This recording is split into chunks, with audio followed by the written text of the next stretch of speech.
Chapter 1: The Child of Knight's Household. The repository of mind.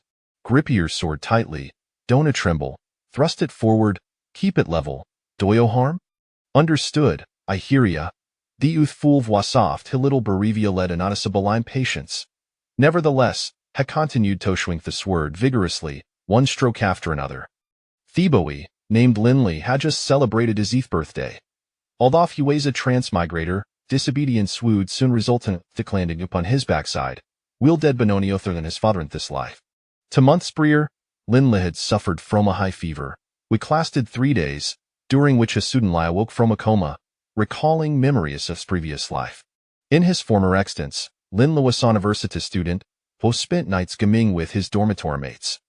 Yet, up and awakening on a morning, he found himself in a world called Lolon continent.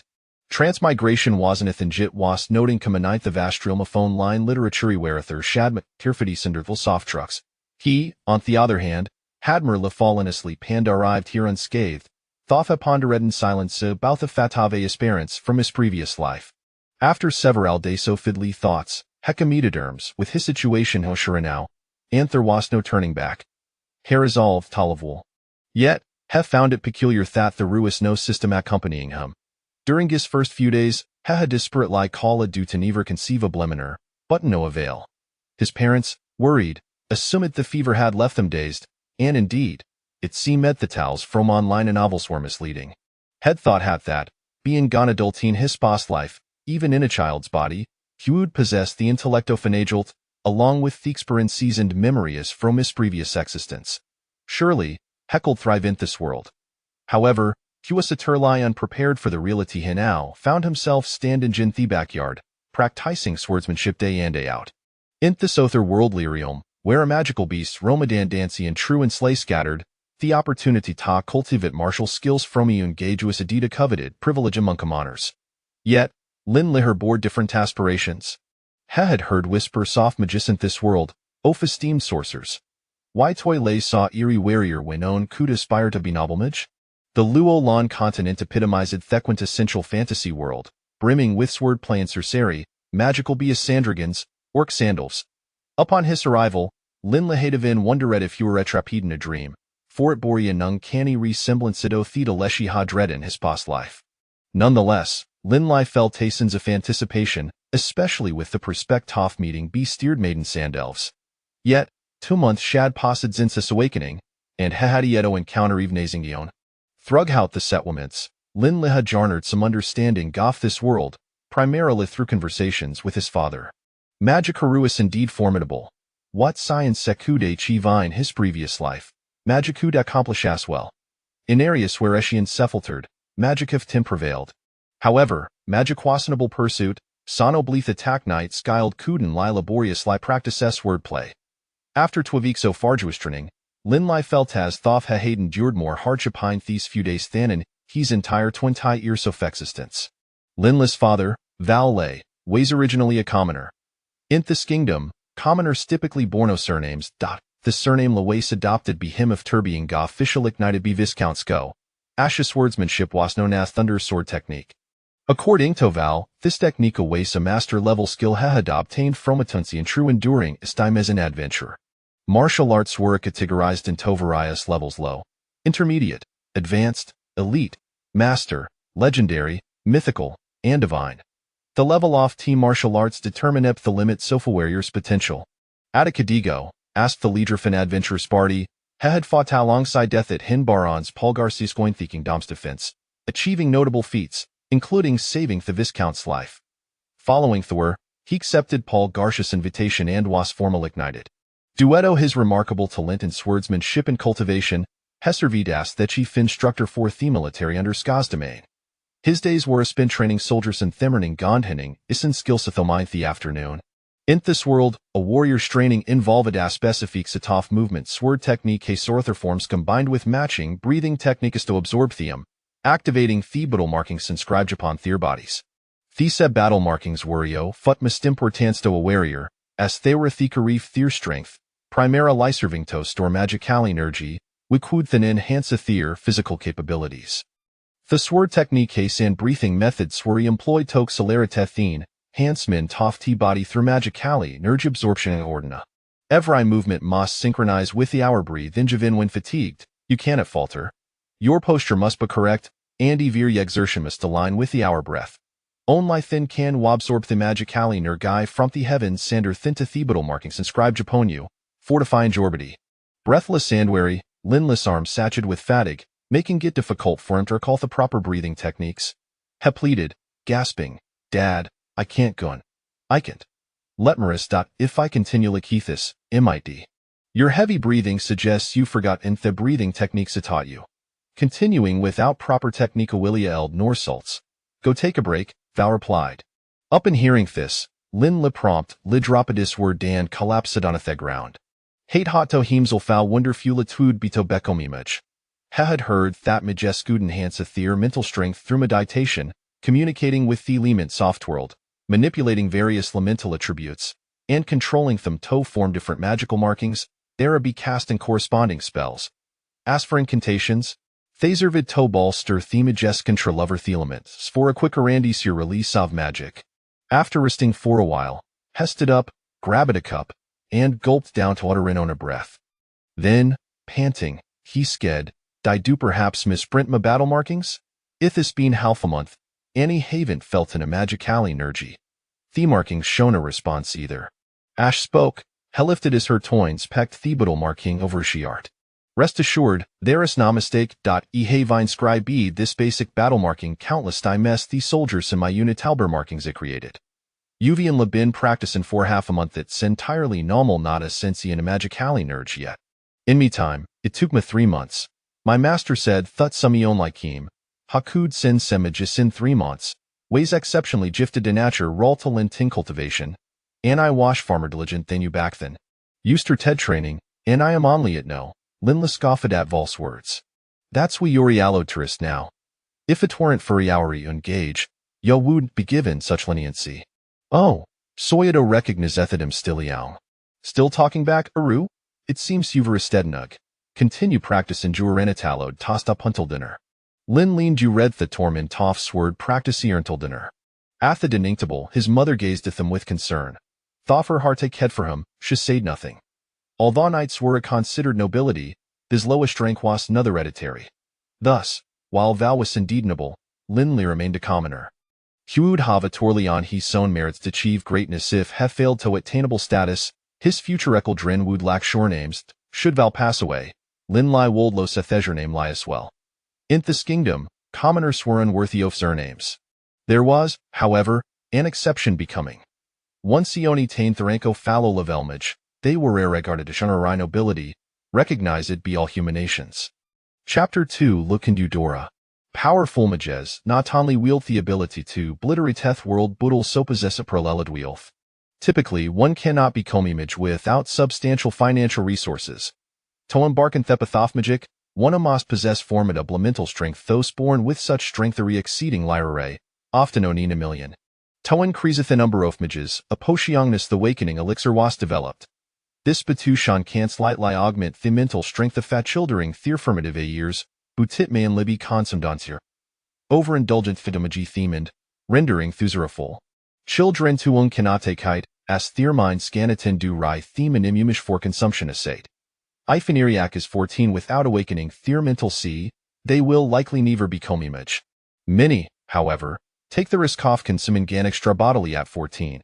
And while some do awakenus midges, far marine do pass fulls. The awakening elixir has indeed increased the number of midges, butai trimains beyond theory of average person. A single bottle costs no less hand 500 gold coins. Moreover, even if on hastens, availability is not guaranteed. Even if on could afford a bodily a chai year, the probability of awakening bethias of 14 is less than 20%. In Scots territory, a common fame like can survive for an entire year in just 2 gold coins. Val, a signite tanda favor day doft he viscount, earns around 30 gold coins annually. When Lin Lily arn doth this, it weighs a significant bloto his aspiration soft becoming image. Thought hair remained a slim chance forthost with innate, mental strength to awaken naturally, Lin Lai held little hoppa for himself. The odds amid insurmountably bleak. Thus, despite the Gruelling sword practice, Henniver true lie relinquished his dreams, for in this world, Itwashis and Laminso acquiring strength. After dinner, Linla's mother called him to her side and said, "Your father is currently held in high regard by the Viscount. If I can achieve rank of a master warrior, you will sure libenited and gain noble status. Therefore, you must exert yourself and cannot afford to be lazy." Linla's mother is named Lina Liu Howell adopted husband Chernami after marriage, they youngest daughter of Baron Ethan, with two older brothers and an elder sister. During the war, Baron Ethan and Val shared a bond of life and death, which ultimately allowed him to marry Linla's mother after the war. At this moment, Val approached Linla and said, "The Viscount thus found Dady Decada tutor for a skilled drin to educate theme in the arts and culture. And tin furiado study alongside Ethy and mastermistress, so he can cultivate a good relationship with them from an early age. Do not forget to Decadi our mother has study with a simperative to maintain decorum, understand? Rest assured, ich know how to conduct myself," Linla replied. Early the next morning, Val brought Linla to Urm at Viscount's estate. Upon entering, he encountered Twackledrino Visage, one a boy and a girl. Perhaps alert had bit the noise, Thebo turned and declaimed, "Uncle Val, you finally arrived. Is this Eorson Linley?" "Indeed, young master, the Sismus and Linley lay," Val replied, pushing Linley forward. He continued, "Thesis Luca Garcia, the Viscount Seldesson, and Thesis Eudora Garcia, the Viscount's daughter. Theoretwins, and thou will be studying Tocthern forth. Good morning, young master Luca, Miss Eudora," Linla greeted them before taking a closer look. Luca was dressed in a predominant light bluey outfit tattered with white patterns, complemented by a low lacy thick of sand collar, exuding gunera elegancy and splendor. Thufno tastalas Linley, he possessed striking la handsome fetcheries and an array of confidence. Eudora wore a similar design edgeon, cinched thuist with a large bow. Her light golden hair cascaded like a vesenthiginal breeze, framing her bright eyes and a delicate smile. Under the morning light, her skin shimmered like Kieselver sand, resembling a princess stepped to Tofa fairy tale. At that moment, Val noticed a daemon entering and addressed the children. "Your tutor has arrived. Linley, you shall study with the master mistress from now on. I shall take my leave for now. Will return to phone." Theman introduced himself. "I am Chris Martin. Anna will be your instructor in various cultural subjects from today onwards." Without further ado, let's commence. With that, Chris began the lesson, starter with themist fundamental numbers and letters. For Linley, ho possessed the experience sophist past life, themernings lesson sposed na kalinge. Eudora listened attentively to the teacher, while Lukager increasing lyrisilus and approached Linley the moment the class ended. "Hey, Linley, I heard your father is themist formidable wary orator territory, capable of swiftly dispatching Twoquiliran ked foe Isavin, surrounded," Luke remarked.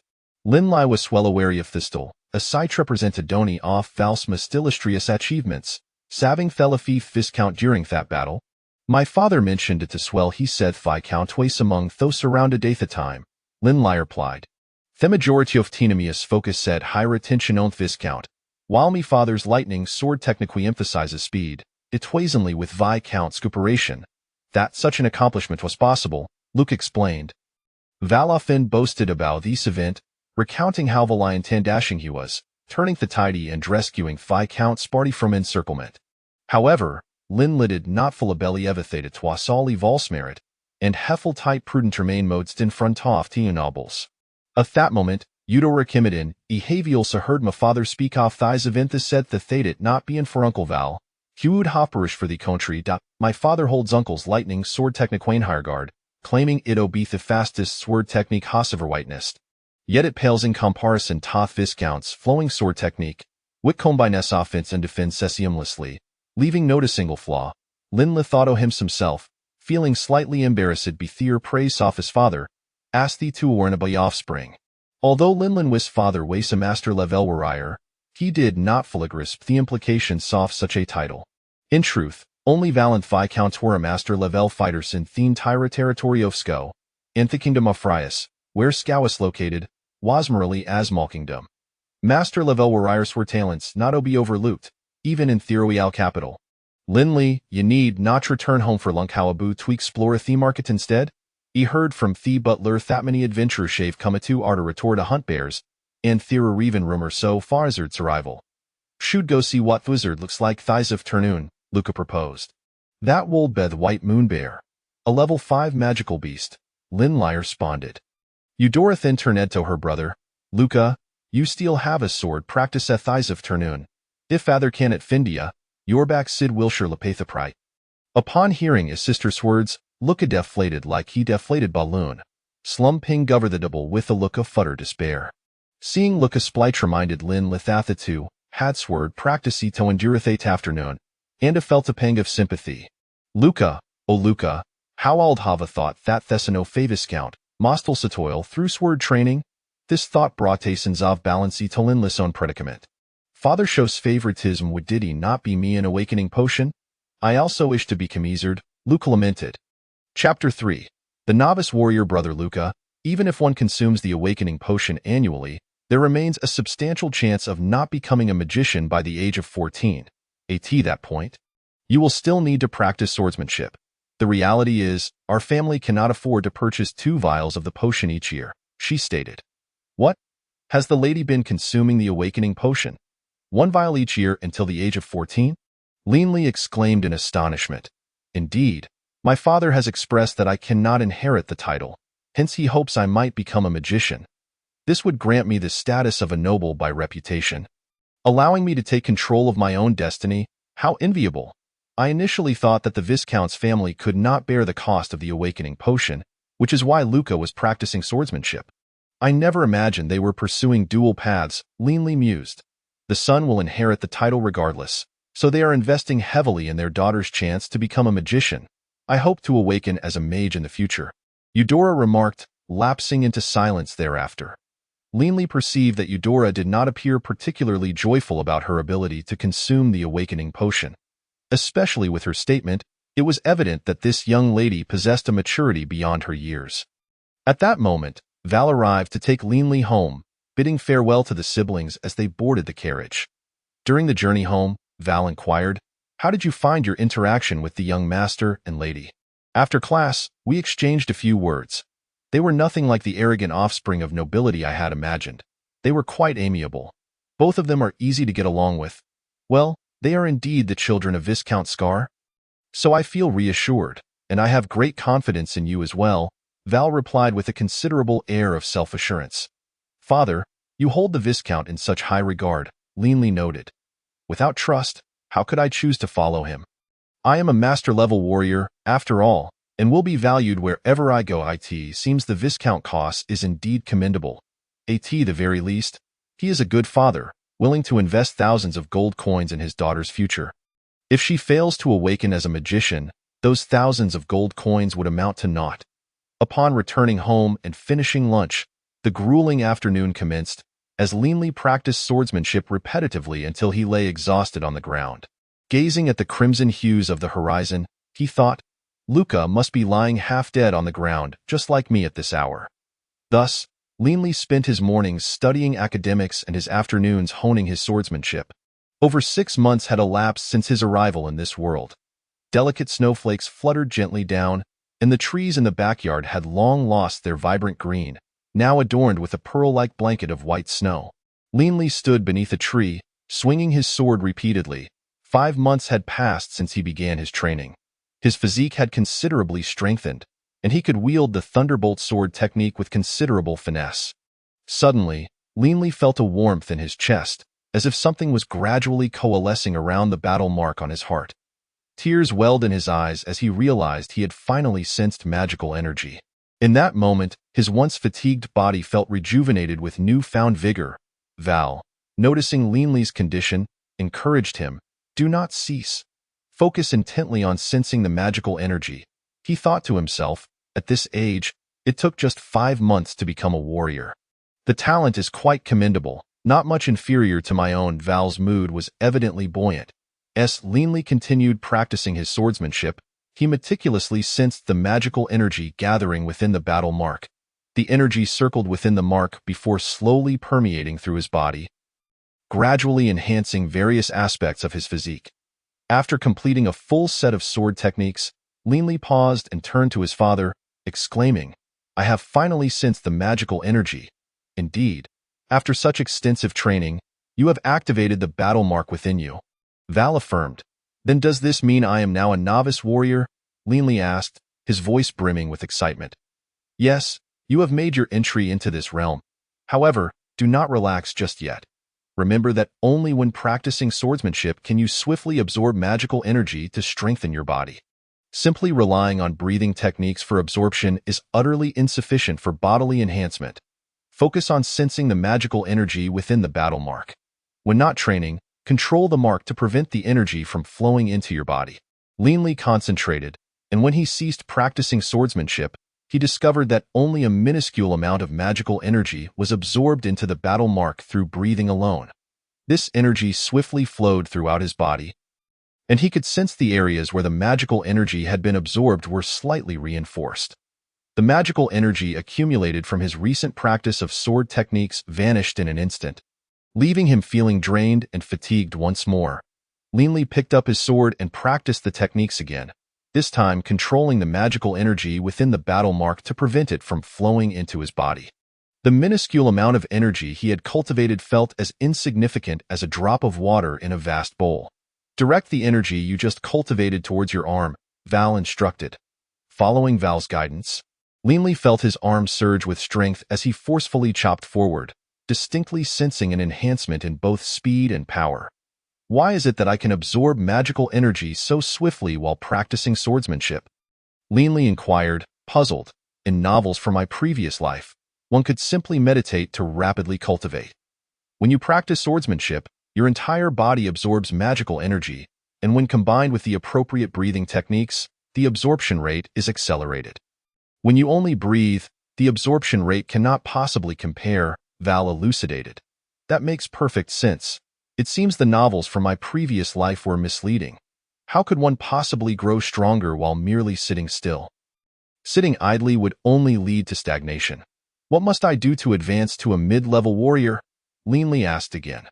When the magical energy flows throughout your entire being and your body no longer absorbs energy automatically to enhance your physique, you will have reached the pinnacle of novice warrior status. At that point, you only need to imprint another layer of battle marks to ascend to mid-level warrior status.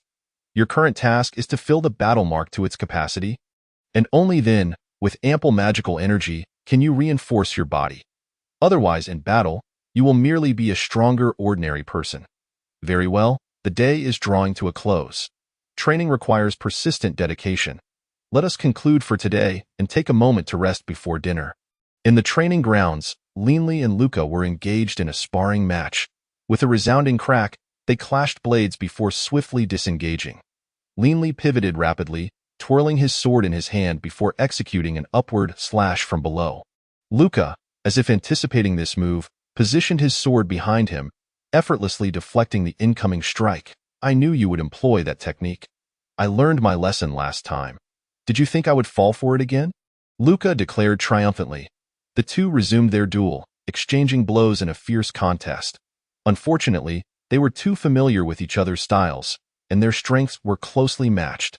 After a prolonged bout, neither could claim victory. At that moment, Eudora approached, carrying a basket. Let us take a break and enjoy some refreshments. Leanly and Luca sheathed their practice swords and joined her. Luca had also taken the step to become a novice warrior half a month after Leanly, and they frequently sparred to gain practical experience. By the way, did you experience any effects after drinking the awakening potion yesterday? Leanly asked Eudora. None at all. This is the fourth vial, and I am already 12 years old. Yet I feel nothing that I wonder if I will ever awaken as a magician. Each time this topic arose, Eudora lacked confidence. Observing her demeanor, Leanly sought to comfort her, saying, Do not fret. We still have 2 years left. You must believe in yourself. Chapter 4. Testing the acupoints, Leanly found the magical energy in this world to be exceedingly ethereal, elusive yet undeniably tangible. When one is unable to perceive it, it is as though it does not exist at all. There is no method to extract even a trace of magical energy from the air, and no way to materialize it. However, once one becomes aware of it, its presence is palpably real. During training, one can distinctly feel the body absorbing mystical energy from an unknown source. The moment it enters the body, it is as if one can visualize it, gaining both control and utility over it. By the way, do you know how magicians cultivate their powers?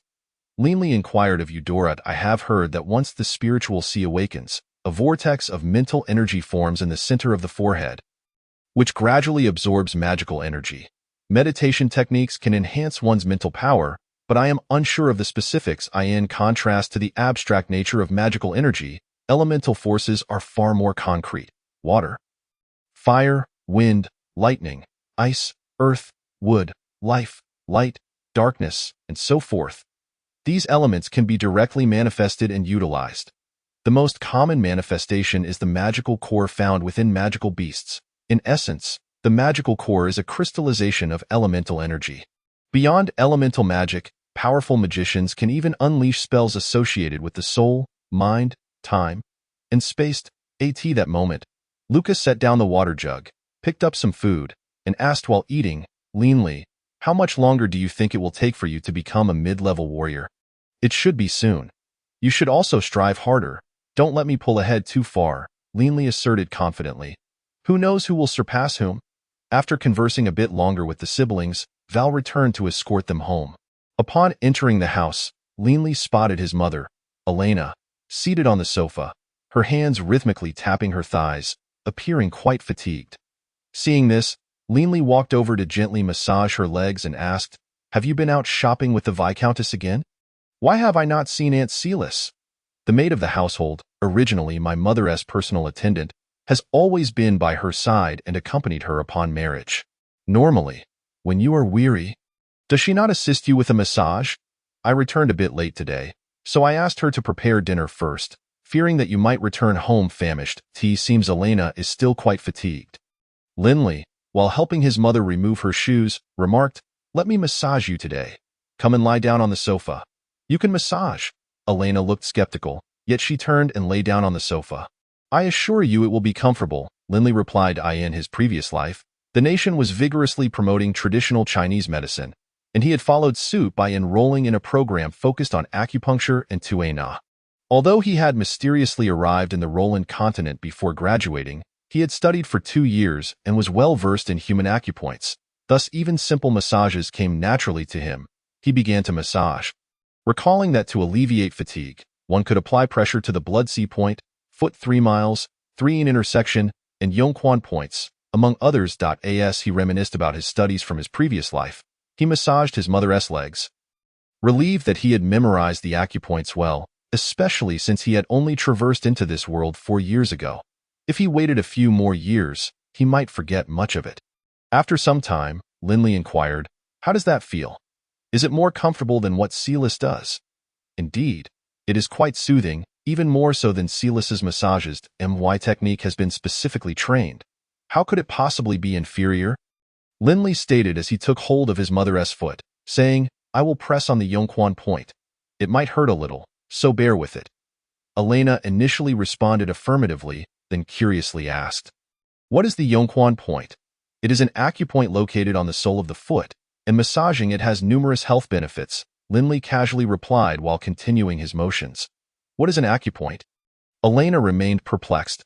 Upon hearing this, Linley felt a pang of urgency, wondering if the people of this world had not yet discovered the existence of acupoints. He hastily responded, "These were taught by the tutors hired by the Viscount. I also had a specialized cultural instructor when I was young. How could you not have heard of it?" Linley had no choice but to press on. "Perhaps your grandfather's tutor was not very competent." "Dinner is ready, madam.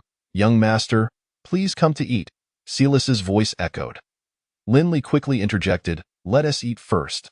I'm quite hungry." If his mother continued to inquire, it would be difficult to explain. After a long day, Elena was also hungry and thus did not pursue the matter further. She stood and said, "Later, when you have time, teach Celis this. Wash your hands and come to eat, so you don't go hungry." After dinner, Linley began his evening training. With the passage of time and the strengthening of his body, the duration he could train had significantly increased compared to the past.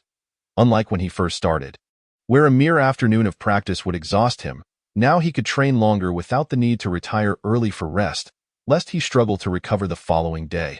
After concluding today's practice and taking a shower, he lay in bed, reflecting on the afternoon spent massaging his mother.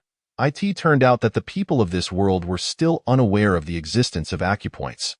This was understandable. In his previous life, The concept of acupoints was primarily Eastern.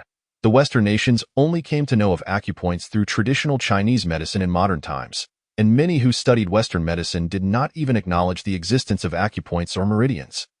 Acupoints are invisible to the eye and cannot be detected by any instruments. Even if one were to slice open the flesh at these points, it would appear identical to any other part of the body. Much like the magical energies in this world, though unseen, they undoubtedly exist. As Linley pondered this, he suddenly recalled that in the novels of his previous life, cultivation often revolved around the so-called qi residing in the dantian. The dantian is categorized into upper, middle, and lower, with the upper dantian located between the eyebrows at the intang point, the middle dantian situated at the chest at the shanzhong point, and the lower dantian located 3 inches below the navel at the guanyuan point. Practitioners often spoke of sinking qi into the dantian, typically referring to the lower dantian, which is also known as the qi si. Sitting up abruptly, Linley pressed on his 3-yin intersection point, instantly feeling a slight soreness, and when he pressed on the foot 3 miles point, he experienced a similar sensation.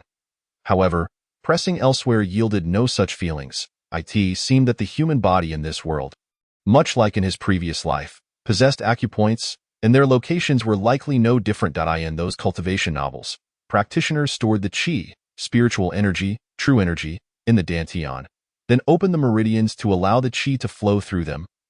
With the Ren and Du meridians being the most commonly discussed, followed by the 8 extraordinary meridians and the 12 regular meridians. The true energy and spiritual energy from his previous life did not exist. They were likely fabricated for the sake of the plot in those stories.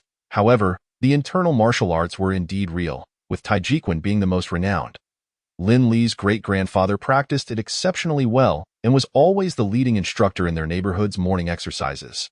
Although practicing internal martial arts would not allow one to leap walls or cleave mountains as depicted in novels, it certainly contributed to longevity. When Linley traversed into this world, his great-grandfather was already over 90 years old and still in remarkably good health and spirits. There was no spiritual energy in his previous life, but this world possessed magical energy. Could it be possible to store magical energy in the dantian? With this thought, Linley felt a surge of excitement. Fully awake now, if he could gather magical energy in the dantian like spiritual energy, could he not soar through the skies like the immortals in the novels, achieving the golden elixir, or even immortality? Chapter 5. Practicing Taijiquan. With this thought, Linley immediately directed the magical energy within him towards the location of the guanyuan point. However, it quickly felt as if a bucket of water had been poured over him, chilling him to the bone, and no matter how he tried, he could not enter the dantian. Although he knew the dantian was there, he could not sense the existence of the acupoints, let alone enter them. The guanyuan point felt no different from any other part of his body. Despite his numerous attempts, there was no response. Pressing his fingers produced a sensation of soreness, yet the magical energy remained obstinately outside. As if a well-disguised door stood in the way, disheartened, Linley lay back down, pondering that indeed, the novels had deceived him. Yet, internal martial arts truly existed. There was a saying about sinking qi into the dantian. Why was it that in this other world, he could not penetrate it? Clearly, there was no significant difference in human anatomy between the two worlds. Suddenly, a knock echoed at the door. "Young master, are you asleep?" It was Aunt Silas's voice. "Is there something you need?" Linley inquired. "If you are not asleep, please open the door. The lady says your massage techniques are quite soothing, and she has sent me to learn how to massage as well as about those acupoints. I wish to learn quickly so that I can apply it next time." "Open the door?" "Oh right, since it cannot come in from the outside, why not open it from within?" This required careful consideration. To be approached gradually, first, he would teach Aunt Silas the massage techniques. As he was unable to sleep, he hurried to instruct her in the fatigue-relieving techniques to prevent her from inquiring about acupoints during the next massage. The knowledge from his past life was indeed challenging to explain. After teaching her the massage, Linley found himself still unable to sleep even after Silas had departed. Theo opened the door from within. He needed to have qi within the dantian, which meant he must practice internal martial arts. Fortunately, he had trained under his great-grandfather for 2 years during middle school, but as his studies became demanding, he had focused all his time on reading and studying, ceasing his practice. Now that he was unable to sleep, Linley rose and went to the backyard. Recalling the movements of Taijiquan, he began to practice slowly. Thus, Linley repetitively practiced Taijiquan, leveraging the 2 years of foundation from his previous life and the enhanced capabilities of his body due to magical energy, alongside the control he had developed from 4 years of swordsmanship practice. He felt his movements growing increasingly fluid. Before he realized it, hours had passed, and it was already deep into the night. He decided to conclude his practice for the day, planning to incorporate the abdominal breathing technique his great-grandfather had mentioned into his Taijiquan practice the next day. Taijiquan is accompanied by breathing techniques, and he recalled his great-grandfather advising that initially, one should not focus on breathing. Rather, once the form was sufficiently practiced, one should consciously utilize abdominal breathing to complement the movements. Abdominal breathing is also known as dantian breathing. Only through this method could one achieve the sinking of qi into the dantian. The following day, after class, Linley eagerly returned home. After lunch, he dashed to the backyard to begin practicing Taijiquan. Fortunately, Val no longer monitored his training in the afternoons. If he were to witness this peculiar Taijiquan practice, it would be difficult to explain. Linley altered his breathing method, employing abdominal breathing while practicing Taijiquan. As he repeated the movements, he lost track of time and suddenly found it was already evening. Linley was now able to smoothly integrate abdominal breathing with his Taijiquan practice. Suddenly, he felt a trickle of magical energy gradually flowing into his body, synchronizing with his breath and slowly gathering in his battle markings. Linley stood frozen, exclaiming, "What in the world is happening? Are you playing tricks on me, heaven? Why is this occurring? Why is it entering the battle markings instead of the dantian? Is there something amiss?" Once more, I practiced Tai Chi, attentively sensing the magic within. Gradually, Linley discerned a subtle distinction compared to when he practiced his swordsmanship. During sword training, the magic seemed to actively converge into the battle pattern. Whereas while performing Tai Chi, it appeared as though the battle pattern absorbed the magic instead. Without careful perception, one would hardly distinguish between the two. Linley stood still, contemplating that this phenomenon might suggest the battle pattern possesses a certain allure for magic, akin to a vortex that naturally draws in magic. The intention should be to expedite the gathering of magic, allowing for a slow absorption even in the absence of cultivation. Glancing up at the sky, he noted that the sun had already set. Would be best to inquire with his father during dinner to see if there was a way to halt the automatic operation of the battle pattern. After all, he could not simply render his own battle pattern useless. When dinner time arrived, Linley directly asked, "Father, is there any way to stop the automatic operation of the battle pattern?" Val, with a perplexed expression, countered, "Why would you want to stop its automatic operation? What are you planning?" "Oh, it's nothing. I'm just curious and thought I'd ask," Linley replied nonchalantly. Typically, it was impossible to halt it. Once the battle pattern was activated, it would continue to operate incessantly unless destroyed.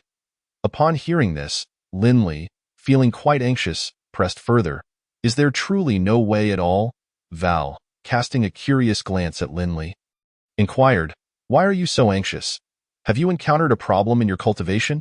No, I'm genuinely just curious." Linley feigned casualness in his response. In general, it wouldn't stop, but there were instances when it needed to be actively halted. When? Why would one need to stop it? When breaking through to the legendary level. Val paused for a moment before continuing. The battle pattern required for the legendary level differs significantly from those of the preceding stages. The legendary battle pattern allows the body to directly communicate with the heavens and the earth, enabling resonance between the elements cultivated within the body and those between heaven and earth, akin to a lever that manipulates the elements to unleash skills. Such skills naturally wield a power that transcends those merely reliant on the elements within the body. Val sighed, continuing, "The legendary level is far beyond what a master can compare to. It is precisely because the legendary battle pattern can directly communicate with the cosmos that it must be devoid of any trace of magic during its engraving. Even a hint of magic could inadvertently stir the elements within the body to resonate with the cosmos. Under normal circumstances, this is of little consequence, but when engraving a legendary battle pattern, a relatively tranquil elemental environment is essential. Otherwise, failure is likely." "Then how does one stop its operation?" Linley queried once more. Val chuckled, saying, "It's quite simple.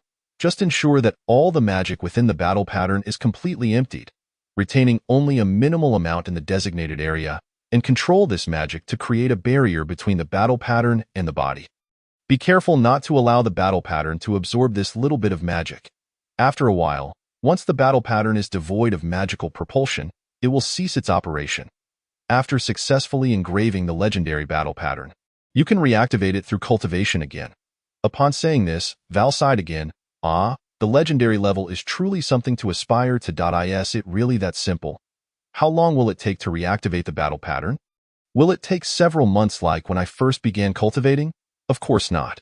A master level body is already very familiar with magic and elements. A few repetitions will suffice to reactivate the battle pattern. Chapter 6. Tai Chi in Combat. That night, Lin successfully halted the operation of the battle pattern. After confirming that Val was sound asleep, he stealthily made his way to the backyard, eagerly beginning to practice Tai Chi again and again. Unlike earlier in the afternoon, he did not immediately sense the influx of magic into his body. Lin surmised that this might be due to the cessation of the battle pattern's operation, which should have also enhanced his perception of magic. Nevertheless, he did not relent, continuing his Tai Chi practice tirelessly. As dawn broke, Lin, still undeterred, suddenly sensed wisps of magic gradually gathering in his dantian with each breath. Overcome with joy, he wept tears of elation. It seemed that the novels from his past life were not entirely fictitious. Indeed, the dantian could store energies akin to spiritual energy or magic. As daylight emerged and his parents had yet to awaken, Lin quietly returned to his room. Despite having practiced Tai Chi throughout the night, the exhilaration coursing through him rendered him immune to fatigue. After a brief rest, he joined the already awake Val for morning practice, all the while controlling the magic to maintain a separation between his body and the battle pattern, merely putting on a show in front of Val. After breakfast, he went to the Viscount's residence to study with the Luca siblings as usual. The moment class ended, he hurried home. Luca, noticing Linley's hurried demeanor, remarked, "Has something happened in the past few days? You dashed off right after class without a word. I was hoping to have you practice with me." Eudora, glancing at her brother with a smile, added, "Perhaps he is close to breaking through to the intermediate level, wanting to seize the time so he can bully you every day before you succeed. That's it. I can't let him get ahead of me. I must hurry and cultivate to catch up." Upon arriving home, Lin found the house empty. After the excitement faded, fatigue surged within him. He felt utterly exhausted during class and collapsed onto his bed upon arriving home, only to be awakened by Silas calling him for dinner. In the dead of night, Lin quietly arose and returned to the backyard to practice Tai Chi. He resolved to temporarily suspend his cultivation of the battle pattern, allowing more magic to accumulate in his dantian before resuming the battle pattern cultivation. At that point, he would seamlessly connect the dantian and the battle pattern. Thus, a month passed. As Lin diligently practiced, he also experimented with channeling the magic from his dantian in combat. He discovered that the magic drawn from his dantian and that from the battle pattern differed significantly in application. The battle pattern cultivation method utilized magic to enhance the physical body, consuming magic during battle to amplify physical strength. Even at the advanced warrior level, using elemental combat skills, magic merely served as a catalyst for releasing the elemental techniques. The same held true at the legendary level. Magic was merely a driving force. In contrast, the magic drawn from the dantian flowed through the meridians, directly impacting offense and defense. Although Lin was not yet capable of launching attacks from a distance, he could transmit magic through contact to damage other objects. Of course, with the current limited amount of magic in his dantian, he could only manage to crack small stones. After completing Professor Chris's lesson, Lin was about to head home when Lucas stopped him, insisting, "Today, you must practice with me. No excuses. We haven't practiced together in a month. What unfinished business do you have?" Lin, thinking about reactivating his battle pattern upon returning home, replied, "I genuinely have matters to attend to. Can we do this another time? I promise I will practice with you next time." "No way. It has to be today," Luca insisted, refusing to relent. Just then, Eudora approached, saying, "Let us go. I've had the chef prepare your favorite dishes. Don't make excuses." With no way to evade, Lin conceded, "All right then." After dinner, In the training room of the Viscount's residence, Linley and Luca readied their wooden swords and took their stances. Luca then remarked, "Linley, you'd better be careful today." With that, he charged forward with his sword. Currently, Linley possessed only a modicum of magic in his dantian, with the battle pattern entirely devoid of magic, leaving him to struggle against Luca's aggressive assaults. After a few exchanges, he found himself hard-pressed to parry effectively. "You seem off today. Didn't you eat a hearty lunch? Why are you so sluggish now? Have you regressed this past month? You can't even fight like you used to." Hearing Luca's words, Linley thought to himself, "It's because I lack magic in my battle pattern." However, he stubbornly replied, "What do you mean? Can't you see I'm letting you win? Well, I appreciate that. But if you keep this up, I guarantee you'll be in for a surprise." Sitting nearby, Eudora waved a dessert in her hand, encouraging, "Go for it, Linley. If you win, I'll treat you to something delicious. Just so you know, today my brother is well prepared. This one tea do. If it continues like this, I won tea last 10 exchanges. I must find a way, but I can't risk using the magic from my dantian in combat. The accumulation of magic in the dantian is far slower than that of the battle pattern. I fear that if I overextend, I want to have enough left to open the door, and besides, I've never used this dantian magic in actual combat." At that moment, Luca swung his sword with incredible speed, leaving Linley no time to evade. He could only raise his sword to block. He barely managed to deflect the blow. Due to the absence of a magical enhancement to his physique, his strength had significantly diminished, causing him to falter and take 2 steps back. Luca, seizing this opportunity, launched a horizontal slash, compelling Linley to raise his sword defensively once more. With a resounding crack, the wooden sword flew from his grasp, and he stumbled back another 2 steps. Linley had already lost his balance, and at that moment, the opening was wide. How could Luca forego such a chance? He swiftly followed up with a direct thrust. Just as Linley was about to be struck, he barely managed to sidestep, narrowly evading the blade, and instinctively took a deep breath. Grounding himself, he stabilized his stance with a horse stance, extending his left hand to grasp Luca's right wrist as he thrust forward, using Luca's momentum to propel himself backward. At that juncture, Luca, having exhausted his previous strength, found his feet lifted from the ground by Linley's maneuver. Linley, seizing the moment, reached forward with his right hand to seize Luca's collar, leveraging the force to execute a shoulder throw, causing Luca to crash to the ground with a loud thud. "Ouch, my backside!" Luca exclaimed in pain. "Brother, how clumsy you are. You were on the brink of victory and yet managed to turn the tables instantly. I wonder if you have blossomed into a 4-petal flower." Eudora laughed heartily, disregarding her image. "I was merely careless and didn't evade," Luca retorted as he promptly stood up, rubbing his posterior and adopting a fighting stance. "Let's go again. This time, I shall be serious." Linley, momentarily taken aback, realized he had inadvertently employed Tai Chi indeed. Tai Chi embodies the principle of overcoming the strong with the weak, and now, faced with a stronger opponent, there could be no better combat method than this.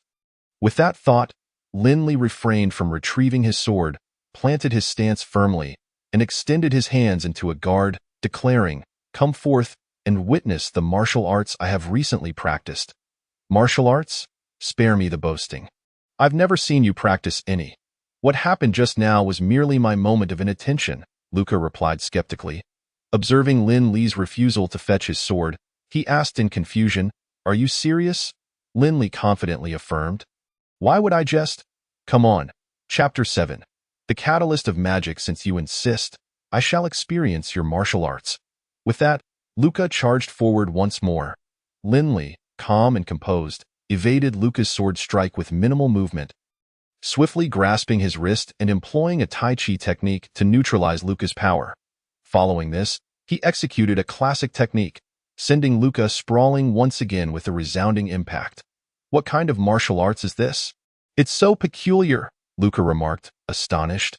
The martial prowess in this world was indeed formidable, with the strong emphasizing brute force over finesse. Linley's ability to throw Luca twice in quick succession was entirely due to Luca's unfamiliarity with such soft counter techniques.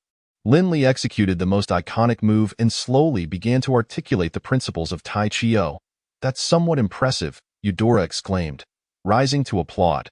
Again, Luca declared as he stood up, stating, "This time, I will unleash my full strength."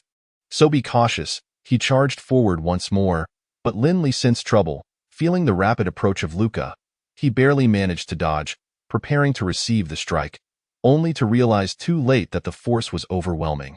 With another loud thud, Linley found himself on the ground. This strength is unusual. Have you advanced to intermediate? Linley exclaimed. Astonished, I wondered why you insisted on practicing today. It turns out you've made a breakthrough. While Tai Chi emphasizes overcoming strength with softness, such softness must be grounded in strength. The disparity in power rendered Linley vulnerable to being outmatched, and no more fighting. You've reached the intermediate level. So what's the point? Linley exclaimed. Luca, noticing Linley's reluctance to continue, insisted, That won't do. You've thrown me twice. We have to continue, Linley retorted. Only a fool would continue. You're now at the intermediate level. If we keep going, I would merely be seeking punishment. When did you advance to intermediate? Linley inquired. Just yesterday, after achieving complete mastery of the basic level, I engraved the battle markings that night. I wanted to surprise you today, Luca explained. Eudora laughed heartily, remarking that she hadn't anticipated receiving a surprise from Linley first. You broke through to intermediate only last night, yet your strength has increased so dramatically today? Linley questioned why physical power hasn't changed. I haven't trained yet after reaching intermediate. However, the amount of magic I can draw upon in a single instance has increased, and the enhancement of magic to my body has intensified. Luca replied. Linley then asked, How much stronger is your full force attack compared to your complete mastery at the basic level? Close to double, Luca answered. Let us go. I need to head home to train as well. I must hurry to the intermediate level, Linley said, waving farewell to the siblings as he made his way outside. Watching Linley depart, Eudora remarked, Brother, you should intensify your training. He won't spar with you again until he reaches the intermediate level. Once he does, using that Tai Chi, you will be completely outmatched unless you possess an absolute advantage like now. Otherwise, winning against him will be exceedingly difficult. I've never encountered those few moves before. I won't be thrown twice by the same trick, Luca replied confidently. As they walked outside, Eudora cautioned, I still believe Linley is quite formidable. Do not underestimate him. Meanwhile, Linley returned home and resumed activating his battle markings. Practicing the Thunder Sword technique. Halfway through, he suddenly paused, realizing he had been using abdominal breathing. This should be fine, right? Oh well, I'll just give it a try. Perhaps this method yields better results.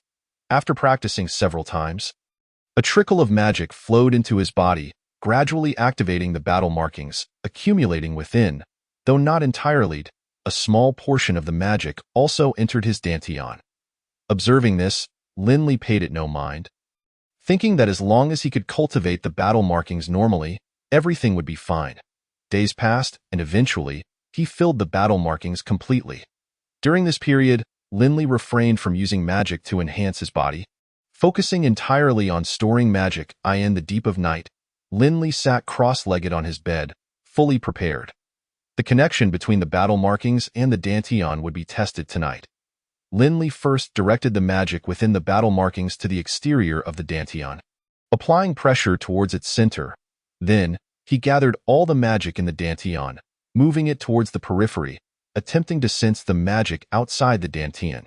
Linley, the dantian felt akin to a pond, with magic representing the water within, and the meridians acting like inlet and outlet pipes. He now controlled the water in this pond, moving it gradually along the walls to sense the magic beyond. As time elapsed, the magic had circled the edges twice without any signs of change. This shouldn't be, Linley thought, sensing the bottom of the pond thoroughly without any results. Could it be at the top? Thankfully, this water metaphor had its limitations. The real dantian was unaffected by gravity. He slowly sensed the top. Finally, at one specific point, he perceived something distinct from the rest. This must be it, Linley thought. Directing all the magic in his dantian towards that spot, at that moment, the external magic began to shift. A point on the dantian, entirely enveloped, protruded outward. This was the apex of the internal magic, prompting the external magic to forcefully penetrate. Although Linley feared that such reckless actions might lead to complications in his body, such as going astray in his cultivation or severing his meridians, he felt no discomfort thus far and surmised that it would not cause significant harm. Having discovered this unconventional method of cultivation, he was determined to give it a try. He could not bear the thought of not exploring this potential. Even if the worst occurred, it would not compromise the method of cultivating the battle markings. After all, the battle markings essentially served as an external magic storage organ. Even if Linley were to fall victim to the legendary pitfalls of cultivation, such as losing control or severing his meridians, these occurrences would not hinder the practice of the battle markings, which utilized magic application independent of meridians or ACU points. It solely served to enhance the body and amplify strength. As both internal and external forces exerted pressure, a loud pop echoed, and the door swung open. The two magical forces collided powerfully, gradually merging. At that moment, Linley suddenly realized that the external magic and the internal magic were fundamentally different.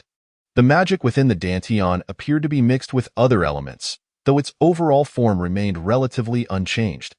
Linley had not noticed this until he compared the two types of magic side by side. Faced with this unfamiliar situation, Linley promptly separated the two magical forces. The already fused magic was held in a balanced state, and Linley carefully sensed this amalgam, comparing it with the magic in his Dantian. It had been diluted somewhat, so he experimented with using this blended magic to enhance his body. A joyful expression blossomed on his face as he discovered that the enhancement efficiency had improved. Concerned about potential errors, he repeatedly compared the usual magic, the fused magic, and the Dantian's magic. Ultimately, he concluded that when employing an equal amount of magic for bodily enhancement, the standard magic provided an enhancement value of 1. While the fused magic yielded 1.5. In contrast, the highest concentration of mixed magic within the Dantian only reached 1.2. The effect of amplifying strength was similarly consistent. It became evident that the additional element acted as a catalyst. Enhancing the magical effect, he further determined that the optimal ratio was 25 catalyst to 75 magic. The effect can achieve double that of pure magical energy. Furthermore, the blended magical energy cannot be separated once mixed. It can only be further diluted with the pure magical energy within the battle runes. Chapter 8. As Linley began to open the Ren and Du meridians, this discovery elated him. But he soon became despondent, for the magical energy in his Dantian was exceedingly scant compared to that within the battle runes. When all the magical energy from the battle runes eventually poured into his Dantian, it would greatly dilute the catalyst, failing to attain the optimal ratio, rendering any noticeable effects virtually impossible. Where did this catalyst originate? After pondering for a moment, Linley formed a hypothesis, then rose from his bed and ventured to the backyard. He first summoned a portion of the magical energy from the battle runes into his Dantian and began practicing Tai Chi. After several rounds of movements, he observed a transformation in that portion of magical energy. Integrating the catalyst seamlessly, Linley could essentially confirm that this catalyst was what practitioners of internal martial arts referred to as Qi. This Qi was an energy within the body, gradually during the practice of internal martial arts, bestowing numerous benefits. Hence, those who practiced internal martial arts could maintain vitality into old age, enjoy longevity, and were less prone to illness, often exhibiting strength that surpassed even the most muscular of individuals. In his previous life, the legendary Hua, a master of martial arts, could effortlessly defeat foes weighing nearly twice his own mass in the arena, astonishing the world and leaving spectators in disbelief. Having unraveled the origins of this catalyst, Linley proceeded to channel all of his magical energy into his Dantian and resumed practicing Tai Chi. After several sessions, he incorporated abdominal breathing to complement his practice of the Thunder Sword technique. Linley discovered that these two methods possessed distinct advantages and stark contrasts. Quantifying their effects numerically, after 1 hour of practice, Tai Chi generated a total of 10 units of catalytic magical energy. Comprising 5 units of magical energy and 5 units of internal energy, Linley opted to retain the terminology from his previous life's martial arts novels.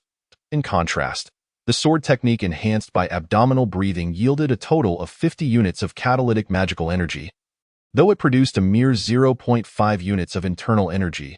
Using the original breathing method, the total magical energy generated remained at 50 units, devoid of any internal energy, it became apparent that the combat prowess of this world far exceeded that of his previous life. And the fivefold disparity in energy totals was not without reason. Moreover, this world was imbued with elemental forces. Reflecting on the extraordinary internal martial arts of his prior world that could generate internal energy, he marveled at the remarkable ancient civilizations of the East. In terms of human potential development, the Western nations lagged considerably. They had yet to comprehend the principles of the five elements and yin-yang as described in traditional Chinese medicine. Although the cultivation of internal energy was a slow process, it was not devoid of advantages. Internal energy could be utilized for direct external attacks or defenses, a feat beyond the capabilities of pure magical energy. Lin experimented and found that when the ratio exceeded 1:3, this mixed magical energy could also be expelled from the body. However, the potency of the expelled energy bore no relation to that of pure magical energy. Regardless of the amount of internal energy, as long as it was expelled externally, achieved only through bodily contact, not by projecting it directly, the potency remained consistent. Thus, magical energy became utterly ineffectual once it left the body. As for why the 1:3 ratio represented the optimal balance for enhancement and amplification, Lin speculated that pure internal energy lacked the functions of reinforcement and amplification, serving only to catalyze the effects of magical energy. The reason for the diminished efficacy of overly high internal energy when mixed with magical energy was that 1 unit of internal energy could only catalyze 3 units of magical energy. Any excess internal energy was rendered ineffective. Lin resolved to designate the optimal mixed magical energy ratio of 1:3 as spiritual energy, a fundamental aspect of cultivation in immortal novels. By naming it thus, he aspired to draw closer to the powers of immortals through this pseudo-spiritual energy. Although this world surpassed the martial arts of his previous life, in comparison to the formidable powers of immortals depicted in fantasy literature, it was merely akin to ants. Presently, Lin found himself troubled by the slow increase of internal energy. Practicing sword techniques for 1 hour necessitated approximately 5 hours of Tai Chi to attain the ideal ratio. It would be more efficient to devote 6 hours directly to sword practice. Until he could expedite the generation of internal energy, the practice of Tai Chi seemed of little significance. He could only reserve a portion for unexpected external attacks. Though even this would lose its efficacy against advanced warriors capable of unleashing elemental combat techniques. Nevertheless, Lin remained undeterred, having formulated some ideas for when he achieved initial perfection. This month-long endeavor in internal martial arts was not a waste of time. As he had, at the very least, acquired a means to store magical energy, significantly extending his endurance compared to others, he devoted considerable time to studying spiritual energy, and as dawn approached, Lin returned to his room to rest.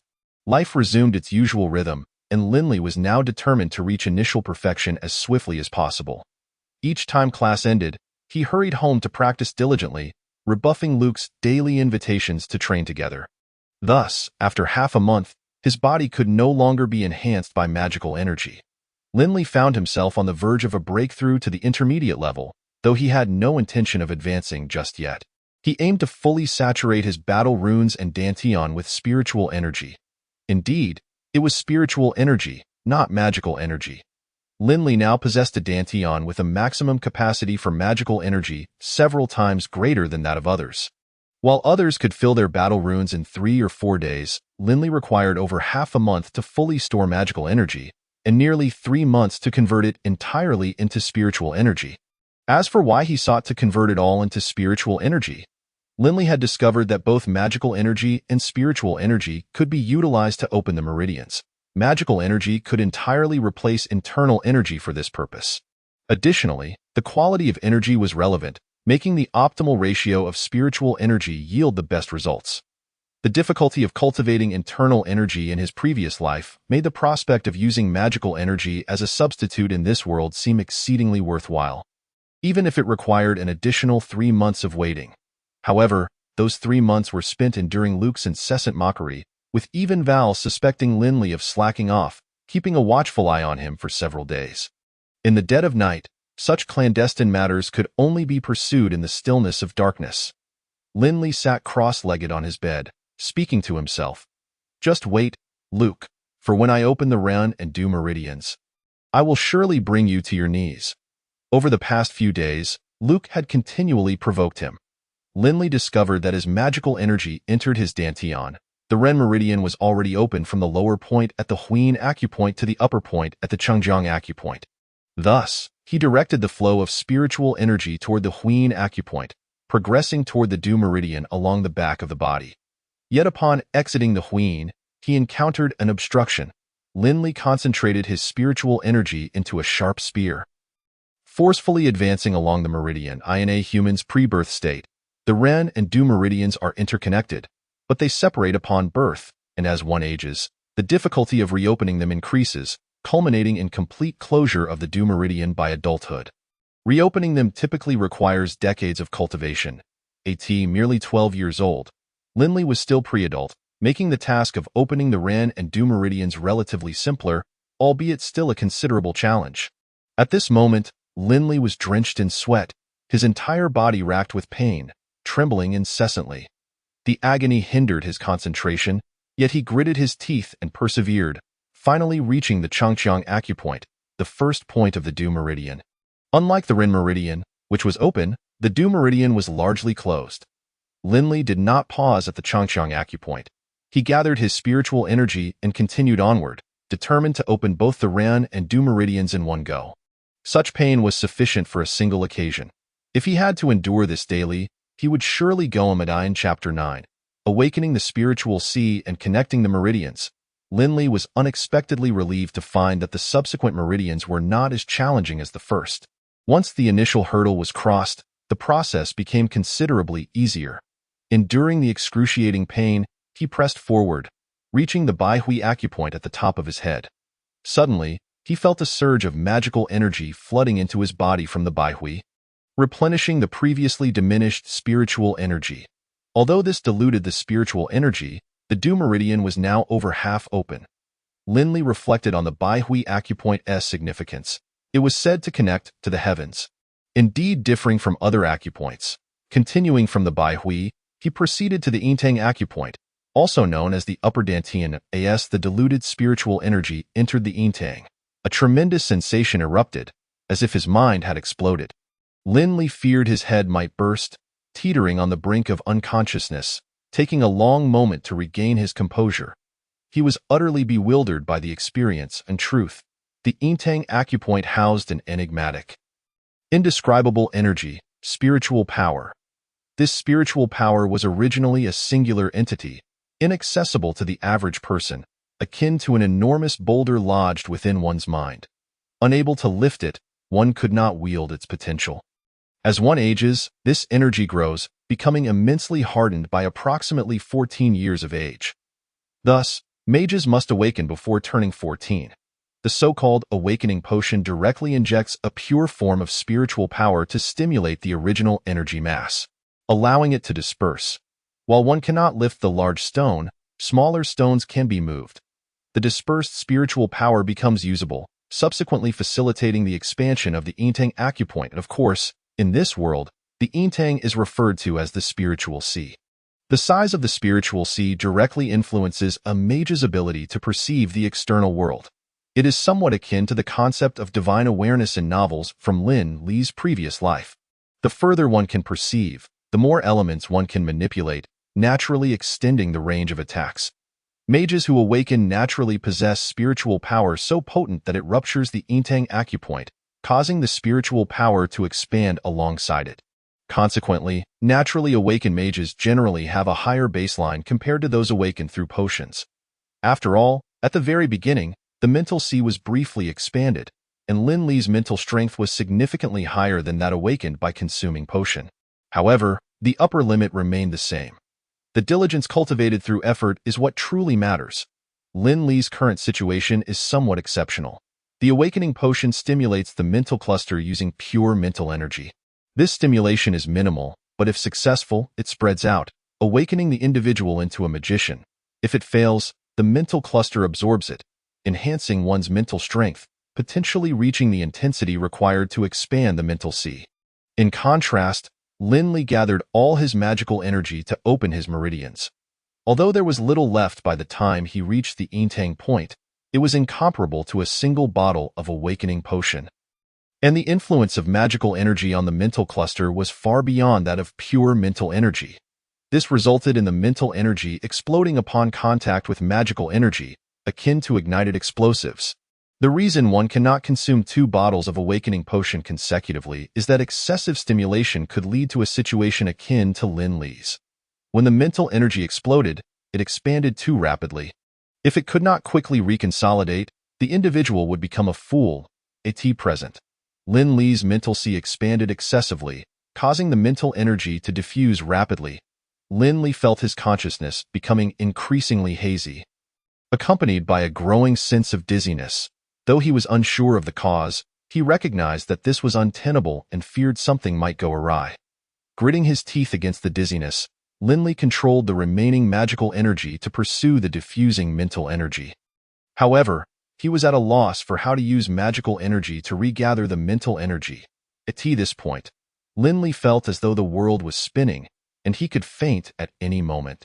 Suddenly, he recalled that Eudora had mentioned that a magician possesses a vortex at the center of their brow, which is precisely the Intang point. In a moment of desperation, Lin Li tried to concentrate all his magical energy together to form a rapidly spinning vortex.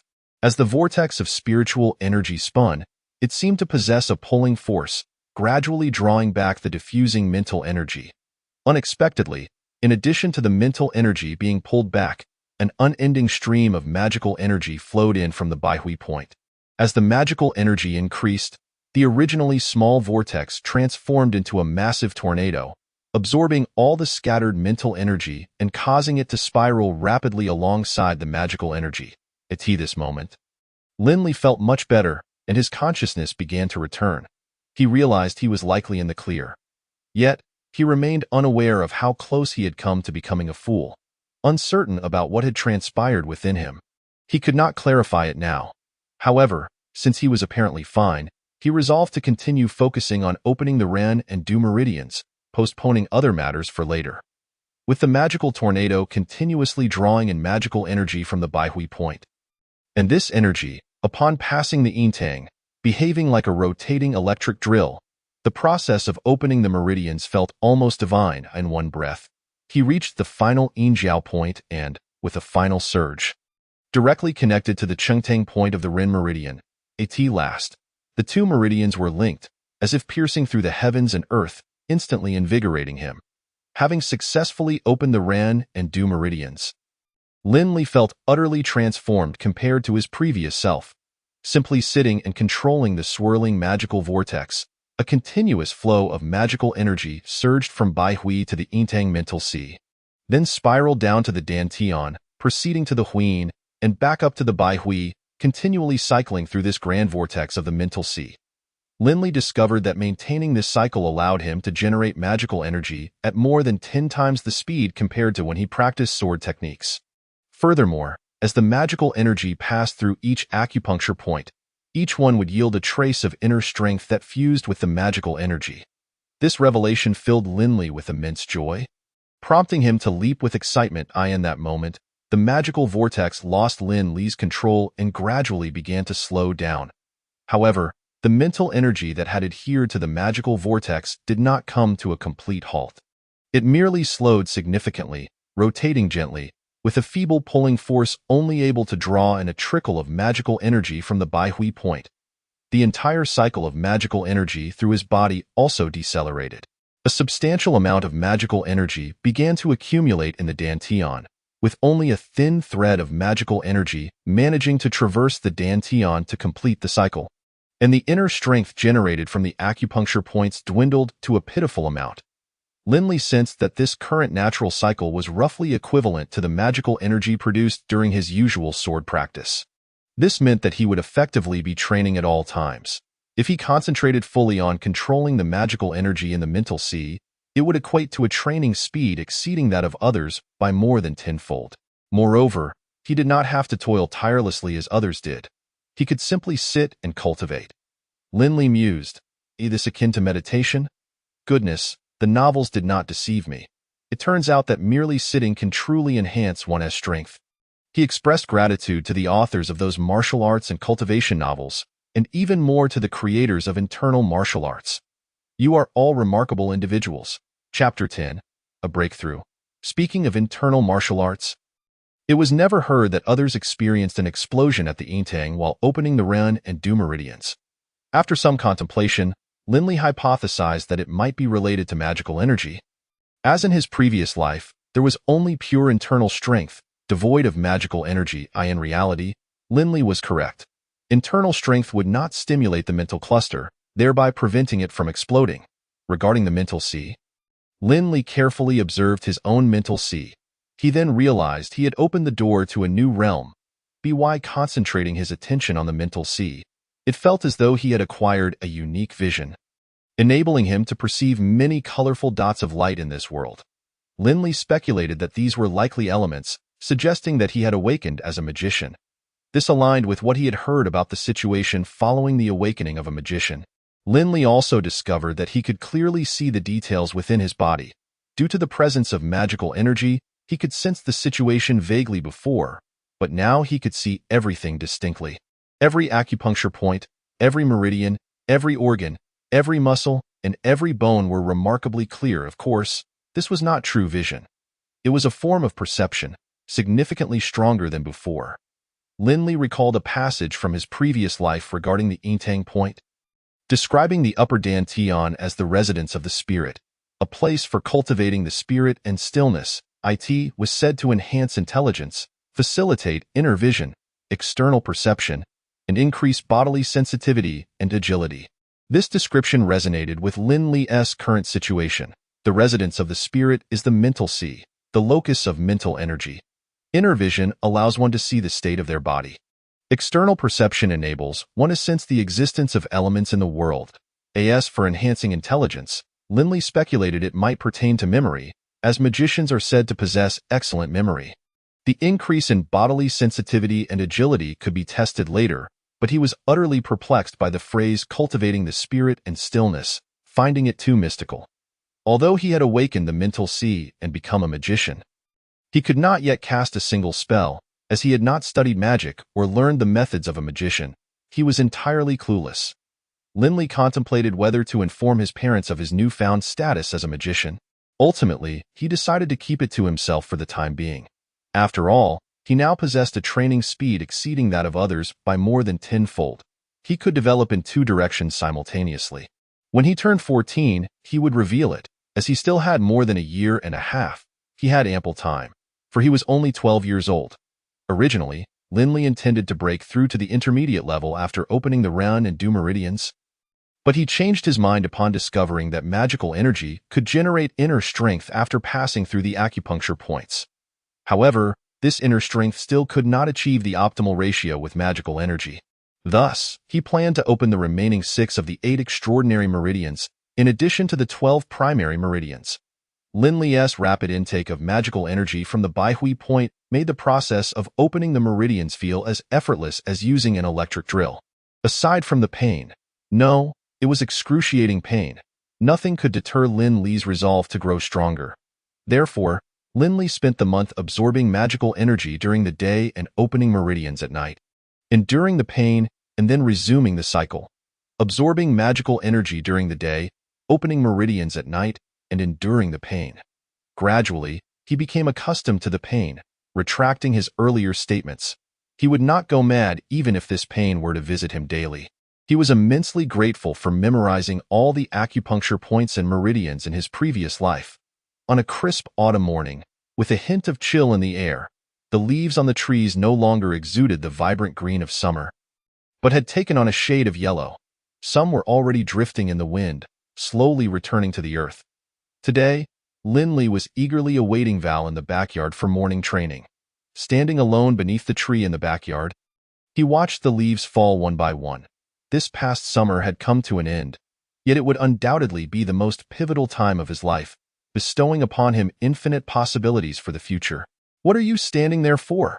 Hurry up and start training," Val approached, observing Linley lost in thought, and remarked, "Training is like rowing against the current.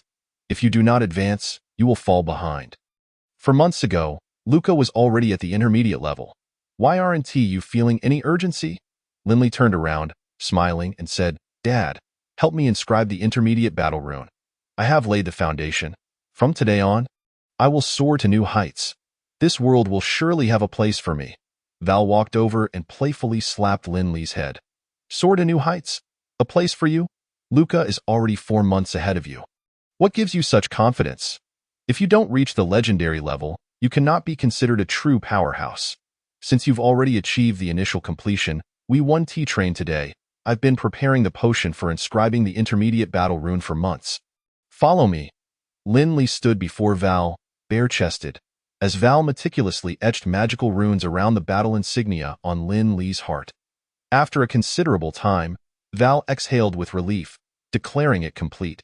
"Put on your clothes now. You are officially a mid-level warrior." Linley glanced down at his chest, noticing an additional circle of runes surrounding the original insignia. This was the newly inscribed mid-level rune. After dressing, Linley inquired, "What distinguishes a mid-level warrior?" Val replied, "Well, mid-level runes can absorb elements into your body. Once your entire being has been bathed in elemental energy, it's as if your potential is unleashed, enabling you to further enhance your body with magical power. When the enhancement is perfected, you can then advance to the advanced level. Upon reaching the master level, your body can experience another potential awakening." Linley pressed on, asking, "What are the differences at the advanced level?" Val continued, "A body strengthened twice can now accept elemental enhancements, allowing a singular element to be introduced into the body. This will fortify your resilience and suitability to that element. Thus, for the Thunder Sword technique we are learning, we will utilize the Thunder element for enhancement." Linley was about to ask another question when Val interjected, "No more questions. You've studied for over 4 years, and your literacy is adequate. Here is the Thunder Sword technique. Take it and study it. Everything you wish to know is contained within, including the methods for inscribing runes and preparing the potion materials. Next time, you'll inscribe them yourself." With that, Val retrieved the technique and tossed it to Linley before departing, turning back to remind him, "Memorize it well. Once you have it down, return the technique to me. Do not take it out of the house, nor disclose the details regarding mid-level warriors to anyone." Linley contemplated how he might acquire the technique later, surprised to have received it in such a manner. After all, progressing too rapidly might alarm others. It was wiser to maintain a low profile, advancing quietly. Chapter 11. Hunting in the mountains. A year and a half had passed since Linley's ascension to mid-level, and the weather was gradually warming. Heralding the arrival of summer. In class, Teacher Chris concluded the day's lesson, expressing his delight in having 3 such bright students in his life. "Today marks my final lesson with you. In 2 months, you shall journey to Hyjar City to continue your studies and training at the Imperial Academy of Magic and Martial Arts. I believe you will all have a splendid future there. Farewell, my students. I hope you remember me when you achieve great success." Linley expressed his gratitude. "Thank you, Teacher Chris, for your guidance over these years. We will certainly not forget you." Luca added, "Rest assured, Teacher Chris, I will remember you. When I have children, I will invite you to teach them." "Goodbye, Teacher Chris," Eudora said softly. Recently, for reasons unknown, she seemed to be in a low mood. After waving a final goodbye, Teacher Chris left the classroom. Luca stretched and remarked, "Finally, it's over. Things will be easier from here on out." Linley countered, "What are you so relaxed about, young Master Luca? Starting tomorrow, you'll begin your morning training. You'll be even busier. If you dare to slack off in the morning, you'll regret it in the afternoon. However, 2 months from now, at the Imperial Academy, no one would be watching over you, and then you could truly relax. Tomorrow morning, my father will head to the capital, and I heard Uncle Val will accompany him. He won't return for half a month, so we will have our freedom for the next 2 weeks." "Ha ha ha," Linley exclaimed. "What? I never heard my dad mention that," Linley replied, puzzled. Eudora chimed in, "It's true. Father told us personally." Linley laughed heartily. "That's fantastic. Ha ha, I've decided to sleep until noon tomorrow. No one is waking me up." Luca scoffed. "What's the point of sleeping? How about we go hunting at Echo Mountain tomorrow? We can have a barbecue in the mountains at noon, and it'll be a good way to gain practical experience." "Isn't sleeping enjoyable?" Linley retorted. "Besides, Echo Mountain is home to elite magical beasts. Last year, with the Viscount and my father present, it was a picnic. If it's just the 2 of us." "It's a death wish, you fool. Who said it would be just the two of us? I'll ask Uncle Owen to join us and bring a few guards along, Luca boasted. Before Linley could respond, Eudora interjected, I want to go too. I've never been before. Last year, Father wouldn't let me. She then turned to Linley, saying, Linley, let us go together. It'll be a nice break. Reluctantly, Linley agreed. All right. Let us meet at the city gate after the Viscount departs tomorrow. The next morning, as the Viscount and Val left, Linley, sword strapped to his back, arrived at the city gate to find Luca and Eudora already waiting for him. Clad in light armor, nearby stood Captain Owen and a team of 12 guards, all armored and sword-equipped. Eudora wore comfortable clothing suitable for movement and a wide-brimmed hat, her long, wavy, light golden hair styled into a braid cascading down her back. The stark contrast of her attire made Linley's eyes widen in delight, highlighting her youthful and radiant charm, prompting him to steal a few extra glances. You've finally arrived. Let us get going. Luca exclaimed impatiently upon seeing Linley. Linley approached, greeting Luca and Eudora before climbing aboard the carriage. Luca pulled Eudora up and shouted, Let us set off with that. The carriage began its journey toward Echo Mountain. Linley chose to sit beside Captain Owen rather than inside the carriage. Uncle Owen, why aren't you going to the capital with the Viscount? Linley inquired. Owen replied, The Viscount and Val are our strongest warriors. It would be pointless for me to accompany them, so the Viscount instructed me to stay behind and look after you. Is this what you call looking after? Linley glanced at the carriage behind him. Owen offered a resigned expression. A bit of relaxation is good. Miss Eudora hasn't been in high spirits lately, so this outing will be beneficial. I've been to Echo Mountain several times. The highest beasts I've encountered are only elite level, so we'll be fine. That moment, Eudora's voice rang out from inside the carriage. Linley, won't you come sit with us for a while? Linley replied, The weather is warm, and the breeze outside is far more pleasant. Besides, I can't enjoy the scenery. Would you like to come out and try? Really? Eudora said, opening the carriage door. But there's no room to sit. Linley smiled. Oh, there is. It's the finest first-class seat. Eudora asked curiously. Where? Linley then picked up the cushion beneath him, stood up, and with a swift motion, stood atop the carriage. He placed the cushion down, squatted at the edge, and extended his hand towards Eudora. Miss, the finest first-class seat is ready for you. Would you like to come up and experience it? All right, she agreed, reaching out to Linley. Miss, be careful. Don't fall. Owen had already slowed the carriage's pace. Seeing Linley and his sister on the carriage roof, Luca hurriedly jumped out of the carriage and leaped up beside them. Owen sighed in resignation. Having no choice but to drive slowly, Luca stood atop the carriage, surveying the surroundings. Hey, Linley, you're right. The view from up here is magnificent, and the scenery is indeed delightful. Linley responded, Would I deceive you? Eudora turned to Linley, asking, Linley, why aren't you wearing armor? Everyone else is in armor. Aren't you afraid of getting hurt? I have good agility and quick reflexes. Magical beasts can't hit me.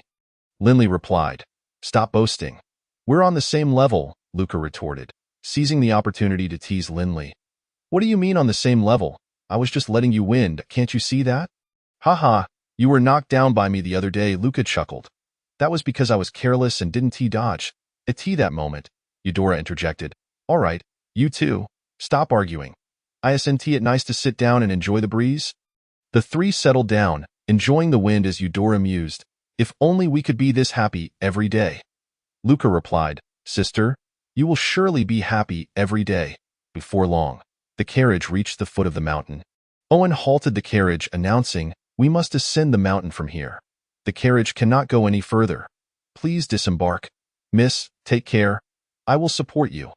Linley and Luca jumped down from the carriage, retrieving their swords from within. Luca tossed a large backpack to one of the guards, instructing him to carry it. Owen addressed one of the guards, Kaka, stay behind to watch over our horses and carriage. He then pointed to 4 others, saying, You 4 must keep a close eye on the miss. She cannot be left unattended for even a moment, understood? Ensure her safety at all costs. Turning to Luca and Linley, he added, Once you ascend the mountain, you must heed my commands. You will only proceed when I say it is safe to do so, understood? If either of you gets injured, I will have a difficult time explaining to the Viscount and Val. Chapter 12. Luca's first battle. Owen spoke sternly. Once we enter the mountain, you cannot act recklessly. The intelligence of magical beasts is not inferior to that of humans. Even a level 1 magical beast requires our full attention. Luca nonchalantly replied, Okay, understood.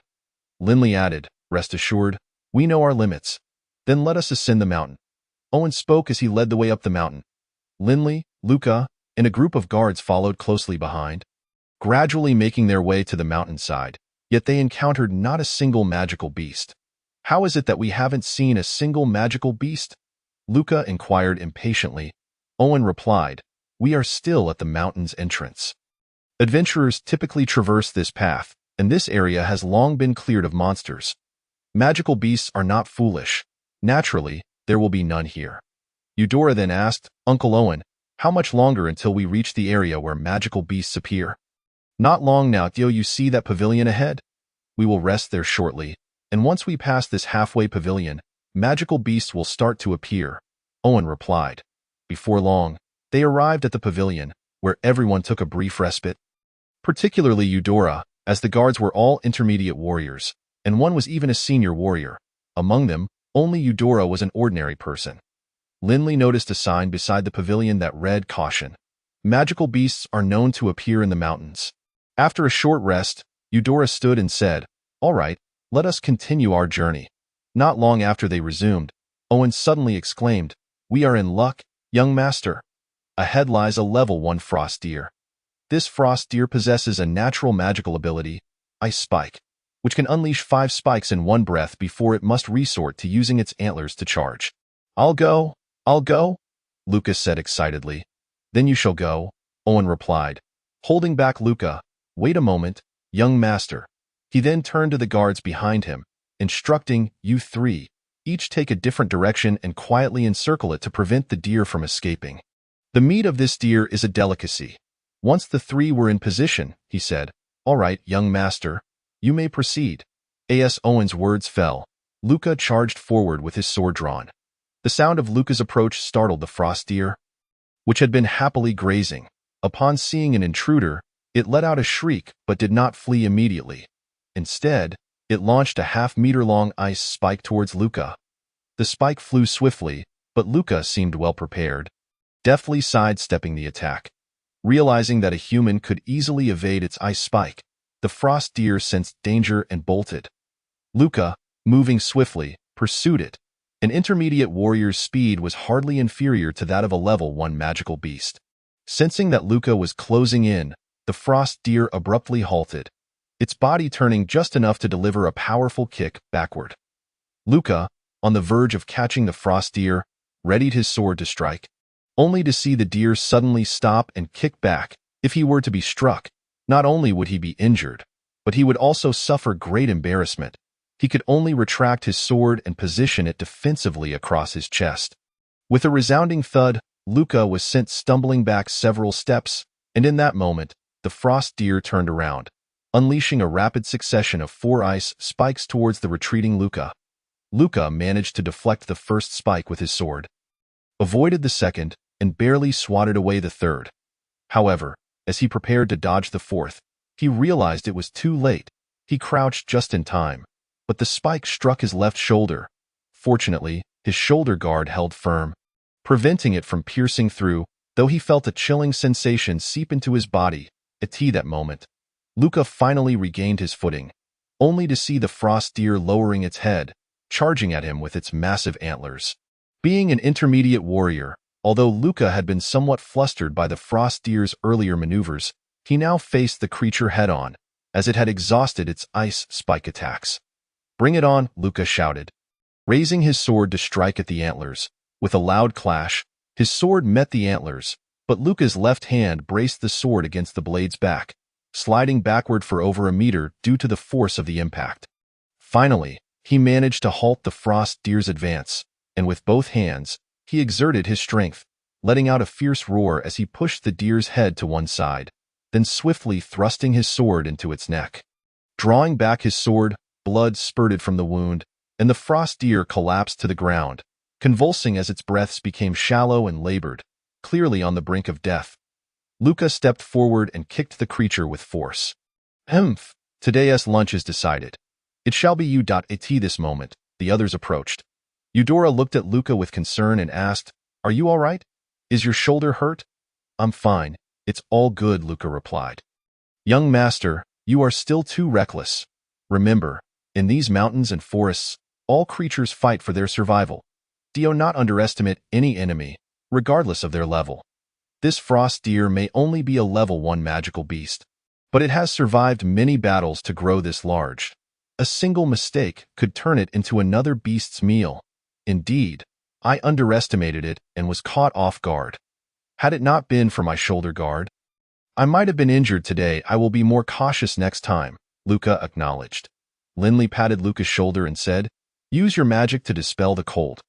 There is a saying, even a lion uses its full strength to catch a rabbit. Therefore, no battle should be taken lightly." Owen instructed the others to carry the slain frost deer, saying, "We won't have to walk far. Ahead lies a small lake where we can rest and enjoy our lunch together. The meat of this frost deer is exceptionally delicious." Linley glanced at the sky. Due to the slow pace of the cart in the morning and the need to care for Eudora, their ascent had been considerably sluggish. Having just hunted a frost deer, it was already approaching noon. "Then let us prepare lunch there and experience Uncle Owen's culinary skills," he suggested. "Very well, I shall demonstrate my skills," Owen replied with a smile. The group arrived at the lakeside, where Owen began preparing the deer for roasting. Linley and the others sat by the lake, enjoying the breeze and the scenery. Luca turned to Eudora and said, "Once we cross the next mountain peak and continue forward, we will soon reach Echo Valley. There, speaking loudly will allow you to hear your own echo. It is quite fascinating." "Is that so? Then let us try it this afternoon," Eudora replied, clearly intrigued. "Do you know how echoes are produced?" Linley asked. "How are they produced?" Eudora inquired. Linley chuckled and explained, "When you speak, if there is a large mountain wall ahead, it reflects our voice back to us, creating an echo." Eudora seemed somewhat perplexed and asked, "Can sound really be reflected back?" "Indeed. You will understand when you try it this afternoon," Linley assured her. After some casual conversation, Owen called them over to enjoy the roasted deer. The meat of the frost deer was indeed delectable, and Owen's culinary skills were top-notch. The exterior was crisp while the interior remained tender. Although they were in the wild with fewer seasonings, the essence of the meat was beautifully showcased. Even Eudora indulged heartily. Chapter 13. Senior Warrior. After the meal, they tidied up and continued their journey. Having now ventured deep into the forest, low-level and intermediate magical beasts occasionally appeared, and Owen selected only non-toxic beasts for Luca and Linley to practice against. At this moment, Linley and Luca were coordinating their efforts to besiege a brown rock boar. A creature with skin as hard as rock, making it a level 2 Earth-type magical beast. Alongside its formidable defenses, it could unleash earth spikes and summon stone shields, boasting sharp tusks that made it quite ferocious. Despite their combined efforts, they struggled to breach its tough defenses. Their intermediate strength could only inflict minor surface wounds. Although the boar was visibly injured, it remained vigorous, while Linley and Luca had to remain vigilant against its spikes and tusks. Owen, standing at a distance, shouted to them, "Focus on its weak points. When it uses its earth spikes, it momentarily rises on its hind legs and slams its front feet down. Seize the opportunity to strike its belly, for that is its vulnerable spot." At that moment, Luca managed to block the boar's tusks with his sword, but the creature's strength proved overwhelming, sending him flying. Linley seized the moment to strike at the boar's eye from the side, but his attack was thwarted by the stone shield encircling it. Determined, Linley gathered his strength, and with a loud crack, the stone shield shattered, leaving the boar's right eye exposed. Letting out a pained roar, the boar flailed its tusks wildly. Having landed a hit, Linley swiftly retreated. The boar, now enraged, stood on its hind legs and aimed its front hooves at Luca, who had fallen to the ground. Linley, having retreated too far to evade the tusks, missed his chance to attack. One by one, earth spikes shot toward Luca. Luca rolled to the left along the ground, narrowly avoiding the spikes, and quickly regained his footing to swing his sword at the brown rock boar. Seeing Luca approach with his sword, the boar raised its head and let out a roar, preparing to summon a stone shield for defense. Linley, seizing the opportunity, dashed in from the right, thrusting his sword into the boar's mouth just as it opened to summon the shield.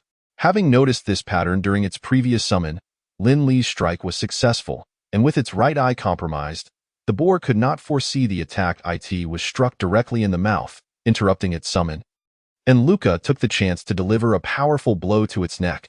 Though the boar's tough skin absorbed much of the impact, a deep wound was left behind. Realizing it was gravely injured and facing inevitable death, the boar disregarded the sword lodged in its mouth and attempted to turn and fight Lin Li. Anticipating this, Lin Li released his grip on the sword, pivoted, and delivered a side kick that sent the sword deep into the creature's mouth. The brown rock boar let out another agonizing cry before its massive form collapsed to the ground, struggling for a moment before falling silent. Witnessing the demise of the beast, Eudora approached, exclaiming, "Brother, you know very well its hide is thick. Why did you persist in hacking away at it?" Luca sank down onto the ground, panting, and replied, "I had no choice. This boar is exceedingly cunning and never reveals its weaknesses." After taking a hearty swig from his water flask, he continued, "I am utterly exhausted. The next time I encounter such a creature, I have resolved to steer clear and not provoke it." Lin Li then stepped forward, prying open the boar's jaws to extract his sword. The hilt was drenched in blood, leaving his hands in a grotesque state. He quickly accepted the water flask from Owen and cleaned himself for a while before returning to the boar's head, where he forcefully sliced into the center of its forehead, revealing a brilliant yellow crystal within, resembling a gemstone. This was the magical core. After rinsing it off, he held the magical core in his palm, its oval shape radiating a dazzling glow under the sunlight. Although it is merely a mid-level magical core, its color and form are exceptionally beautiful, he remarked. Eudora, captivated, looked over and exclaimed, "How stunning! Let me see. Let me see." Lin Li then handed her the magical cord. That moment, Owen interjected. Although the brown rock boar is classified as a mid-level magical beast, its core possesses significant value. Its translucent sheen and perfectly rounded shape make it highly marketable. Far surpassing the irregular, colored stones of other cores, it is often fashioned into magical jewelry, capable of inscribing the stone shield spell. Eudora inquired, "How much can it be sold for?" Owen chuckled and responded, "In the splendid jewelry stores of the royal capital, a stone shield protection necklace crafted from it can fetch around 200 gold coins. This magical core could easily be sold for over 100 gold coins at any shop. I never anticipated encountering a brown rock boar today. Truly, it is the favor of Lady Luck. You must understand, these boars have become increasingly rare, nearly hunted to extinction by adventurers." Lin Li was equally astonished by its worth. Realizing it could rival several years of Val's income, he turned to Luca and said, "Will you still avoid it next time? Who would turn away from gold coins? This is over 100 gold coins. No matter how difficult it is to kill, we cannot let it slip away." Eudora lifted her hand to the sunlight, gazing at the magical core, more radiant than any gemstone, her face alight with joy. Suddenly, a purple streak of light shot forth from a distance, swift as lightning, darting toward the magical core in Eudora's hand. Eudora gasped in fright. Before anyone could react, the flash snatched the core away. Leaping onto a nearby branch, clutching the core and casting a glance at the onlookers, it was then that they discerned it was a small purple ferret, slightly smaller than a cat, with a long tail. "My gold!" Luca shouted, dashing after it. Lin Li quickly followed suit. The purple ferret, upon sensing it was being pursued, scurried swiftly up the mountain. "You lot, keep an eye on the young lady," Owen called out, also giving chase. Turning to Luca and Lin Li, he warned, "That is a lightning ferret, a high-level magical beast, exceedingly fast. You two will not catch up. Do not stray too far. I will see if I can pursue it." With that, he swiftly outpaced the two, pursuing the lightning ferret. Upon hearing it was a high-level magical beast, Luca halted, muttering in frustration, "Damn, my gold." That moment, he heard Lin Li declare, "I'll go after it." "How can you chase it?" Luca began, but before he could finish his sentence, Lin Li let out a low roar and activated Thunderstep, his entire being enveloped in crackling electricity as he rapidly surged forward. Luca stood there, dumbfounded. After a moment, he exclaimed, "Damn, a high-level warrior. This is a combat technique? How did he suddenly become high-level? This is unbelievable." He slapped himself, muttering, "I must be dreaming. Ouch, that hurts." He then stood there, dazed, staring in the direction Linley had taken. Eudora and the guards approached. Eudora asked Linley what happened. "How are you moving so fast with that purple light?" "That's Thunderstep," replied Aaron, a high-level warrior from the guard team. "I have seen Lord Val perform it. It is one of the combat techniques of high-level warriors." Aaron continued, "I did not expect young Master Linley to have advanced so quickly." Eudora expressed her astonishment. "A high-level warrior? It hasn't been 2 years since he broke through to mid-level." "Luca, didn't you say you still needed at least 2 more years? Wasn't he only a few months behind you in breaking through to mid-level?" "How would I know? When we practiced together, we were basically equal." "Suddenly, he is high-level. So that line about I was letting you win was true?" Luca replied, still flabbergasted. Chapter 14. Echo Valley. Linley, utilizing Thunderstep, rapidly pursued ahead and called back to Owen. "I'll catch up." Owen, astonished, exclaimed, "When did you become high-level?" "No wonder you broke the stone shield with a single strike." Linley casually responded, "Just a couple of days ago." "Impossible. Val told me he practiced Thunderstep for a month before mastering it." "You learned it in just 2 days and executed it so well." Owen clearly did not believe him. Linley, aware of his disbelief, thought to himself, "Perhaps it is because I am simply more intelligent." He hastened his pace to catch up. Seeing Linley rapidly distance himself, Owen called out, "Be careful." He reasoned that the highest-level magical beasts on this mountain were only level 4, and now that Linley had reached high level and possessed Thunderstep, he could retreat even if he could not defeat them. Watching Linley vanish into the distance, he murmured, "With this speed, high level truly has its advantages." The Thunder Sword technique is reputed to be one of the strongest below the legendary tier. It is indeed formidable. In reality, Thunderstep did not confer this extent of speed. If Val were to see Linley's current velocity, he would wonder if he had been practicing a counterfeit version of the Thunder Sword technique. It was simply not the same as what he had trained at that moment. Linley was not only employing Thunderstep, but also channeling spiritual energy, which flowed rapidly through the meridians in his lower body, coursing through the various acupoints in his legs and feet. He moved with the grace of a swallow, navigating the forest with remarkable speed, capable of altering his momentum instantaneously, weaving through the woods as effortlessly as a fish in the sea. Encountering no obstacles. In truth, Thunderstep could only enhance linear sprinting speed. Changing direction was quite challenging. Even Val could only manage slight adjustments in angle, dodging attacks while advancing or pursuing. The lightning ferret, after a brief run, glanced back to see a purple figure rapidly approaching, startling it into fleeing once more. At this point, Linley was close behind the ferret, swiftly drawing his sword and shouting, "Thunder Slash!" His sword, enveloped in electric energy, sliced toward the ferret with great speed. The lightning ferret managed to roll away, evading the strike, as the electric arc swept past, scorching several trees behind it in a flash, leaving charred remnants in its wake. Aware that his initial attack would not connect, Linley swiftly executed another maneuver. He plunged his sword into the ground, invoking Thunderlight Web. Countless arcs of electricity emanated from Linley, rapidly spreading outward and forming a circular net resembling a spider's web. This was an area of effect attack, and it struck the ferret just as it had evaded the initial slash. The lightning ferret was hit by the Thunderlight Web, causing it to tremble involuntarily. While the attack's area was extensive and its lethality moderate, it delivered a powerful paralysis effect. The magical core that had been clutched in its paws fell to the ground due to the paralysis.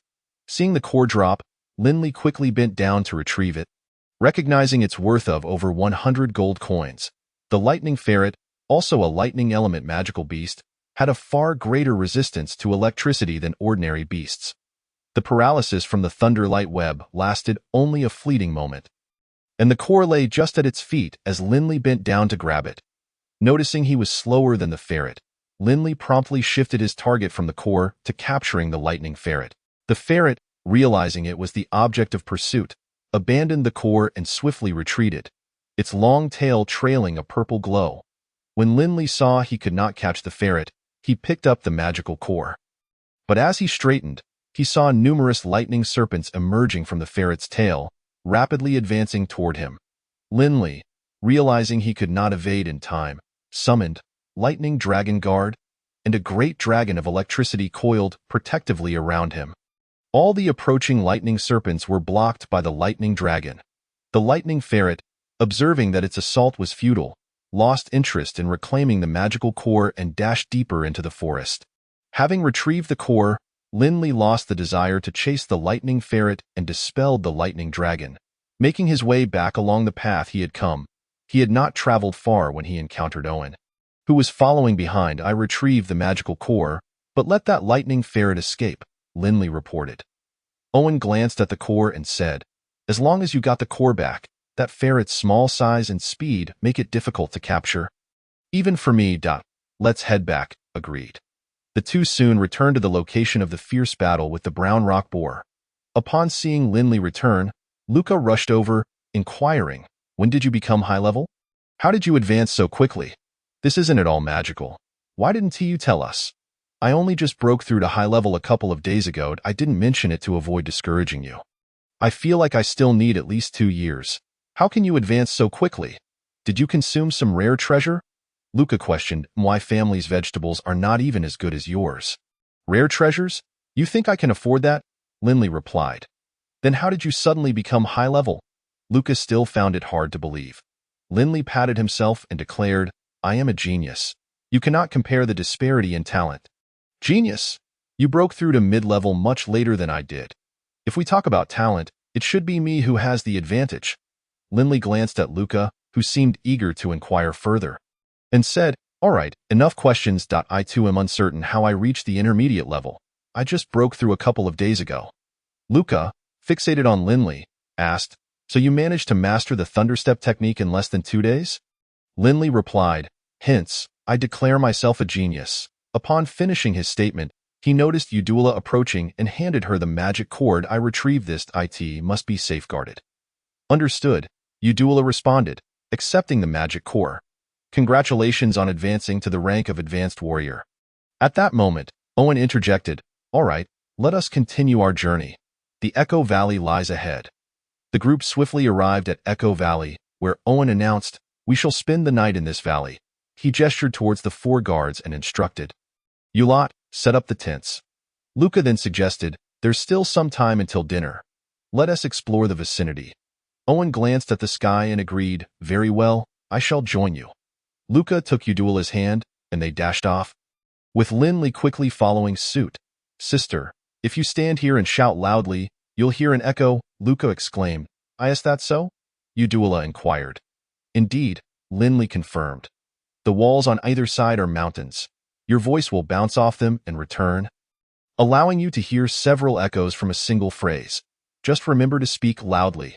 Positioning her hands before her mouth, Udula shouted, "I am Udula." The valley reverberated with her name. "Udula, Udula, Udula." Delighted by the multiple echoes, she continued, "I shall become a magician, magician, magician, magician."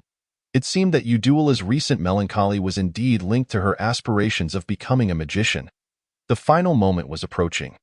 The noble lord would undoubtedly procure the last vial of the awakening potion during his visit to the royal capital. At this point, Luca shouted, "I want to become a legendary warrior. Legendary warrior, legendary warrior, legendary warrior." Witnessing the siblings reveling in their playful banter, Linley joined in, exclaiming, "It's thundering and raining. Time to go home and collect the laundry." Chapter 15. The azure-striped unicorn tiger. Luca stared at Linley with a bewildered expression. "What on earth are you shouting about?" Meanwhile, Udula erupted into laughter. Even Owen looked at Linley in disbelief and remarked, "Young Master Linley, we are to spend the night here. It would be disastrous if it rains." After their playful antics, the trio returned to their resting area, where 4 tents had been erected, a small one in the center and 3 larger ones surrounding it. Owen addressed the 3, saying, "Miss, you shall sleep in the smaller tent. The 2 of you will share with me, while everyone else can make do outside." Shortly thereafter, dinner was served, and they gathered around the campfire, enjoying their meal amidst laughter and conversation. After dinner, Luca remarked, "Thank you all for your hard work today. Make sure to rest well." Owen first instructed the guards, "You three will take turns keeping watch and shifts."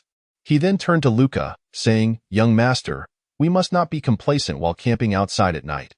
Vigilance is essential. Do not sleep too soundly." Linley turned to Udula and asked, "Miss Udula, will you be scared tonight?" "Do not underestimate me," she replied confidently. "With so many people around, I shall not be frightened." Owen approached and urged, "Young Master Linley, you and young Master Luca should rest promptly. You have battles to face tomorrow." "All right, I shall return to the tent," Linley said before entering. The tent was quite spacious, accommodating 5 individuals without feeling cramped. Sleeping bags had been laid out in 3 directions within the tent. Linley walked towards the sleeping bag on the right and sat cross-legged upon it. Just then, Luca and Owen entered, observing Linley's unusual posture. Luca curiously asked, "What are you doing sitting up instead of sleeping?" Linley responded, "I'm sitting to sleep. What's strange about that? You two sleep as you wish. I can manage this way, don't mind me. I do the same at home." With that, he closed his eyes and began meditating. Linley recognized that this might seem peculiar to them, but they could only express their curiosity, as meditation was unheard of in their world. However, Linley overlooked the fact that while meditation was absent, a form of contemplation existed, often practiced in a similar posture. Owen, witnessing Linley in a cross-legged position, felt a tremor of intrigue. He considered asking something but ultimately refrained. Approaching his sleeping bag, he removed his armor and lay down. Turning to gaze at Linley for a while, though he discerned nothing unusual, Luca, filled with curiosity, also stared for a moment, but, being young and inexperienced, wondered if such a position could indeed allow one to sleep. Exhausted from the day's activities, he soon drifted into a deep slumber, in the dead of night. As everyone lay in a deep sleep, a sudden, thunderous roar of a beast shattered the silence. It's the azure-striped unicorn tiger. "Wake everyone!" came the urgent voice of a guard. "Lord Owen, a magical beast approaches. Prepare for battle," echoed the voices of the night watch outside the tent. Upon hearing the roar, Linley immediately opened his eyes and stood up. Owen also sat up, swiftly grabbing the sword beside him, and together with Linley, rushed outside while shouting, "Young master, a beast is attacking at night. Rise quickly." He wondered if Luca had heard the commotion. As Linley exited the tent, he heard a loud crash, followed by a figure crashing onto their tent. It was one of the night watch guards. Before he could comprehend the situation, a massive white figure lunged toward him. In a panic, he instinctively unleashed a lightning slash and simultaneously activated Thunder Step, retreating swiftly to the right, where Udula's tent was located. The white figure, taken by surprise by the sudden lightning attack, was too close to evade, raising its right foreleg in defense. With a low growl, its body became enveloped in a greenish glow, absorbing the blow. Before Linley could gather his thoughts, a deep yellow glow struck again, accompanied by a resounding crash as a massive rock sword slammed down, forcing the creature onto the ground. Its green glow shattering in an instant. In the flickering light of the campfire, Linley finally discerned the beast that had attacked. It stood at least 2.5 meters tall and measured 6 to 7 meters in length, not accounting for its tail, which exceeded 2 meters and resembled a whip. Its fur was a striking white interspersed with azure stripes, and atop its head sprouted a spiraled horn, approximately half a meter in length. Owen, having landed a blow, prepared for another strike. Despite the giant tiger's size, it moved with remarkable agility, rolling away just as it hit the ground. Once upright, it took a few steps back. Fixated on Owen, crimson blood dripped from its forehead, staining one side of its head. Owen's strike had wounded it, instilling a sense of caution in the beast, which refrained from attacking recklessly to this moment. Other guards rushed over to assist their fallen comrade, while the rest gathered behind Owen. Linley suddenly felt a tight grip around his arm and turned to see Udula, her body trembling slightly, evidently frightened by the immense tiger. Linley reassured her, "Do not worry. Uncle Owen is here, and I shall protect you as well." "What happened? Why did the tent collapse?" came Luca's startled voice from beneath the fallen tent. Just then, the azure-striped unicorn tiger let out a furious roar, seemingly responding to Luca's inquiry. Suddenly, azure wings sprouted from its back, propelling it towards Owen at an astonishing speed.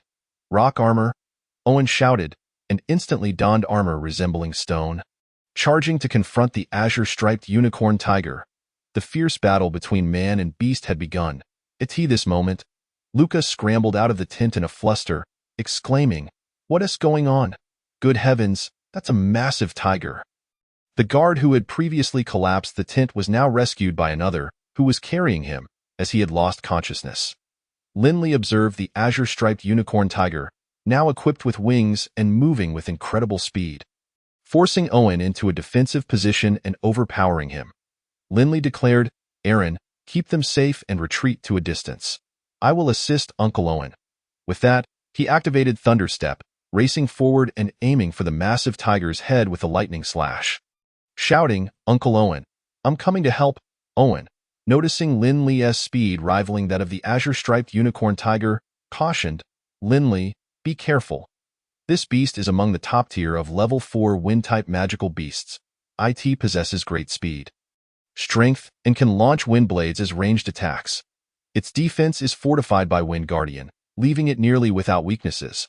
Stay behind me and coordinate your attacks. Do not get too close." Although Owen found himself on the defensive, his rock armor provided formidable protection, preventing the unicorn tiger from overpowering him. As Linley shielded himself behind Owen, he occasionally unleashed lightning slashes, but they proved largely ineffective, either evaded or countered by the wind blades. As the unicorn tiger realized it could not break through their defenses, it abruptly circled around to charge at Luca and the others. Suddenly, a massive stone wall rose before the beast, erected by Owen's battle technique. The unicorn tiger leaped off the stone wall and glared fiercely at Owen and Linley. "What is that thing charging towards us?" Udula exclaimed in alarm. Chapter 16. Night Battle. Linley turned to see a streak of lightning vault onto a tent's roof. There stood the lightning weasel, clutching an EGG'd. "Be careful. The lightning weasel is back," Linley warned. "Snakes? So many snakes."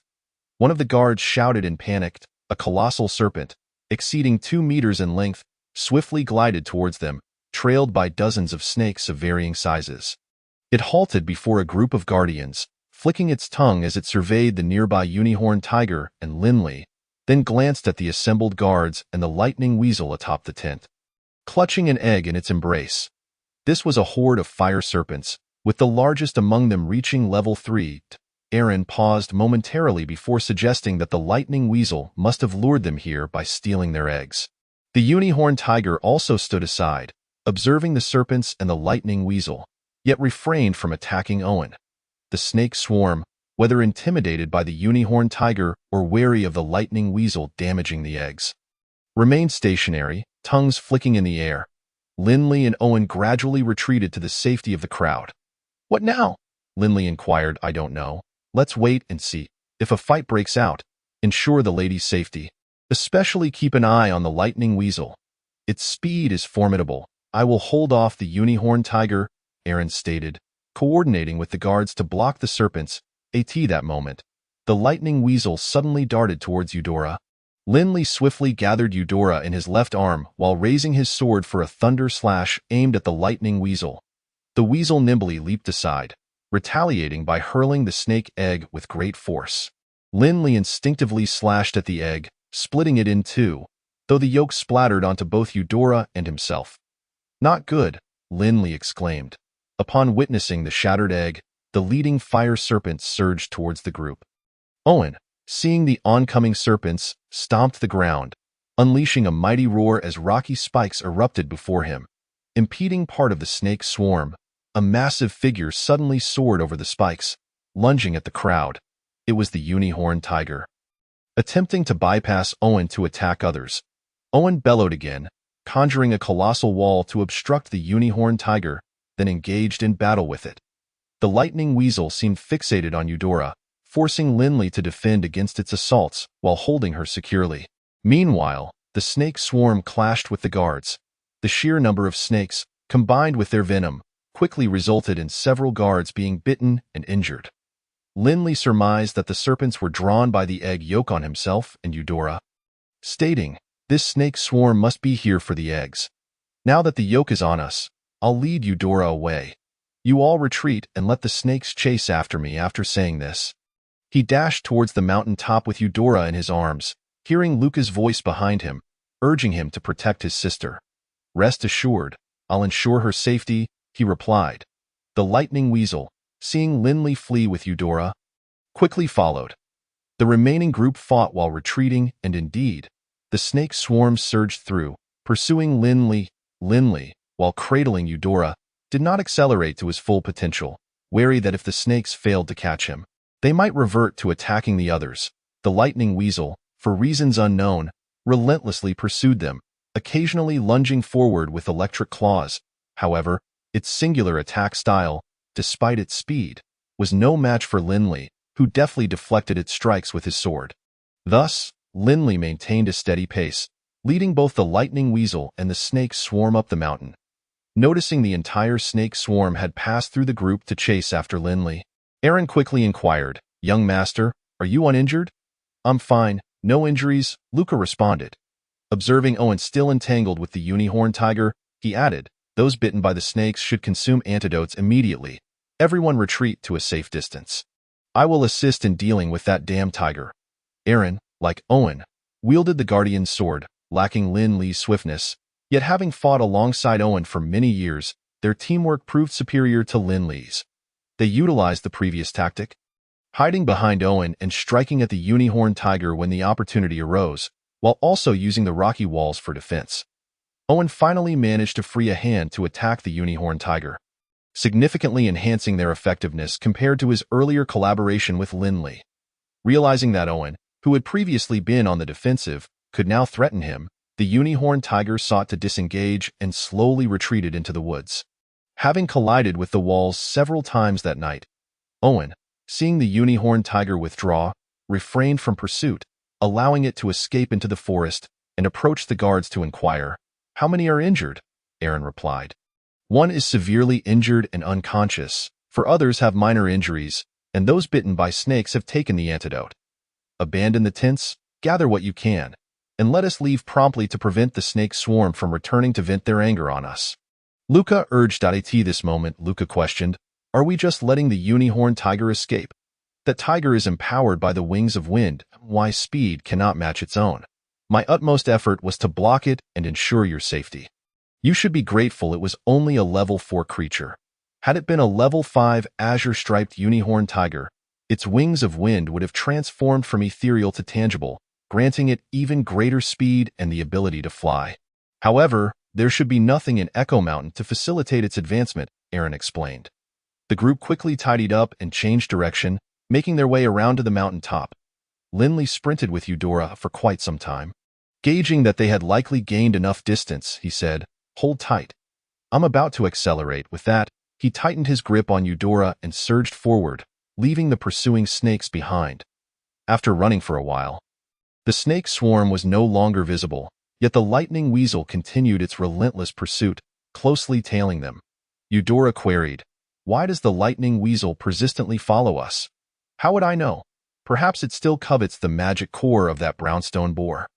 "Take it out and see its reaction," Linley suggested. Upon hearing Linley's words, Eudora retrieved the magic core and held it up. The moment the lightning weasel spotted the core, it emitted a hissing sound. Appearing to desire it fervently, Eudora, noticing its reaction, asked, "It seems to want it desperately. What should we do?" Linley replied, "What else can we do? We must keep it safe. It's worth over 100 gold coins. Are we to give it away? It's an electric-type creature. Why would it want a rock-type magic core?" Eudora nodded, putting the magic core away. When the lightning weasel saw the core being stowed, it hissed again, its body crackling with electric energy as it charged forward. Linley, noticing the weasel's sudden change, thought to himself that he had never witnessed such a display before. It seemed to be in a frenzied state. He hastily fled with Eudora in his arms, and indeed, the lightning weasel, now enveloped in crackling energy, vastly increased its speed, surpassing Linley. Its attacks also grew significantly more powerful. Linley could only run while defending with all his might, sustaining several wounds in the process to protect Eudora. He realized that this could not continue. It was time to unleash his full strength.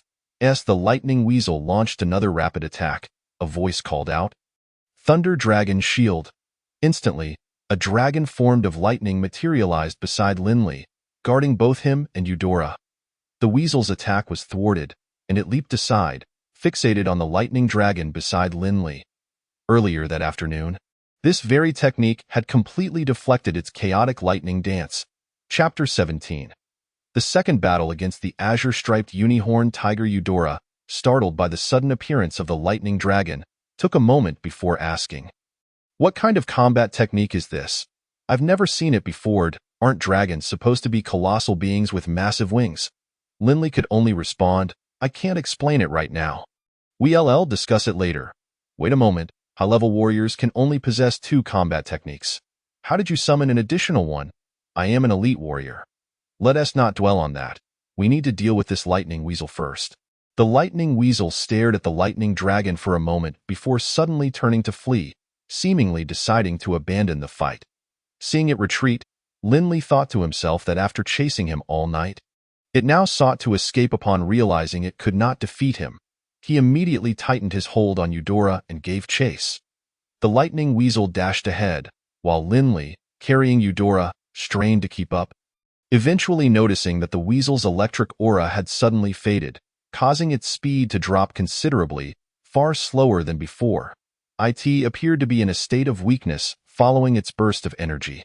Seizing the opportunity, Linley accelerated, closing the distance. Suddenly, a massive figure burst forth, sinking its teeth into the fleeing lightning weasel, blood erupting from its body. It was the azure-striped unicorn tiger. Upon spotting the creature, Linley slammed to a halt, nearly losing his balance as he turned to flee. Eudora gasped, her grip around Linley tightening. The tiger's sudden appearance did not instill fear within her, as Linley's embrace provided her with a profound sense of security. At that moment, her emotions were complex. The events of the night had not caused her any anxiety or panic, but rather a thrill as she glanced up at Linley. This boy, whom she had known for many years and who was of similar age, suddenly appeared inexplicably handsome to her, stirring unfamiliar feelings within her heart. She leaned in slightly closer, captivated by the warmth of his not-so-broad chest. If it were only Linley, he would have no fear of the unicorn tiger. But now, with Eudora in his arms, he prioritized her safety and sprinted away. The small stature of the lightning weasel was hardly sufficient for the azure-striped unicorn tiger, which could swallow it whole without a second thought. As Linley fled, the weasel immediately activated its wings of wind, pursuing him relentlessly, clearly still hungry. Linley, with Eudora in his arms, fled with all his might, having run throughout the night. When he glanced back, he found the unicorn tiger closely tailing him. Despite its size, the tiger was surprisingly swift. Had it not been for the multitude of trees in the mountainous terrain, Linley suspected it would have caught up to him long ago. As dawn began to break, Linley pressed on, feeling his strength begin to wane. Even with his meridians fully opened and bolstered by spiritual energy, exhaustion settled in. If it were only himself, it would be manageable. The crux of the matter lay in the fact that he was still carrying someone. Linley thought to himself how incredibly unfortunate he was tonight, having run without pause for several hours. Without even a sip of water. It was all the fault of that lightning marten, a level 3 thunder-type magical beast demanding a level 2 earth-type magic core, using its explosive abilities to chase him down. Had it not been for its period of weakness, with its speed and reflexes, it would never have allowed the unicorn tiger to ambush him. To be doomed was one thing, but now he was still being pursued by the unicorn tiger. As Linley ran, lost in thought, he suddenly found himself at the edge of a protruding cliff. He quickly halted, nearly careening off the edge. Fortunately, the sky was beginning to brighten. Had it remained dark, he would have plunged straight down. Just as Linley steadied himself, the unicorn tiger had already caught up, completely blocking his escape route. Whether it was fear that Linley might fall and miss breakfast, or concern that it might inadvertently tumble down itself, it hesitated, watching him without immediately lunging. Linley gently set Eudora down, stating that there was no path left, and they would have to fight desperately. He urged her to be careful. Eudora, anxious as she gazed at the unicorn tiger, then looked deeply into Linley's eyes and said, "You should run. Don't worry about me." "What foolishness is this? How could I abandon you? I promised your brother I would ensure your safe return. Eudora, a bit agitated, replied, Do you know? In 2 months, I will turn 14. If I cannot awaken as a mage, my life will be meaningless. I do not wish to be married off to a noble I do not know in just a few years. Nor do I want to bear children with a man I do not love, living my life as an ordinary noble lady. Such a life is not worth living. I might as well die here and now. Linley was taken aback by Eudora's words, astonished that someone so young could harbor such profound thoughts. At that moment, the unicorn tiger let out a furious roar, and several blades of wind shot towards them. Perhaps it was irked by their lengthy conversation, thinking they had forgotten its presence. Linley unleashed a thunder slash to counter the wind blades and declared, There is still time. You must believe in yourself. You will surely become a mage. I will slay this tiger and procure its magic core as a gift for your ascension. With that, he charged at the unicorn tiger. Upon seeing Linley rush forward, the unicorn tiger immediately cast Wind's Guardian, enveloping itself in a greenish glow before pouncing at Lin. It appeared that its earlier hesitation stemmed from a genuine fear of losing its breakfast to the cliff. Relieved that the unicorn tiger had not attacked Eudora, Linley summoned a thunder dragon to protect himself and engaged the beast head-on. You beast, I've been running all night. Do you truly believe I fear you? Today, I shall slay you. Linley channeled all of his energy through his meridians, shouting, It is time to showcase my true skills. With that, he activated Thunder Step and began a relentless assault on the unicorn tiger. Each strike a full-powered thunder slash. Without Eudora's weight, Linley's speed surpassed that of the unicorn tiger, and he unleashed 3 combat techniques simultaneously, a battle of endurance and resource consumption. For a moment, he completely overpowered the unicorn tiger. The beast had never anticipated that the prey it had pursued all night would possess such ferocity. The unicorn tiger, massive in size, found little room for evasion in close combat.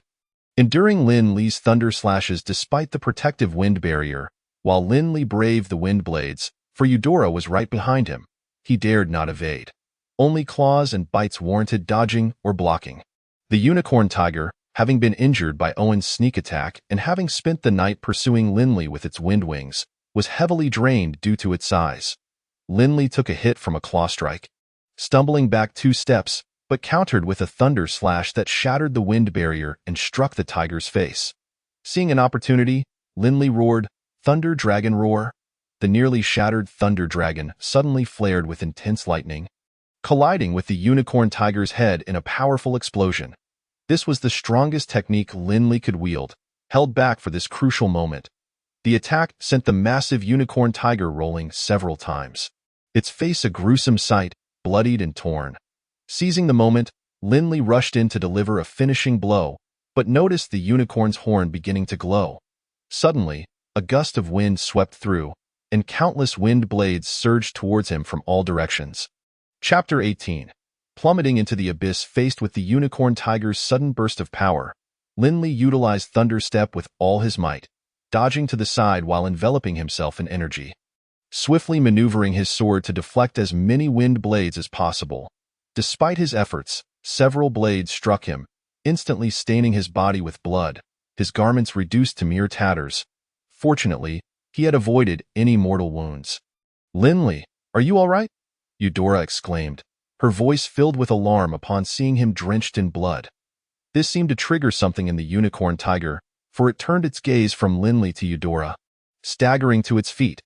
Instead of lunging at Linley, it charged directly at Eudora. Witnessing the unicorn tiger's advance towards Eudora, Linley, gritting his teeth against the pain, sprang into action, using Thunder Step to collide with the beast. Knocking it sideways and causing it to crash next to Eudora, he fell to the ground as well. Eudora, frozen in fear at the sight of the charging unicorn tiger, was startled when it collapsed beside her and immediately ran towards Linley. As the unicorn tiger attempted to rise for another attack, the protruding cliff, already strained beneath its massive weight, could bear no more. With a powerful push from its hind legs, the cliff crumbled, sending both the unicorn tiger and Eudora tumbling down into the abyss.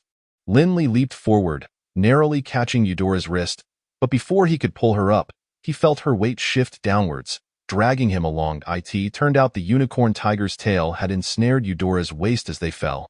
Suspended in midair, Linley remained remarkably calm. The unicorn tiger was below them, while he and Eudora were above. He quickly wrapped his arms around Eudora, then unleashed a barrage of thunder slashes downwards at the unicorn tiger. The beast seemed to have expended its last magical energy on the wind blades, as Linley's strikes landed squarely on its abdomen. As they neared the ground, Linley performed a somersault, placing Eudora atop him, then concentrated all his remaining energy around himself. Suddenly, a thunderous crash resounded as they collided with the unicorn tiger's belly, the impact knocking Linley unconscious. Linley, wake up. Don't die on me. In his haze, Linley could hear Eudora's desperate voice, shaking him repeatedly. As he opened his eyes, he was met with Eudora's tear-streaked face. It's fine. I'm all right. Upon seeing Linley regain consciousness, Eudora enveloped him in a tight embrace, exclaiming, "Thank goodness you're alive." Linley sat up and inquired, "Are you all right? Are you hurt?" Eudora took a moment to compose herself before replying, "I'm fine." "What do we do now?" Linley glanced at the lifeless unicorn tiger beside them and then surveyed their surroundings. "First, we need to find a safe place, then wait for Owen and the others to rescue us. There are signs of battle on the cliff, and the collapse can be observed. As long as they locate the area, they will surely discover our fall, regardless of whether we are dead or alive. They will come." Linley was in considerable pain, with numerous wounds and his clothes in tatters, stained with both his own blood and that of the unicorn tiger. He swayed, nearly toppling over, but Eudora caught him just in time. Eudora was also bloodied. The thunder slashes had struck the unicorn tiger's belly, and as they had used its belly as a cushion, they were fortunate to have landed on the beast. Otherwise, they both would have perished. With Eudora's support, they retrieved Linley's fallen sword. "Let us take the magic core from this azure-striped unicorn tiger and leave quickly. The scent of blood is too strong here and will attract other magical beasts." Approaching the massive head of the unicorn tiger, Linley saw its face was drenched in blood, with little unscathed skin remaining, except for its nearly half-meter-long horn, which was intact. It seemed the thunder dragon roar had indeed proven to be formidable. Linley began to dig near the horn and discovered that the magic core was actually connected to it, so he extracted the entire horn along with the core. Just as he was about to urge Eudora to hurry away, a thought struck him, and he moved to the tiger's belly. The abdomen was riddled with sword wounds, inflicted by his earlier thunder slashes, and due to the impact of their fall, many of its intestines were exposed. Gritting his teeth against the nausea, Linley cut into the stomach. With a sickening squelch, a mass of unmentionable contents spilled out. Holding his mouth, he rummaged through the mess and finally found a purple stone. He extracted it, shook it off, and then moved to a nearby tree to peel off some bark, carving a message stating that they were both safe, along with an arrow indicating their direction. "There's no time to deal with the tiger's hide. Let us go find a place with water to clean ourselves. We'll mark our path along the way so Owen will know where we went." With Eudora supporting him, they walked slowly along the cliffside. Fortunately, they encountered no magical beasts, but they also failed to find a water source. Noticing Eudora's evident fatigue, Linley suggested, "Let us rest here. Keep watch around us. If anything happens, wake me immediately. I need to recuperate." Having spoken, she settled into a cross-legged position, entering a state of meditation. Eudora observed Linley sitting there, a look of confusion on her face, wondering if it wouldn't be better to lie down and rest. She recalled how Linley had held her throughout the night as he ran, and she marveled at his prowess. At their age, he was already an elite fighter, capable of defeating the blue-striped unicorn tiger.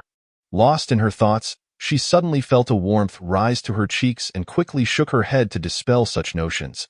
She patted her face and glanced around, muttering to herself that this was not the time for daydreaming. She needed to remain vigilant for Linley.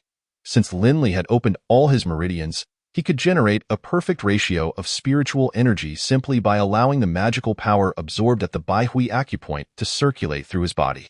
The restorative effects of spiritual energy surpassed both inner strength and magical power by a considerable margin. Using magical power for recovery was akin to applying an external healing salve, while inner strength worked conversely. And spiritual energy encompassed the benefits of both. yielding even better results. As Udula surveyed her surroundings and found no signs of danger, she turned her gaze back to Linley, a smile unconsciously gracing her features. It wasn't until nearly noon that Linley concluded his meditation and rose to his feet. Opening his eyes, he remarked, "All right, I've regained some strength. You must be hungry. Let us find something to eat." Udula rushed to support him, her concern evident as she asked, "Aren't you going to rest a bit longer?" "I'm not hungry yet." Linley chuckled and replied, "You may not be hungry, but I am. I assure you, I'm fine now. You needn't assist me any longer." Upon hearing that he no longer required support, Udula inquired once more, "Are you truly sure you don't need my help?" Linley, puzzled, responded, "If I don't need assistance, why do you seem so disappointed? I am an elite warrior with strong recovery abilities. Look, my wounds have already scabbed over." Udula quickly retorted, "No, I'm actually relieved. Not needing to support you saves me a lot of effort." Seeing that Linley had begun to walk ahead, she hurried to catch up, asking, "How did you suddenly become elite? And what is the deal with that Thunder Dragon shield?" "I've witnessed Uncle Val and my father spar, yet I've never seen such a technique, let alone one that involves the Thunder Dragon flying out to attack." Linley glanced at Udula, knowing that he could not deceive her with mere fabrications, and finally said, "If you swear you won't tell anyone, I'll explain. Not even your father or Luca can know." After a pause, he added, "This is something even my dad is unaware of." Linley had often contemplated revealing this to Val, yet he could never find the right words. He just say, "Your son is a time traveler," for fear that Val might think his son's body had been overtaken by someone else in a world of magic. Such soul-snatching plots were not unheard of, and he dreaded the possibility of turning father and son into enemies. Upon hearing this, Udula immediately raised 3 fingers and swore, "I, Udula Garcia, vow never to disclose Linley's secrets. If I do, may my family perish and my soul be shattered." Linley was taken aback by the intensity of her vow. "If you speak of this, I could be in peril, so please remember your oath." "Worry not. Even in death, I would not reveal it," she assured. Over the years, her character had proven trustworthy, and Linley intended to share only a brief explanation. "I inadvertently discovered another method of cultivation. When I combined it with the traditional method, I found that the speed of training accelerated tremendously." "What sort of method could possibly enhance training speed by several times?" "And what about that Thunder Dragon?" Udula pressed on.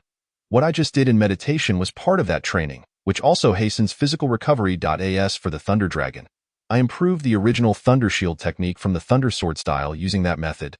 "Why not improve your other combat techniques?" Udula asked. Linley replied, "The other skills are too conspicuous. I fear being detected. Only the Thunder Shield can be used discreetly, and modifying this technique isn't a simple task. Just altering the Thunder Shield took me 2 months." Udula then queried, "So, you've been elite for 2 months and managed to learn the Thunder Shield?" "Well, I'll tell you. I broke through to elite nearly a year ago. In a few days, I'll reach full elite status. Had I not been focused on researching and practicing combat techniques, I would have long since achieved master level." Udula exclaimed, "So fast? Can you teach me?" "Teaching is out of the question. Though I trust you to some extent, I can't fully rely on you. After all, girls your age can change their minds at any moment," Linley explained. "No matter how fast it is, it doesn't matter much. My method can only assist traditional training. Once you reach master level, you've hit the ceiling and cannot break through to legend.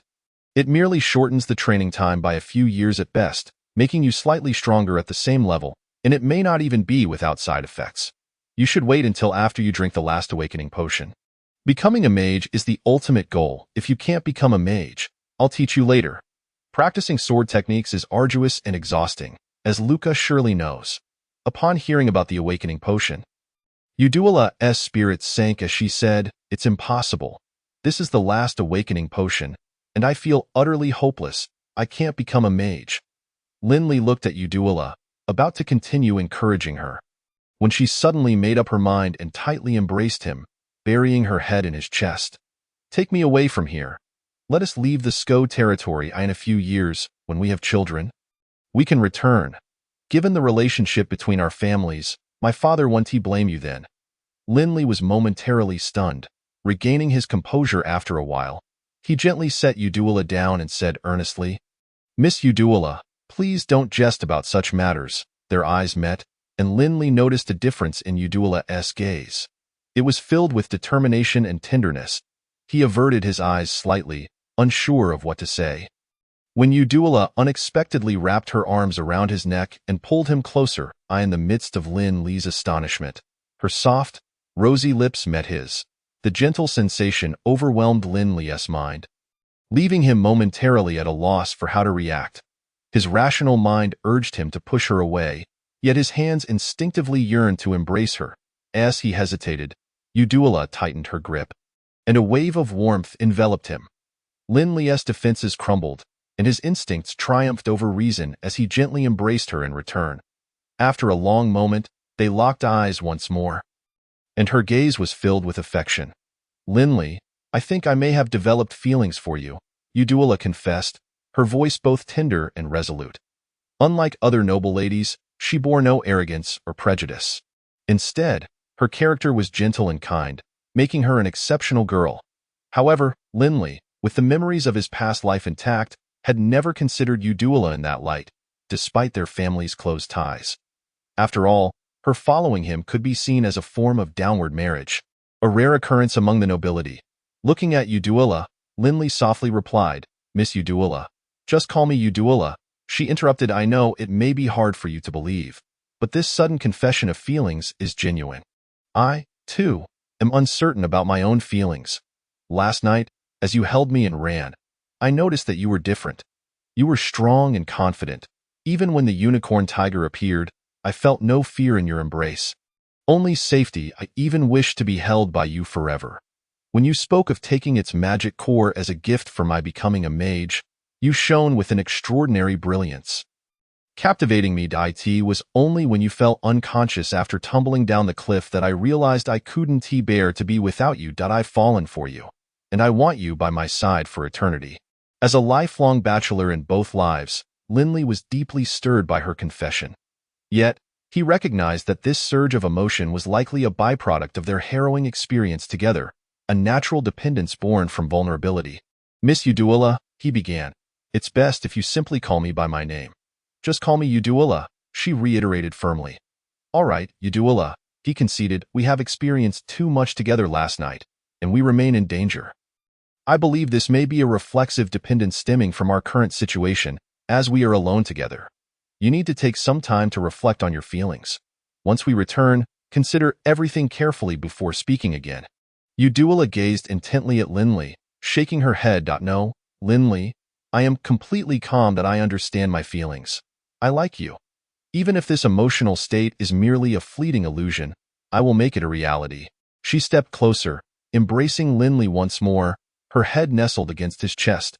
"As a girl from a noble family, I know that at 16 or 17, I will be married off to another noble family. Such unions are crucial among the aristocracy, and my father, despite loving me dearly, would not be exempt from this tradition.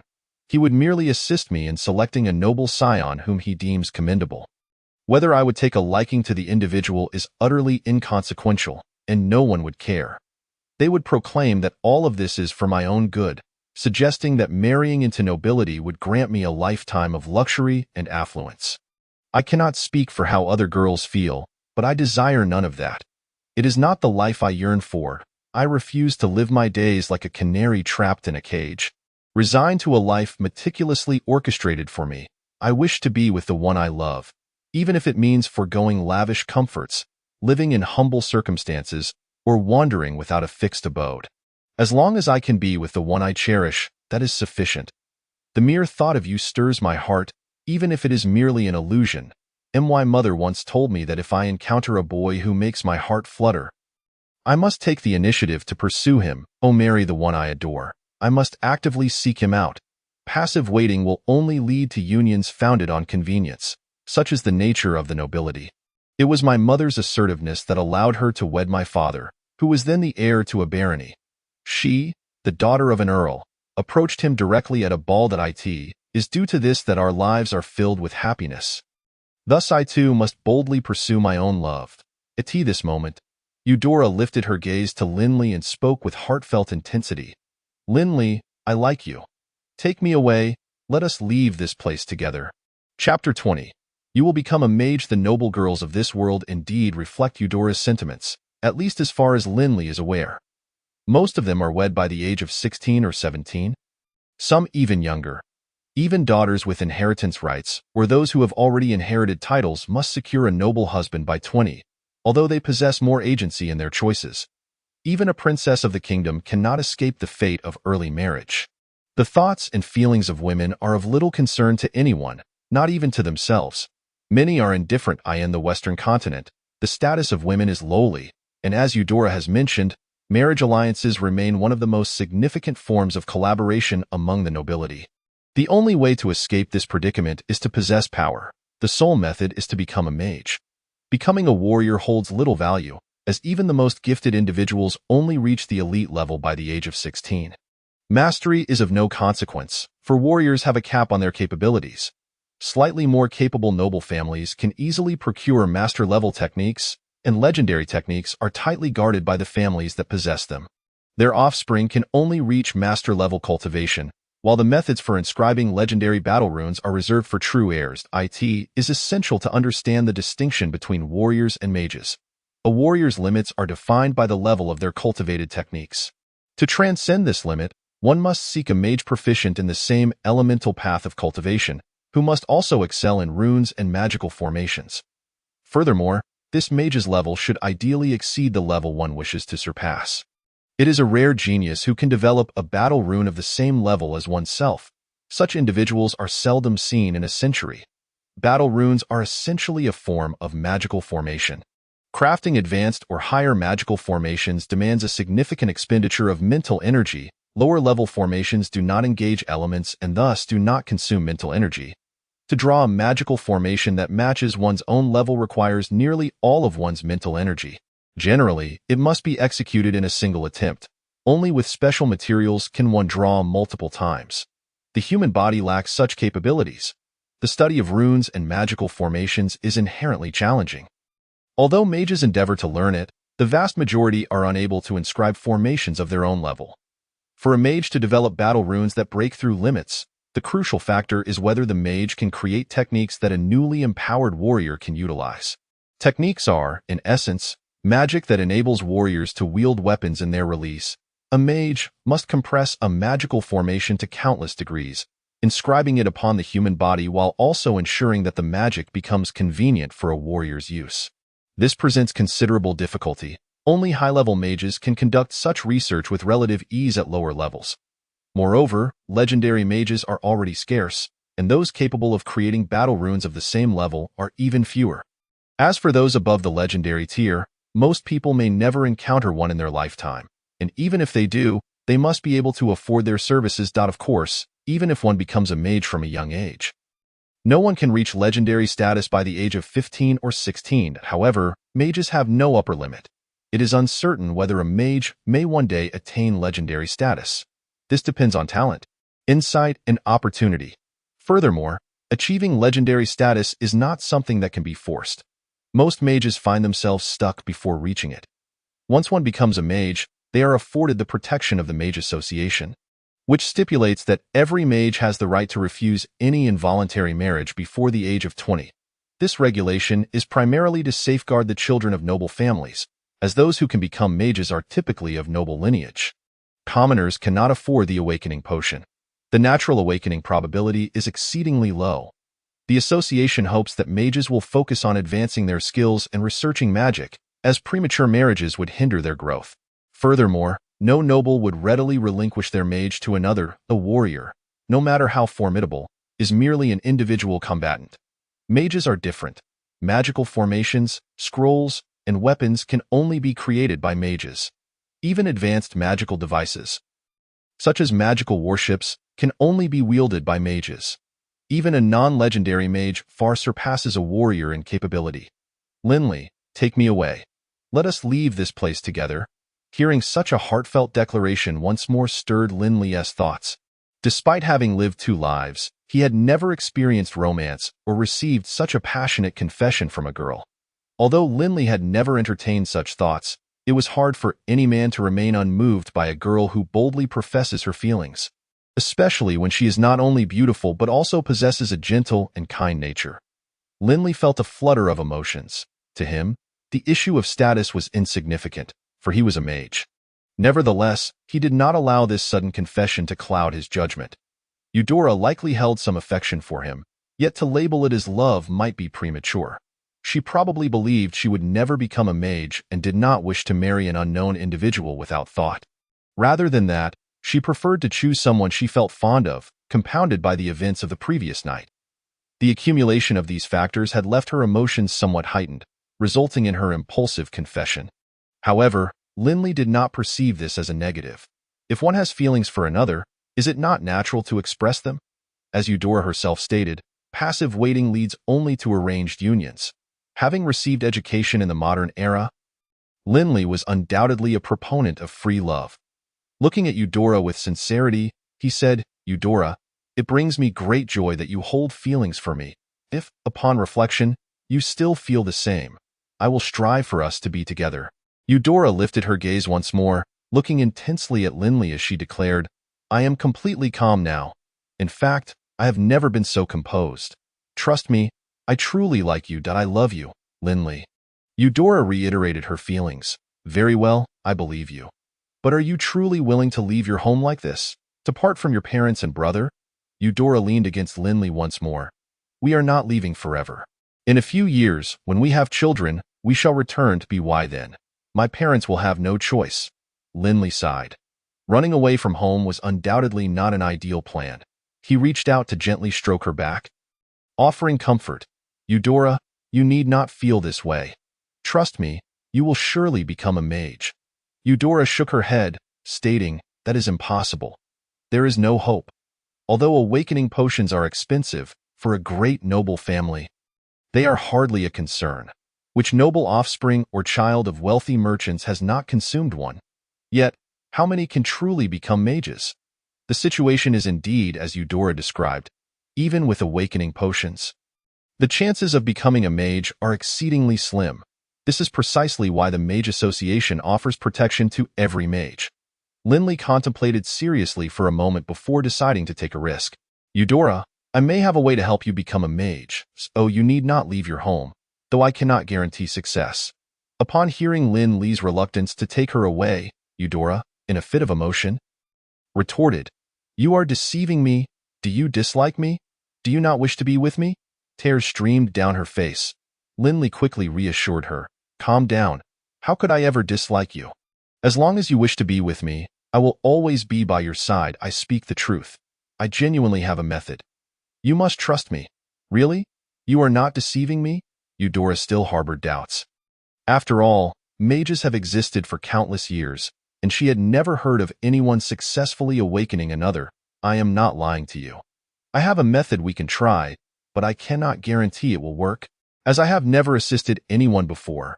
Eudora insisted, "Then try it now. If you fail, you must take me away." "Very well, I promise you. Rest assured, regardless of success or failure, I will always be by your side. If such an exceptional girl were to slip through my fingers, where would I ever find another like her?" Chapter 21. The Young Lightning Martin. The method involved Linley assisting her in directly stimulating the Intang acupoint, which is located at the upper dantian, the seat of spiritual energy. Linley himself is a mage who awakened after unblocking his Intang. In truth, he felt somewhat confident. During his practice of horseback riding, he had previously experimented with channeling spiritual energy directly into the horse's acupoints. However, once the energy entered the acupoint, the horse seemed greatly startled, prompting Linley to cease his experiment. That moment, a gurgling sound emanated from Eudora's stomach, causing her to blush with embarrassment and lower her head. Linley, too, was quite hungry. Observing the bashful Eudora, he suddenly found her both adorable and enchanting. Previously, he had merely regarded her as cute. But now, having accepted her confession, the shift in their relationship imbued her with a different allure. The thought that this girl might become his wife, sharing a lifetime together, altered his perception of her. She now resembled a bud about to bloom, exuding an irresistible fragrance that compelled one to cherish her. Linley jested, "You didn't blush when you kissed me earlier, yet now, with a mere rumble from your stomach, You suddenly become shy. This remark deepened Eudora's blush. Let's find something to eat first, she suggested. Indeed, Linley agreed. Now that he had regained his basic combat strength, he chose not to follow the mountain wall but instead headed towards the woods, where it would be easier to find food. After walking for a while, Linley noticed that there seemed to be few signs of magical beasts below the cliff, so they would have to search for wild fruits to eat. As they walked and searched, they suddenly heard a series of squeaks. Linley stopped to discern the source of the sound, quickly identifying it as coming from a large tree to the side. A smile spread across his face. Such sounds typically indicated the presence of small creatures, which could easily be roasted over a fire. He hoped with all his heart that it wasn't a rat. Approaching the tree, he looked up to see a hollow in its trunk. Turning to Eudora, he proclaimed, "It seems we've found our meal. Wait here while I investigate," he added, leaping onto a branch to peer inside. Nestled in the hollow was a tiny marten, no bigger than a palm, adorned with yellow and purple stripes. It seemed to sense the commotion and began to squeak. Linley swiftly retrieved it and jumped down. Disappointment etched on his face as he said to Eudora, "There's no food. It's just a newborn marten. I can't bring myself to eat this. It hardly has any meat. What is it with me and martens lately?" Eudora cradled the tiny marten in her hands and inquired, "Do you think this could be the baby of the lightning marten that chased us last night?" Linley gazed at the yellow and purple creature and replied, "I highly doubt it. That was a purebred lightning marten, entirely purple without a single stray hair. This two-tone one is clearly of inferior stock. I find it rather adorable. I want to take it home and raise it." "Such little creatures can usually be tamed," Eudora exclaimed joyfully. "Very well, if it pleases you," Linley replied, glancing at the marten. Noticing its yellow and purple stripes, an idea struck him. You might be onto something. It's indeed possible this is the lightning marten's offspring. Show me that Earth-type magic core you have. "What do you need the magic core for?" Eudora asked, retrieving it while still curious. The moment the magic core appeared, the little marten reacted, emitting a series of squeaks. Seeing its response, Eudora placed the magic core beside it, and to their surprise, the marten snuggled up to it and appeared to fall asleep. Linley realized, so that's why the lightning marten was fixated on the magic core. It was looking for nourishment. He then produced the magic core from the lightning marten he had defeated and placed it alongside the little one's. This core was slightly digested. The young marten seemed to sense a familiar essence and moved to embrace the core as well. "Your mother chased me all night, only to end up as a snack for a unicorn tiger. I've avenged you. Now you can follow Eudora and live a good life. Consider it a debt repaid." Eudora shot Linley an annoyed glance and said, "How can you make such a small creature repay a debt? Don't listen to his nonsense. I will pamper you and ensure you have a life of luxury." Seeing that the young marten had begun to doze off again, Eudora gently tucked it and the magic core into her pocket. "Ah, how quickly one forgets old loves for new affections," Linley feigned jealousy. "Hemph, are you looking for a fight?" she retorted, raising her fist in mock threat. "All right, let us focus on finding food," Linley hastily interjected. As they searched for sustenance, a casual conversation ensued. Suddenly, Linley posed a question. "When your mother pursued your lordship, did your grandfather approve?" Eudora replied, "Of course not." "How did it come to pass then?" Linley asked, noticing Eudora hesitating to respond.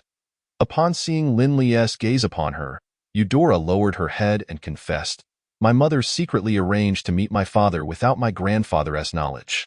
During dinner, she spiked his drink, and before long, she was pregnant with me and Luca. That time, my mother was worried she might not conceive on the first try, so she even hired a mage skilled in life magic to cast a spell." Linley exclaimed, "Good heavens! The Viscountess is truly remarkable. It's hard to find words to describe her." After marveling at her tale, he turned to Eudora and remarked, "It seems you are following in your mother's footsteps, planning to elope and bear children." Eudora proudly declared, "Indeed. These are all practices my mother personally implemented, and they are guaranteed to work." Linley was taken aback by Eudora's pride and thought to himself, "This is hardly a matter to boast about." However, he refrained from voicing his thoughts and continued to inquire, "Is this knowledge all from the Viscountess?"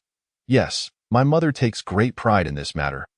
She often tells me that it is due to her proactive pursuit that she now enjoys happiness, far surpassing her two sisters' lives. Is that so?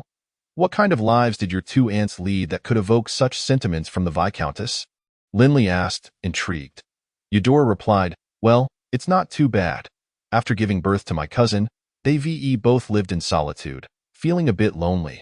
They often returned to their maternal home to lament to my mother. Linley pondered that, from a worldly perspective, the Viscountess had encountered some challenges. She seemed to have been born in the wrong time, as she would have thrived in his past life, embodying the ideals of a modern woman. Self-reliant, independent, assertive, and bold in her actions, exuding an extraordinary drive. Chapter 22. So you prefer the larger ones? As they walked ahead, the sound of flowing water reached their ears. The two hurriedly made their way to a river about 7 or 8 meters wide, shallow enough to see the riverbed clearly, with a gentle current. Linley announced, I'm going to catch some fish, and leapt into the center of the river, while Eudora stayed by the bank, cleaning the blood from her body. Shortly after, Linley returned with 2 large fish and, gathering some dry branches, started a fire to roast them by the riverbank. The fish he caught were quite plump, each weighing several pounds. As they ate, a thought struck Eudora, and she pulled out the young marten from her pocket, asking Linley, can it eat fish now? Linley examined the creature and replied, it probably can't. It's too small and should be nursing. True, Eudora concurred, then added, let us give it a name. What do you think we should call it? Linley shrugged, I'm terrible at naming. You can call it whatever you like. All right, let me think. How about Yaya? She suggested. That's not very appealing. Why that name? Linley inquired. Because I found it at the cliff, so I thought it fit. Eudora explained, that's quite direct.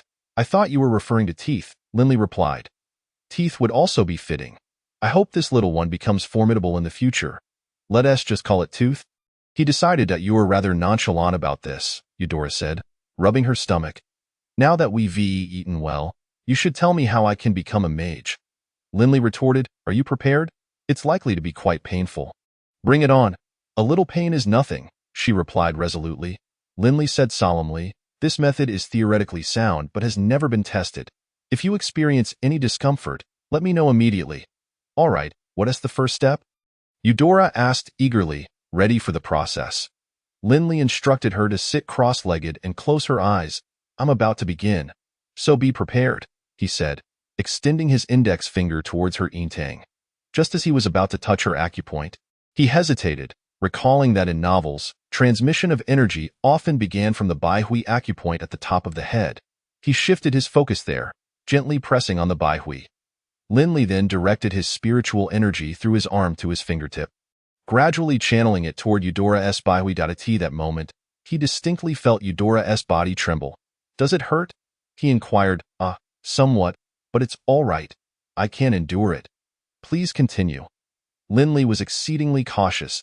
He transmitted a minuscule amount of spiritual energy, gradually refining it.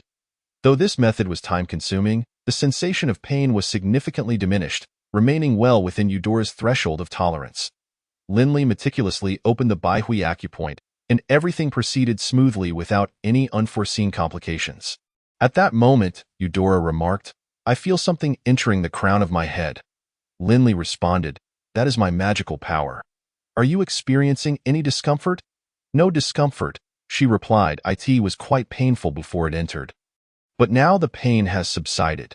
Can magical power be transmitted into another's body? Linley proudly declared, no one else can. Only I possess this ability. Is that so? You are truly impressive. Do not speak. I must continue. With that, Linley resumed channeling the spiritual energy, gradually guiding it towards the intang acupoint's meridian. His pace was slow, yet even so, Eudora trembled in pain, her body drenched in sweat. After a considerable duration, he finally arrived at the intang acupoint. Here, Linley was even more cautious, vividly recalling the significant problems he had encountered in this very spot. He slowly opened the intang acupoint, controlling the minimum amount of spiritual energy to enter it. The moment it entered, he felt a thunderous explosion as it detonated.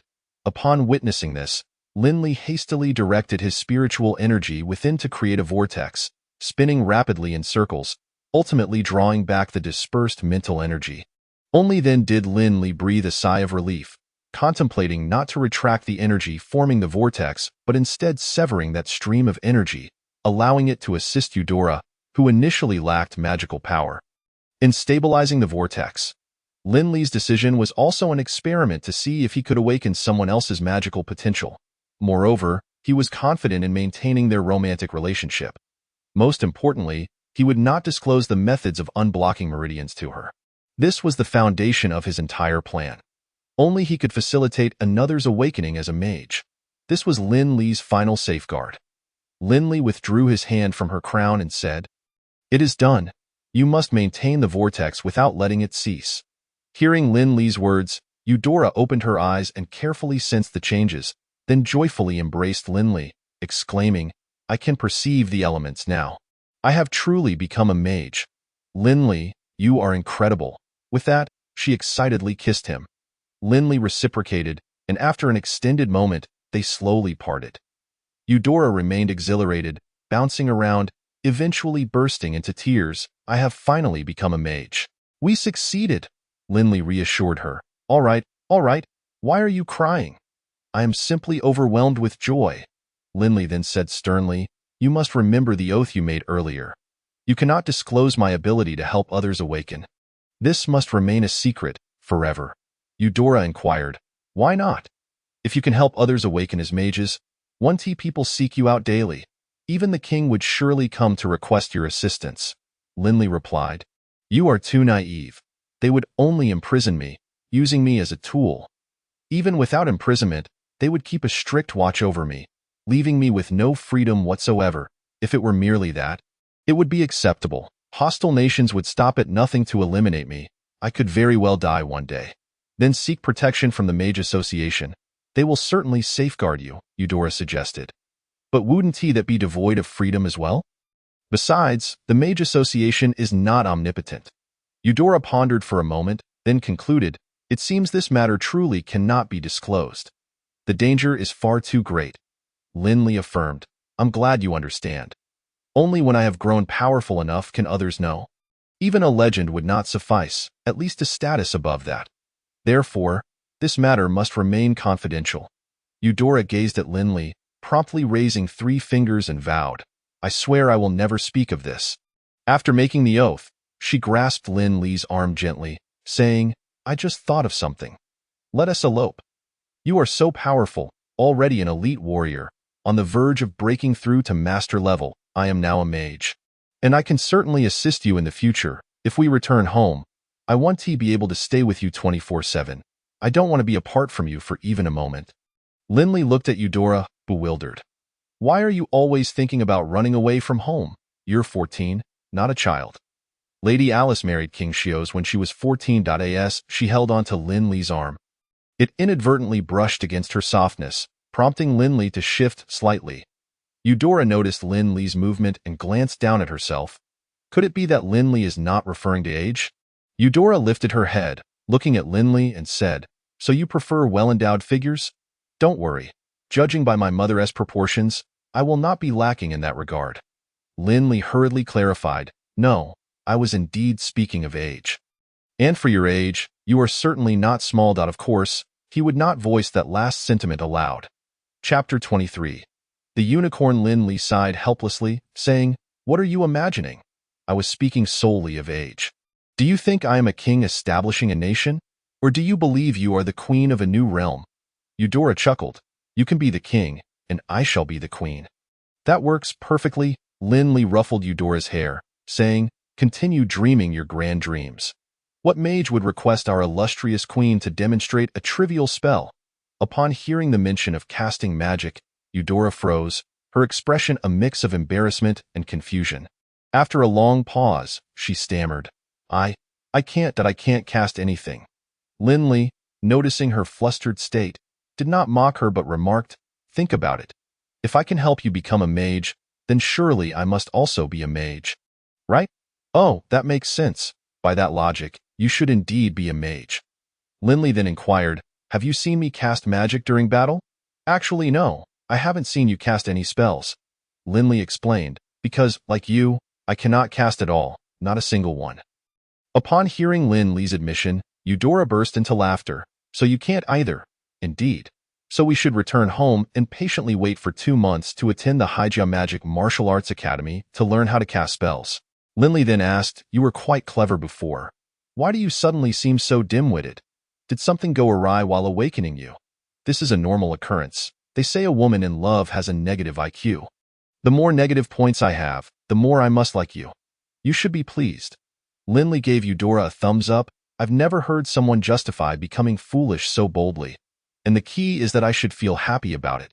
Thank you very much. Suddenly, Lin Li remembered that after his awakening, he could introspect within himself. So he asked, can you concentrate on your body as you perceive the external elements? Can you see the details of your body? See the details of my body? I haven't tried that. Let me give it a go. With that, Eudora began to experiment. I can only sense the external magical energy flowing continuously into my spiritual seas vortex from the top of my head. I cannot perceive anything else, Eudora reported after her attempt. She then asked, why do you inquire? Can you see the details of your body? The situation aligned with Lin Li's speculation. If mages could introspect within themselves, they would undoubtedly discover the acupoints. However, in this world, the concept of acupoints did not exist. It seemed that mages could only perceive external elements. The ability to introspect might be due to having unblocked his meridians. Upon becoming a junior warrior, one would be able to sense internal conditions when magical energy entered the body. His inquiry stemmed from a desire to discern the differences between a pure mage like her and himself. Oh, let us go to the riverbank for a drink. With that, he pulled Eudora towards the river. Upon arriving, they spotted a unicorn leaping from the opposite bank. The unicorn paused at the river's edge, gazing at the two before starting to drink water, showing no signs of fear whatsoever to Unicorn. What a beautiful unicorn, Eudora exclaimed.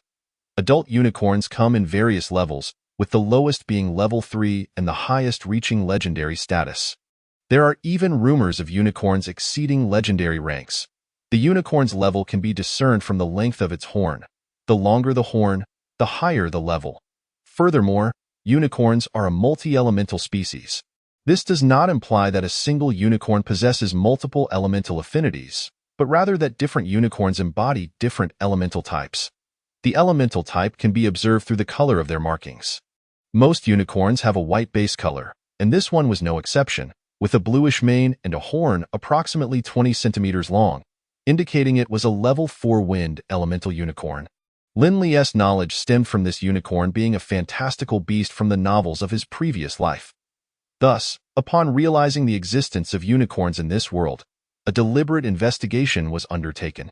Unicorns are among the 3 most formidable equine mounts in this realm, the other 2 being the wind elemental Pegasus, adorned with pale blue wings, and the black-flamed steed, a hybrid creature of both fire and darkness.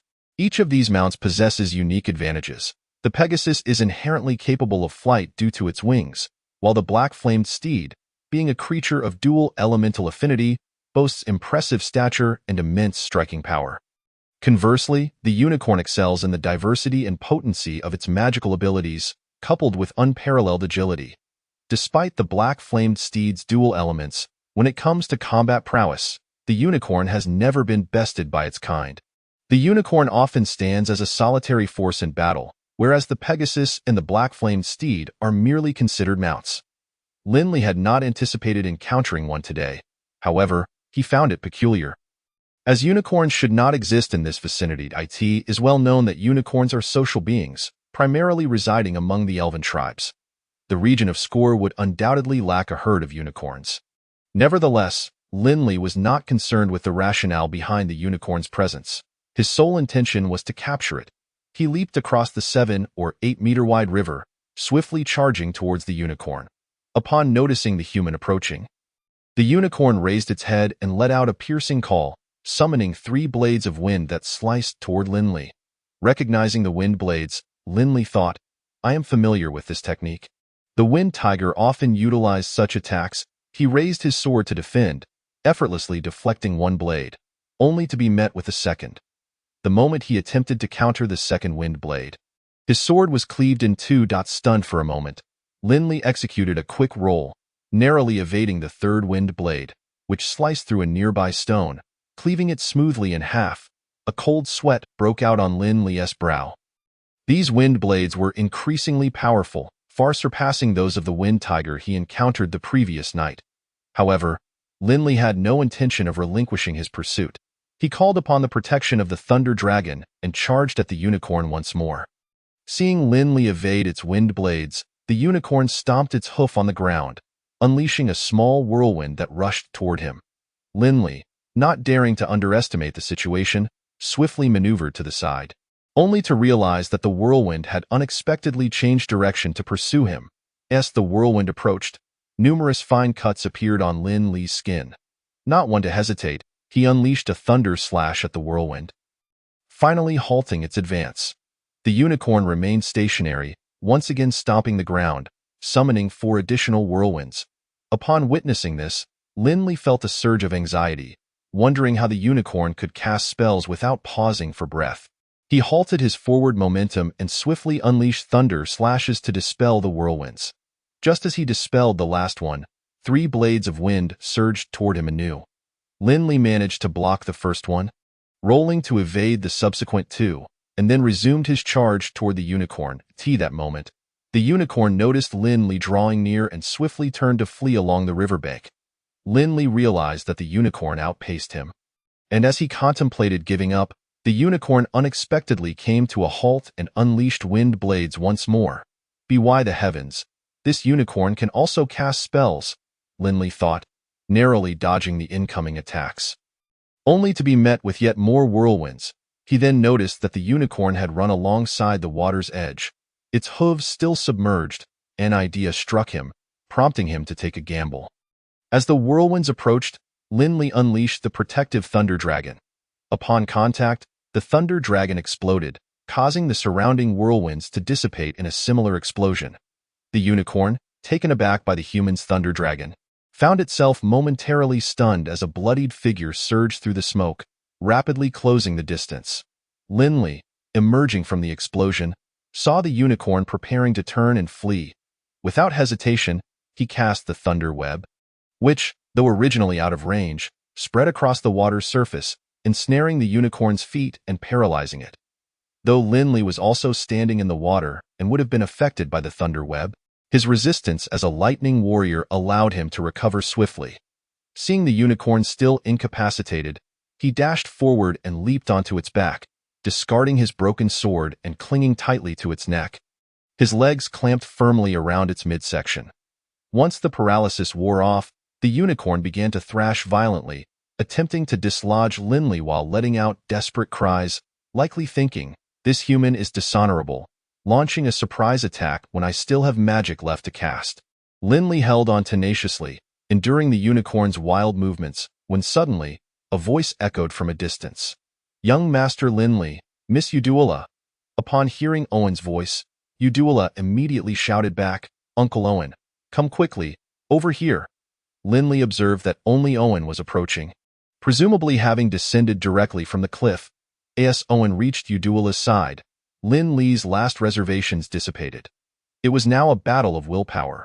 Upon reaching Udula, Owen noted her unscathed condition, easing the worry that had plagued him throughout the day. He then turned his attention to Lin Li, exclaiming, "A unicorn? How can it possibly be here?" Udula, seeing Owen's arrival, urged him, "Quickly, help Lin Li. He is bleeding profusely." Owen replied, "He is already mounted on the unicorn. I cannot assist him. Taming a unicorn must be done solo. It's a test of endurance now. Furthermore, once mounted, the unicorn will cease to cast spells, as is the nature of all equine beasts." "Miss, are you hurt?" Owen inquired. "I am fine, just a bit shaken." Lin Li sustained significant injuries while battling the wind tiger, then fell from the cliff and was subsequently struck by the unicorn's magic. "I'm uncertain of his current state." Owen, observing Udula's concern for Lin Li, reassured her, "Do not worry. The fact that he remains on the unicorn suggests he is not in grave danger. Though he may appear bloodied, I suspect most of it is superficial." "Is that so? That's a relief. Are you alone? Where are the others?" "The cliff was too steep. I didn't dare let them descend. I came down by myself," following the trail marked by the dead wind tiger. I instructed Aaron to lead the others around the mountain. Udula then called out, "Linley, are you all right?" In truth, Linley's condition was far from what Owen had suggested. He was gravely injured from the earlier explosion, blood staining the unicorn beneath him. The unicorn, in a desperate attempt to rid itself of Linley, leaped into the river's center. Although the water was clear and shallow, it still submerged Linley completely. Holding his breath, Linley thought, "I have never feared being underwater." However, the unicorn continued to thrash about in the water, making it difficult for Linley to maintain his grip. He gritted his teeth, determined to hold on, reasoning that if it couldn't throw him off on land, it certainly wouldn't succeed in water. As the unicorn reached a large, flat stone submerged in the river, Linley was unaware of the significance. He knew that perseverance was key to victory, and he would not relinquish his hold, regardless of the unicorn's antics. However, due to the turbulent water and the unicorn's relentless movements, the blue-horned wind tiger's horn that had been lodged in Linley's waistband fell off and sank to the riverbed.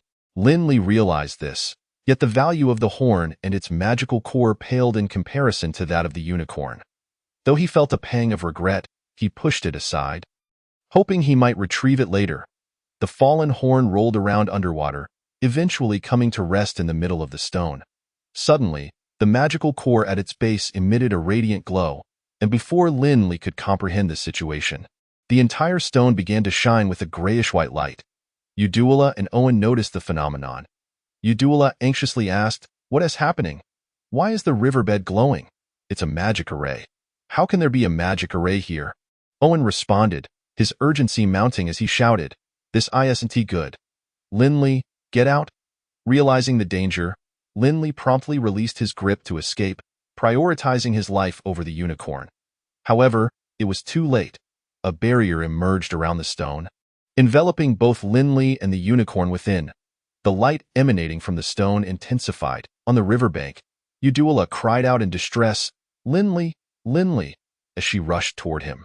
"Miss, it's dangerous," Owen exclaimed, pulling Udula back. His own concern for Linley overshadowed by the need to protect Udula. Moreover, Linley was a high-ranking warrior. The effects of the magic array remained uncertain, perhaps merely a false alarm.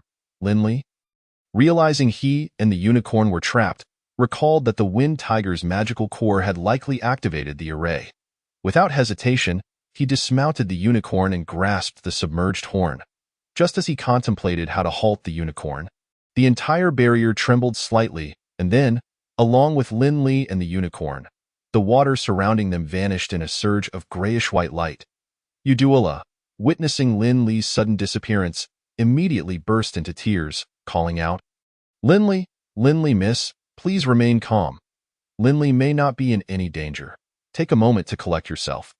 Owen observed that Eudora's reaction was somewhat excessive, but he dismissed the thought, for they had grown up together. He gently released Eudora and said, "Stay here and do not move. I shall assess the situation.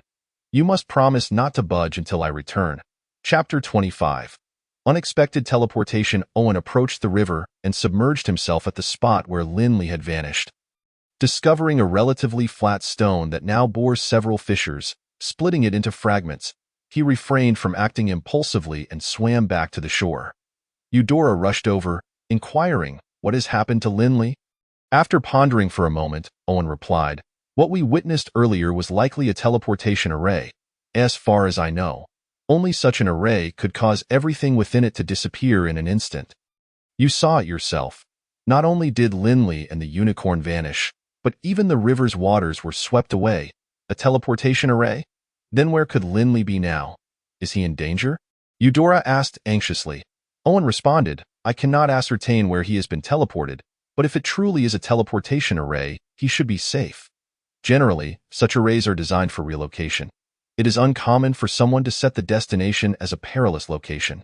Teleportation traps are typically found in hidden realms or ruins. Those in secluded areas like this are usually employed for discreet movement or escape," he continued. "I suspect that the unicorn may have inadvertently traversed this teleportation array as well.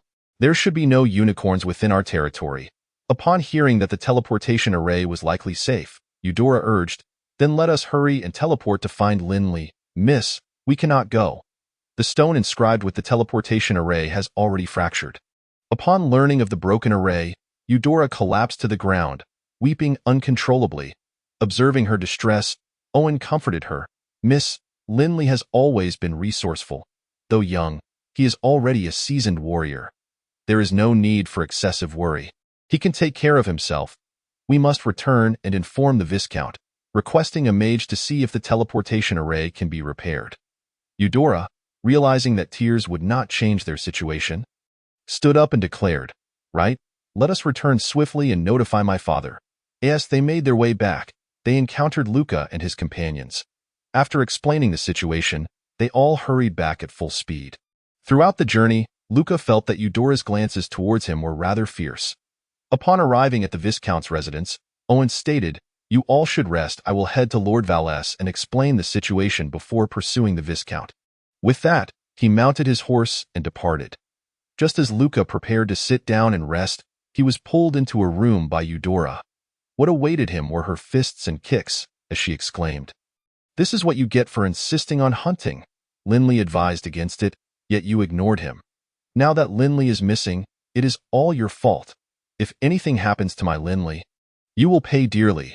I will not let you off easily." Luca, unable to retaliate, was relieved by Eudora's lack of strength, though her words left him bewildered. "What is happening? I thought you said there would be no danger." Suddenly, it dawned on him, and he exclaimed in shock, "What do you mean, my Linley? When did he become yours? If I say he is mine, then he is mine." Stop, sister. Is there something between you and Linley that I am unaware of?" Seeing that she could no longer beat him, Eudora ceased her assault and confessed, "I like Linley. I have committed to him for life. We have already established our relationship, so from now on, you must train diligently. If I find out you are slacking off, I will reveal to everyone that you sneak peep at the maids while they bathe." Luca was momentarily stunned, incredulously asking, "How did you know I was peeking? But why do you want me to train hard just because you like him? I support your feelings for Linley, but father will never agree. Although our families have a good relationship, the disparity in status is significant. He will absolutely not consent." Eudora replied, "Father will agree. He no longer has the power to refuse." Luca, puzzled, asked, "What do you mean by no longer having the power to refuse?" Suddenly, realization struck him, and he exclaimed in astonishment, "You did you? You have already consummated the relationship, haven't you?" Eudora kicked him again. "What nonsense are you thinking? Even if I wanted to, I wouldn't have the time. I meant to say that I have awakened and become a mage. From now on, I will control my own destiny. By the way, Linley is also a mage." This revelation left Luca nearly speechless. His jaw dropping in shock, he began to feel foolish, muttering to himself, "I must be having a nightmare, and no wonder it didn't hurt when you hit me."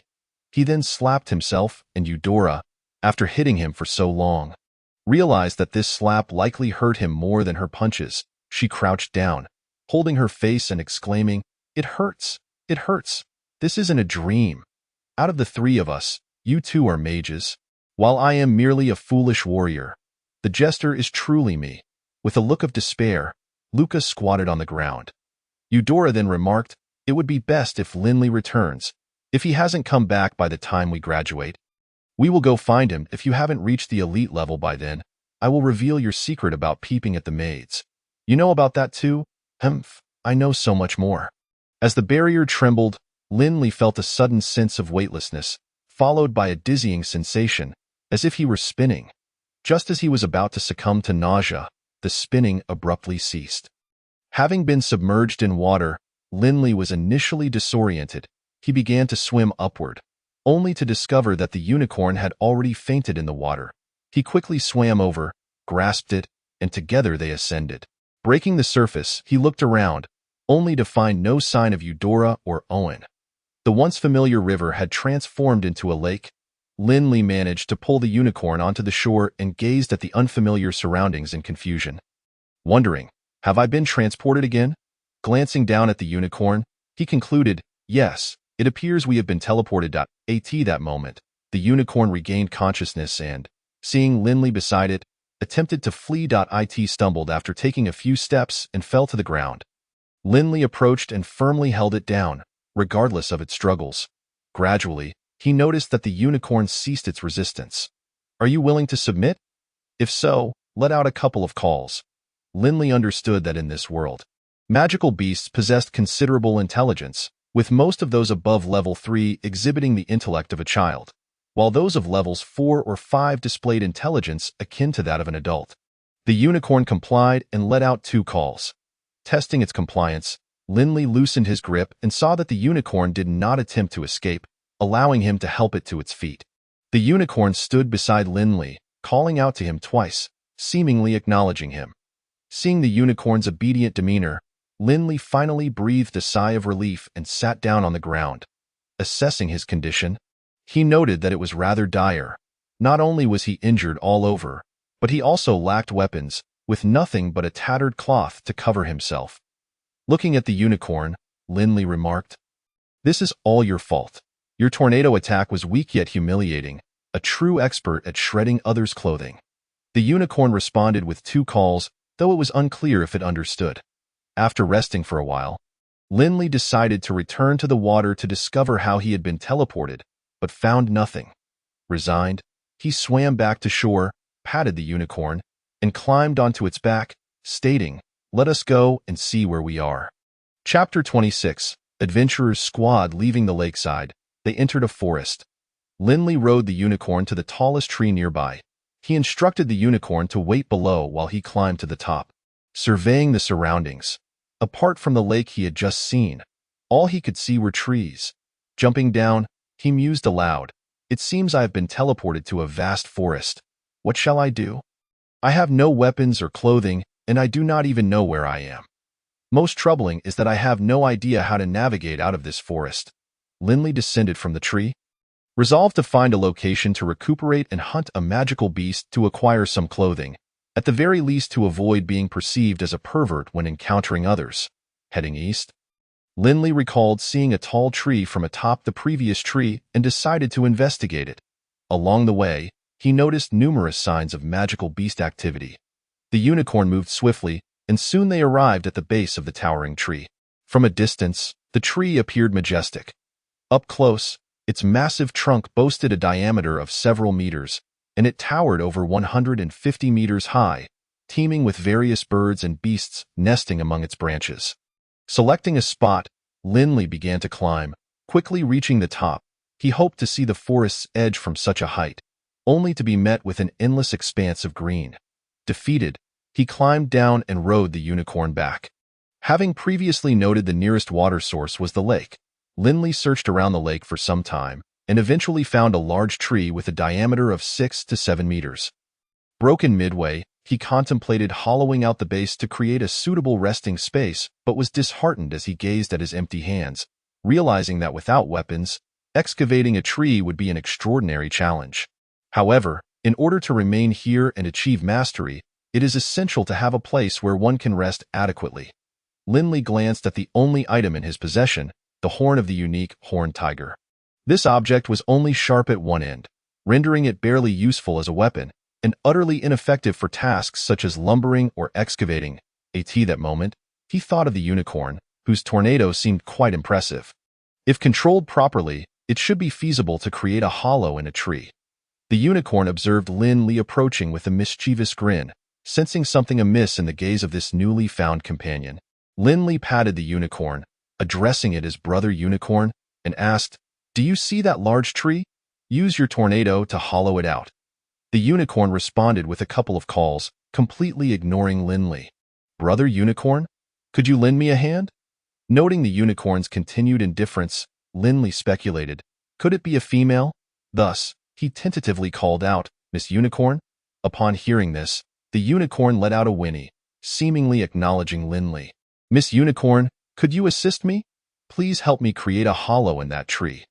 The unicorn glanced at Linley and, albeit reluctantly, unleashed a tornado towards the great tree, before it even made contact.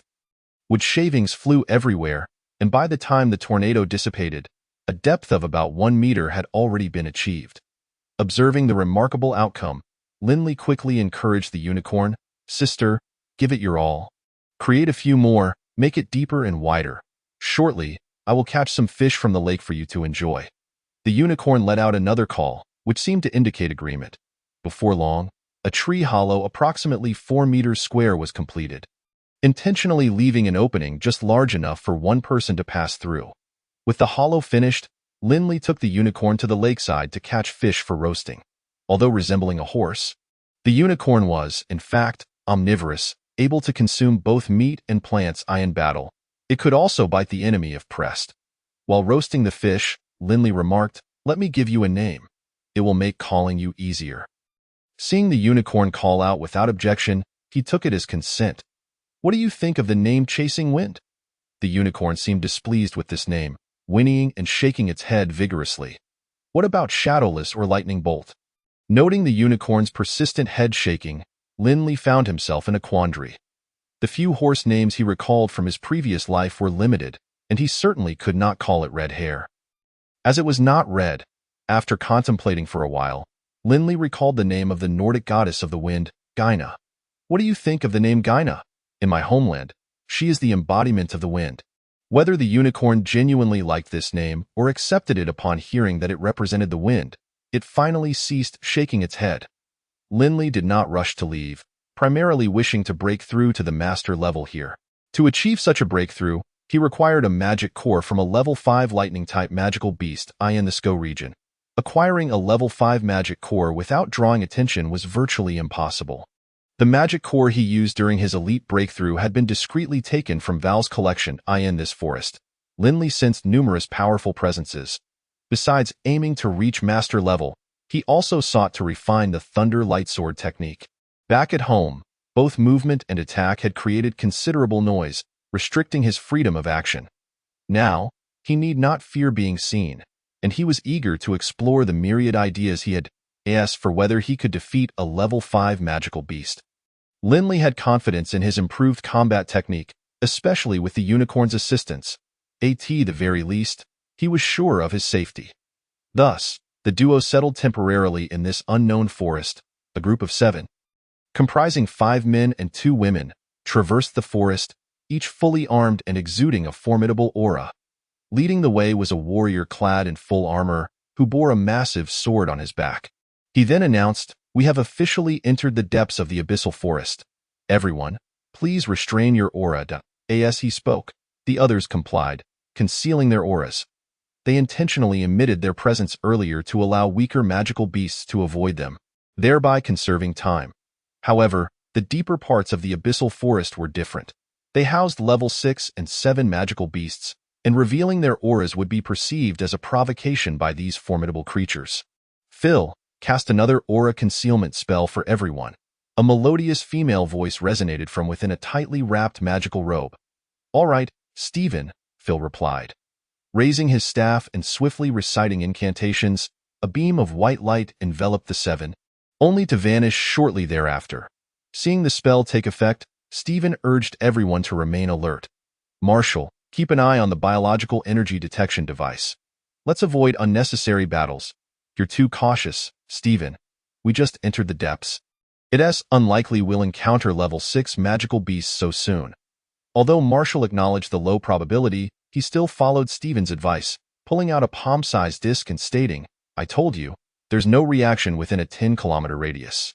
Marshall wore a magical robe adorned with a red flame emblem on the chest, indicating his specialization in fire magic. This palm-sized disc was a biological energy detection device, a convenient model capable of detecting magical beasts of level 6 and above within 10 kilometers. Better to be careful. For some of the faster level 6 magical beasts, 10 kilometers can be traversed in under a minute, interjected another female member of the team, tall and strikingly beautiful, with a simple high ponytail and a single-handed sword in hand. Showcasing both elegance and agility, with only vital areas protected, it was evident she was a warrior who prioritized speed and technique.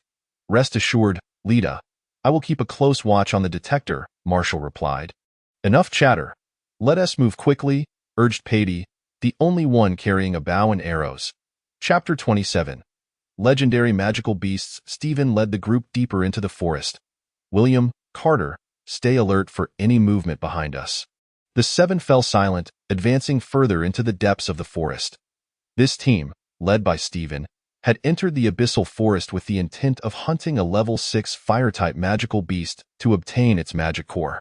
Thus, aside from Phil, who was an elite support-type magician, the others were all at the master level. Their pace was not particularly swift, as the detector could only identify magical beasts at level 6 and above. Those below level 6 required them to scout cautiously. Magical beasts, being creatures that possessed magical power and could wield magic, were viewed as prey when solitary, but as nightmares when in packs. Having the detector to avoid powerful beasts did not grant them the luxury of negligence. Their cautious advance was motivated by the fear of encountering a horde of magical beasts. A swarm of bees might not be dangerous, but a cluster of level 1 fire poison bees could be fatal. Any type of poisonous magical beast warranted caution, especially in groups. As they proceeded, Phil suddenly announced, "The detection magic indicates there are 12 level 4 magical beasts and 1 level 5 magical beast 3 kilometers ahead. Should we charge through or circumvent them?" Stephen replied, "The threat is not substantial. Let us get closer to discern what types of magical beasts they are before making a decision." As the group continued forward, they found themselves only 1 kilometer away from the beast pack. "Phil, use your magical eye technique to ascertain the nature of the beast horde," Stephen instructed, with a wave of his staff and the incantation's resonance. For large, winged, black-eyed creatures were summoned. They circled around Phil before swiftly flying ahead, soon returning with clarity on the beast group ahead. It was a pack of abyssal forest wolves. The coloration and patterns of their fur indicated a multi-elemental composition, a trait unique to the wolves of the abyssal forest, unlike other areas where wolf packs tended to be of a single element. This multi-elemental wolf pack exhibited greater adaptability and varied combat strategies. "It's the abyssal forest wolves," Phil reported. "Their value is low. There's no need to hunt them. Let us circumvent the pack." No one objected, and the group quickly followed Stephen around the wolves. Lita remarked, "According to the map, the Titan giant tree is just 20 kilometers ahead, and there's a natural lake nearby. Should we check it out?" Indeed, a location with a water source, while potentially more perilous, significantly increases our chances of encountering our target, Stephen concurred. "Let us quicken our pace." The group accelerated towards the Titan giant tree, soon catching sight of the towering tree in the distance. "That must be the Titan giant tree," Marshall noted, that it's said to reach a height of 169 meters, a fearsome level 8 magical tree. However, it spends most of its time in a dormant state. As long as we don't provoke it, it won't awaken. That was data from 10 years ago. It might even be a level 9 tree now, Patty joked. Marshall countered, "The growth of magical trees is relatively slow. 10 years is merely a brief slumber for the Titan giant tree. It might not have awoken at all during that time." Stephen interjected, "Let us pass by it. We don't even have the qualification to awaken it. In fact, it's likely the safest spot around here for us." As they passed by the giant tree and approached the lake, Marshall suddenly exclaimed, "The detector has picked up a response. A level 6 lightning-type magical beast has appeared in the northwest, just within the detector's range." Stephen replied, "Since it's not a fire type, let us avoid unnecessary confrontation. Keep an eye on the detector. Notify me if it approaches." "That's strange. The detector indicates this magical beast is fluctuating frequently, suggesting it's engaged in battle. Yet why is there only 1 level 6 magical beast?" Marshall pondered. "Could it be under attack by a group of lesser magical beasts?" Carter speculated. Stephen remarked that it was unlikely. Level 6 was legendary, and any legendary magic posed a lethal threat to lower-level beasts. Generally, low-level magical beasts would not initiate an attack on a level 6 beast. Marshall stated, "There hasn't been any movement, but the energy fluctuations have become more frequent." Lita suggested, "What if we are ambushed by a level 5 beast horde? Perhaps we should observe from a distance." Stephen glanced at Lita and responded, "With your connections, you might have the opportunity to break through to legendary status in the future." "Very well, let us go and assess the situation. Should any danger arise, we will retreat immediately. Lightning-type beasts are either incredibly fast or possess overwhelming strength. No level 6 lightning beast is easy to handle." The group hastened towards the northwest. Marshall kept a close watch on the detector, which indicated that the target was in a state of combat, suggesting that we might indeed find a valuable opportunity. Stephen addressed Phil, saying, "We should have entered the detection magic range by now. Please activate the detection spell to ascertain the situation. Phil released the detection magic, closing his eyes to sense the feedback from the spell. After a brief moment, he reported, there are 2 level 5 beasts engaged in battle with a level 6 beast, one close and the other at a distance. The distant detection magic only provides vague feedback, and with Phil's elite level strength, he can only detect within approximately 3 kilometers. Marshall inquired, only 2 level 5 beasts. We need to hurry. Once those 2 are defeated, there will be no opportunity left. Considering the current intelligence, Stephen pondered that it was highly probable a group of level 5 beasts was battling the level 6 beast, and since the fight was nearing its conclusion, only 2 level 5 beasts had been slain thus far. If the level 6 beast had expended significant energy, there might indeed be a chance for us to seize an opportunity. Let us move closer and ascertain the number of casualties. If it exceeds 10, we will proceed to claim it. The team quickly advanced within a kilometer, and Phil immediately deployed the magical eye. He clearly observed the situation ahead but was left in disbelief at the scene before him. Standing there in shock, Stephen urgently inquired, "What is happening? Speak up." Only upon hearing Stephen's call did Phil exclaim in astonishment, "A human and a unicorn are overpowering the Thunder Bear." Marshall gasped, "A human? Why is the detection magic identifying him as a level 5 beast?" "Your magic training seems lacking," Patey remarked. "Aren't you focusing on the wrong thing? A master-level warrior paired with a level 5 unicorn could easily overpower a level 6 Thunder Bear. No, the unicorn is merely observing from a distance. It is that human who is engaged in combat with the Thunder Bear," Phil clarified. Stephen insisted, "Let us hurry over to take a look." Phil cautioned, "This human is quite peculiar, and his fighting style is unusual." "Let us proceed with caution," Marshall replied. "No matter how strange, he is just a master-level warrior. We have 6 of the same level here. What is there to fear?" Stephen cast a glance at Marshall and remarked, "How many of you can withstand a fight with a level 6 Thunder Bear?" "It never hurts to be cautious," Phil said. "You'll see his prowess soon enough."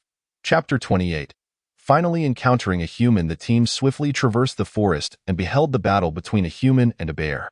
Apart from the already astonished Phil, the others stood in a daze, captivated by the violet figure. This figure, not particularly tall, possessed delicate features and a youthful visage. A mere glance revealed him to be a young boy.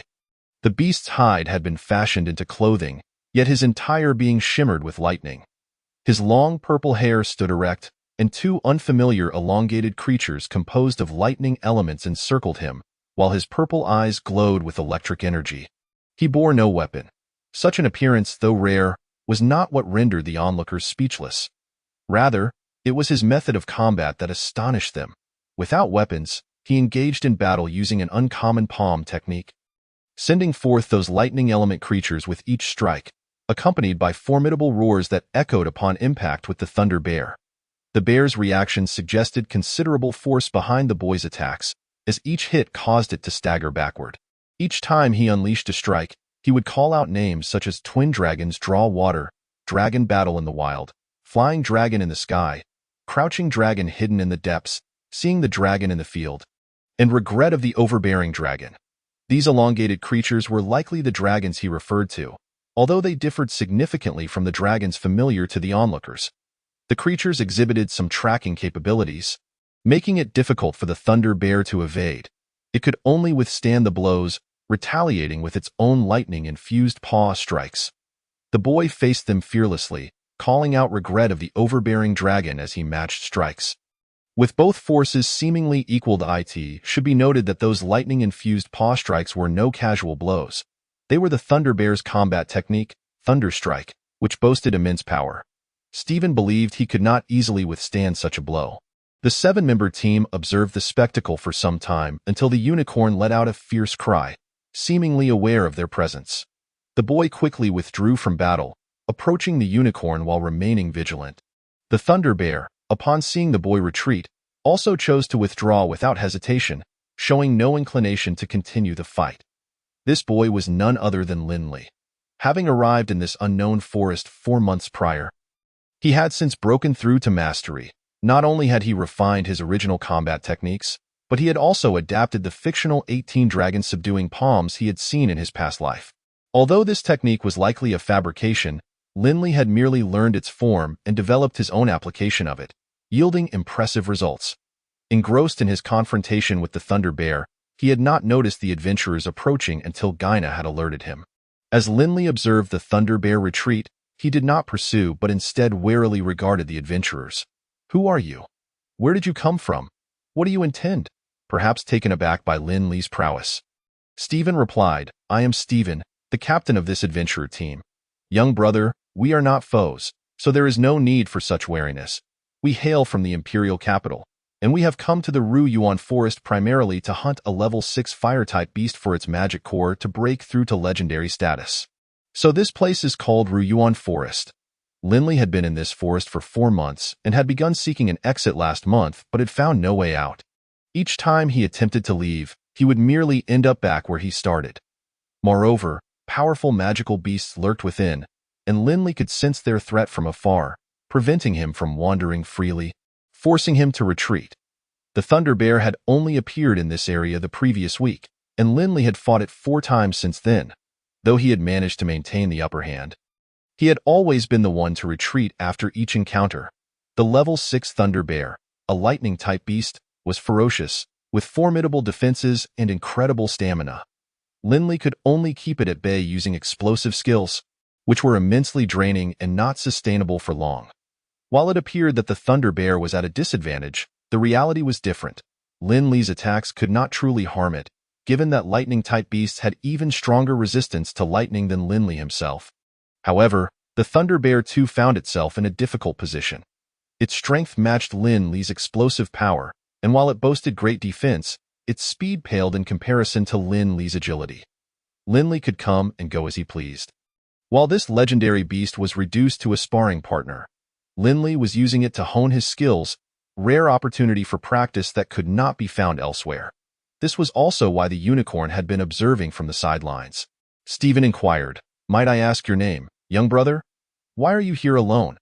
Although you are powerful, this is the depths of Ru Yuan Forest, where numerous level 7 and 8 beasts reside."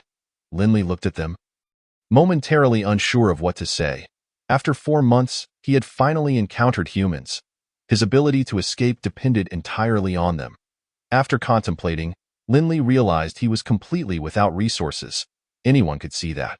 Killing him would yield no benefits, and having witnessed him overpowering a level 6 Thunder Bear, they would undoubtedly recognize his formidable training methods. Even if they sought to deceive him, they would first need to gain his trust. Thus, Linley retracted his explosive skills and the protection of the lightning dragon. His entire aura diminished, and his previously upright purple hair fell loose, cascading over his shoulders, though his eyes remained violet. He now appeared as an ordinary youth, devoid of any hint of his true strength. Had they not witnessed his battle moments prior, none would suspect that such a boy could contend with a level 6 magical beast. "My name is Linley," he stated, gesturing towards the unicorn, "and this is my companion, Gyna. We were accidentally transported to this forest and have been here for 4 months. You are the first humans I have encountered since arriving. I wish to leave this forest, but for some reason, I always end up lost and cannot find my way out. Can you help me escape?" Lita scrutinized Linley and, in a low voice tinged with caution, remarked, "You appear youthful and composed. Yet after 4 months of solitude in the woods, you encounter humans for the first time and show no excitement, instead exhibiting significant wariness towards us. Furthermore, given your age, it is implausible that you have reached mastery. Your current demeanor seems disingenuous, suggesting ulterior motives." The other members of the group, having heard Lita's words, also began to regard Linley with suspicion. Linley was taken aback. He thought, "Damn it, I'm speaking the truth, yet no one believes me." Despite his frustration, he persisted. "Just because you cannot cultivate to such a level does not mean others cannot that I am a genius. After all that I assure you, I speak only the truth, and I am counting on you to help me escape." Lita softly murmured that this person was certainly not as simple as he appeared. As you witnessed earlier, the color of his hair changed along with the vanishing lightning around him. I have never even heard of such explosive combat techniques, let alone that he could suppress a level 6 Thunder War Bear at the master level. Even a legendary warrior would find it impossible to match his prowess. Patey also suggested that for safety's sake, it would be best for them to withdraw and avoid any contact with him. Chapter 29. The battle against the Thunder War Bear. At this moment, Phil remarked, "I believe he speaks the truth, and there is no malice in his words. Do not forget that he possesses a unicorn. If he wishes to accompany us, we cannot simply shake him off." Stephen looked at Phil and asked, "Why do you think he means no harm?" "I am not sure, it's just a gut feeling. Perhaps it is a woman's intuition." "Humph. My intuition tells me he is quite dangerous," Lita interjected. "I also believe it to be true. Although he is at the master level, he is entirely on par with legendary combatants. And indeed among the very best. Do you think someone of his caliber would covet anything from us?" Marshall stated. Stephen pondered for a moment and replied, "Marshall has a point. Someone of his background must be extraordinary. And a unicorn is not something just anyone can possess." Linley observed them quietly discussing for a while before Stephen said, "Our purpose in this journey is to hunt for a level 6 fire magic core. We have only just entered the depths of the Abyss Forest, so we cannot take you out. If you wish to leave, you may wait until we have completed our objective." Linley, relieved that they agreed to take him along, finally exhaled. "All right, as a token of gratitude for guiding me out, I will assist you in battle." Stephen smiled upon hearing Linley's willingness to help. "That's wonderful. With Brother Linley's assistance, our journey will surely go smoothly.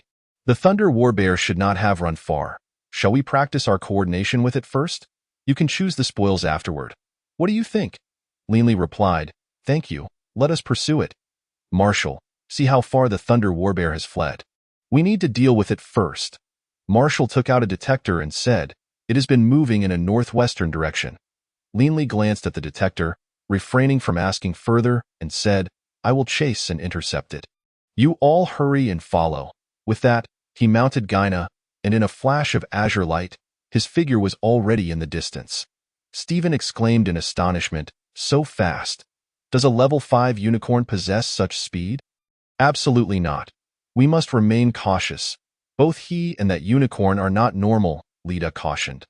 Gyna swiftly caught up with the Thunder War Bear, and as Linley leaped into the air, he shouted, "Thunder Transformation." This was an explosive technique he had devised himself, inspired by the Lightning Marten. Upon activating Thunder Transformation, Linley's hair stood on end, changing from black to purple, with lightning flashing all over his body. The sensation was akin to a transformation of a super scion from a comic in his previous life, and Linley was thoroughly pleased with the effect. Originally, he intended to name this technique Thunder Burst, but upon witnessing the dazzling special effects, his youthful spirit surged forth. This was a transformation skill that belonged only in dreams from his childhood. Suspended in midair, Linley unleashed a soaring strike, flying dragon in the sky. Seeing Linley charging at it, the Thunder War Bear could only respond with a thunder strike, meeting his attack. The impact was undoubtedly painful for both combatants. The two engaged in a fierce clash, neither able to gain the upper hand for the moment. Soon, Stephen arrived, quickly encircling the Thunder War Bear. Marshall initiated the magical assault, launching a half-meter fireball directly at the Thunder War Bear. The bear roared, opening its mouth to unleash a lightning sphere far larger than the fireball, which collided with it. The fireball exploded, yet the lightning sphere continued towards Marshall, albeit diminished in size. With a protective lightning dragon summoned, Linley called forth 2 lightning dragons, one to shield himself and the other to intercept the lightning sphere, devouring it with a roar before swiftly returning to Linley's side. Patey drew back his bow, releasing a swift azure arrow towards the Thunder War Bear. Unable to evade due to Linley's distraction, the bear activated its defensive skill, each of its fur bristles crackling with electricity, forming a net of lightning around its body. Effortlessly blocking Patey's arrow. At this moment, Stephen and Lita joined the fray, providing support for Linley. The Thunder War Bear let out another roar, launching a massive bolt of lightning directly at Stephen. Stephen shouted, igniting the flames on his great sword and striking the lightning, resulting in a tremendous explosion that sent him flying. The lightning still crackled. It curved towards Lita. Quick on her feet, Lita raised her arm, manifesting a radiant shield of lightning to block the attack.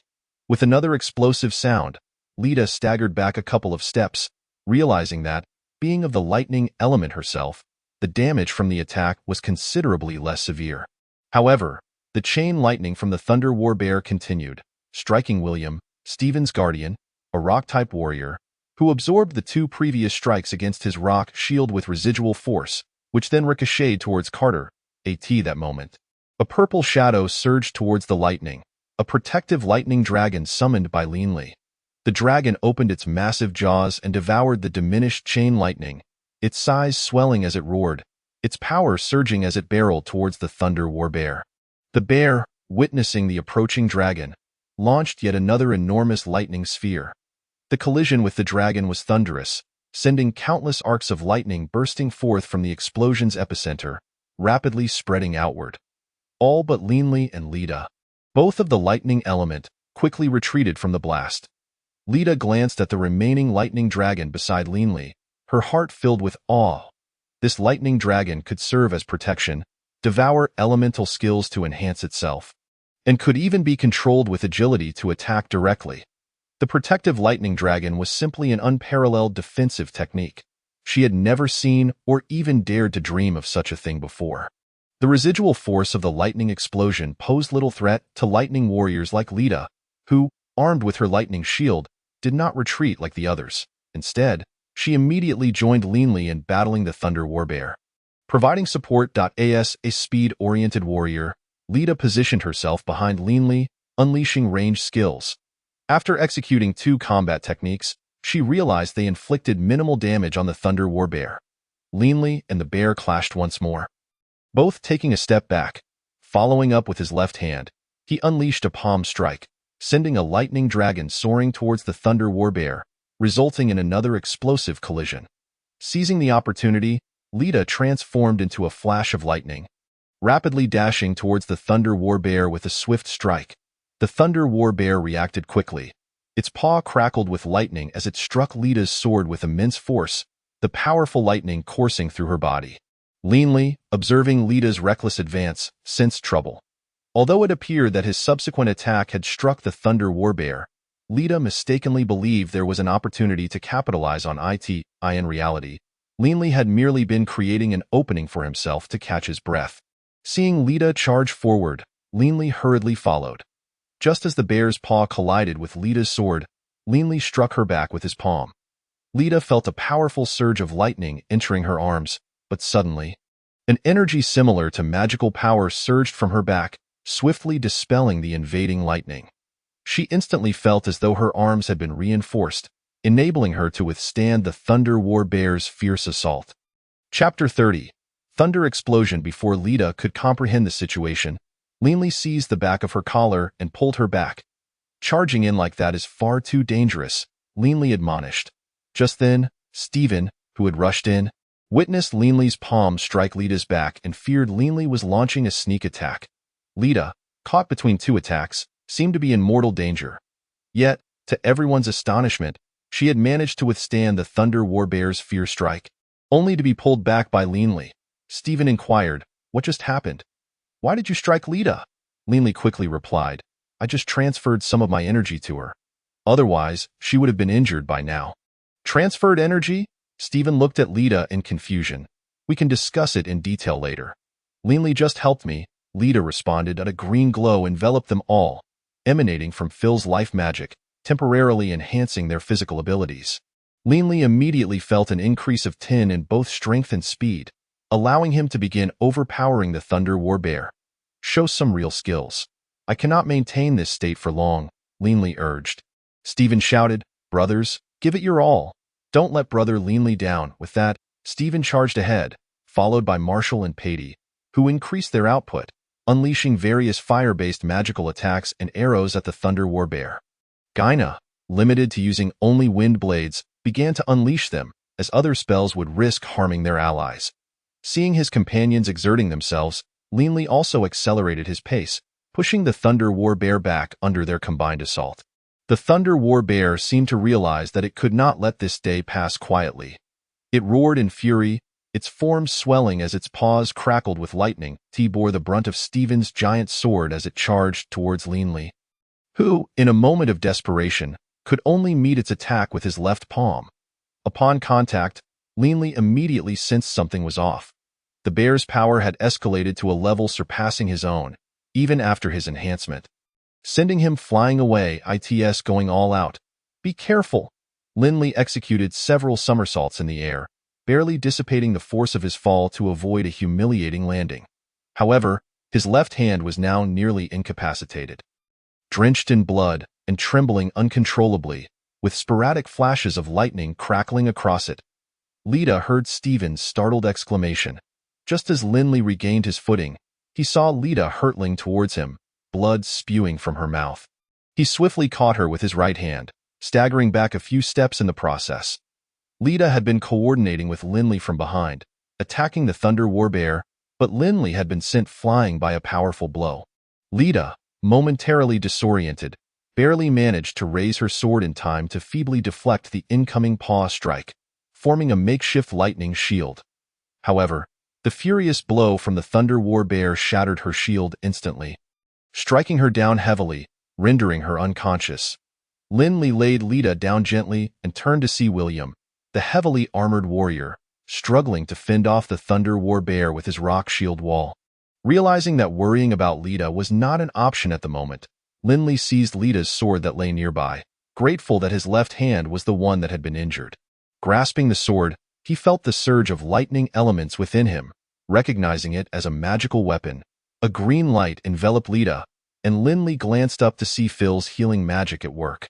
He sensed the lightning elements within himself and concluded that he could endure a bit longer. Linley conjured a protective lightning dragon shield around himself, just as the Thunder Warbear broke through Stephen and William's defenses and charged directly at him. Clearly aware that he posed the greatest threat, Linley, undeterred, slashed at the Thunder Warbear from a distance, exclaiming, "Lightning Sword Chi!" A crescent blade formed of lightning elements shot forth, and the Thunder Warbear roared in response, launching a lightning sphere towards him. However, the sword Chi cleaved the sphere in two, its power undiminished as it struck the Thunder Warbear, shattering its lightning net defense and inflicting a grievous wound deep enough to reveal bone. Blood gushed forth in torrents as the Thunder Warbear howled in pain. Linley glanced at the sword in his hand, relishing the feeling of wielding a blade after 4 months of abstinence. "Today, I shall test my improved sword techniques on you, beast, and demonstrate my prowess," he declared. Pointing the sword towards the ground, he began, first, the lightning dragon bind. Lightning surged outward from Linley, rapidly enveloping the area around him, soon coiling around the feet of the Thunder Warbear. Suddenly, a lightning dragon erupted from the ground, ensnaring the beast. Yet, being a level 6 magical beast, the Thunder Warbear roared and broke free from the binding, only to see another lightning sphere hurtling towards it. Linley understood that the binding would only hold for a moment, having faced it several times before. He aimed to test the enhancement of his battle techniques with the magical weapon. As the lightning sphere approached, Linley opted not to use the lightning slash this time, but instead employed the master-level skill, lightning thrust. The sword radiated a blinding light, and Linley lunged at the sphere. A slender bolt of lightning streaked forth, detonating the sphere, and the lightning surged through, striking the Thunder Warbear in its right flank, exploding a gaping wound the size of a bowl. Stephen and the others watched in astonishment. Having thought Linley trained solely in palm techniques capable of conjuring dragon forms, they never anticipated that he would be even more formidable with a sword in hand. The Thunder Warbear, now gravely injured, sensed that its demise was imminent. Its eyes, fixed on Linley, glowed with an array of lightning. "It's the legendary skill, Heavenly Thunder Explosion," Stephen shouted, already unfurling a scroll. Upon hearing Stephen's warning, Linley sensed the urgency of the situation. He swiftly scooped up the still unconscious Lita and scanned the area for a clear escape route, activating lightning movement. As the words resonated, a flash of light streaked past him. Gina, witnessing Linley's decisive action, quickly followed suit. Behind them, torrents of lightning surged, with the Thunder Warbear at the center, unleashing a tempest of lightning over 100 meters in radius. Fortunately, Stephen reacted swiftly, deploying the scroll to form a circular shield that enveloped all 6 of them. The shield strained under the onslaught of countless bolts of lightning, threatening to collapse at any moment. Lightning movement was a modification of the Thunder Step technique, which Linley had always deemed a failure. The original Thunder Step had poor agility. Thus, Lindley had been channeling elemental energy through his leg meridians to enhance his flexibility. Lightning movement, however, maximized speed at the expense of maneuverability, forcing a straight trajectory. Lindley had to choose an unobstructed path before unleashing it, narrowly escaping the radius of heavenly thunder explosion but crashing into a tree. Thankfully, he had tempered his speed beforehand. Otherwise, the collision could have been fatal. Moreover, this technique placed a significant burden on Lindley's legs, making it suitable only for short bursts, as prolonged use would lead to severe fatigue. Chapter 31. Handsomeness is a lifetime affair. Lindley glanced back at Stephen and the others, noticing a smaller shield within the larger one, possibly another spell or scroll. Behind it, a rock wall stood firm. This was Lindley's first encounter with a legendary skill, leaving him in a no wonder people claimed that only those above legend were true powerhouses. Without appropriate defenses, even master-level fighters would perish against such a heavenly thunder explosion. Fortunately for Stephen and his companions, the storm dissipated after breaking through 2 shields and the rock wall, leaving them unharmed. The Thunder Warbear, having exhausted its skills, collapsed to the ground. Lindley hastily carried Lita back to his companions, who gathered around him. With the Thunder Warbear now unconscious, Lindley first entrusted Lita to Phil, then approached the beast, driving his sword into its forehead, ending its life and claiming its magic core. "I call dibs. I only need 1 magic core," he stated. Stephen replied, "Then I shall take the rest." With a wave of his hand, the Thunder Warbear vanished from sight. Lindley glanced at Stephen's hand, noting the gauntlet obscuring any potential space ring, but he was certain that Stephen had utilized spatial equipment. "How is Lita?" Stephen turned to Phil inquiringly.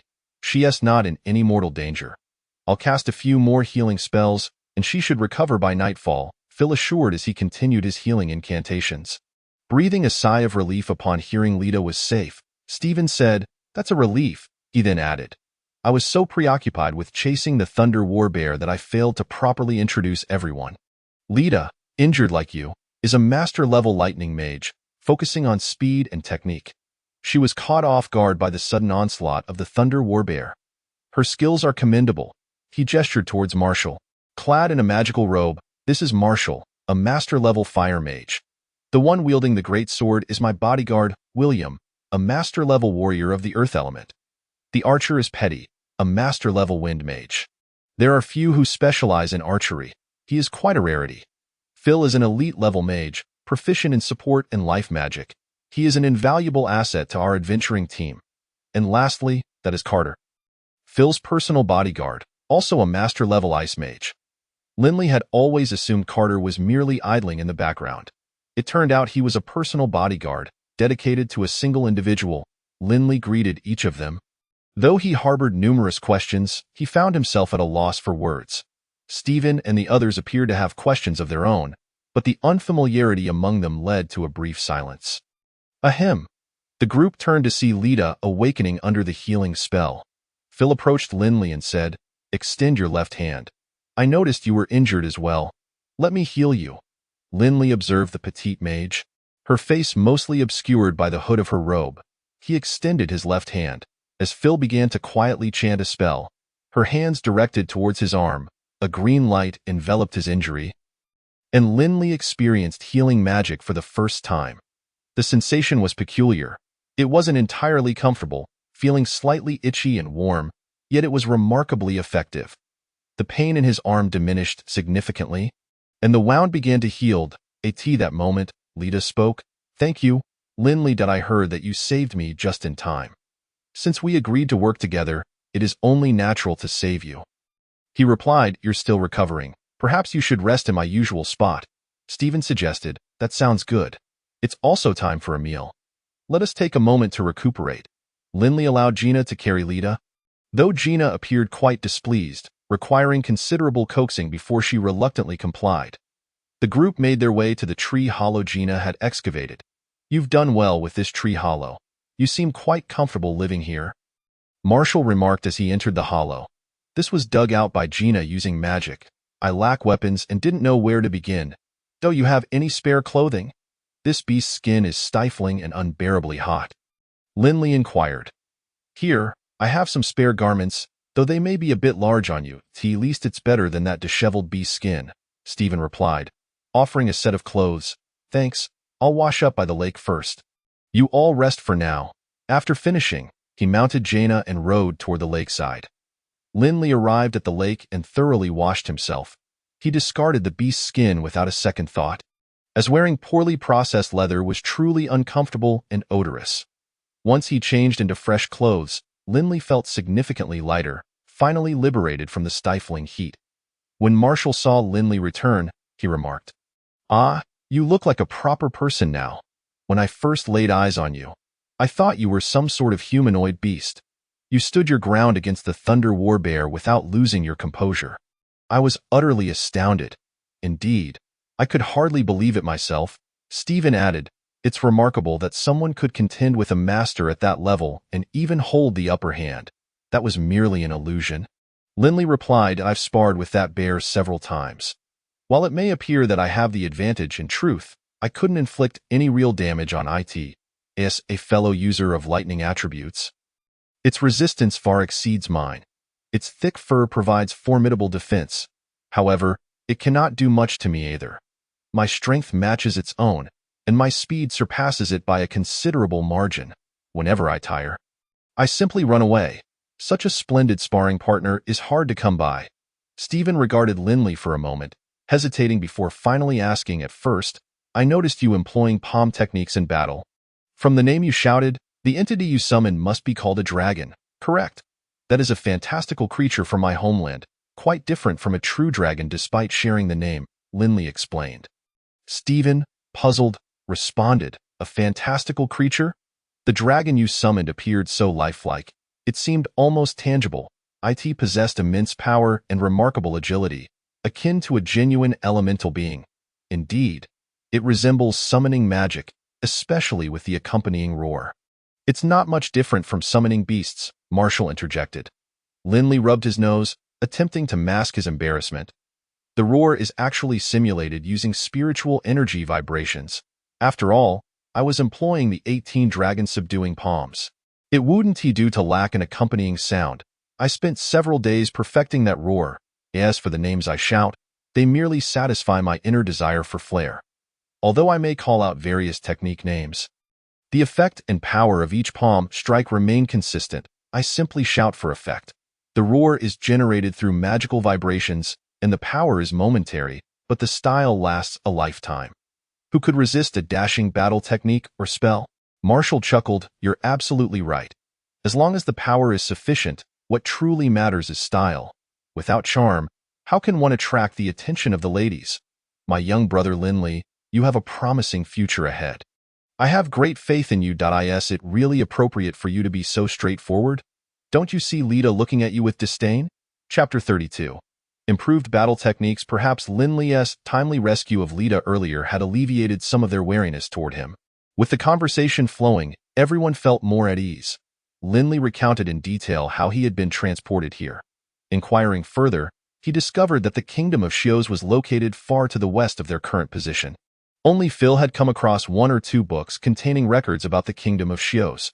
However, they did not delve deeply into Linley's training methods, as such matters were personal secrets. He merely mentioned that the palm technique he employed was a combat skill from his training methods, specifically designed for situations where one is weaponless. Given that the number of combat skills available at each level is limited, one must consider various circumstances. Typically, training methods encompass a range of effects, including attack, defense, and enhancement. Thus, having an unarmed combat skill is not particularly unusual. They could only regard it as an exceptionally powerful technique. And Linley was unconcerned about them harboring ill intentions. It would be utterly futile to target him at this point. In fact, fostering a good relationship with him might yield significant benefits in the future. Since Lita's injury had yet to heal, the group decided to rest for the night, planning to set out the following day. Having expended considerable energy earlier, Linley took a moment to recuperate. Over the past 4 months, aside from breaking through to the master level, he had devoted most of his time to refining his combat techniques. In truth, improving these techniques was not particularly difficult for Linley. However, mastering the modified techniques required considerable time and effort. Typically, when a person releases a combat skill, They draw upon the magical energy within to invoke elemental forces for a specific attack, unable to control the skills once unleashed. As they cannot let the magical energy leave their body. Once it does, it becomes unperceivable. Linley, on the other hand, can manipulate his spiritual energy externally, maintaining control over it even when it leaves his body. Unlike magical energy, which dictates the form and nature of the attack, leading to limited variations in typical skills, Linley's approach allows for greater flexibility. Teo put it eloquently, one might say his techniques are grand and dynamic. To put it bluntly, they can appear clumsy and rigid. The challenge lies in controlling the released spiritual energy and elemental forces. Mastering this control requires extensive practice, as each skill must be honed through numerous repetitions for quick execution. Modifying combat skills is not a matter of simply changing whatever one pleases. These techniques are inscribed with battle runes tailored for warriors, and Linley cannot alter these runes. Therefore, he can only exert control over the skills that have already been unleashed or extend their effects. The Thunder Dragon Shield transforms the elemental forces, forming a lightning shield into a dragon shape. As for launching an attack against an enemy, it is straightforward. One merely directs the lightning element toward the foe and detonates it using spiritual energy. The lightning and fire elements are the most dynamic. Utilizing water or earth elements may not yield any explosive results. Take the lightning web as an example. Originally, it could only create a lightning net on the ground, incapacitating everyone caught within, including allies. While this skill was quite effective for area control, its sole drawback was its indiscriminate nature. The improved lightning web spreads rapidly to form a lightning net, now infused with Linley's spiritual energy. When the lightning elemental forces were about to incapacitate enemies, Linley concentrated the elemental energy on specific targets, allowing him to incapacitate only those foes he wished to attack within the web's range. Moreover, he could manipulate the concentrated lightning elements to take the form of a dragon-like elemental beast that would continuously paralyze and bind the enemies. This transformation turned a skill that could only incapacitate everyone in a wide area into one that could selectively and continuously paralyze and bind specific foes. The Lightning Slash, initially a skill that enchanted a weapon with lightning attributes to extend its attack range, has now been enhanced by Linley's control, allowing the released elemental energy to coalesce into a crescent-shaped sword aura, concentrating the originally fan-shaped dispersion of power. This not only increased the attack distance, but also multiplied its power.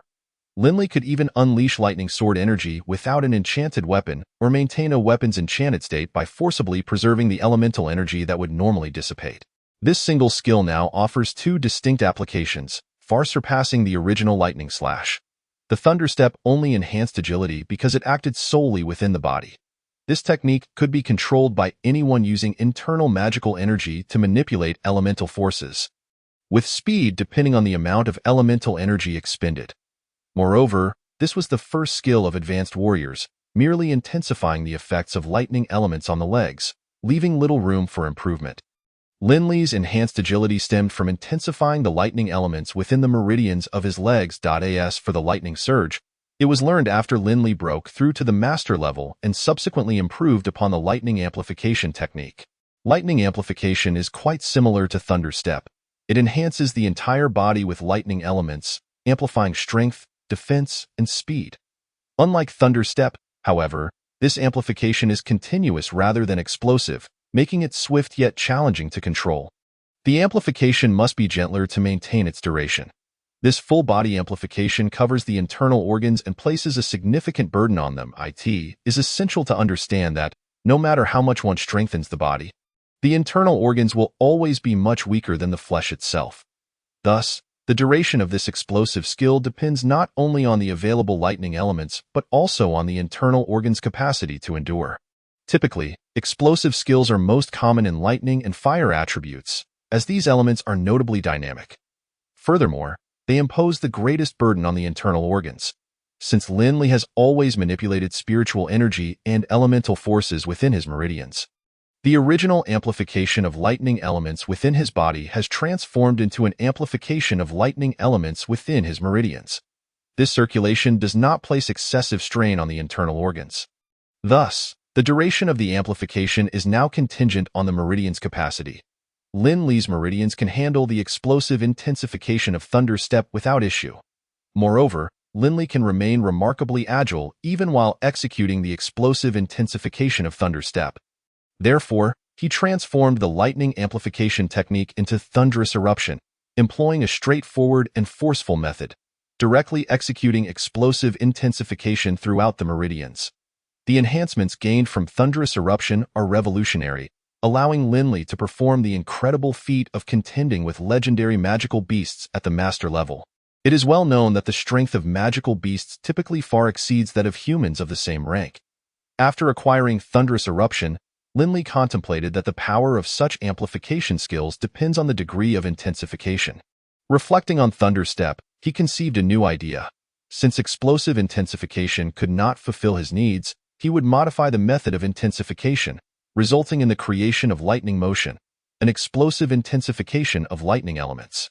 Originally, explosive intensification was considered the strongest form of amplification. However, due to Lin Li's forced control, the previously intensified lightning elements were now directly detonated, unleashing a surge of energy that left Lin Li's legs severely injured. Fortunately, as a master-level warrior, his physical resilience far exceeded what it once was, and his recovery abilities were remarkably robust. For nearly a month, I lay in this state, and I owe my gratitude to Jaina. Without her assistance, Lin Li might have succumbed to starvation. Chapter 33. The Pseudo-Demon Core. Once Lin Li's legs had healed, he initially hesitated to conduct further experiments. However, he realized that the explosive power was contingent upon the quantity of fuel. Thus, he meticulously controlled the minimal amount of thunderous elements he could manage to ignite, only to discover that there was no reaction whatsoever. Contemplating the situation, he surmised that the quantity was insufficient to trigger an explosion. Lin Li couldn't help but think sarcastically, "You are not a combustible gas. Must you reach a certain concentration to explode?" Undeterred by the risk of further injury, Lin Li proceeded with his experiments, reasoning that he could hardly fare worse than before. Ultimately, he achieved the current Thunder Strike, though it still exceeded his own limits, lacking any semblance of flexibility or control. It was not feasible for regular use as a skill. Yet in a critical moment, it could serve as an escape mechanism. After all, weren't escape skills in the immortal novels of his past life often multifunctional? With this thought, he found it reasonable. Moreover, the Thunder Spear was a battle technique reserved for masters. Originally a ranged attack skill, it unleashed a straight bolt of lightning, striking enemies in a linear path with formidable penetrating power. The inherent might was already considerable, being a master-level technique. Lin Li made only slight modifications. Upon release, he enhanced control, concentrating the elemental force, thereby significantly increasing both speed and power. Upon striking an enemy, he could directly detonate the remaining elements. This was the mightiest skill at Lin Li's disposal. Transforming the Thunder Dragon Shield into two was essentially Lin Li performing dual casting, one for the battle rune and another simulating the release process of the rune with his body. This merely showcased the advantages of two distinct cultivation methods. The battle technique utilized the battle rune to manipulate elemental power for specific attacks. With increased usage and once fully accustomed to the process, he could replicate it directly using spiritual energy. All of Lin Li's battle techniques could be unleashed without relying on the rune. However, only the Thunder Dragon Shield could stack. The others could only be executed simultaneously as identical skills. Lastly, there was the borrowed 18 Dragon Subduing Palms, a purely imitation technique that shaped the expelled elements into a dragon form. While it appeared visually impressive, it still retained considerable power. Lin Li named it the Thunder Dragon Palm. Although it resembled a battle technique, significant distinctions remained. Battle techniques possessed unique attributes. For instance, the Thunder Web could paralyze foes, the Thunder Spear had immense penetrating capability, and the Thunder Shield could defend against enemy attacks. These were abilities granted by magic.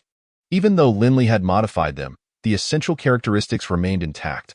However, the Thunder Dragon Palm lacked such attributes, offering only raw damage. Yet, when utilized, it was not necessarily inferior to conventional battle techniques in Lin Li's capable hands. It exhibited an unparalleled agility, allowing for relatively unrestrained release. In contrast, skills like the Thunder Slash and Thunder Spear required a weapon for execution, while the Thunder Web necessitated a weapon to be planted in the ground. Nevertheless, in terms of sheer power, battle techniques still held the advantage due to their magical enhancements. After all, magic had evolved over millennia in this world, far surpassing what Linley could easily transcend. All these modified battle techniques possessed a common flaw. They consumed a considerable amount of energy. This was due to the additional spiritual energy and elemental force required for the subsequent variations of the skills. However, Linley was unfazed by this expenditure. During the past 4 months, aside from achieving mastery, he had spent the majority of his time refining battle techniques. The remainder of his time was devoted to studying Jaina and her magical core. The research on Jaina proved mutually beneficial.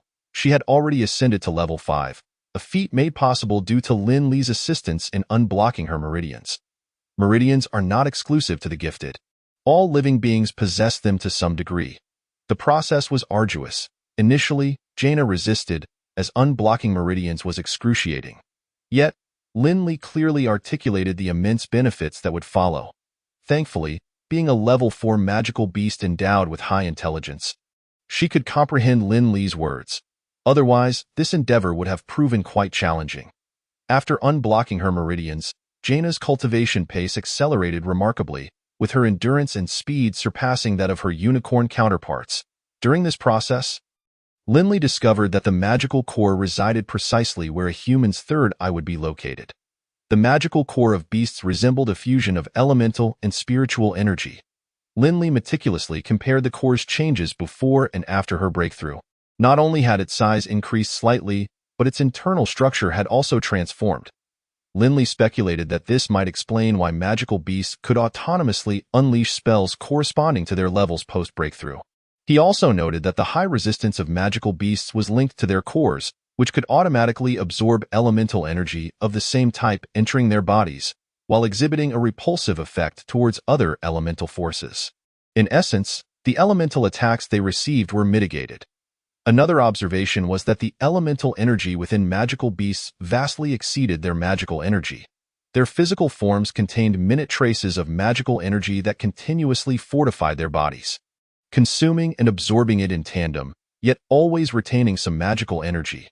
Linley closely examined the structure, function, and operational mechanisms of the magical core within the beast eye. In the end, he emulated the magical core, channeling a portion of his spiritual energy to form a pseudo-magical core within himself. This pseudo-core bore resemblance to the magical cores of beasts, being a combination of spiritual and elemental forces. However, Linley was unable to access spells of the corresponding level. He remained uncertain about what was lacking. A typical human body cannot directly store elemental energy. Both elements and magical energy are stored within battle runes. The body merely utilizes them for enhancement. When unleashing battle techniques, magical and elemental forces traverse through the body, and any residual energy is absorbed to strengthen the physical form. Once it can no longer enhance, it dissipates automatically. Thus, battle runes are fundamental to a warrior's existence. The first 5 levels of a warrior's progression focus on physical enhancement. Each level attained allows for the next level of rune imprinting. Basic and intermediate levels utilize magical energy for enhancement, while advanced levels employ elemental energy. Elite levels are reinforced by magical energy, whereas masters utilize elemental energy for enhancement. Upon achieving mastery, one's body can withstand the imprint of the resonance array of heaven and earth, enabling the perception of elemental forces within the world. This allows for the manipulation of elemental energy within the rune to resonate with the elements of the universe, culminating in the legendary status. Consequently, legendary battle techniques not only wield vast power but also possess extensive range, far surpassing those of mere masters. Linley did not place the pseudo-magical core at his third eye, as that area already harbored spiritual energy, an essential aspect of a mage's existence. Linley, having limited understanding of mages, refrained from any reckless actions. Instead, he positioned the pseudo-magical core within his middle dantian, specifically at the Zhengdan point. It was termed a pseudo-core because, unlike a beast core, it did not manifest as a tangible entity. The elemental energy within Linley's body remained an abstract concept. Even dissection would not reveal its presence. It existed similarly to magical and spiritual energy, simultaneously present yet elusive. Linley was perplexed by this phenomenon. Presently, Linley stored spiritual energy in his upper dantian, elemental energy in his middle dantian, and spiritual qi in his lower dantian. The existence of this pseudo-magical core had transformed Lin Li's appearance. Once a boy with black hair and eyes, he now bore black hair and violet eyes, with his gaze perpetually flickering with traces of thunderous energy. Chapter 34. You are still a mage. After unleashing Thunder Burst, the pseudo-magical core would ignite, enveloping Lin Li in a radiant display of lightning, his hair turning an instant purple. Initially, he had contemplated renaming Thunder Burst to Thunder God Transformation. However, in this realm, invoking the term God was not something to be taken lightly. He opted for a more subdued title, Thunder Transformation. The elemental storage capacity of this pseudo-magical core vastly surpassed that of a battle rune. Lin Li had yet to approach the storage limit of this core.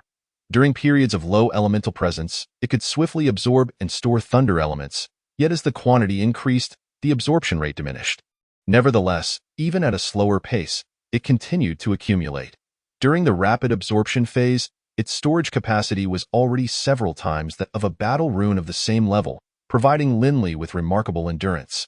The duration of his full-force combat was dictated not by the quantity of elemental energy, but rather by the amount of spiritual qi he possessed. It wasn't until nightfall that Lin Li emerged from his tree hollow. Feeling significantly rejuvenated, though hunger gnawed at him, prompting him to seek sustenance. Upon stepping out, he spotted Marshall roasting meat not far away, with others gathered around. Lin Li approached, entranced by the enticing aroma wafting through the air.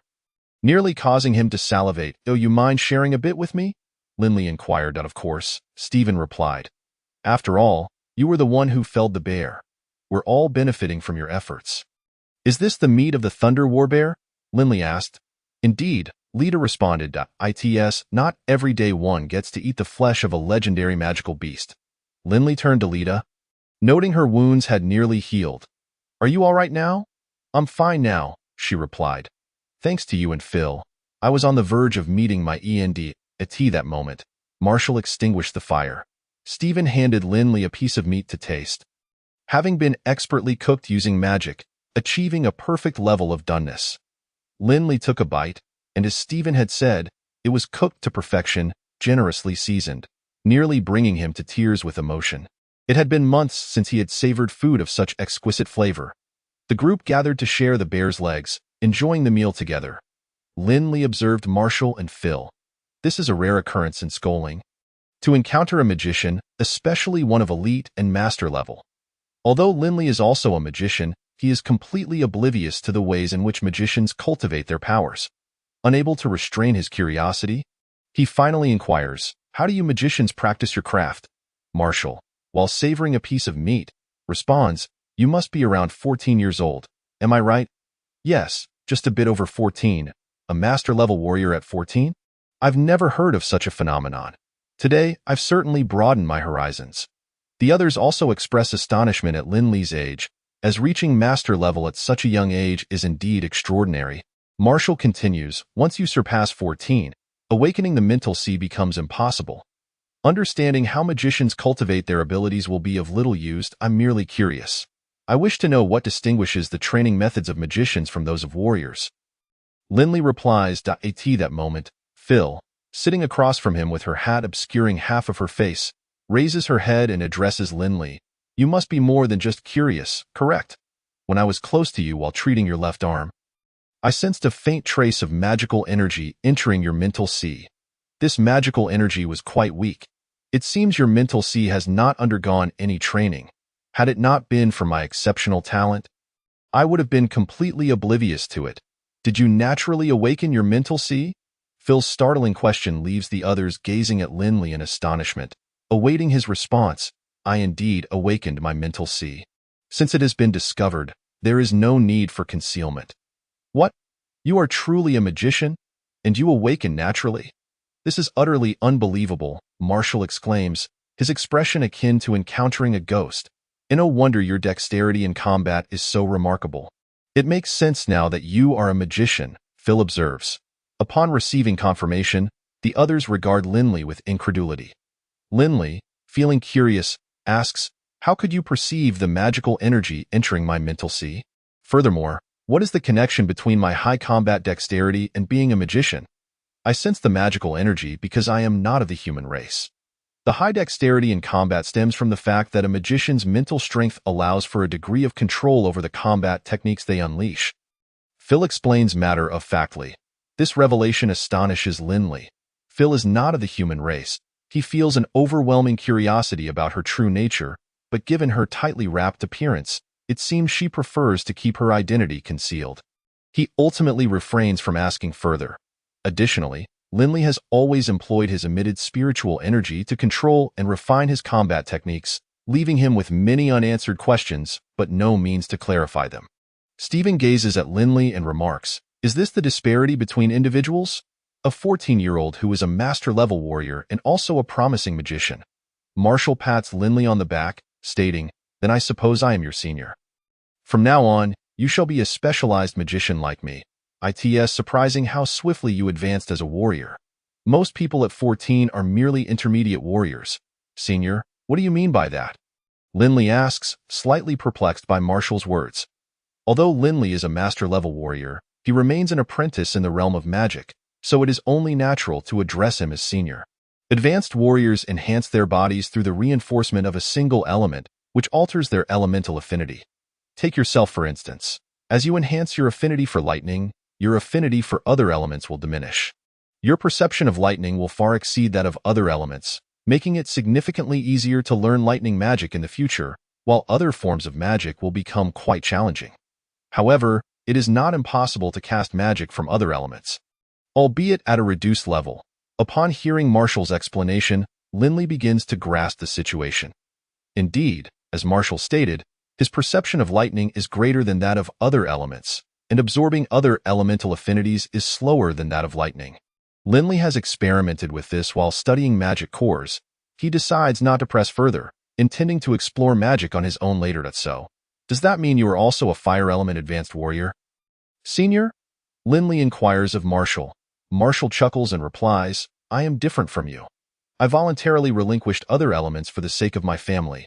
My family is merely a merchant household.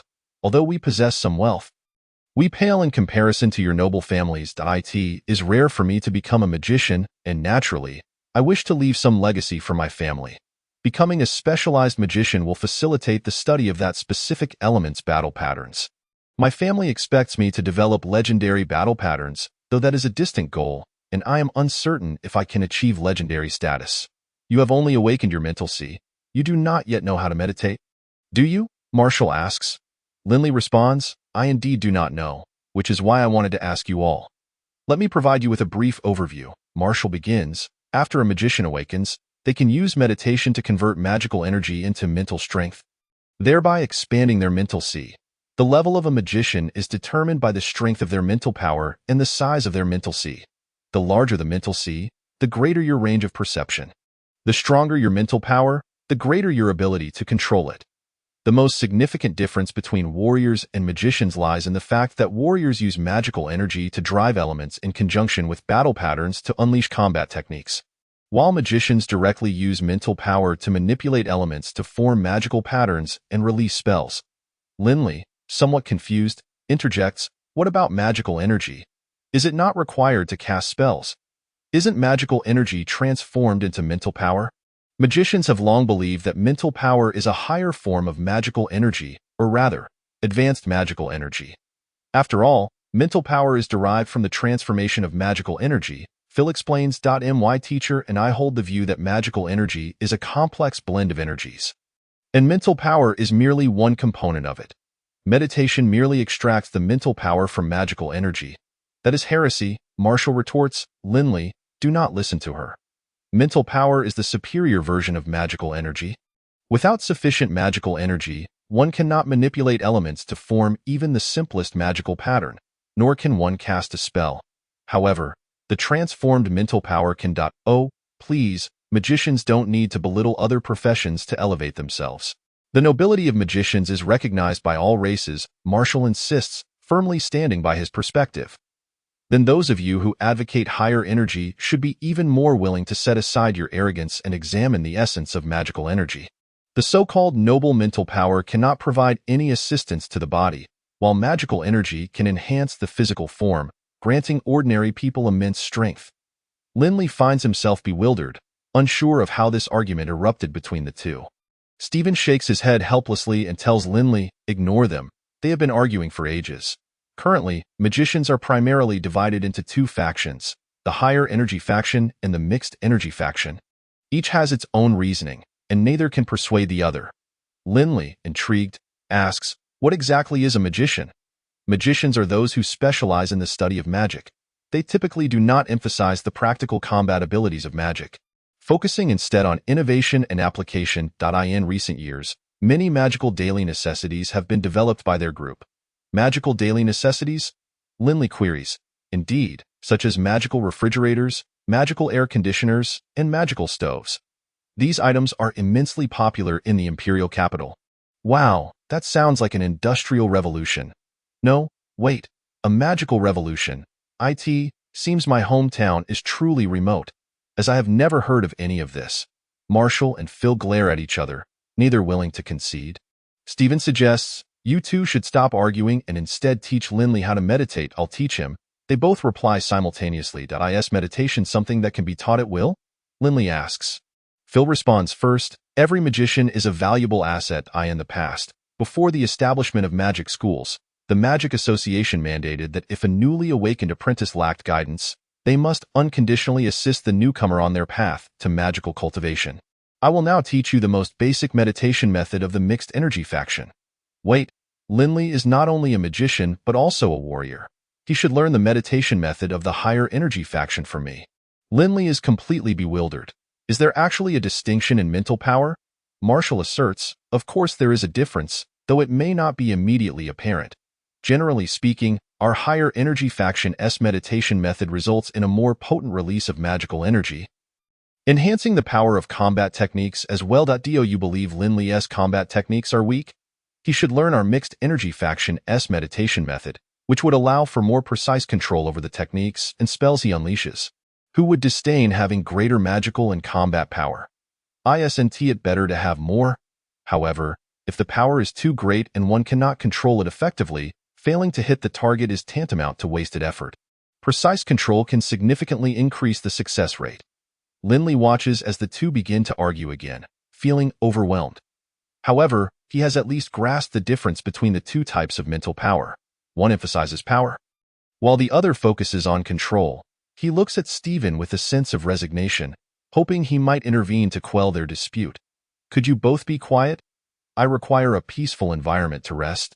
Lita interjects, unable to bear the commotion any longer. He halted their escalating argument. Marshall and Phil immediately fell silent, only to resume glaring at one another. "Esteemed seniors, perhaps you could first impart your meditation techniques to me? I wish to explore which method suits me best." "Surely, that is acceptable," Linley suggested. "As Phil is a lady, we ought to prioritize her. Wouldn't you agree, Marshall?" "Very well, let her go first." Thus, the two ceased their bickering. Linley, in turn, sought guidance from both of them regarding their meditation techniques. Phil began by teaching Linley her method. In order to prevent further disputes between the two, Linley refrained from attempting meditation directly and instead inquired about Marshall's technique. He attentively absorbed their teachings, mentally reaffirming his understanding while briefly comparing the differences between their approaches. Of course, given Linley's current knowledge, it was impossible for him to discern the merits of either method. He then posed a question. With the same amount of magical energy, which method yields greater mental strength? Phil responded, roughly the same. There is not much of a difference. Linley pressed on, is there any distinction in the mental strength acquired from these two methods? Phil replied, at least presently, the mages cannot distinguish between them. The potency and control are enhanced only through years of meditation. Alternating between the two methods is also permissible. Many mages do so, achieving slightly greater power and control, though the results are not as pronounced as when focusing on a single method. There is absolutely no discernible difference in the mental strength, not in the slightest. Linley chose not to pursue the matter further. After all, if numerous mages could not comprehend it, it was beyond his grasp. Since he had already acquired the meditation techniques, it would be prudent to experiment himself before drawing conclusions. However, he had one last question. Why is it necessary to form a vortex with mental strength after awakening? Phil explained, the vortex serves to concentrate mental energy. If it becomes entirely dispersed, one risks losing their faculties and, in severe cases, becoming a vegetable. Furthermore, the vortex attracts magical energy into the sea of consciousness. Thus, it is imperative to never deplete one's mental strength completely. Linley stated, Seniors, I shall first attempt to ascertain which method suits me better. Chapter 36. The Celestial Mage. With that, Linley seated himself cross-legged and began his meditation. Regardless of the method, it required complete control of mental strength. Linley initially followed Phil's detailed instructions step by step. He meditated directly in their presence, fearing that any misstep on his first attempt would necessitate guidance from those nearby. As Linley concentrated fully on controlling his mental strength, the previously subdued aura began to radiate outward, revealing a masterful prowess. This was a typical occurrence, considering it was his first time exerting such focused control over his mental energy. However, unlike other mages, the magical energy did not directly enter the sea of consciousness. Instead, it flowed in through the Baihui point at the crown of his head. At first, Marshall and Phil were impressed by Lin Li's ability to conceal his aura, as he appeared indistinguishable from an ordinary person, making it impossible to discern whether he was a warrior or a mage. However, upon realizing that Lin Li's magical energy was entering the sea of consciousness from the crown of his head rather than the brow, both were left trembling in astonishment. Marshall, shaking, pointed at Linley and stammered, Celestial Mage. A celestial mage? Phil echoed, Indeed, a celestial mage. Marshall took several deep breaths, managing to regain some composure before turning to shout, Stephen! Stephen! Hearing the commotion, Stephen approached, puzzled. What is it? A celestial mage. Linley is a celestial mage. Come, we must prepare to take him back immediately. What is a celestial mage? Clarify your words. We came to find a legendary fire beast. Why return now? Forget the magical beasts and cores. As long as we safely escort Linley back, the Magic Association will assist you in breaking through to the legendary level for free. Stephen remained perplexed. Please explain further. What is happening? Others gathered around, equally confused by Marshall's outburst. Phil, having regained his composure, interjected, Linley is likely a celestial mage. Celestial means reaching the heavens. Historically, no celestial mage has fallen midway. The lowest rank among them is saint level, and they advance rapidly. Marshall added, the Alliance hasn't seen a celestial mage in over 200 years. The last one was the current most powerful mage god, Dongfang Xiao of the Uni Empire. Upon hearing their explanations, others were equally astonished, staring in disbelief at Linley, who was still meditating. Stephen was the first to regain his composure, asking, How are you certain Linley is a celestial mage? Could you be mistaken? Marshall replied confidently, There is no error. For mages, the sea of consciousness resides at the brow. During meditation, magical energy is absorbed through the brow. Linley, however, draws energy from the crown of his head, a phenomenon exclusive to celestial mages. Any mage would understand this. Phil concurred. Linley, in his first meditation, immersed himself entirely, relinquishing control of his body. Furthermore, we were right beside him, allowing us to perceive that his magical energy was entering from the crown. Patty, trembling with excitement, exclaimed, So, Linley is destined to become a mage god. We are now teammates with the future mage god. The group glanced at one another, and Stephen said, We have two options. 1. Safely escort Linley back to the Magic Association for immediate rewards. 2. Keep this matter confidential, establish a good rapport with Linley, and utilize all available resources to support him, betting on his future. Perhaps we can reap greater benefits later. Marshall sneered at Stephen. You think too highly of yourself. You nobles are overly fixated on profit. I can assure you Linley does not require your support. Phil added, Times have changed, Stephen. In this era, mages are destined to attend magic schools. Regardless of where he studies, he will undoubtedly exhibit unparalleled talent and will soon attract the attention of the Magic Association. Once identified as a key talent by the association, the resources available to him will far surpass what you can offer. The term celestial is not to be taken lightly. Consider his age. At just 14, he is already a master-level warrior and may soon become legendary. Even if his techniques are only at the master level, Once his talents are revealed, the association has many who can assist him in breaking through to the legendary realm, as a legendary warrior who is also a mage. What right do you have to assist him? Phil continued, we should explain everything to him, then safely escort him back to claim the association's rewards. This is our best course of action. Indeed, as Phil mentioned, had this been the olden days, mages would have been nurtured by their families, and investing all resources in Linley would yield returns once he matured. However, the times have changed. The rise of the Magic Association has led to the establishment of magic schools across all regions, concentrating gifted mages together to advance magic rapidly. Mages emerging from these institutions cannot be compared to those nurtured in isolation by families. The sheer volume of magic they can learn is vastly superior. Not to mention the diverse subjects such as array studies, magical apparatus studies, alchemy, and potion studies. It can be said that any mage can find a subject they are passionate about. This is why every family values their own mages.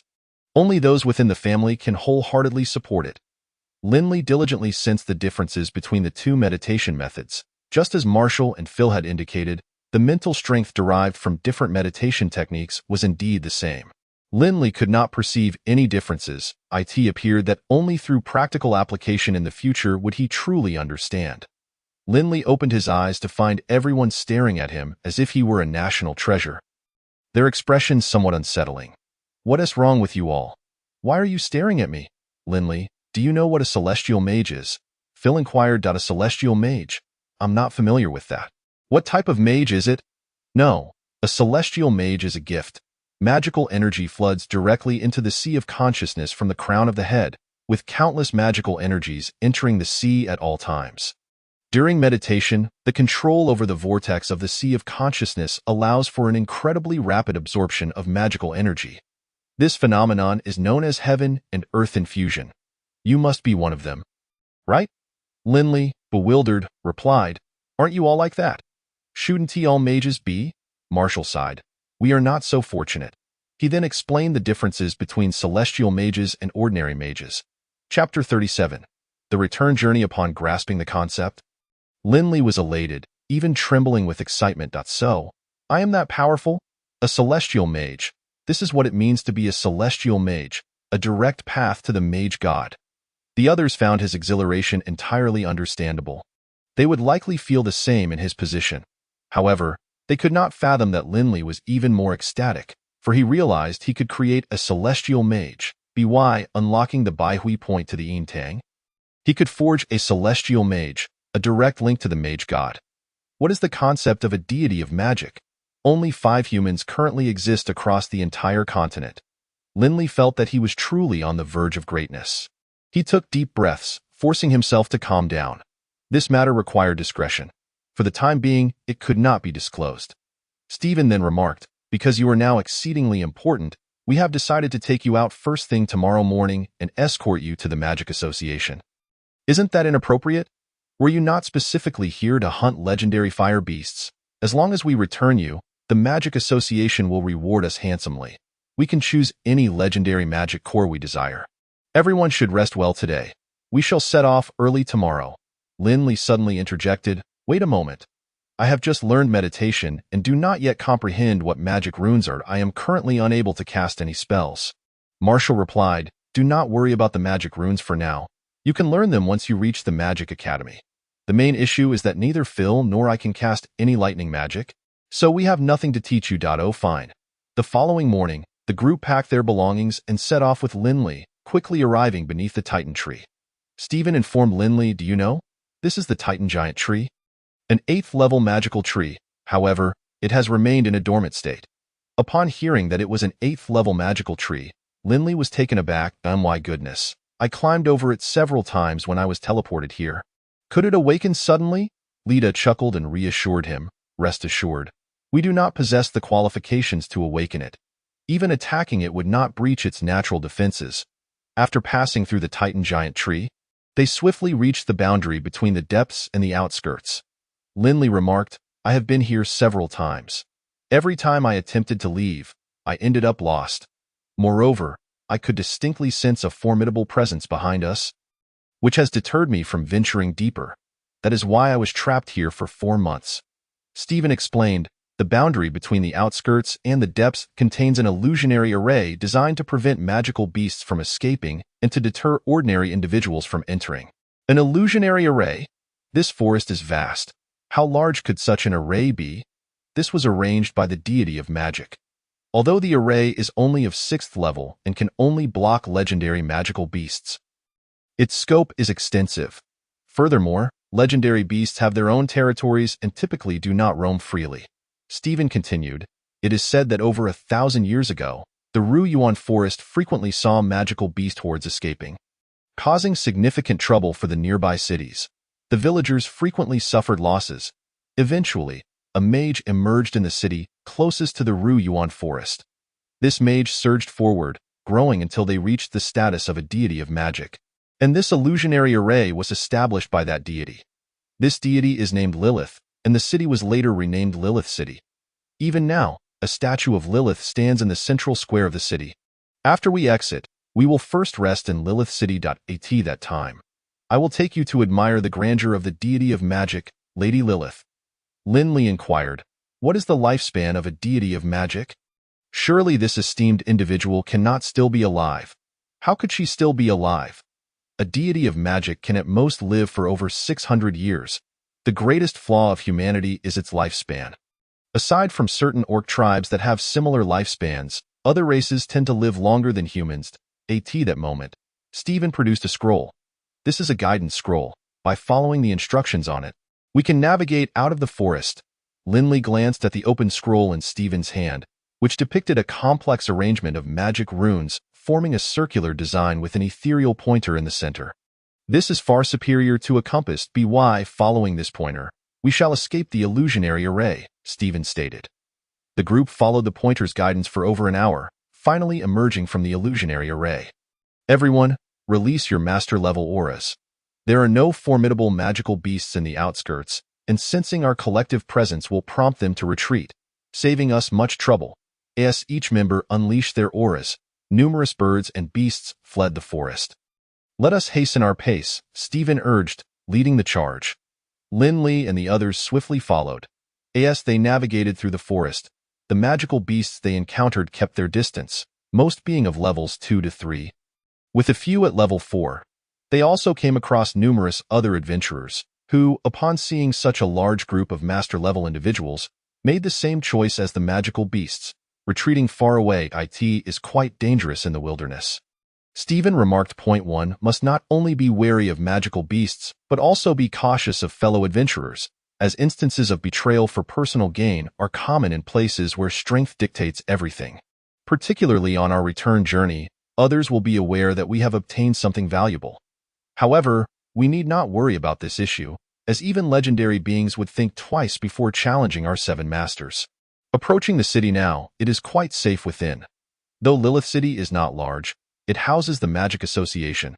Likely due to its proximity to the Ruyuan Forest, it really that safe once we enter the city?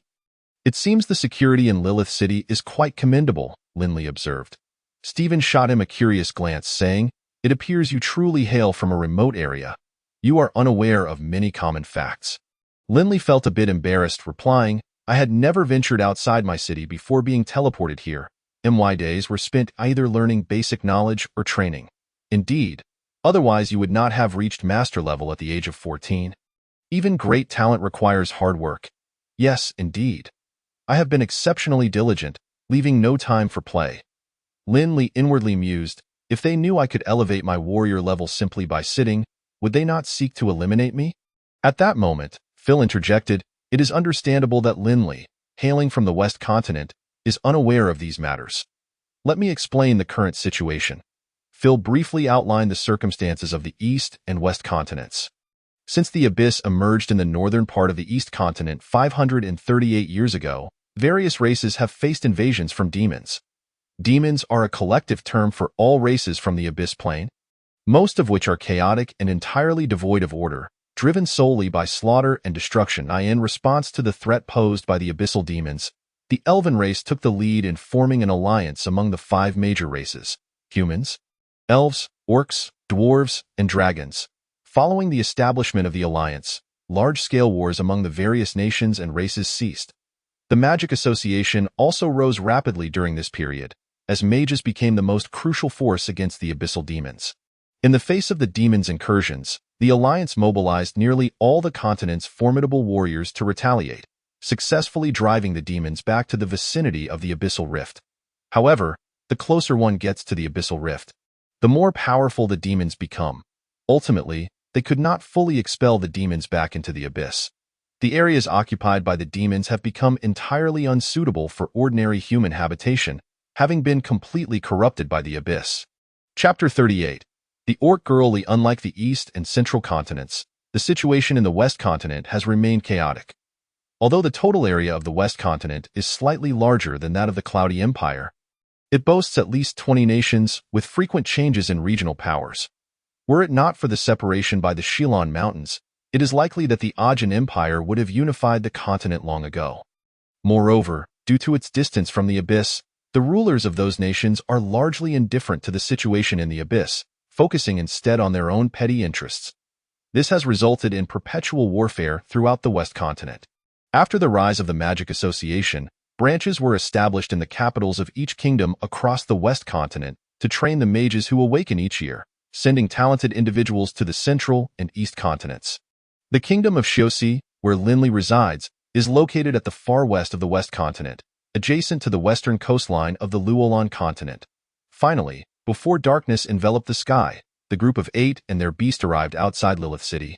The towering city walls reminded Linley of his homeland in a previous life. In this world imbued with magic, constructing city walls is considerably easier.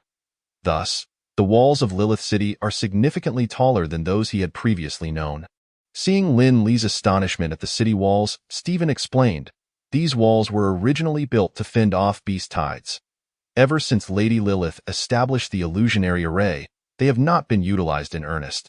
Yet they have been well preserved as a symbol of Lilith City. As they approached the walls, faint traces of magical arrays could still be seen carved into the surface, though after hundreds of years, they had likely become ineffective.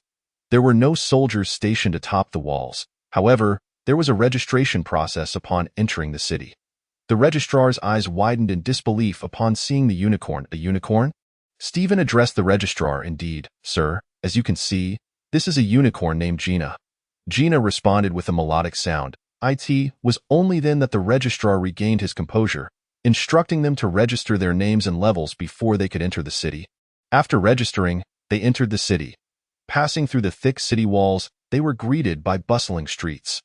Although night had fallen, the streets were brightly lit, with a continuous flow of pedestrians, reminiscent of night market strolls in Lin Li's past life. Let us go and enjoy a meal first. Stephen, having completed his words, led the way into a restaurant named the Adventurer's House. As soon as he sat down, he called out, "Boss, bring us your finest dishes, along with a few bottles of good wine, and take the unicorn to the beast pen and treat it well." "All right, please wait a moment, gentlemen. Xiaoli, please serve these guests some appetizers and wine first." The proprietor was a portly man with a kindly smile. "Xiaofan, stop staring at the unicorn and quickly lead it to the beast pen. Take good care of it." The youth named Xiaofan hurriedly took the reins of Gaina and headed towards the beast pen. The girl named Xiaoli approached, pushing a cart laden with dishes. As she drew closer, Linley noticed, to his astonishment, that she had a tail swaying behind her. Linley's curiosity was piqued as he stared, appearing quite naive. The fur on that tail was remarkably fluffy, and Linley thought that if he could touch it, it would surely be more delightful than petting a cat. With a sharp clap, Lita withdrew her hand from Linley's head and said to Xiaoli, "My brother is seeing a beast man for the first time. Please don't take offense, it's quite all right, I'm used to it. After all, our establishment is quite renowned and welcomes a diverse clientele," Xiaoli replied with a smile. Only then did Linley pull back his gaze, and as he lifted his head, he caught sight of Xiaoli's features. Her delicate face bore a hint of youthful innocence, suggesting she was quite young. Her snow-white hair was simply tied into twin ponytails, and a blue cap adorned her head, adding to her charm. Her smile was exceedingly sweet. "I apologize. This is my first encounter with a beast man. I hope I haven't made a fool of myself," Linley said, particularly noting that Xiaoli's ears were absent on the sides of her face, presumably concealed beneath her cap. Curiosity blossomed within Linley, and he found himself unable to contain his intrigue about what kind of ears this adorable girl possessed. The mere tale offered no clues as to her specific beastman lineage. At that moment, Xiaoli had finished arranging the appetizers and wine. "Please wait a moment. The main course will be ready shortly." With that, she turned and left, her tail swaying in a delightful manner. Linley's eyes, unbidden, followed the movement of the tail. With another sharp clap, Lita admonished, "Staring at a beastman's features is quite rude. You must refrain from doing so in the future." "Understand. I apologize, this is my first encounter with a beastman. Do you know what race she belongs to?" Linley inquired. Marshall responded, "What does it matter what race she is? What is so fascinating about a mere beastman?" Stephen shot a glare at Marshall. "Be silent, Marshall. Beastman slaves belong to the past. Every beastman is now a member of the Alliance. You people from the Aeacan Empire are no more noble than beastmen." Linley looked from Marshall to Stephen, bewildered by the situation. Lita explained, "Marshall's father hails from the Aeacan Empire, which borders the Beastman Empire. Before the establishment of the Order Alliance, many beastmen were enslaved by the Aeacan Empire. They were historically regarded as an inferior race, and their beastly traits were seen as a mark of lowliness. After the alliance was formed, considerable support was given to the beastmen, leading to some improvement. But the effects were not pronounced. It wasn't until a century ago, with the emergence of the beastman Lionkin twin war gods, alongside a divine shaman and 2 war gods from the beastmen, that their overall combat strength surpassed that of the Aeacan Empire. Subsequently, the 5 divine beings pressured the Aeacan Empire to release all enslaved beastmen and demanded the return of occupied lands. The dragon and elven races exerted significant influence in this matter, and ultimately, the Aeacan Empire, under pressure, liberated all beastman slaves and returned some territory bordering the abyss. Thus, there is now a region in the southern abyss guarded by beastmen. Marshall interjected, "Your uni-empire is not in a much better position in the past. Did you not also deem beastmen as lowly? The only reason you don't have direct conflicts with them is that they don't border your territory." After the alliance was formed, the narrative of all races being equal was propagated to win over powerful beastmen. "We declare that all races are equal, and we strive to uphold it, unlike the Aeacan Empire, which espouses one thing while practicing another behind closed doors," Stephen replied. "Enough, Marshall, I do not care how you feel about this, but do not voice such opinions in public. I wish to avoid trouble." Stephen stated that it seemed that this world also harbored racial discrimination. Chapter 39.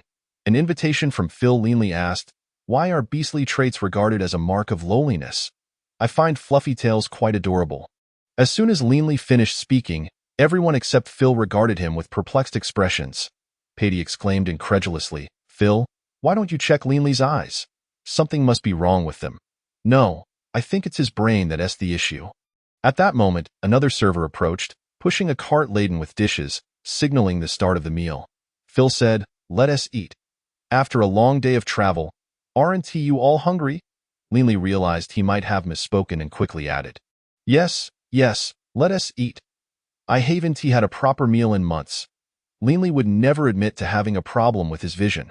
Clearly, the issue lay with them, or rather with this world. How could such a delightful girl be discriminated against simply for having a tail? If Xiaoli were to appear in his previous life, Linley believed she would be adored. A mere dance or song online could garner her countless admirers. To be honest, the cuisine at this establishment was indeed quite delectable. Perhaps it was simply the lengthy interval since his last proper meal, but Linley found this dining experience exceedingly satisfying. By the end of the meal, 2 individuals had already slumped under the table. Stephen, inebriated, shouted, "Boss, the bill, William. Help me escort Marshall and Patty back to the inn." William and Carter, as dedicated bodyguards, remained completely sober, whereas the 2 ladies had indulged considerably, with Lita's flushed cheeks adding a touch of allure to her otherwise commanding presence. As for Phil, her demeanor revealed nothing. Linley had yet to see her remove her hood. Citing his age of merely 14, Linley declined their offers of alcohol. Memories from his past life advised him to steer clear of such indulgences. After settling the bill, everyone made their way to the inn, which was conveniently located not far from the restaurant. The 2 intoxicated individuals remained oblivious to their surroundings, reinforcing Linley's determination to minimize his future encounters with alcohol. The inn room was quite spacious, featuring a private bathroom. Linley took a refreshing wash, changed into clean clothes, and reclined on the soft bed, reflecting on how his 4-month ordeal of living like a savage had finally come to an end. The memories of those months were indeed difficult to articulate. Lying on the bed, Linley allowed himself to relax completely, and the visage of Eudora floated into his mind. He wondered how she was faring now. She must have begun her studies at the Hegel Magic and Martial Arts Academy with Luca by now. As a celestial mage, he pondered whether anyone had discovered her talents. He also wondered if she had thought about him at all. With her beauty and status as a mage, she was likely pursued by many. Perhaps, upon reflection, he would realize that his feelings were merely impulsive. After all, the circumstances at that time had been quite unique. Perhaps she had already forgotten him. Lost in such thoughts, Linley was stirred from his reverie by a knock at the door. "Linley, would you like to go out for a stroll?" It was Phil's voice. Linley was taken aback. Phil, who usually kept her distance from others, had taken the initiative to invite him. He rose and opened the door, finding Phil standing there in her usual attire, with Carter positioned behind her. "Sure, I do appreciate your guidance. I've been eager to see how Lilith City differs from my hometown." "Then let us go. We'll start at the central square, where there is a statue of Lilith." The trio walked in silence, the atmosphere somewhat somber. Linley then spotted a shop called Rainbow Magic, through the window of which an array of weapons, gear, scrolls, and potions were displayed, and the interior was well decorated. "Is this a shop selling magical equipment?" Linley inquired of Phil. "Yes, but it only offers low-tier items. Higher quality magical gear can only be found in larger shops, and legendary grade items are available only at auction houses." "Do they buy magic cores?" Linley asked. "Do you have magic cores to sell?" "Let us go in and find out," Phil replied, leading the way into the shop. Linley followed her inside, where the proprietor, a middle-aged man wearing glasses, was seated at the counter, engrossed in a newspaper. Newspapers? Such a thing was non-existent in the Score territory. It seemed this place was far more developed than his homeland, especially compared to the Rias Kingdom. It was an entirely different era of civilization. In his homeland, information still relied on letters. Upon noticing customers entering, the middle-aged owner set aside his newspaper. "Looking to purchase magical equipment, are you? You've come to the right place. My Rainbow Magic shop has been established for a century. I offer weapons, armor, scrolls, and potions, ensuring your safety on adventures. Do you buy magic cores?" Linley bypassed pleasantries and directly asked the owner. So you wish to sell magic cores? You've come to the right place. I guarantee fair prices. You won't find higher offers anywhere else in Lilith City." Linley dismissed the owner's claims as mere salesmanship. Business people always made such exaggerated claims. However, as it was Linley's first journey away from home, and he was now in an unfamiliar land, he had no knowledge of the local prices, let alone those in the East. Linley quietly asked Phil, "Do you know the price of magic cores? You are aware of my situation. I am entirely ignorant of it, and I fear being deceived. Rest assured, the prices of magic cores are rather transparent. Regardless of which shop you enter, the prices are generally similar." Upon hearing this, Linley felt a sense of relief. Transparency in pricing is indeed reassuring. "Boss, how much can you offer for these magic cores?" Linley inquired, pulling out a cloth bag from his pocket and emptying it to reveal 12 magic cores of various sizes, 2 level 5 and 10 level 4, encompassing all elemental types. These were the spoils Linley had acquired during his 4 months in the forest. There were lower-level cores as well, but Linley had fed them to Gaina. He still could not comprehend how a wind element unicorn could consume cores of all types without fear. The boss, upon seeing the high-grade magic cores Linley presented, glanced between Linley, Phil, and the looming figure of Carter. "Young man, are you selling all of these?" Phil interjected. "Linley, keep those 2 level 5 cores. The rest can be sold." Linley retrieved the 2 level 5 magic cores, declaring, "I'm selling these. Please give me a quote." The boss examined each core, confirming their pristine condition. "I can offer you 180 gold coins. What do you think?" Linley remained silent, turning to Phil for his opinion. That seems fair. Level 4 magic cores typically range from 15 to 20 gold coins, so the boss is being quite reasonable." Linley acknowledged. "All right, you're honest, so we'll go with your offer." The boss promptly handed over the coins, prompting Linley to inquire about the swords displayed nearby. Are these swords magical weapons? Certainly, I do not stock ordinary items here. The boss replied. Feel caution, Linley. If you seek a weapon, you might want to explore other shops. This place may not have what suits you. What are you saying, young lady? Every weapon in my shop is a masterpiece. The boss retorted, I'm not implying your weapons lack quality. Rather, they simply do not fit him, though not be deceived by his youth. He is a master-level warrior, Phil explained. The boss widened his eyes in disbelief. Realizing he had misjudged the situation, I truly do not have any weapons suitable for you. Young man, if you seek a good weapon, perhaps try your luck at the guild, or you could just settle for something here in an emergency. Chapter 40. The statue of Lilith. Once outside the shop, Linley asked, why not sell the level 5 magic cores? Phil replied, level 5 magic cores differ significantly from level 4 cores. A level 4 core might fetch only 20 gold coins, while level 5 cores are valued at a minimum of 500 gold coins. Such a disparity? Linley inquired, surprised. Due to the need to resist the invasions from the abyss, the martial arts of warriors have been honed to master levels. For a master-level warrior, acquiring a level 4 magic core is relatively simple. This has led to a dramatic devaluation of magic cores at level 4 and below. Then why is the price of level 5 cores still so high? Linley pressed further. Do you think everyone can single-handedly take down a level 5 beast? Typically, magical beasts of the same level are more formidable than the practitioners. Moreover, level 5 beasts are not foolish. If they cannot win, they will flee.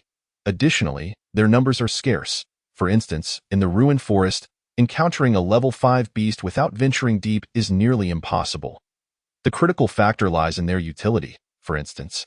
Only a level 5 magic core can unleash master-level skills when embedded in a weapon. I see. No wonder I encountered so few during my 4 months there. Luckily, I happened upon a Thunder-type one. Otherwise, I might still be stuck facing elites. Phil observed Linley, you are indeed extraordinary. You could single-handedly slay a level 5 beast. I had assumed you were already a master before entering the forest. Luckily, I had Gaina's assistance. If it were solely up to me, I could not have succeeded. Indeed, it had been Gaina's help that enabled Linley to defeat the level 5 beast. Without Gaina, Linley would have struggled to achieve a stalemate, relying only on his modified combat skills to barely hold his own until Gaina gradually wore it down, primarily because that particular beast was not as swift as Gaina. Slaying a level 5 beast is no small feat. Generally, it requires a team of at least 2 master-level warriors. Moreover, the deeper one ventures into the forest, the more perilous it becomes. Thus, the price of level 5 magic cores remains consistently high. If it takes 2 masters to hunt level 5 beasts, how do your 7 dare to pursue legendary beasts? We are different. We have made extensive preparations to hunt legendary beasts. We have stocked various scrolls and potions specifically for this purpose. And the warrior's weapons are all suitable for master-level magic. Stephen and William's full body armor has also been treated for fire resistance. We spent over 20,000 gold coins just on preparations. Over 20,000 gold. Does a legendary beast truly hold such worth? Indeed, the starting price for a legendary magic core is 10,000 gold coins, and the final price generally ranges between 15,000 and 20,000 gold coins. The remainder depends on the type of beast. Some have valuable hides, bones, and other components, a final price exceeding 15,000 gold coins. So, I am now somewhat wealthy, Linley mused, feeling the magic core of the Thunder War Bear in his pocket, clutching it tightly within his palm, reluctant to reveal it. I must not lose this, indeed. You should take good care of it, Phil responded. Although her expression remained unseen, her tone conveyed a sense of amusement. Likely entertained by Linley's little gesture, by the way, I currently lack a weapon. I wish to purchase a quality magical sword. How much would that cost? Linley inquired. That is difficult to determine. It depends on the weapon's quality. How much is Lita's sword worth? It seemed quite impressive. That sword was purchased just before our departure. It enhances the activity of lightning elements, increasing the power of master-level lightning techniques by approximately 20. Although it does increase the elemental consumption by 10, the magical weapons we prepared for this journey are of average quality. Yet even that sword costs 1,800 gold coins. Such an expensive price? Alas, it seems I must settle for a mere weapon for now, Linley lamented. He then asked, how much can high-quality weapons enhance, and what would be their cost? The most formidable magical weapon I have witnessed was at an auction in the imperial capital. That sword could amplify fire-type techniques by 50 and came with 2 fire-type skills. It was embedded with a level 5 fire-type magic core, which prevented the accelerated consumption of internal elements. Such power, a 50 enhancement. How much did that sword fetch at auction? The final bid reached 16,000 gold coins, equivalent to a legendary magic core. Goodness, I thought I was wealthy, yet I cannot even afford a decent weapon. Master-level weapons are indeed that costly. I can only imagine the price of legendary-grade weapons. I cannot say for certain. Each legendary weapon is custom-made. Those who possess legendary weapons likely have a history of legendary warriors in their family, and no one with a legendary technique would part with theirs. At last, they arrived at the central square of Lilith City. In the middle of the square stood a statue of Lilith. Although it was nighttime, magical lamps illuminated the area surrounding the statue. As Linley approached, he noticed that the statue was not particularly tall, standing just over 2 meters, with a modest base. The goddess of magic, Lilith, was a stunning beauty. Even clad in a magical robe, her alluring figure could not be concealed, with her full bosom accentuating her admirable curves. The robe was merely fastened at the top, and her raised staff showcased her long, graceful legs. Her waist-length hair danced in the breeze, and her mature, enchanting visage bore a confident smile, as if any adversary before her would vanish under her magical prowess. What do you think? Are you not awestruck? This statue is truly a work of art, beautifully showcasing both beauty and strength. By the way, was Lilith truly this beautiful? I cannot say, as I have never seen her in person. This statue was crafted by one of Lilith's disciples, who harbored deep affection for her and ultimately succeeded in winning her heart. This statue is remarkable. Do not assume it is merely a statue. Linley inquired with curiosity, if this is not just a statue, then what is it? It is magic, and not just any magic, divine magic. What? Divine magic? This statue. Indeed, this statue. It would be more appropriate to refer to it as a petrified likeness. It was not carved but directly shaped using earth magic. While typical earth constructs possess a functional nature, this statue does not. As long as it remains undamaged, it will endure eternally. Lilith's disciple, Gray, was also a divine magician, once hailed as the strongest earth magician. It is said that his greatest passion in life was crafting the statue of Lilith. However, aside from those created with divine magic, all other statues have long since perished. Including this one, there are currently 12 existing statues of Lilith. This one is the largest, while the smallest is said to be no larger than a palm. It is rumored that each statue varies in size and form, yet all capture the essence of Lilith's beauty perfectly. Linley asked, where can I see the remaining statues? 2 are housed in the Uni Empire Museum, 2 at the headquarters of the Magic Association, and the rest are privately collected. Once, a statue appeared at the Imperial auction, and it ultimately sold for a staggering 5 million gold coins. 5 million gold coins. For a mere statue. Is it my ignorance of art, or is my poverty limiting my imagination? Chapter 41. Lilith and Gray. It is said that this statue is extraordinary. It is rumored that the 12 divine-grade statues of Lilith harbor the magical legacy of Gray and Lilith. By channeling one's mental energy in front of the statue, one might be fortunate enough to receive this magical inheritance. I brought you here specifically for you to try your luck. No wonder it can fetch 5 million gold coins. It indeed possesses a profound legacy. But is it really safe to have this statue displayed so openly in the square? After all, it is valued at 5 million gold coins. The base of this statue is inscribed with a divine-grade magical array, personally arranged by Lilith. Those who wish to meddle with it had better think twice.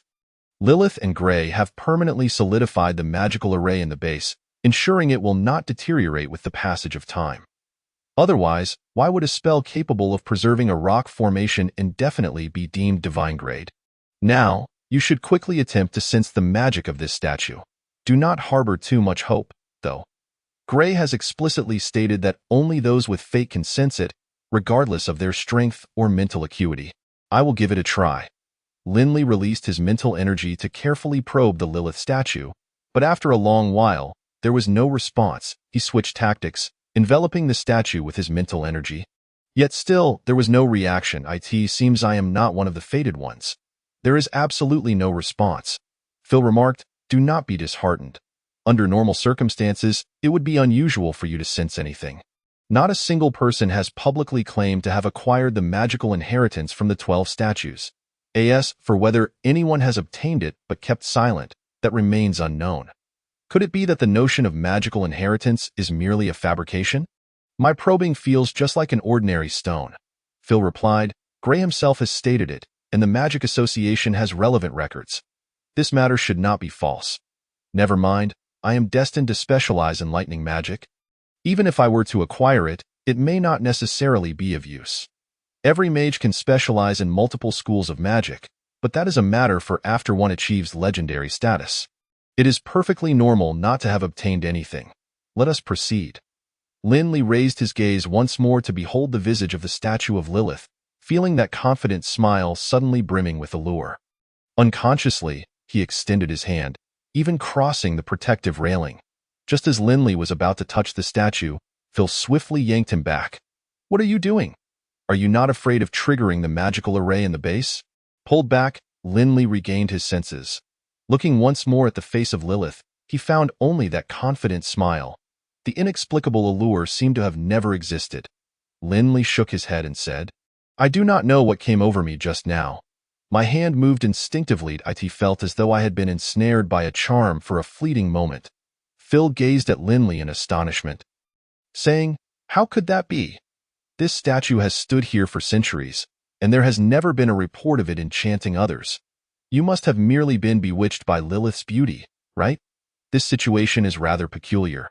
Linley was certain something had transpired that he was unaware of. As this statue off limits to touch. Then why is the railing so close, allowing one to easily reach it? I do not know. No one dares to touch it. However, the base can indeed be touched. The magical array requires an energy source, and there is a hidden compartment in the base to replace the magical core, which sustains the operation of the array. For centuries, it has been maintained by the Magic Association of Lilith City. Upon hearing that he could touch the base, Linley crouched down to feel it.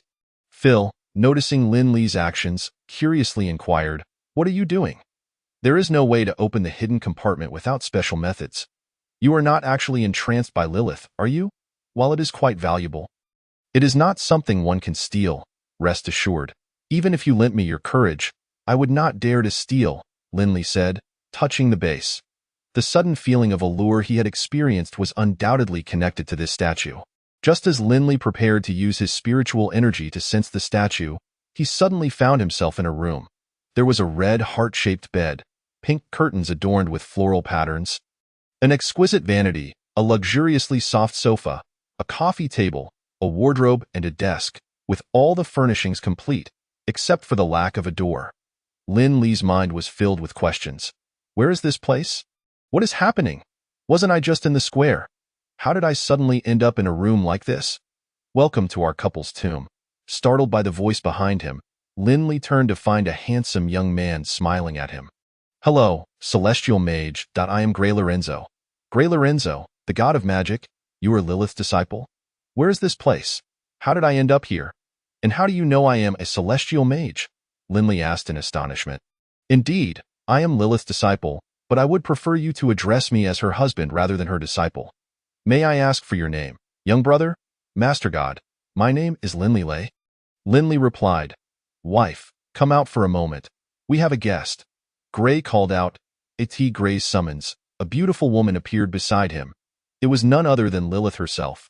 Lilith looked exactly like her statue, with a curvaceous figure and a mature, enchanting visage. No wonder Gray is so infatuated with her. What man could resist such beauty? What do you think? Is my wife not stunning? Hearing Gray's blunt question, Linley awkwardly replied with a murmur, for he was indeed staring at another man's wife. Nearly 200 years have passed. At last, I meet another celestial mage. Lilith spoke, her voice melodious. Masters of magic. What exactly is happening here? Linley inquired, puzzled. Lilith smiled and said, Do not be alarmed. We mean you no harm. This should be considered our tomb, as we exist in a state akin to half-death, which can be viewed as a form of a ghost at a tomb. A ghost? Is this truly the world of magic? Two ghosts have spent centuries in this comfortable room together. I wonder why you two have brought me here. If you require my assistance, please do not hesitate to ask. I will certainly help you. Lilith chuckled. Little one, our wishes are not something you can assist with at present. Then why did you bring me here? Did you not release your mental energy to sense my statue? Naturally, we brought you in to pass on our magical legacy, Gray explained. I felt no response during my probing. Surely I am not one of the fated ones. Am I? There would be no response at all. The term fated one refers specifically to those of celestial caliber. When a celestial mage uses their mental energy to sense the statue, it triggers the magical array, releasing a charm spell on the seeker. Once a celestial mage touches the statue, they can be brought to us, Gray clarified. Linley grasped the situation. What a load of nonsense about being a fated one. It turns out they only sought those of celestial caliber. Indeed, unrelated to strength or mental acuity. But it made sense.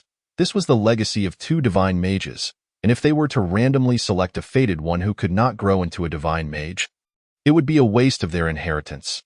Gray looked at Linley and said, now that you understand, will you accept us as your mentors? Chapter 42. The experiment of immortality and the eternal body. The prospect of such happiness arrived so suddenly that Linley was momentarily taken aback. To refuse the legacy of two divine mages would be foolish. He immediately knelt, preparing to pay his respects. That moment, Lilith interjected, Stop, stop, stop. Get up quickly. Gray is just teasing you. Linley, poised to bow, was struck dumb by her words.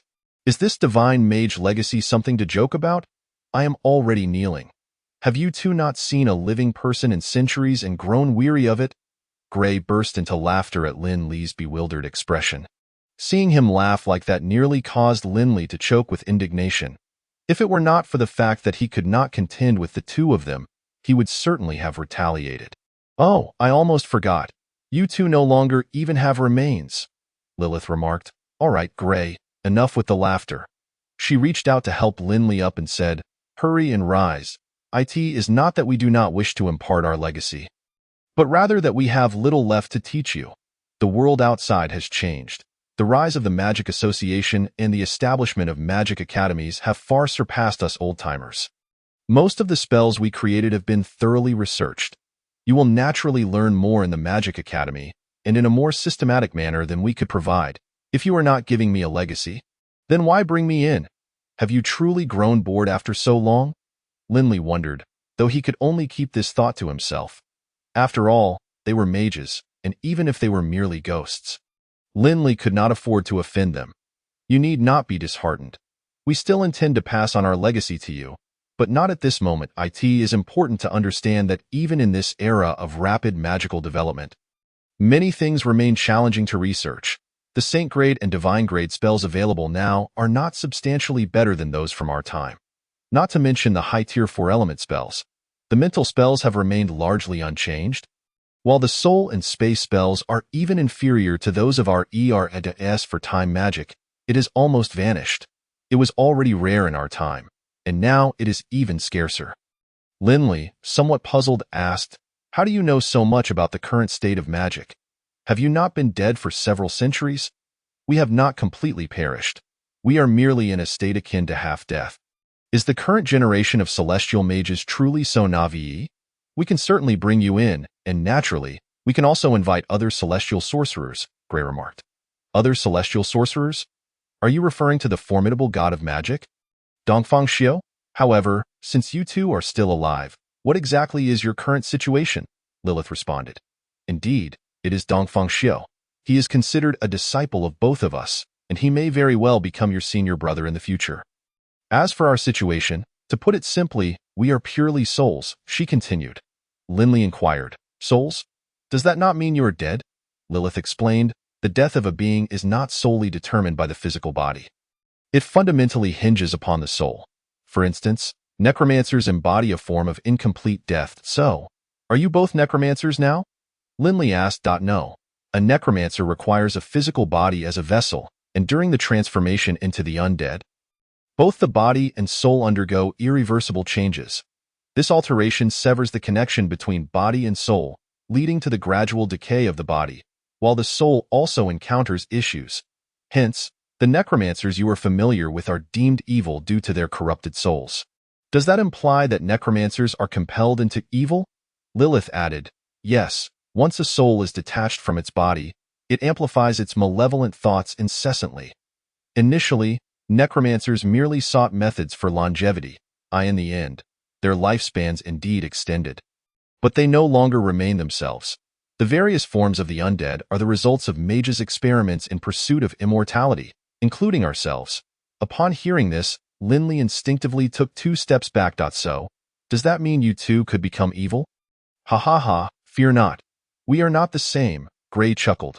Lilith stated, once you attain the rank of legendary mage, you may come to receive our legacy, which primarily encompasses our research on immortality.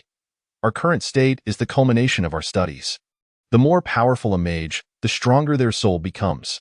The lifespan of a soul lengthens accordingly.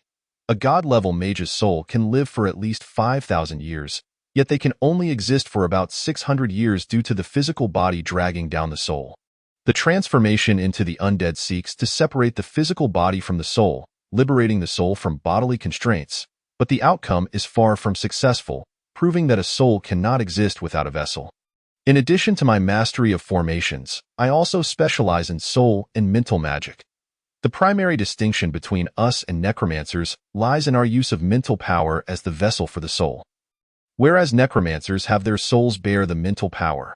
However, only the truly substantial mental power of a god-level mage can serve as a vessel, and why research has lacked experimental subjects, and in the end, I had no choice but to experiment on myself. Fortunately, the experiment was partially successful. A god-level mental power can indeed sustain a soul, though this state can only last for approximately 100 years. As the absence of a physical body causes the mental power to gradually dissipate into the ethered, as for Gray, he specializes in earth and life magic. His research aims to create a magical body that can replace the physical form and remain ageless. The experiment has also achieved partial success. We have developed what we call the eternal body, yet this body cannot connect with the soul. Although it cannot house a soul, it does possess the capability to prevent the dissipation of mental power. When Gray's lifespan draws to a close, we will have no choice but to seal our souls within the eternal body. Linley inquired, is this eternal body the 12 statues of Lilith? Indeed, I crafted a total of 12 eternal bodies, each with distinct characteristics and functions. Though they may appear merely as statues, they are, in fact, alive, albeit lacking a soul to animate them. Linley, puzzled, asked if they are intended to serve as physical bodies. Why do the 12 eternal bodies vary in size? I heard the smallest one is only palm-sized. Gray laughed heartily, pride evident in his voice. Of course, it is to experience wives of different ages. Linley's jaw dropped in astonishment, internally praising, you are truly something else. If your experiment succeeds, you could have any wife you desire. Her physique, appearance, and age all at your whim. Impressed, Linley remarked, I do have one question. Though, how would one experience a palm-sized body? Gray chuckled. A man's first girlfriend is often his own right hand. Before he could finish, Lilith kicked him away, and before Linley could react, he too was sent flying. Landing squarely on Gray, Lilith, in a fit of anger, exclaimed, Men are all lecherous fools. Not a single one is worth anything. I shall take my leave. The rest is up to you. With that, she vanished. Chapter 43. President Angus upon seeing Lilith depart. Linley hurriedly got up and bowed deeply to Gray. From this moment on, you shall be my master. Please, impart your skill of creating wives to me. I am determined to inherit your research and discover a method to connect souls with the eternal body. Gray rose as well, saying, you should focus on your studies. Our legacy can only be learned after you achieve the legendary rank. Besides, judging by your physique, you appear to be a lightning-type warrior. Mastering 2 disciplines will take considerable time. Linley asked, is it truly possible to specialize in multiple disciplines?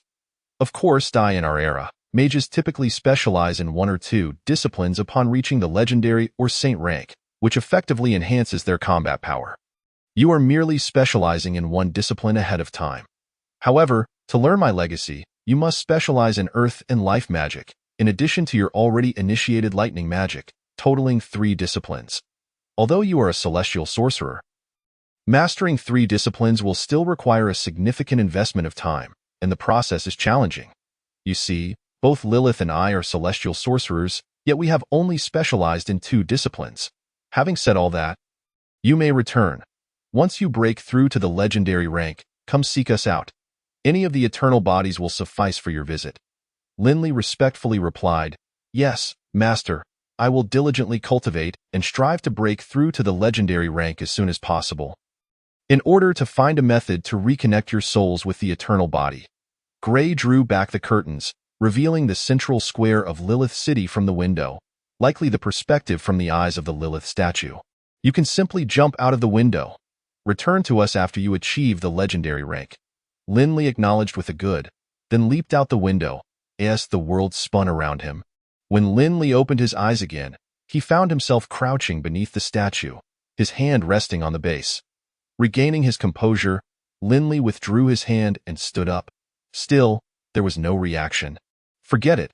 Let us depart, Phil inquired. What were you doing crouched there for 2 minutes? I was testing the lightning element sensitivity. The element must come into contact to react. Seeing that Phil did not press further, Linley thought he had successfully deceived him. It was better to keep such matters to himself. Phil led Linley on a stroll to other places, during which Linley seized the opportunity to purchase some clothing and essentials. I noticed Stephen possesses a spatial ring. How much does a spatial ring cost? Linley asked. Phil replied, 4 small spaces, 1 to 2 cubic meters cost between 1,000 to 3,000 gold. The price for larger spaces varies. Linley sighed. It seems I must find a way to earn some money. I can hardly afford anything. On the way back, a silence fell between them. Linley sensed Phil had something on his mind and asked, You called me out today. Was there something you wanted to discuss? Upon hearing Linley's inquiry, Phil sighed. Yes, there is something I would like your help with. However, I know our relationship is not such that you would assist me without reason, so I hesitate to mention it.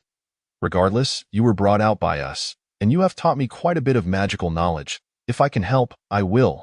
Phil continued, It is not that I need your assistance now, but rather, if I cannot break through to the legendary rank in 10 years, I would like to request your help then. Linley asked, What sort of help? You ought to clarify. Phil responded, It would be futile to mention it now. This request can only be fulfilled once you have grown. With you saying that, I am hesitant to agree. It sounds like this task will be quite troublesome. Phil assured him, It won't be. This task will only be a minor inconvenience for you 10 years from now.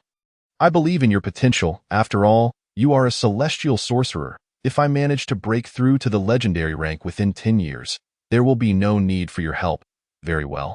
If I can assist you in 10 years, I shall help you once. Thank you. After bidding farewell to Phil, Linley returned to his room and lay down on the comfortable large bed. He enjoyed the most restful sleep he had experienced in 4 months, slumbering soundly until dawn. The next day, he was awakened by Stephen. Stephen, looking somewhat sheepish, said, I didn't intend to wake you so early. But Marshall and Phil informed the president of the Magic Association that you are a celestial sorcerer. The president is currently waiting for you outside. Upon hearing that the president of the Magic Association was already awaiting him, Linley exclaimed, Ah, they went to the Magic Association without informing me. Quick, let us not keep the president waiting. After speaking, he hurriedly left. Stephen, accompanied by Linley, arrived at the Adventurers Guild Hotel, only to discover that the establishment also offered breakfast. Upon entering a private room, they were greeted by Phil and Marshall, who were dining with a middle-aged magician. Upon seeing Linley, Phil stood up and introduced, This is the president of the Lilith City Magic Association, the legendary magician Angus Wood. He then pulled Linley closer and added, President, this is the celestial mage Linley Lay. Angus, somewhat excited, remarked, It has been over 200 years since a celestial mage has appeared among humanity. Following the divine mage Dongfang Xiod, I never expected to encounter one here in Lilith City today. Splendid. You seem to have just woken up and haven't had breakfast yet, so please, sit down and join us. Phil took a seat with Linley. Linley was somewhat perplexed as to why others were so thrilled about him being a celestial mage. He inquired, Lord Angus, I fail to comprehend why my status as a celestial mage elicits such excitement among you. Angus replied, this is quite a complex matter. The abyss, races, empires, magical departments, and associations. All these aspects are influenced by a divine-level celestial mage. At this moment, there's no need for you to understand these intricacies. It would be of no benefit to you. Your primary focus should be on advancing swiftly, and in due time, you will grasp it all. Linley, frustrated by the half-explanations, interjected, isn't it possible for someone who is not a celestial mage to become a divine mage? Moreover, isn't the number of potential candidates greater? Currently, among our 5 divine mages, only one is a celestial mage. I believe those with the potential to become divine mages deserve more attention. Angus chuckled, those individuals do attract attention. But even with potential, they cannot compare to you. Do you know why Dongfang Xiu is referred to as the strongest? To put it plainly, even if the other 4 were to join forces, they would merely match him. Furthermore, this title of strongest does not solely pertain to our human race. None among the 5 great races can surpass him. Even the mightiest divine dragons can only reach a stalemate against Dongfang Xiu. Linley was incredulous. Is he truly that powerful? Is it solely because he is a celestial mage? Angus responded, certainly, individual combat talent plays a role as well. The previous celestial mage, David Kotkin, was not as formidable, but he was still beyond the reach of ordinary divine mages. Linley curiously asked, is there such a vast difference even among divine mages? What about Lilith and Grey? Angus answered, the 2 have been around for quite some time. Only the dragons might have a rough idea of their true strength. However, if we were to discuss who possesses the most formidable defenses, it would undoubtedly be Grey. It is said that even dragons sigh in admiration when faced with Grey's defensive spells. As for Lilith, she is most renowned for her magical arrays. The current textbooks on magical arrays and magic schools are based on Lilith's foundational work and the systematization of magical runes. He continued, previously, there were few battles among divine-level mages due to the absence of abyssal demon invasions. Unlike now, where divine-level battles frequently erupt in the abyss. Angus then suggested, enough of these discussions. Let us enjoy our breakfast. Afterward, I will accompany you to the headquarters of the Magic Association in the Imperial Capital. I initially planned to summon a magical warship, but I feared that certain individuals might pose a threat to you upon learning of this. Thus, I decided to maintain a lower profile. Linley inquired, oh, who might pose a threat to me? Angus replied, that is difficult to say. I can only speculate. The fewer people who are aware, the safer you will be. Angus then instructed, Stephen, please summon your companions. While Stephen went to gather them, Linley quickly finished his breakfast. Once everyone had assembled, Angus asked, has anyone mentioned that Linley is a celestial mage? This matter is of great significance. So please do not conceal anything. The group shook their heads, indicating they had not spoken of it.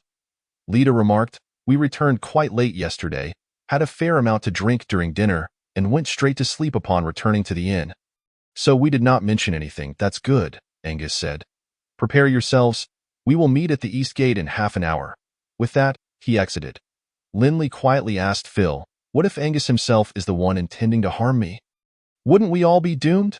Rest assured, Angus is utterly trustworthy. Otherwise, I wouldn't have sought him out so early, Phil reassured. Linley returned to gather some items he had purchased the previous night, retrieving the gyna he had stored. When he emerged, the others were nearly ready. They all mounted swift, horse-like magical beasts known as wind steeds, renowned for their speed.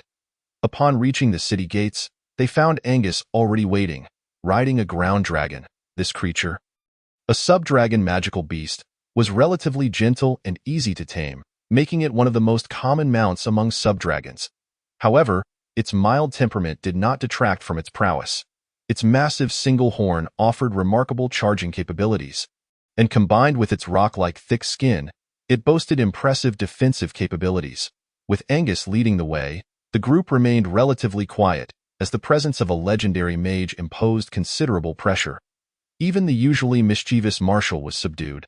They traveled swiftly, passing through over a dozen cities, changing their wind steeds at each one. Aside from resting at night, they did not linger, and Linley lost track of the distance they covered, only knowing that the Uni Empire was vast. In contrast to the Shoes Kingdom where Linley was born, The cities here were widely spaced, each with its own unique characteristics. However, Lilith City, being close to the Abyss Forest, was the most prosperous. After more than half a month of travel, they finally arrived at the imperial capital. There were no city walls, and from a distance, the city appeared extraordinarily prosperous, with wide roads and towering buildings. The architectural style reminiscent of modern cities from Lin Li's past life. Entering the city, Lin Li felt a sense of familiarity, reminiscent of returning to a previous life. Yet, the stark contrast of transitioning from a medieval setting to a modern city was profoundly shocking. Once inside the city, their pace slowed, as riding magical beasts was not permitted within. However, navigating to the city center at a normal pace still required considerable time. Just as Lin Li was about to inquire, Angus waved his hand, dismissing the ground dragon and also retracting Gyna. He then led the group to the magical train station. Yes, a magical train station. Upon boarding, Lin Li remained in a state of bewilderment. It was more akin to a subway than a train. The magical world had a subway? This seemed less magical than a teleportation array. Observing Lin Li's astonishment, Stephen took the opportunity to explain the workings of this magical subway. Beneath the entire Uni-City lay a colossal magical array, with powerful energy coursing through each of its lines. The magical subway operated utilizing this energy along the array's patterns, with all the pathways located underground. All personnel involved were mages, making this the only instance of its kind on the continent. Of course, the primary function of this array was not merely for transportation. It could defend, attack, monitor, and ensnare foes. Among other functions, the specifics of its capabilities were likely known only to the Emperor. Transportation was merely a minor application. Interestingly, the primary contributor to this array was Lilith, who had designed the initial framework and concept, which had been continuously constructed and refined over nearly 1,000 years to achieve its current scale. The magical subway traveled at remarkable speeds, far exceeding that of the subways from Lin Li's previous life. And it operated quietly and smoothly. The train was filled with many people. Soon, they arrived at the city center, and upon disembarking, they were greeted by yet another stunning scene. Although the buildings were tall and imposing, and the streets were wide, the vehicles on the road were still horse-drawn carriages. Lin Li pondered, with the subway in operation, why are there still magical carriages? Shouldn't there be a variety of magical beast-drawn vehicles instead? However, he kept these musings to himself, choosing not to voice them. The group arrived before an extraordinarily opulent building, the headquarters of the Uni-Empire Magic Association. Thanks to Angus's presence, they were swiftly ushered into the reception room. After a brief wait, a middle-aged mage clad in a robe entered. Upon seeing the newcomer, Angus immediately stood and performed a mage's salute, saying, "Greetings, esteemed president." The visitor was none other than the president of the Uni-City Magic Association. The divine mage Li Xianming, former emperor of the Uni-Empire. An intangible aura of authority emanated from Li Xianming, causing Lin Li and the others to lower their heads in reverence. "Angus, you did not even notify us and rushed over from Lilith City. What is so urgent? Even if it were of utmost importance requiring your personal presence, you could have applied for a magical warship.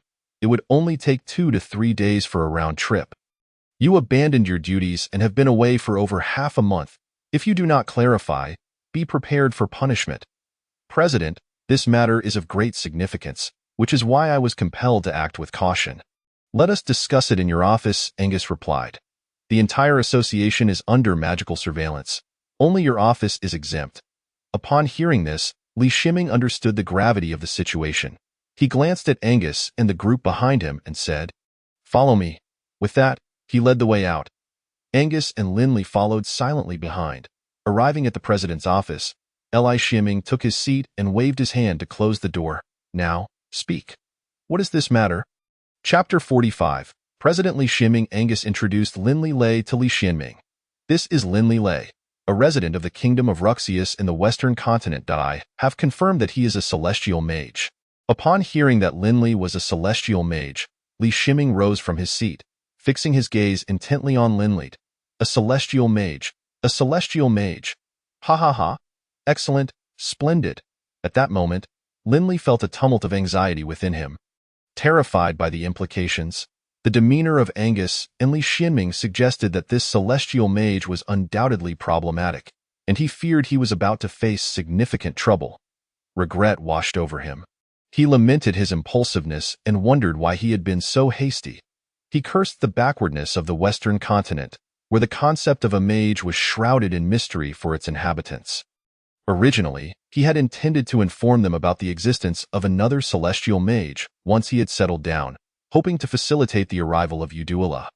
Now, he could only pray that Udula had not been discovered by others. Li Xianming then glanced at Stephen and the others, asking sternly, "Are you the only ones aware of this matter?" An invisible tension enveloped the office. Stephen and the others broke into a cold sweat at the question. Fearing they might be silenced, trembling, they struggled to articulate a response. Only Phil managed to stammer, "Why yes, it is only the 7 of us who know." Phil continued, "We were initially venturing deep into the Ruyuan forest to hunt a legendary fire creature when we stumbled upon Linley, who had been accidentally transported here." He recounted the events in detail. "You have handled this matter commendably," Li Xianming remarked, retrieving 5 documents from his desk and stamping them with his seal. "Each of you 5 warriors will receive 1 copy. With these documents, you may visit the Cloudy Magic Academy to request a legendary battle pattern from the head of the Battle Pattern Research Institute free of charge. However, this is not without its price.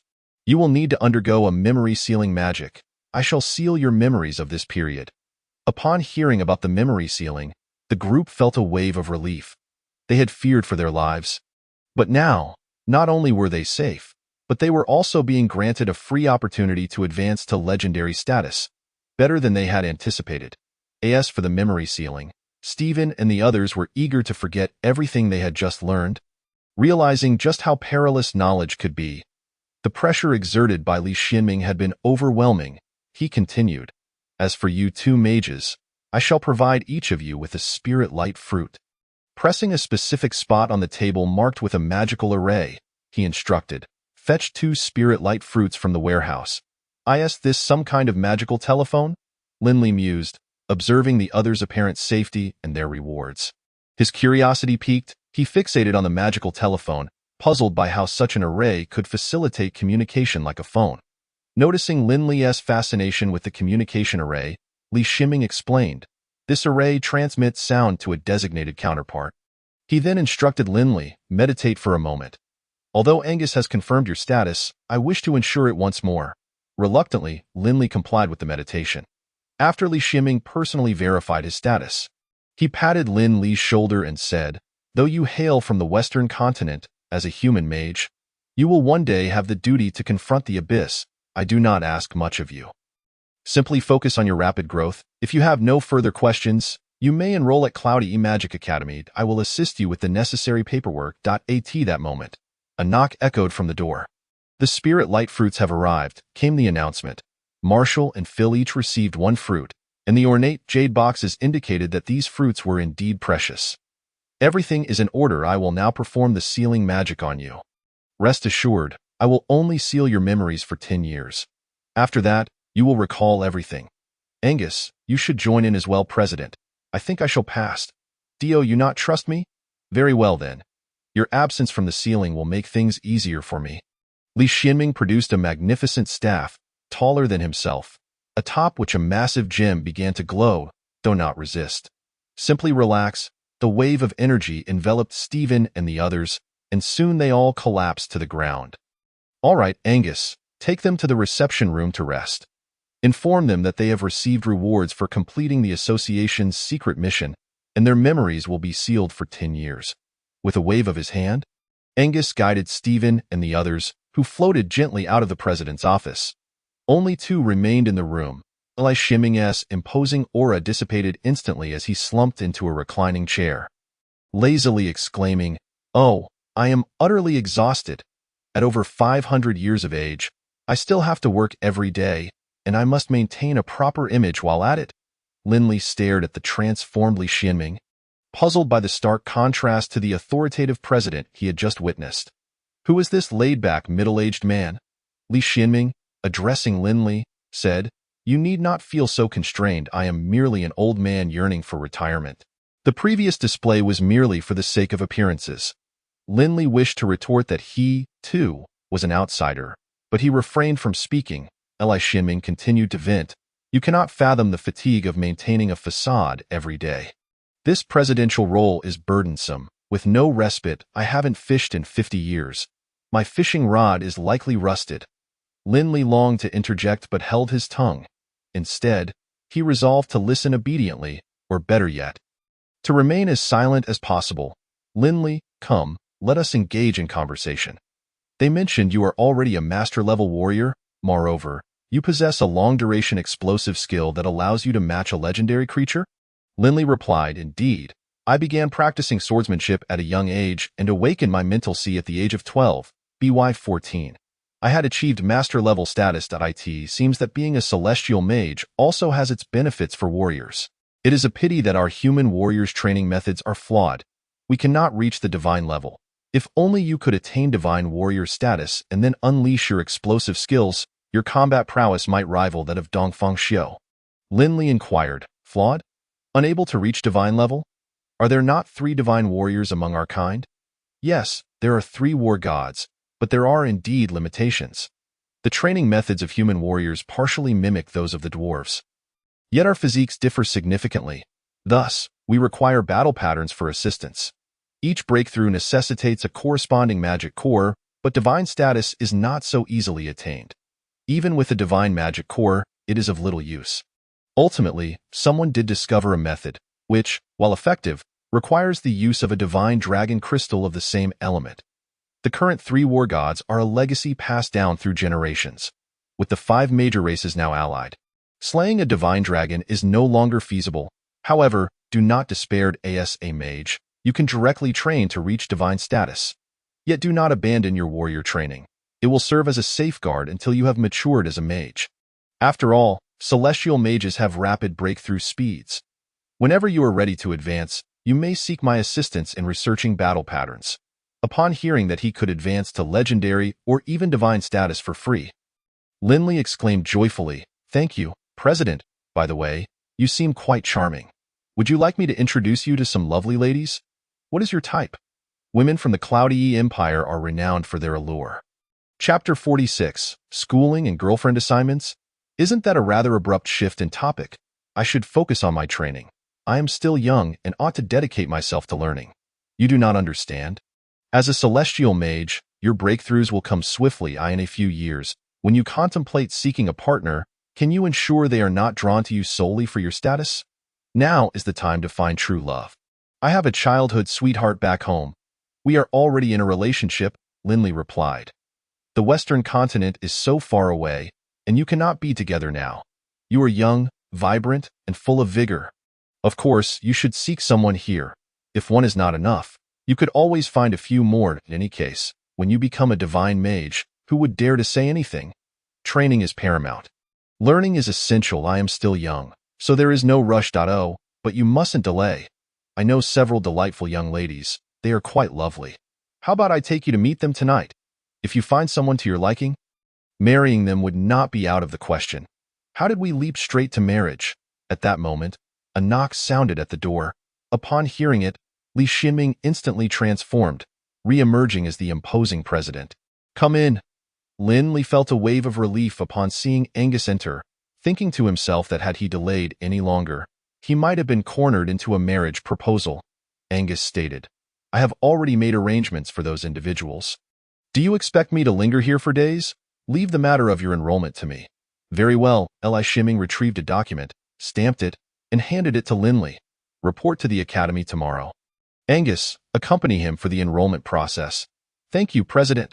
I shall take my leave now, Lindley hurriedly said, eager to depart before he found himself in an uncomfortable situation. Wait. Sighing, Lindley turned back. President, is there anything else? Take this wrist guard. You will find it useful. Consider it a gift for our first meeting. Lindley accepted the wrist guard, studying it with curiosity, puzzled about the significance of such a gift. This is spatial equipment. Though the space is limited, it is certainly better than having none. To Lindley's astonishment, it was indeed a piece of spatial equipment. He found himself unable to refuse it.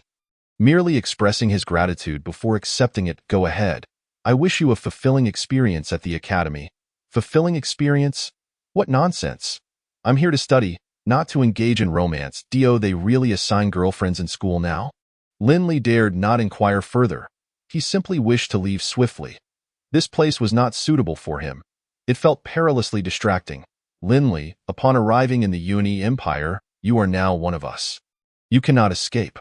Once Linley and Angus departed, he pressed a communication array on the table. Hey, it's your great-grandfather. Today, I encountered a handsome and promising young man, roughly your age. We must arrange for you two to meet. This girl has no manners. It's all her father's indulgence. It seems my own daughter is out of the question. He pressed the communication array again. Hey, it's me. How many princesses are still single? Tomorrow, there's a transfer student named Linley Lay, 14 years old, handsome and promising. You should send a few lovely princesses to get to know him. What? Just one fitting age? And he has a fiancé? Then annul the engagement by tomorrow. What? It's difficult to annul. Get a different little princess, and let that so-called fiancé wait a few years. It won't count as breaking the engagement. What sort of emperor are you? Truly useless. By the way, the girl from the Dongfang family is also at the academy. I will inquire about her. Hey, show her. Hello? Damn it, she's grown wings now. She was so adorable as a child. Now Xiu'er won't even let me call her that. Hey, Dongfang Xiu, how is the situation on the front lines? By the way, that girl from your family seems quite lonely at the academy. Look, your little girl is getting any younger. I've got my eye on this handsome lad. We should set something up. Here I am, worrying for the empire, and you all refuse to cooperate. Damn it, I'll resign tomorrow. You all can find whoever you wish. Angus led Linley out of the office into the association hall, where there was a long-distance communication device capable of sending messages to other cities' magic associations across the continent. You unexpectedly teleported to the eastern continent. Would you like to reassure your parents? However, sending a message to the western continent will cost at least 500 gold coins, and the content can only consist of 20 words. Do you know any magicians over there? If the recipient is a magician, just writing their name will suffice for delivery, and if not, you must include an address, but that will consume the entire message allowance. 500 gold coins for 20 words, Linley sighed, patting his pocket. This telegram is too expensive. That's 25 gold coins per word. A telegram. This is called long-distance communication. It can't be helped. The distance is too great, and current spatial magic is severely outdated. The efficiency of energy usage is far too low. Very few can utilize spatial magic, let alone those skilled in spatial magic arrays. Let me cover the cost for you. At least your parents will be reassured knowing you are safe alone out here. How can I let you pay for me? I've still got 2 level 5 magic cores, so I can afford a message. Angus was right. At the very least, he should let his parents know where he was and that he was well. You need to reserve some living expenses for yourself. Don't decline. 500 gold coins is nothing to me. Angus summoned a staff member to procure a piece of paper, writing the recipient's name at the top, his own at the bottom, and the message in between. Following Angus's instructions, Linley wrote, Eudora, I am studying magic in Tianyun City. Everything is well. Linley. The message was directed to the Magic Association in Hygel City of the Shioxi Kingdom, where Eudora had just awakened as a magician and would likely be studying at Hygel Magic Martial Academy. Angus handed the message to the messenger and paid the 500 gold coins, while Linley silently noted this favor. All right, let us go. We'll find a hotel to stay at for the night, and tomorrow I'll take you to enroll at the academy. Upon returning to the hotel, Linley quickly retrieved his wrist guard. The material of the wrist guard was unknown, yet it was incredibly elastic and comfortable to wear. Embedded within it was a gem resembling crystal, and upon delving his spiritual energy into it, he discovered a 2 cubic meter space within. Linley had little to carry aside from his clothing, a unicorn's horn, and 3 magic cores, which he promptly stored away. At last, he could venture out without a cumbersome backpack. Tomorrow marked the beginning of his formal studies in magic, a pathway that could lead to divine mastery. The following morning, Linley accompanied Angus to Yun Magic Academy, where Angus guided him directly to the first-year classroom. Dante, we have to report to the principal? I've already met with the principal. You can head straight to class. Everything has already been arranged. Shouldn't I meet him in person? Wouldn't that be rather impolite? You've already met him. The school has been in session for 2 months. You have fallen a bit behind.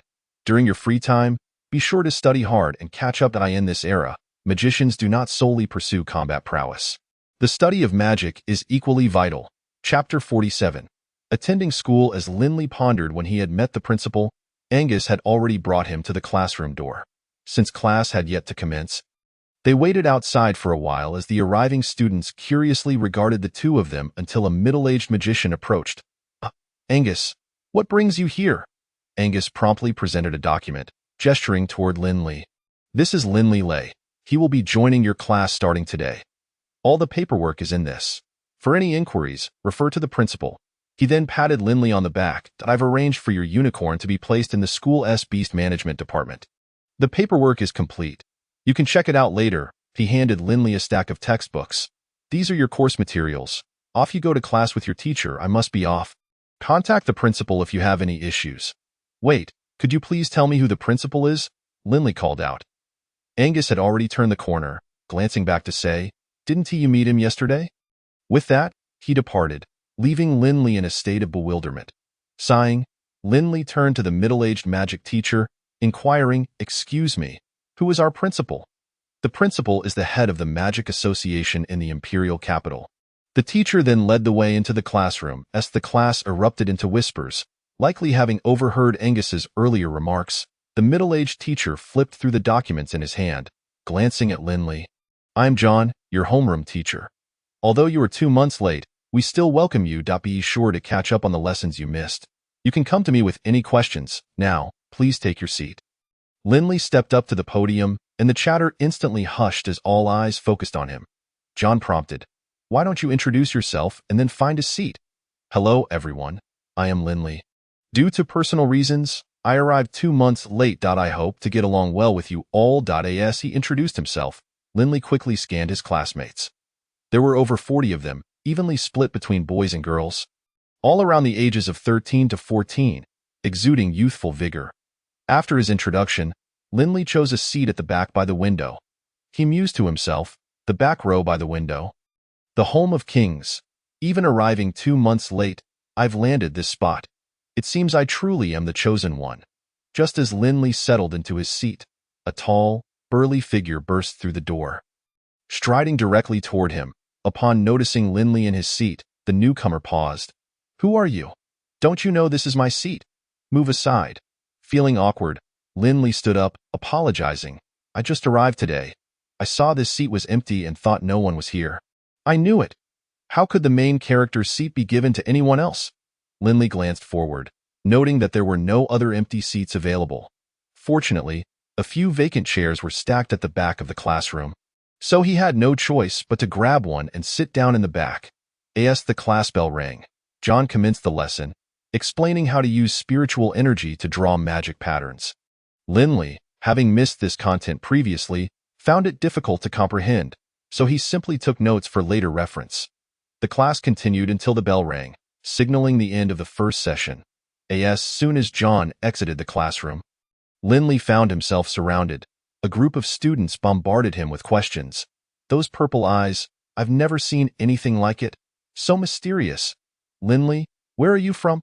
The speaker was a girl with twin ponytails and a round, charming face. By the way, I'm Betty, the class president. I'm not from the Eastern continent.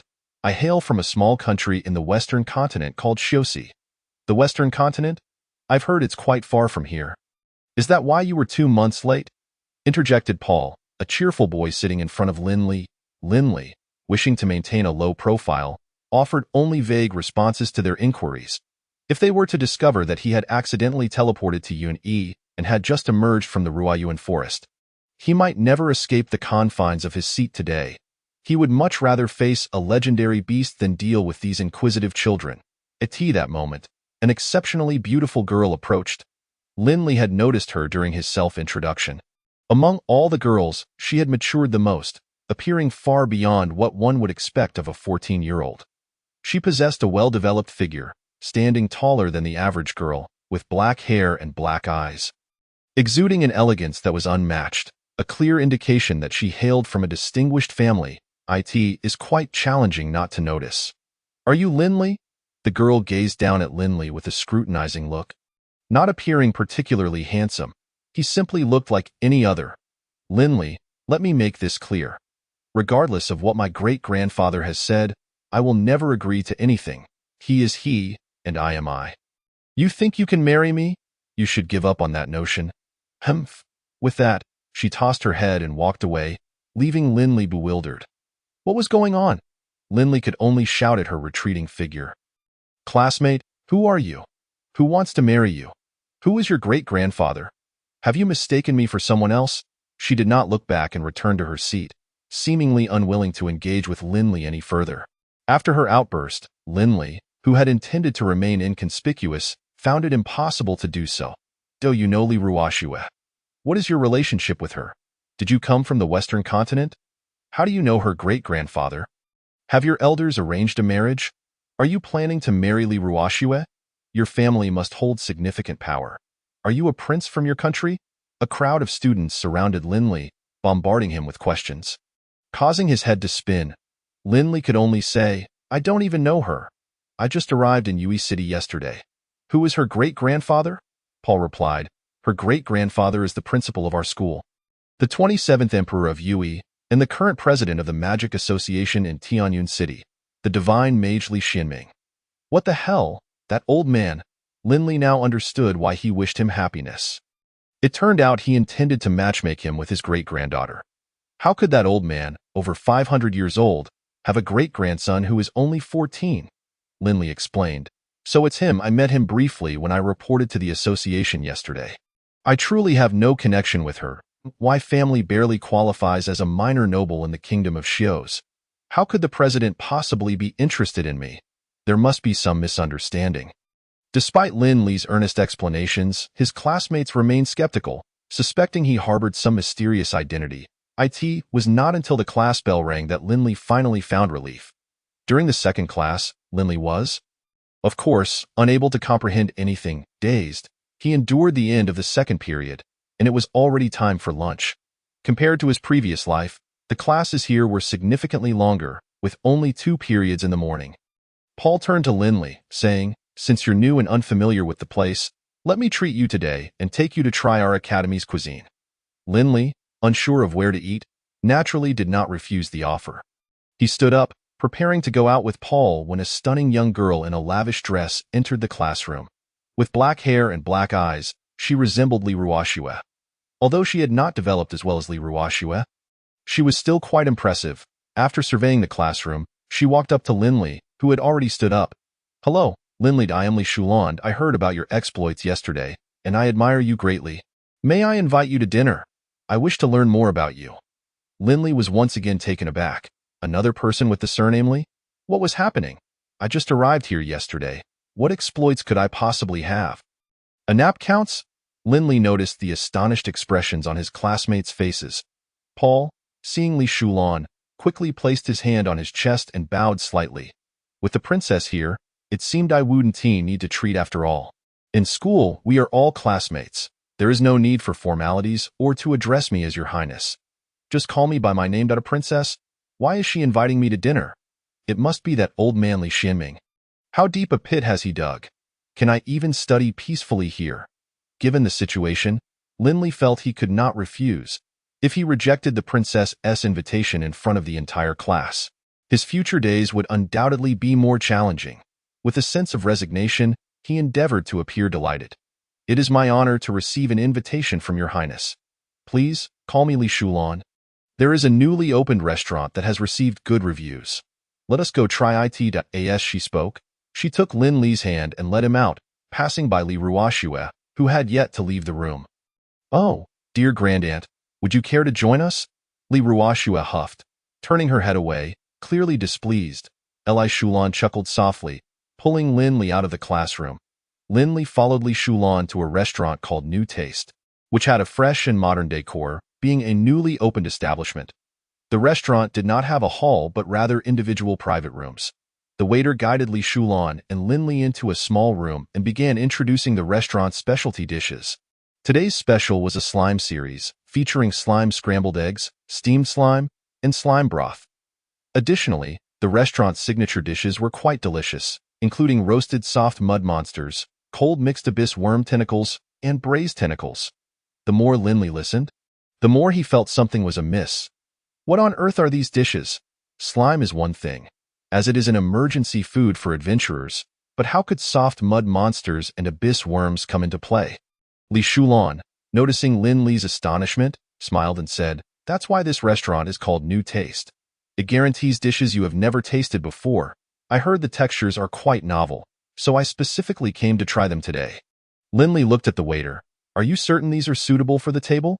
"Rest assured, sir, this is the menu, and all the dishes have been verified by the food department.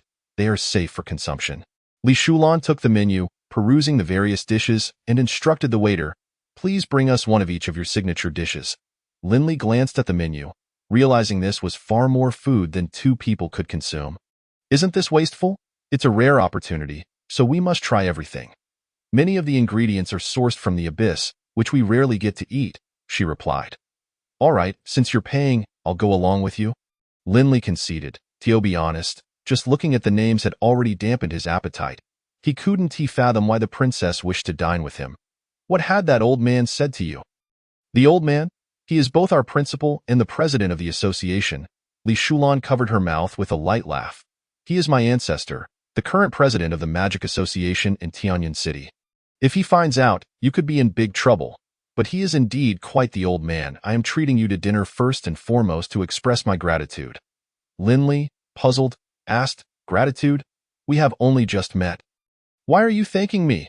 Your arrival has freed me from the engagement with the third prince of the Augean Empire." "Me? I just arrived yesterday. I haven't done anything. Well, let me be direct with you.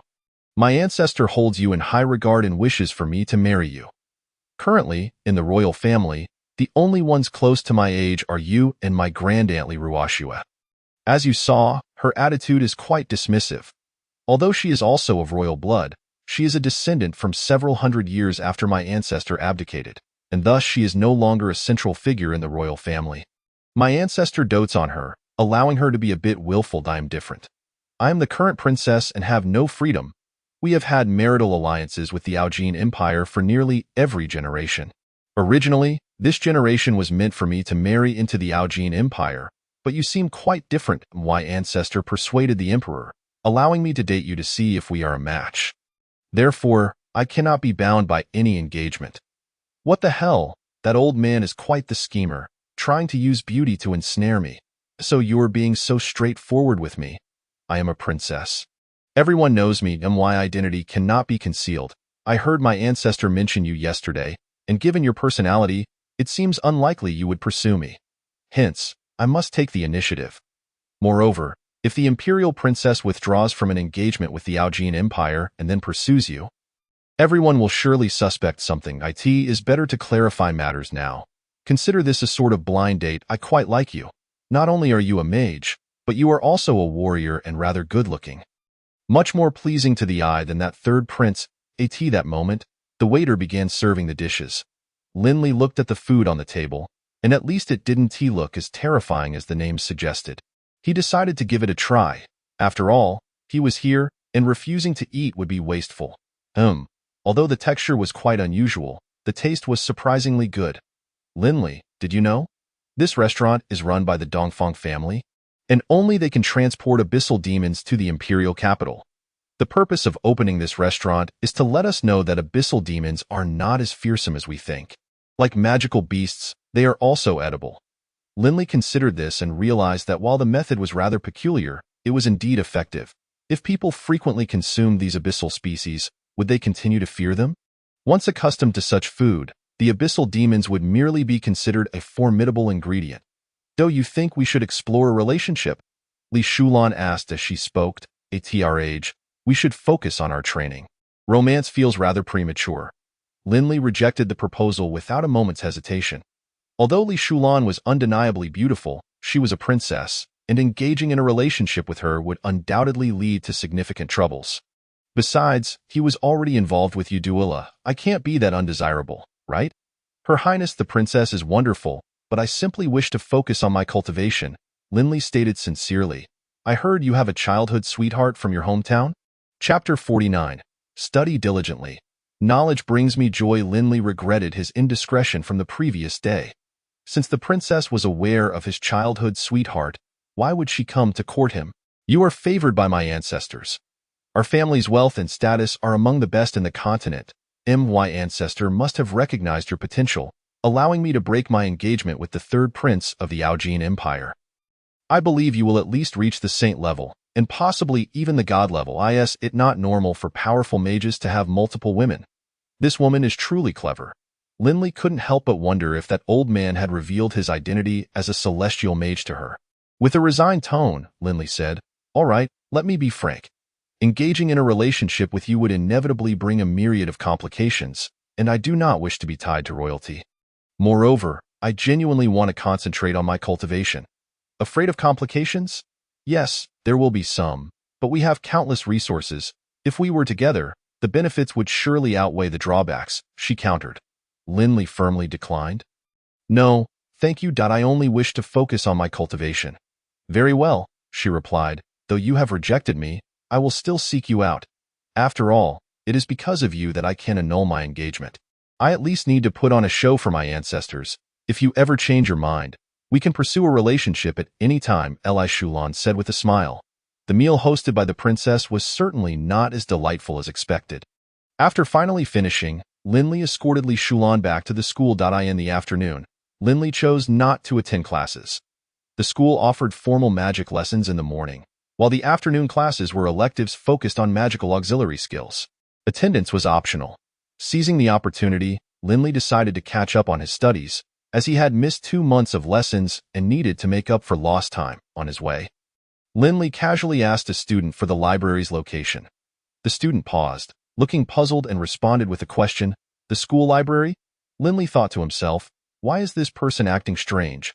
However, it was none of his concern. So he simply confirmed, "Yes, the school library." The student regarded Linley with a curious expression before directing him on how to reach the library. Linley planned to spend the entire afternoon studying there. Upon arriving at the library, he noted that it spanned 3 stories and its exterior suggested it had aged considerably. Its architectural style was vastly different from the other buildings on campus, and its size was rather modest. Linley felt that for a magical academy in Tianyun City, Uni Empire, such a library seemed a bit underwhelming. Yet, these thoughts were irrelevant to Linley. As long as it contained the books he sought, he was satisfied. Little did he know that once inside, he would realize he was mistaken. The library, which appeared small from the outside, was in fact quite spacious, clearly enhanced by spatial expansion magic. Even Linley, a novice in magic, understood that every application of spatial magic was immensely valuable. Typically, ordinary mages would never have the opportunity to learn it, let alone apply it in a magic array. Inside the library, Linley found that the space was expanded to about 3 or 4 times its apparent size. While it still paled in comparison to some grand libraries he had seen in his past life, its prestige was undeniable. The fact that a library utilized spatial expansion technology was impressive, and despite its antiquated decor, it did not feel excessively dated, creating a sense of incongruity for Linley. After perusing a few books he needed, Linley found it strange that he had not encountered anyone else. He speculated that perhaps the other students had all gone to their elective classes in the afternoon. As magical auxiliary skills were indeed very important, Linley chose a seat by the window and began to read. To study diligently is to find joy in learning. Unbeknownst to him, as the daylight waned, he remained engrossed in his examination of the fundamentals of magical runes. "Excuse me, but it's already dark outside. The library will be closing soon. You can register the books you need and take them home to read." A voice as gentle as a spring breeze interrupted him. Linley looked up to find a young woman standing before him. Noticing his gaze, she introduced herself. "I am the librarian here. We are about to close." Linley regarded her, and the phrase literary maiden instantly materialized in his mind. With long black hair braided and draping over her chest, her eyes held a depth uncommon for someone her age. Reminiscent of a tranquil sea, coupled with her graceful and elegant demeanor, she exuded an indescribable serenity that calmed all restlessness in those who stood beside her. Linley found himself momentarily entranced by her presence. Snapping back to reality after a while, "I apologize. I'll leave right away. Could you please help me register these 2 books?" He handed her the titles on basic magical runes and the application of elementary lightning magic runes. Certainly. May I have your name, and which class are you in? I will register you, she asked. My name is Linley, from Class 1, Year 1. Are you also a student? Linley inquired, noticing that she appeared to be around his age. Yes, I am in my 4th year. I am your senior, she replied. Senior? Linley scrutinized her closely. She hardly seemed to be 17 or 18 years old, looking more like someone of his own age. Perhaps she was simply petite, he thought. Can students also work as librarians? Linley asked, intrigued. Is it not permissible for students to serve as librarians? She calmly retorted. Well, there's no rule against it, Linley conceded. What is your name, senior? How long can I borrow the books? Just call me Jing. On the 1st floor of the library, you may borrow up to 2 books at a time for 1 week. Please take care of the books. Any damage must be compensated, she replied after registering the books, her expression remaining unchanged, as tranquil as her name suggested. Linley thanked her as he accepted the books and departed the library. As he exited, he couldn't help but glance back. The senior was busy organizing the books, her gentle movements revealing her deep respect for each volume. She meticulously arranged every book, delicately placing them back in their rightful spots. Linley found his single dormitory, which was also arranged for him by Angus. Angus was remarkably efficient in his duties. This single room was far larger than the 4-person dormitory Linley had occupied during his college years in his past life. Judging by the room's amenities, it could easily be classified as luxurious. It included a living room, kitchen, bedroom, and bathroom, complete with a sofa, large bed, and wardrobe.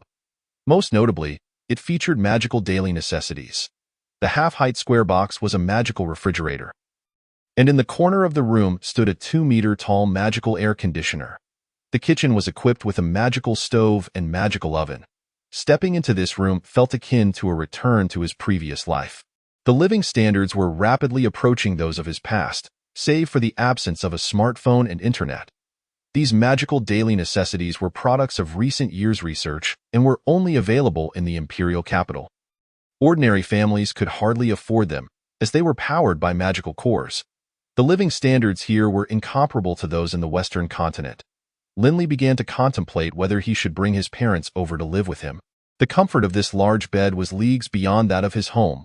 As night fell, illuminated by the magical lamps, Linley immersed himself in the study of magical knowledge, determined to catch up on his previous lessons within a week. He decided to temporarily set aside enhancing his mental capacity and practical magic, as his situation was rather unique. He possessed both spiritual energy and a pseudo-magical core. Linley aimed to first grasp the theoretical knowledge before engaging in practical application.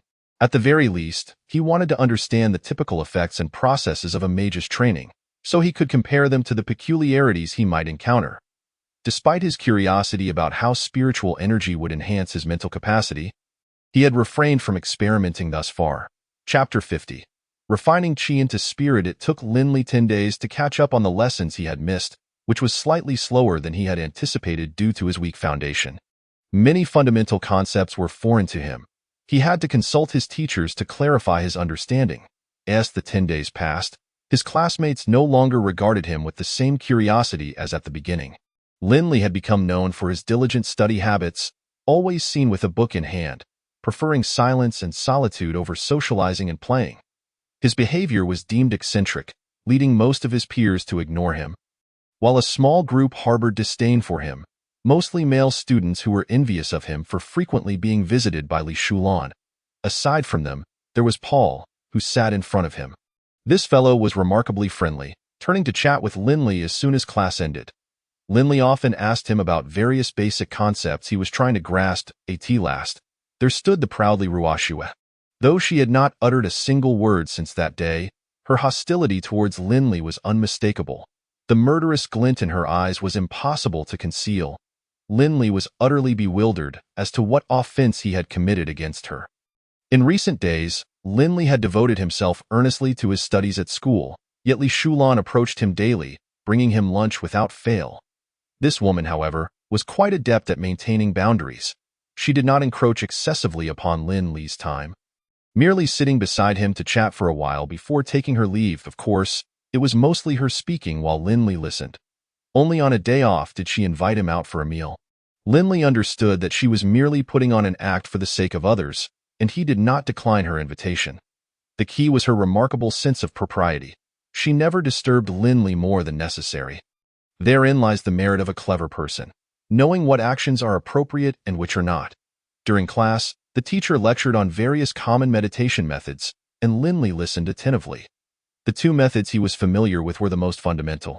Apart from these, there existed numerous other foundational meditation techniques. Today featured a session dedicated solely to meditation. The instructor was a legendary mage. The earliest practitioners referred to the process of meditation as the refinement of magical energy. Though magical energy is invisible and intangible, the sensation of it entering the body is akin to that of gas. Hence, the purpose of meditation is to refine qi into spirit. Refining qi into spirit? Lindley, who had been focused on the lesson, suddenly heard this phrase. It was a term he had encountered on numerous occasions in his past life, often appearing in fantasy novels concerning immortal cultivation. He recalled the concepts of refining essence into qi, refining qi into spirit, refining spirit into void, and merging void with the Tao. However, these notions were exceedingly esoteric, and he had little understanding of their meanings. To his surprise, he heard this term again here, with such a straightforward explanation. Transforming magical energy into spiritual power. After class, Lindley hurried to inquire of the teacher, "Do you know what refining spirit into void and merging void with the Tao mean?" Refining spirit into void?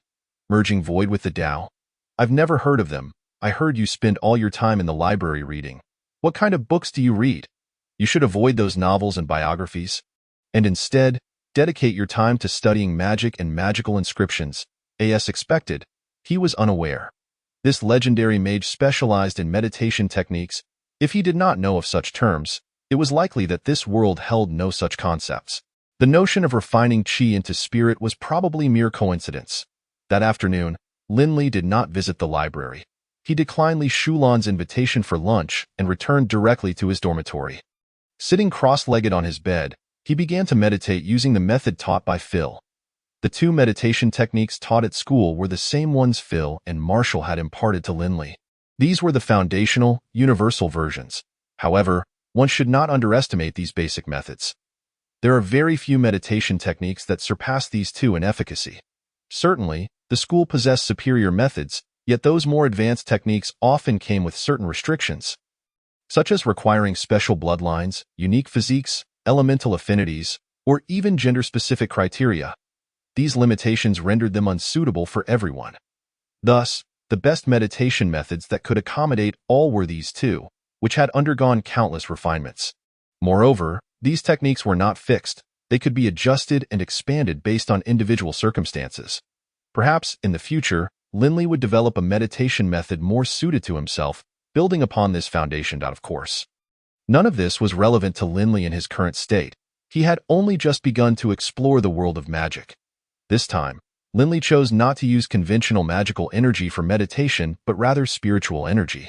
He had refrained from meditating to enhance his spiritual power for several days, fearing potential complications.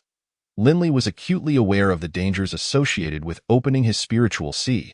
Had it not been for fortunate circumstances, he might have become a vegetable. For someone like Lindley, whose spiritual power had detonated, even becoming a fool would have been a luxury.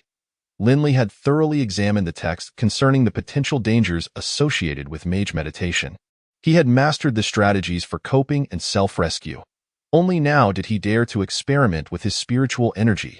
As he meditated, the spiritual energy began to transform into spiritual power.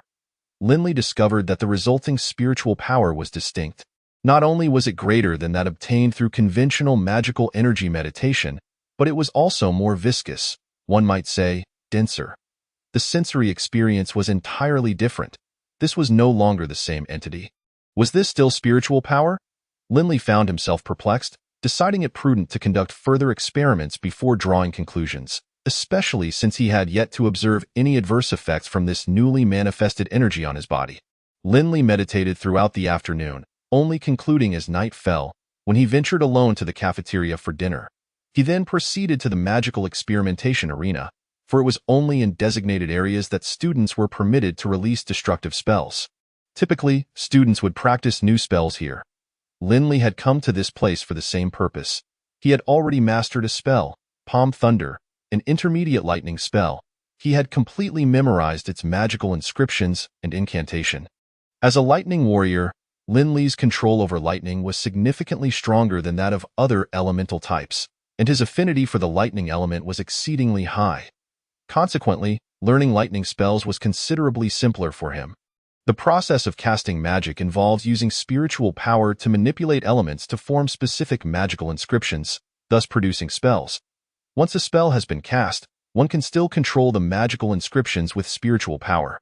This renders magic far more flexible than martial techniques. Palm Thunder is classified as an intermediate spell. Indeed, Linley had already ascended to the rank of intermediate mage. As for how he achieved this status, he could only attribute it to a gamble with his life. A mage's rank is primarily determined by the size of their spiritual sea and the strength of their spiritual power. The larger the spiritual sea, the greater the distance from which one can perceive elements, and the more elements one can summon from the world. According to the texts, Linley's spiritual sea should already be classified as advanced. However, due to the limitations of his spiritual power's strength, he could only be considered an intermediate mage for the time being. Yet, he was on the verge of advancing to the next tier. When Linley's spiritual sea had exploded, it had expanded significantly in an instant, at the cost of nearly becoming a vegetable.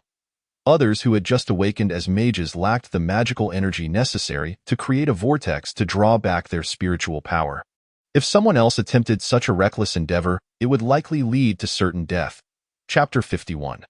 Divine Power. Although Linley had not meditated for a while, his spiritual power would gradually be carried away in small quantities by the magical energy flowing through the vortex.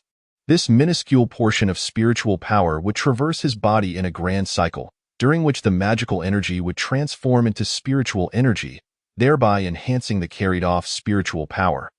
Eventually, it would return to the vortex of his spiritual sea, strengthening his overall spiritual power. This process was not slow. Having awakened for over 2 years, he naturally possessed intermediate spiritual power strength, which diligent mages would attain at a similar pace. Typically, mages control the rotational speed of their spiritual power vortex during meditation to attract magical energy, subsequently refining that energy into spiritual power. However, the magical energy of the transcendent mage continuously flows in from above, effectively bypassing the initial step and significantly reducing the time required. This step is quite time-consuming. One need only examine the training methods of warriors to understand that strenuous physical training is necessary to absorb even a small amount of magical energy. This is one reason why transcendent mages advance so swiftly. The meditation method not only refines magical energy but also involves absorbing magical energy, enhancing spiritual power strength, and expanding the spiritual sea. These 4 steps together constitute a complete meditation method. However, Linley did not require the first step and, for the time being, could also forego the 4th step. While normal mages are hindered by their spiritual sea, Linley found himself in the opposite situation, with his spiritual power serving as the limitation.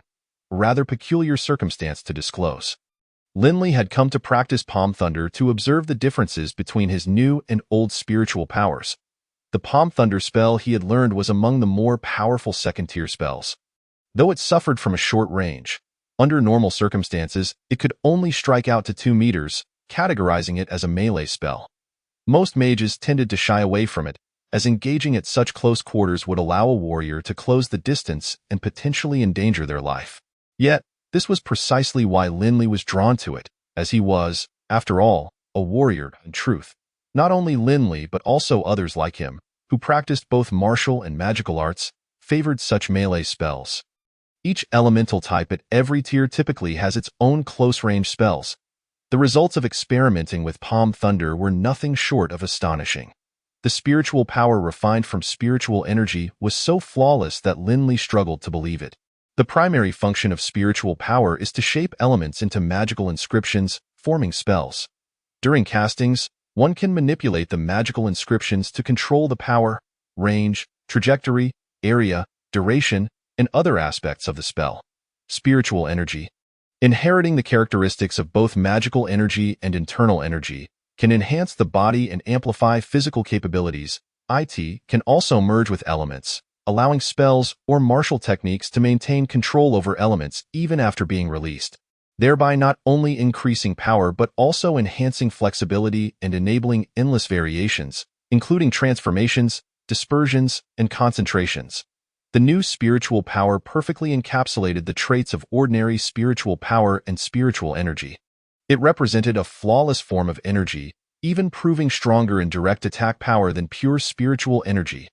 Lin named this new form of spiritual power divine power, believing that only such a name could do justice to its remarkable qualities. During the experiment, Lin also discovered a unique distinction. While ordinary mages summon elements from the world to cast spells, Lin could directly summon elements from within his own body to form spells. This, in essence, was the advantage of elemental specialization.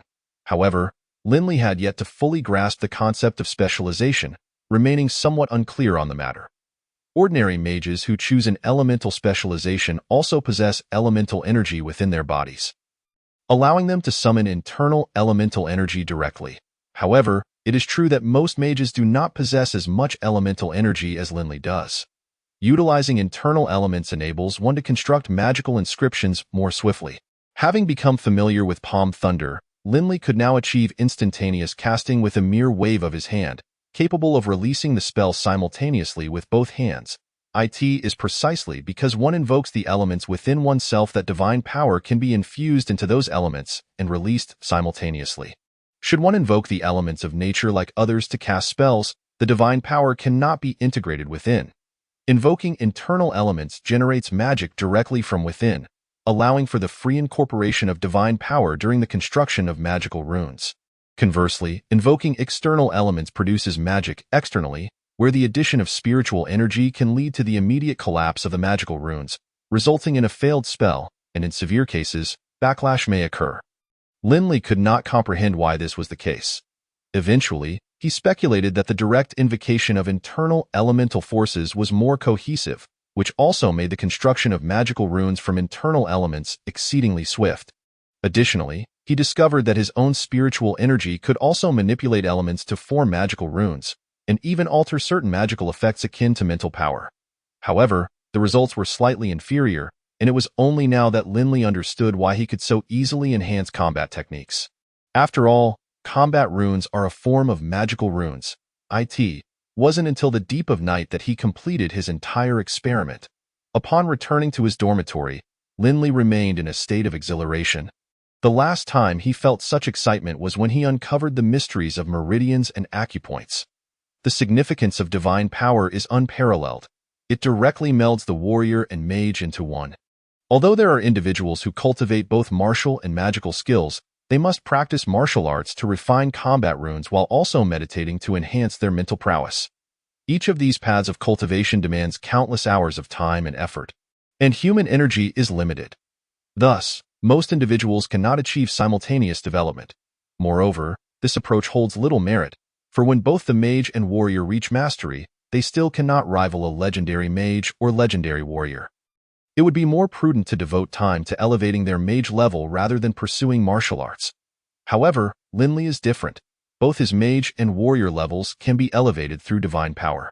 The unification of energy allows Lin to save a significant amount of time. Of course, even for Lin, aspiring to cultivate both paths requires additional time, as strengthening the body or expanding the sea of consciousness consumes divine power. Now, Lin aims to refine all the spiritual energy within him into divine power. The amount of spiritual energy within him is indeed substantial. His current state resembles that of having consumed rare treasures. By refining the energy within, he can acquire a vast quantity of mental power. Naturally, such an immense reservoir of spiritual energy will require some time to transform into divine power. Meanwhile, far away at the Heigl Academy of Magic and Martial Arts in the Kingdom of Sus, Udula and Luca have already been studying here for 2 months. The number of mages at the Heigl Academy is quite limited, averaging fewer than 20 per year, and this year is even less. With only 15 mages, considering it is a small kingdom and cannot be compared to grand empires like Uni. Udula sits in the classroom, which has only 15 students, making it feel rather spacious. There are even fewer girls, only 4, and Udula finds herself increasingly agitated. Wherever she goes, she is followed by a throng of gazes, all belonging to the young nobles of the kingdom. Chapter 52. A letter. The importance of mages is well recognized. And ultimately, women will marry. Who wouldn't wish to wed a mage? Over the past 2 months, Eudula has received countless confessions and an overwhelming number of love letters. The other 3 girls in her class share a similar fate. This occurrence is common each year, yet the chances of success are slim, as they are aware that these boys are primarily attracted by their identities as mages. Just then, the class bell rang, and the teacher set his book down, declaring that today's lesson would conclude here. Upon returning home, they must meditate diligently. Mental power is fundamental for a mage. At your age, this is the period of the fastest development. You must not be lazy, understood? Their teacher, Bard, is a member of the kingdom's magic association. Few mages are willing to remain in such a small kingdom. Most are those with lesser talent or who have fared poorly in the empire. Thus, coming to the Western continent at the suggestion of the Magic Association to manage the local branch. Bard is no exception. He has lingered at the master level for over 30 years, reminiscing about the glory of his awakening as a mage, only to feel despondent at his inability to break through. Ultimately, he was forced to confront the harsh reality and accept that even as a mage, he could only attain the master level in his lifetime. Eventually, on the recommendation of the Magic Association of the Ajan Empire, he, disheartened, returned to his hometown. The Ajan Empire's Magic Association offers generous treatment to mages willing to join the Western Continent's Magic Association, just as the Uni Empire does, entrusting them with the development of the local Magic Association and the management of mages. However, Bard found a sense of purpose here, initially intending merely to assist a friend with a single lesson. Upon witnessing the youthful exuberance and aspirations of those newly awakened as mages in the classroom, he felt a renewed sense of direction when they respectfully addressed him as their teacher. My life is nearing its end, yet on my path, there are successors who will continue forward. Bard gazed at the 15 mages awakened this year. This is merely your starting point towards brilliance. Your future stage will not be here. Only after visiting the 2 great empires will you comprehend the splendor of this world. Your sole task now is to diligently enhance yourselves. Eudula, come speak with me outside. Bard called Eudula out of the classroom and inquired, Do you know anyone in the Uni Empire? Eudula, perplexed, replied, No, I have never left the kingdom. How could I know someone from the Uni Empire? Bard produced a letter, stating, This is a magical communication from the Magic Association of Tianyun City in the Uni Empire, specifically for you. For me? From the Uni Empire? Eudula opened the envelope with curiosity, finding only a small note inside. Eudula, I am studying magic in Tianyun City. Everything is well, Linley.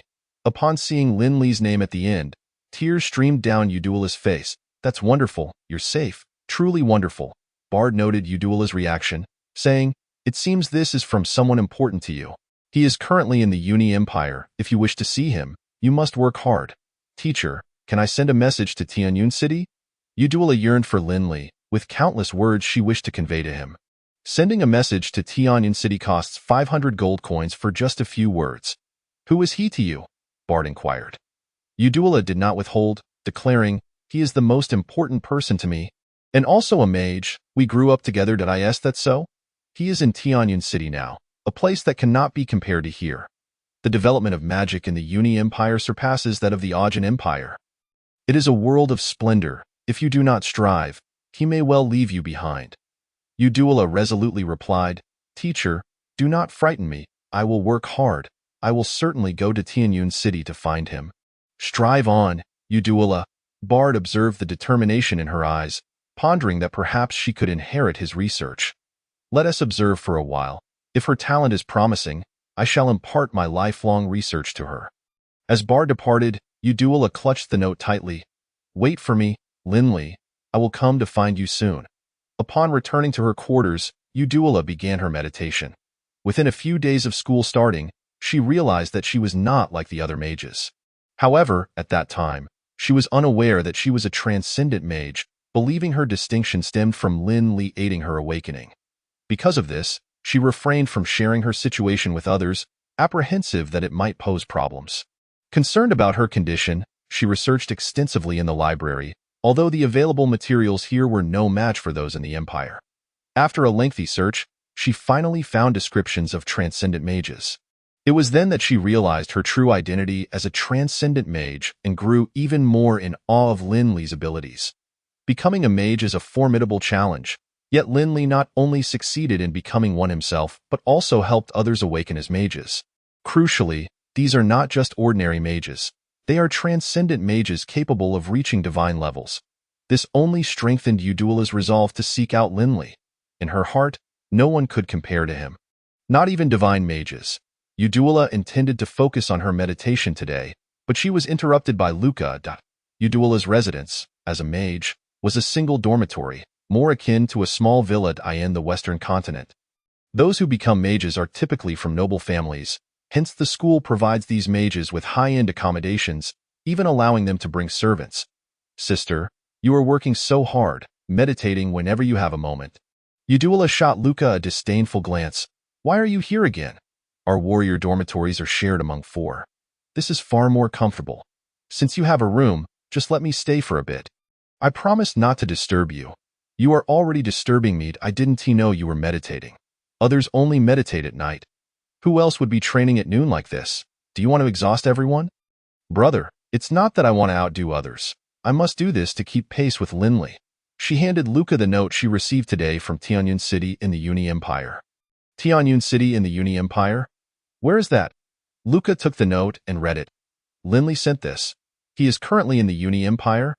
Luca, somewhat agitated, inquired, indeed, that is the most advanced region of magical study in the Roland continent. Replete with the finest instructors and resources, if I do not exert myself, I shall be left far behind. For my own happiness, and for the sake of our family, I cannot be without Lin Li. Initially, I intended to seek him out after graduation, but now I plan to do so sooner. Brother, you should also strive harder, at the very least to accompany me to the Uni Empire when the time comes. Even if he is in the Uni Empire, it does not guarantee swift advancement. It will be rapid, faster than you can possibly imagine. Brother, your greatest fortune lies in having me as your sister. While my greatest fortune is encountering Lin Li, Luca questioned in confusion, is that really necessary? Is it truly that exaggerated? You shall understand in due time. First, send word back so that Uncle Val and the others need not worry any longer. Chapter 53, Specialization in Elemental Magic. Today, as on any other day, Lin Li arrived at the library in the afternoon. He returned the book he had borrowed previously to Senior Sister Jing. Due to Lin Li's almost daily visits to the library, although he had not exchanged many words with Senior Sister Jing, they had grown somewhat familiar. Whenever he needed a specific book, Lin Li would inquire, and she could directly inform him of the contents and even the exact location of the book on the shelves. Occasionally, when he encountered something he did not understand, he would ask her, and she never failed to provide satisfactory answers. Truly, she was a literary prodigy. She possessed vast knowledge in history, geography, culture, and magic.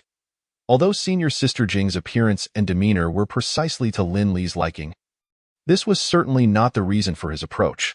The primary reason was that the library was rather desolate, making it nearly impossible to find anyone else to consult. Senior Sister Jing, do you reside in the library? Why is it that you are always here when I come? Don't you have classes to attend? Is it truly the case that you are the sole custodian of such a vast library? This was a question Lin Li had long wished to pose, and today his curiosity got the better of him. After registering the books Lin Li had borrowed, Senior Sister Jing looked up at him briefly before returning her gaze to the book in her hand. After a moment's pause, she replied, indeed, I reside within this library. I have already mastered all the subjects taught by the instructors. It is far more beneficial for me to study here. Lin Li was taken aback by her response. He had merely asked in jest, not expecting that she truly lived in the library. Why is that? Does the school not provide dormitories? He inquired, intrigued. As long as I have a place to sleep. It matters not where did I find great joy in this space. Although it is quite large, there are hardly any visitors, and I relish the tranquility it offers. Does the school not object to this? Of course, I have obtained the principal's consent. Well, it seems that in any world, scholars possess certain privileges, such as not having to attend classes or reside in dormitories, instead finding a cozy nook to settle in, all with the principal's approval. Why is it that such a vast library receives so few visitors? Senior Sister Jing looked up at Linley once more and remarked, "You seem to have many questions today." Though her expression remained impassive, Linley sensed her reluctance to address this particular inquiry. Feeling a bit awkward due to the lack of an answer, he quickly stated, "I shall go red." For the past few days, Linley had been perusing books on elemental specialization. As a warrior, he had already specialized in the lightning element, but in order to acquire Gray's abilities, he needed to specialize in both the earth and life elements, which were essential for creating an eternal body. Furthermore, to ensure that his soul could fully depart his body before death, he would need to specialize in the soul and mental elements. Who would not desire immortality? Over the past few days, he had read numerous texts on this subject. The specialization in a single element did not require an excessive amount of time, but achieving specialization in a second element proved exceedingly challenging. At the outset, one's body resembles an empty cup.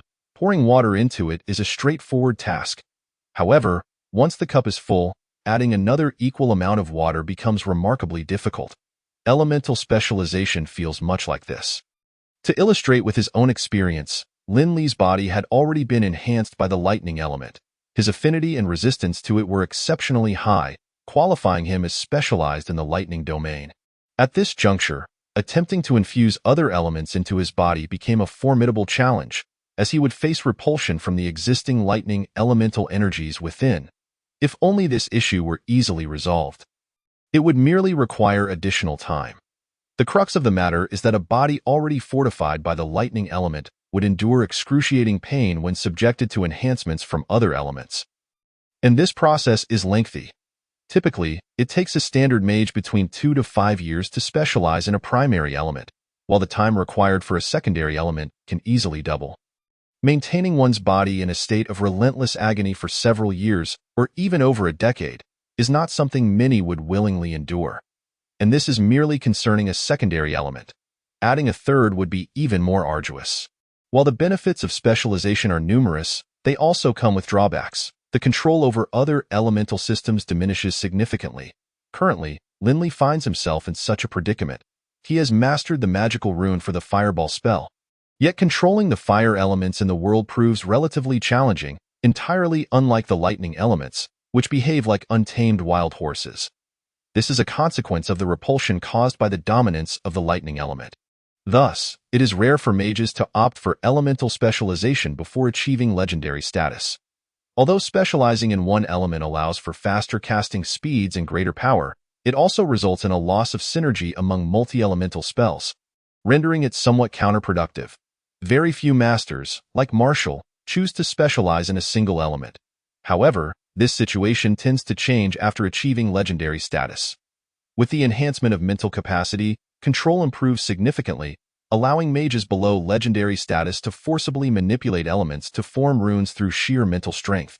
Conversely, spells above the legendary tier require prolonged casting times without specialization. At this juncture, specializing in a primary element can swiftly elevate one's combat prowess, utilizing advanced elemental magic as the primary offensive strategy, while employing lower-tier spells from other systems for support. This is the combat methodology adopted by mages of legendary status and beyond. Linley tidied up the books and approached Senior Sister Jing. "I wish to inquire, what happens if one were to simultaneously channel 2 elemental systems into their body? I have perused several books on this topic, yet none have addressed such a scenario." Having grown accustomed to Linley's penchant for asking elementary questions, she replied, "The 2 elements will clash within your body until one is eradicated, and you shall be the one to suffer during their conflict." Clash? Why is that? Do not all elements coexist peacefully in the world? Why then do they conflict upon entering the body? Your body resembles a gold mine.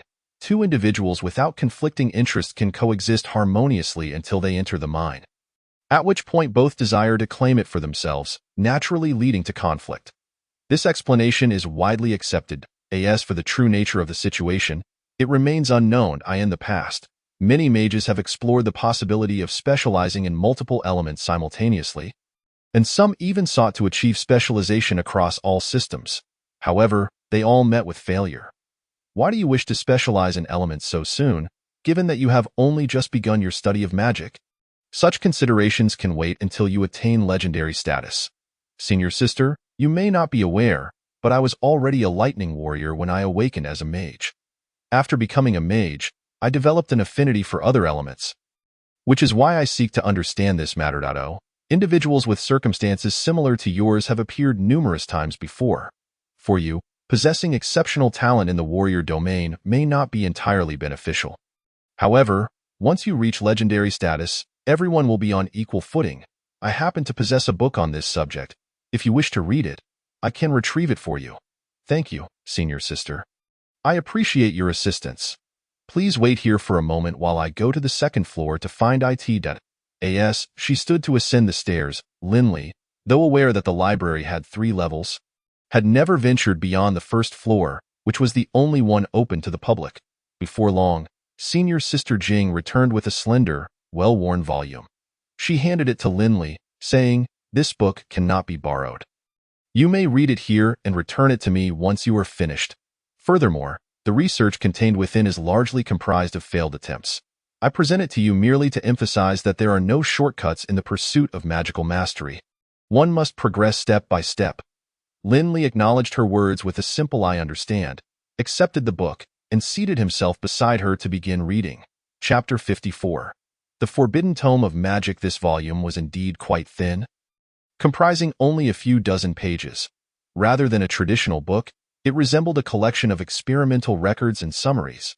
It documented various methods for concurrently specializing in multiple elements, though the ultimate outcome was invariably failure.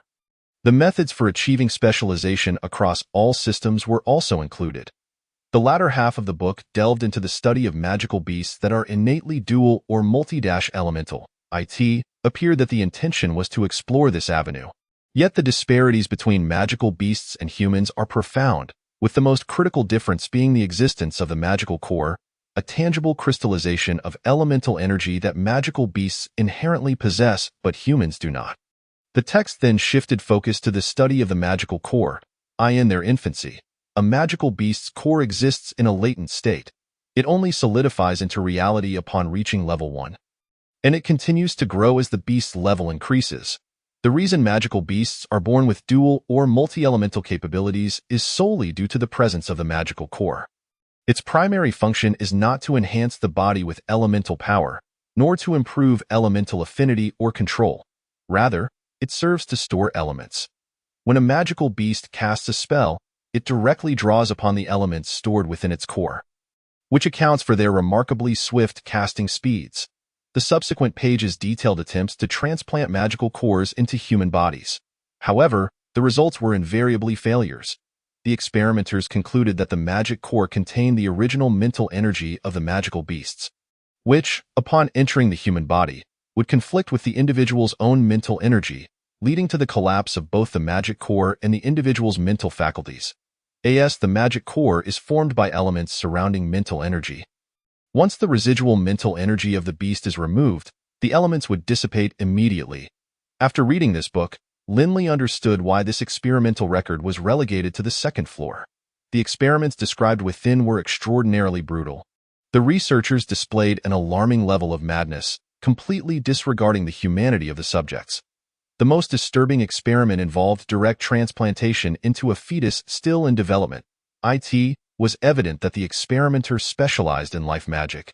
The final experiment attempted to mimic the formation of a magic core within the human body in magical beasts. The location of the magic core corresponds to the position of the sea of consciousness in humans. If an excessive amount of elements is introduced into the sea of consciousness, it causes intense headaches. If placed elsewhere in the body, the elements will be absorbed, initiating the normal process of elemental specialization.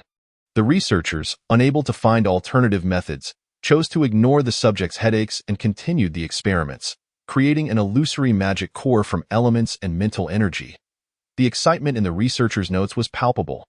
Linley failed to comprehend why one would feel exhilarated over what was clearly a failed experiment, especially since the researchers had explicitly documented that all subjects had succumbed to mental collapse, with some reduced to a vegetative state. It could be said that these individuals were merely living corpses. Given that the sea of consciousness in humans cannot store excessive elements, what was the purpose of pursuing experiments that elicited such agony? What use is a magic core to a person in a vegetative state? It could only be concluded that the researchers were utterly deranged. They had completely strayed from their original objective. Ultimately, after sufficient elements were stored, the transformation from illusion to reality was recorded by the researcher as a success. Albeit not a complete one, among the 6 subjects, magic cores manifested in all of their seas of consciousness. For dual-element cores, 1 triple-element core, and 1 perfect core encompassing all elements. However, none of these subjects possessed the requisite constitution to withstand the outcome of my grand experiment. Each perished in the moment the cores materialized, their deaths attributed to the cores rupturing their seas of consciousness and brains. I require more experimental subjects, as long as the subjects can endure the headaches and bear the materialization of the magic cores. I shall create the greatest sorcerer in history, one who will surpass even the divine sorcerers. Linley returned the book to his senior and curiously inquired, "Why does the library possess this book? It must be an experimental record from some sorcerer, correct?"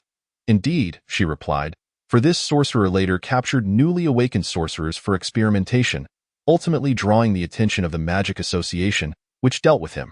This book was acquired at that time, and it has been over 1,400 years since its creation, back when the Magic Association had only recently been established. Many such malevolent sorcerers exist. Over 1,400 years. How has this book been preserved?" The second floor of the library features a magical array designed specifically for the preservation of books, capable of safeguarding them for an estimated 10,000 years or more.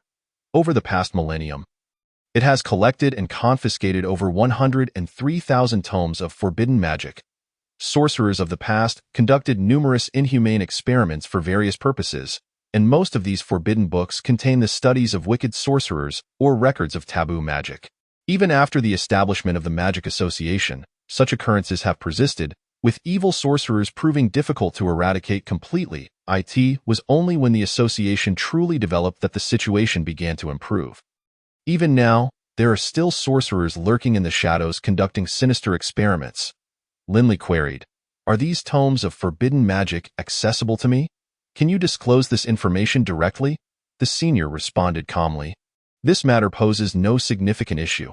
It merely records failed magical experiments. Among the 103,000 tomes of forbidden magic, it belongs to the lowest tier. Furthermore, this information is not a secret in itself." Linley regarded his senior with newfound curiosity. Previously, he had perceived her as merely an eccentric girl, but now he sensed that her predicament was far more serious. 10,300 tomes of forbidden magic were certainly not intended for the eyes of an ordinary individual. Linley could easily deduce that within those pages lay sacrificial methods, malevolent summoning spells, and human modifications. Some individuals possess no moral boundaries in pursuit of their objectives. The volume of wicked experiments and magic contained within was likely staggering. The fact that his senior resided in this library, had access to the second floor, and could freely peruse those forbidden tomes indicated that her identity was undoubtedly extraordinary. Nevertheless, Linley sensed no malice from her. Whatever her identity, it bore no relevance to him. Linley asked with curiosity, "Why are these tomes of forbidden magic stored in the school library?" This library once belonged to the Magic Association before the establishment of the nearby magic school, and it has since been jointly utilized by both the association and the academy. Subsequently, as the field of magic expanded and the number of magical texts increased, this space became insufficient. Over 200 years ago, the Empire financed the construction of a larger library for the Magic Association, where most individuals now prefer to study. However, the newly built library lacks the magical array capable of preserving books for millennia, a time-honored technique that has been lost. The tomes above the second floor are not suitable for public display. It would be a shame to destroy them entirely, hence their preservation here. In fact, this place remained closed until my arrival. This also contributed to the library's relative lack of visitors. I am also quite curious as to why you frequent this place daily to read. The new library offers more books, superior environment, and better services, located conveniently just outside the school, where both the association and the academy can be consulted for any questions. Linley replied sheepishly, "I am not from the Uni Empire and was unfamiliar with the situation here. At that time, I simply inquired about the location of the school library, and someone pointed me here, so I came." Chapter 55.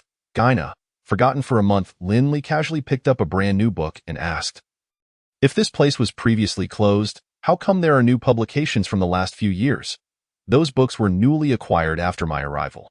This library's history predates the Empire, even preceding the existence of the Magic Association. The engraved magical arrays here have all been lost. If left unattended for an extended period, they would eventually deteriorate. I have a deep affection for this place and do not wish to see it fall into neglect. Currently, I am the one maintaining it. Therefore, I have arranged for new publications on magic to be delivered regularly. After a pause, the senior suddenly asked, "What do you think of this place?" "It is wonderful. All the books I wish to read are available here. It is also very quiet, which I find suitable for myself. I truly enjoy being here. Is that so?" "Thank you for your appreciation." It seemed that not only was this senior remarkable, but the library itself was extraordinary. However, these matters held little significance for Lin. Nonetheless, the insights he gained today were substantial, perhaps even rivaling the emergence of divine power. The experimental records on magic cores, while useless to others, were invaluable to him. Unlike ordinary individuals who could not harbor magic cores within their bodies due to elemental absorption, he could place a magic core in his energy channels. Even back when Gaina broke through to level 5, Lin had studied her magic core, creating a simulated magic core based on its appearance, though he had not delved deeper at that time. After all, it was his own body, and his understanding of magic was limited, so he dared not recklessly experiment. After reviewing the magic core experiments today, Lin felt he had gained significant knowledge in this area.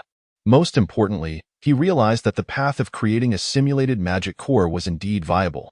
Not only was it feasible, but it was also a broad avenue for progress. The basic elemental magics consist of 9 types: water, fire, wind, lightning, earth, wood, life, light, and darkness. All other forms are variations derived from these elemental types, such as ice and mist from the water element, and shadow from the dark element. As for the higher tier magics of the 4 categories: mental, soul, space, time.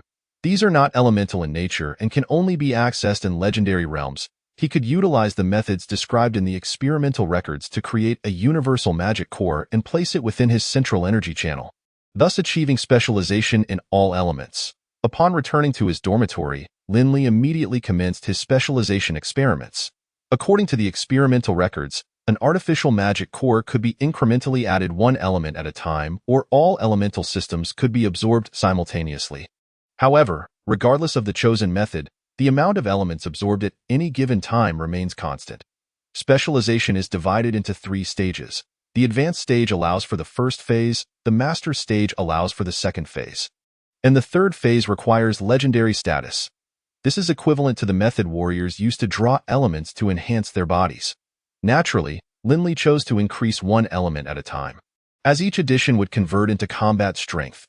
However, before proceeding, he needed to convert the mental energy used for the simulated lightning core into divine energy. When Lin condensed the lightning magic core, it took over a month. Now, condensing cores of all elemental types would require nearly a year. Lin felt overwhelmed, as time was utterly insufficient. He needed to refine the spiritual energy within him, specialize in 8 elemental types, and learn universal magic. This was all while he had abandoned all magical side pursuits, even temporarily setting aside the study of magical materials, a subject that nearly every sorcerer was required to learn. Let us not even mention the subjects of potion making, alchemy, magical artifact studies, array studies, or scroll studies. It is not that Lin is unaware of the significance of magical materials. Nearly all magical subdisciplines require their use. However, time is simply insufficient. Lin must first focus on enhancing his own abilities, and he shall gradually learn these subjects when he has the opportunity. The weather has turned cooler, yet nothing can dampen Lin's fervor for studying magic. The only obstacle to his learning is Li Shulan. Today, Lin accompanied her on an outing, and now he finds himself sharing a meal with her. Though Li Shulan sought Lin's company merely to appease her grandfather, Lin could have easily disregarded her. Yet, he soon realized he was unable to refuse her, for he discovered that his finances were running low. Originally, Lin possessed over 100 gold coins, and aside from meals at school, he had little else to spend on, which should have sufficed. It was only a couple of days ago that someone from the Battle Pet department approached Lin. stating that Angus's advance had been exhausted, and he needed to pay the monster management fees and meal expenses, totaling 30 gold coins for the month. Linley pondered whether he had forgotten something, only to remember that his unicorn was still housed in the battle pet department. He had not visited her in a month. Hastily, Linley followed the representative from the battle pet department to the monster management office where he found Gina. Upon seeing Linley, Gina joyfully rushed over and rubbed against him, seemingly unfazed by his absence. Linley turned to Bert, the head of the monster management office, and inquired, "Why are the fees here so exorbitant?" Bert, somewhat puzzled, retorted, 30 gold coins for a month is expensive. This is the Academy's discounted rate. Linley was confused by this response, even though expenses here are considerably higher than in the Western continent. He did not expect it to be this steep. 30 gold coins. His father, Val, could hardly earn that much in a year. "Please show me a detailed breakdown of the expenses," Linley requested. Bert handed over the expense list, and upon reviewing it, Linley understood. This month, Gina had been housed in a mana converging room. Her diet consisted of magical fodder, and there was someone designated to take her out for exercise every day, followed by a bath. She was living quite luxuriously, and no wonder she was so affectionate towards Linley after such a long absence. It turned out the money had been well spent. It was no surprise that the monthly fee was 30 gold coins. Even at the Academy's discounted rate, if this were outside, just the magical fodder alone would cost nearly 30 gold coins for a month. This included the mana converging room and personal attendance. 30 gold coins was indeed reasonable. However, Linley was financially strained. He was not truly a noble heir. The crux of the matter was that this was the minimum standard. Who among less affluent families would keep magical beasts or mounts? Yet Linley was poor. The money he had left would only cover Gina's expenses for 4 months. And then what? He couldn't simply release her, but where would she stay if he didn't? While Linley was troubled by this dilemma, Li Shulan approached him, ultimately offering to assist him financially, but only if he agreed to cooperate with her fully. At the very least, he needed to ensure that her family patriarch believed they shared a strong bond, if not as lovers, then as friends at the very least. With no other options, Linley reluctantly acquiesced, spending the afternoon with her, marking their first genuine date. Linley had been in Tianyun City for a month, and this was his first opportunity to explore the most developed city in the Eastern continent. Comparatively, it stood shoulder to shoulder with major cities from his past life. Naturally, many aspects were incomparable, given the divergent paths of development. For instance, there were no automobiles here as in his previous world, but this did not imply inferiority. The residents' attire, cuisine, accommodations, and modes of transport were on par with those of his former life. The shopping centers boasted a diverse array of magical goods, and Linley even accompanied her to watch a magical film, crafted using lingering image magic. With the aid of magic, the special effects surpassed those created by computers. They also attended a concert, and Linley mused about selling a few renowned songs from his past life, wondering if that might alleviate his financial worries. However, he recalled that while he had heard many famous tunes, he lacked the sheet music. Thus, it remained a mere thought. It appeared that earning money was no easier in any world. Chapter 56.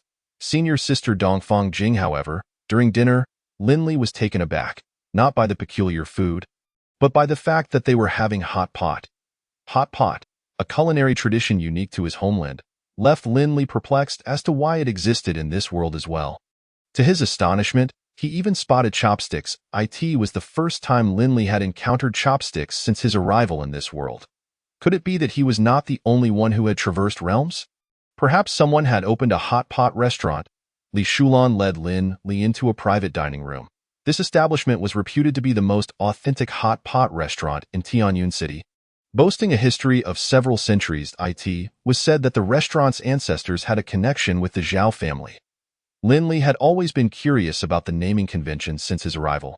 Only the Li and Dongfang families continued the practice of placing the surname first, followed by the given name, reminiscent of his former life. Initially, he assumed that this was common in Tianyun City, but later discovered that only these two families adhered to this convention, with the emergence of the Zhao family now. Unable to contain his curiosity, Linley asked, "I have always had a question. Why is your family's naming method so unique?" Li Shulan replied with a smile, "I am not certain. It has been passed down through our ancestors. This naming convention is exclusive to our Li family, the Zhao family, and the Dongfang family. The Uni Empire was established through the joint efforts of our three families. Moreover, our ancestors stipulated that the heir to the throne must possess black hair and black eyes, among other requirements. The most astonishing aspect was that if none of their family members met the criteria for succession, they would directly allow someone from the other two families who met the requirements to ascend. The same applied to them. Each generation's family head had such stipulations. Thus, after a millennium of the empire's existence, the direct descendants of our three families predominantly possessed black hair and black eyes. Linli inquired, "Why is there a requirement for black hair and black eyes?" Li Shulan explained, "It is related to elemental adaptability. Hair and eye color can be easily influenced by elemental forces. Different hair and eye colors result in varying degrees of elemental adaptability." Linli pressed further, "And black hair? Is it particularly adaptable?" "Black-haired individuals possess equal adaptability across all elemental systems," she clarified. "However, regardless of your hair or eye color, as long as you are a mage, you can wield all types of magic. The influence exists. But it is minimal. Yet, this alone should not affect the selection of heirs. I suspect there are other reasons." At this point, Li Shulan scrutinized Lin Li carefully and remarked, "If your eyes were not purple but black, your appearance would closely align with our heir requirements. Could it be that your ancestors were part of our three families? How could that be? I hail from the Western continent, which is quite distant from here." Lin Li replied. Despite his words, he could not shake the feeling of coincidence. His own eye color had been black in the past. His father Val bore a resemblance to a blend of Eastern and Western ancestries from his former life. With black hair, yet his eyes were a light brown, an uncommon trait in this world, where a multitude of hair colors existed. While black-haired individuals were rare, he had occasionally encountered a few in the Western continent. Here at school, he had seen several. Perhaps they were all descendants of the three families. Moreover, those of us who closely meet the requirements bear tattoos at birth. This tattoo serves as proof of our pure bloodline. Lin Li inquired curiously, "What kind of tattoo?" Li Shulan playfully replied, interested, "Then marry me, and you shall see." Lin Li quickly shook his head. "No, I do not wish to know right now. You are rather timid," she teased. Ignoring her mockery, he continued, "Since your three families place such importance on bloodlines, why allow you to marry the prince of the Aojin Empire? In the imperial family, what does it matter if a princess is involved?" Just then, the dishes they had ordered arrived, and the hot pot was boiling, ready for cooking. Eating hot pot required chopsticks, those two small wooden sticks. Do not underestimate chopsticks. Many dishes in the palace are eaten with them. The method of enjoying hot pot is. Lin Li, however, was not paying attention to her explanation. He skillfully picked up the chopsticks and began cooking the meat. Li Shulan stared at him in disbelief. "You know how to use chopsticks? What is there to not know?" Lin Li casually replied. She conceded, "That is true. You have been in Tianyan City for a month, and it is only natural to visit such a famous establishment." It seemed that Li Shulan had misunderstood. Upon seeing the chopsticks, Lin Li was convinced that the ancestors of the three families had indeed traversed realms. Yet, this had no bearing on him, as they were figures from a millennium ago. As Lin Li savored the hot pot, he felt a sense of familiarity, engaging in pleasant conversation with Li Shulan. Suddenly, he recalled the senior sister from the library. Since Li Shulan was a princess, she ought to know the identity of the senior sister. Lin Li curiously asked, "What is the identity of the senior sister in the old library? She seems to be someone of significance." "Old library? Senior sister? You must be referring to Dongfang Jing, correct? So her surname is Dongfang. She is from the Dongfang family?" "Indeed, she is the daughter of the god of magic, Dongfang Xiao. However, it is understandable that you, being from the Uni Empire, may not have heard of her. Dongfang Jing is quite renowned." Lin Li inquired, "Renowned? Is it merely because she is Dongfang Xiao's daughter? If it were solely the daughter of Dongfang Xiao, she might not be so renowned. After all, she is a born sorceress, one who is a sorceress from birth. Indeed, whether there were others before her is unknown, but since the establishment of the empire a millennium ago, she stands alone. Yet, her plight is indeed rather pitiable." Lin Li, perplexed, inquired, "Pitiable? Why?" From a young age, her mental acuity has been extraordinarily strong, and uniquely so. Her innate mental prowess manifests a domain akin to that of legendary beings. Although somewhat different, it is quite similar. Initially, this was a boon, but her mental energy is exceptionally peculiar. It amplifies her own sensations and emotions several-fold, affecting those within her domain profoundly. When she is hungry, those around her feel an intensified hunger. In sorrow, they experience greater sadness. In anger, their rage escalates. This phenomenon has only intensified as she has matured. She was named Jing in hopes that she would maintain a tranquil demeanor. Lin Li exclaimed in astonishment. That hardly seems pitiable. Patience, allow me to finish, came the reply. Due to the nature of her domain, individuals beneath the legendary tier are susceptible to her influence. Her mother, being only of elite rank, nearly succumbed to madness under the impact of her daughter's power shortly after her birth. In desperation, she ultimately abandoned her. Subsequently, Dongfang Xiu took it upon herself to raise her. It was not until 4 years ago that the long-dormant abyss erupted. Dongfang Xiu had to depart from Tianyun City to safeguard the abyss, entrusting her 11-year-old daughter to our venerable ancestor, the principal. At that time, she had already reached 11 and had employed some special methods to stabilize her mental energy. Our ancestor conferred with Dongfang Xiu, deciding she should attend school directly. After all, our ancestor, being both the principal and the president of the association, was exceedingly busy and lacked the time to care for a young girl. Dongfang Xiu recognized that her daughter had always been isolated, devoid of friends or companions. Now that she could largely manage her abilities, sending her to school appeared advantageous, providing her the opportunity to forge friendships. Childhood solitude was unfortunate, but at the very least, she deserved a normal youth. Initially, her enrollment proceeded without incident, until 2 months later when an assassination attempt occurred. Chapter 57. Senior Sister Dongfang Jing, Part 2, An Assassination? Targeting a senior sister? Indeed, given her formidable and unique mental prowess, she is likely to become the next Dongfang Xiu. Many do not wish to witness her ascend. The specifics of that day remain unclear. However, it is said that her closest friend, her roommate, pushed her aside at a critical moment, taking the fatal blow herself, cleaved in two. Witnessing the death of her first true friend shattered her composure. At that time, none were aware that she had already attained the status of a master sorceress, her mental ocean capable of extending a radius of 160 meters, the limit for masters. The domain she had previously contained erupted uncontrollably. The first emotion to surge forth was fear, manifesting as an indiscriminate aura of terror within a radius of 160 meters, magnified several times by her own dread. The assassin found himself ensnared in an abyss of unending terror. This fear was fleeting, soon giving way to fury. Before anyone could recover from their fright, they were engulfed by an aggressive wave of anger. Fortunately, her fury was directed. It targeted the assassin, and with immense mental force fueled by rage, she obliterated his head in an instant. As the assassin fell, the terrifying wave of anger dissipated swiftly. Those within her 160-meter radius, having experienced both fear and fury, succumbed to profound sorrow. Our ancestor was in the palace at the time, and by the time he received the news and arrived, 2 minutes had already elapsed. Can you imagine how many were affected? Lin Li deduced that, since it was an assassination, it likely occurred at night.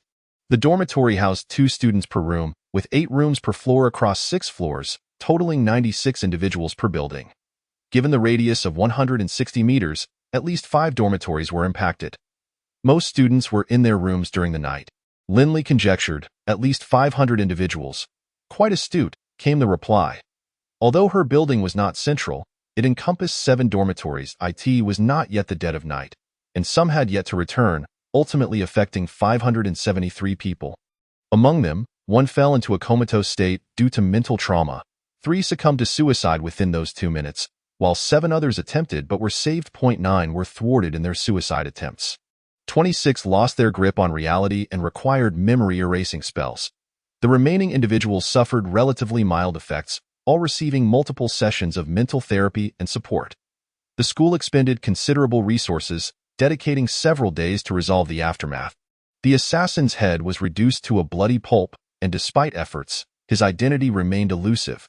However, It was surmised that he was either a member of a cult deceived by demons or affiliated with the Aojin Empire. As they had the most motive, Li Shulan sighed, concluding that afterwards, Dongfang Jing moved to the secluded library. Linli pressed, "Why the library?" "It is said that the entire library is inscribed with tranquility arrays, designed to stabilize the mind. Originally intended to enhance focus while reading, they now serve to suppress her emotions. She was already a master-level sorceress. How could she have been caught off guard?" Linli still found it puzzling. "It is said she is quite unique. Unlike us, she cannot disperse her mental ocean, for doing so would affect others. To lead a normal student life, she has always restrained her mental energy. I have heard our ancestors say that the intensity of her mental prowess far exceeds that of a master. After all, she obliterated the assassin's head with her mental force, turning it to mere blood. Such power rivals that of legendary-level mental spells. You will come to understand.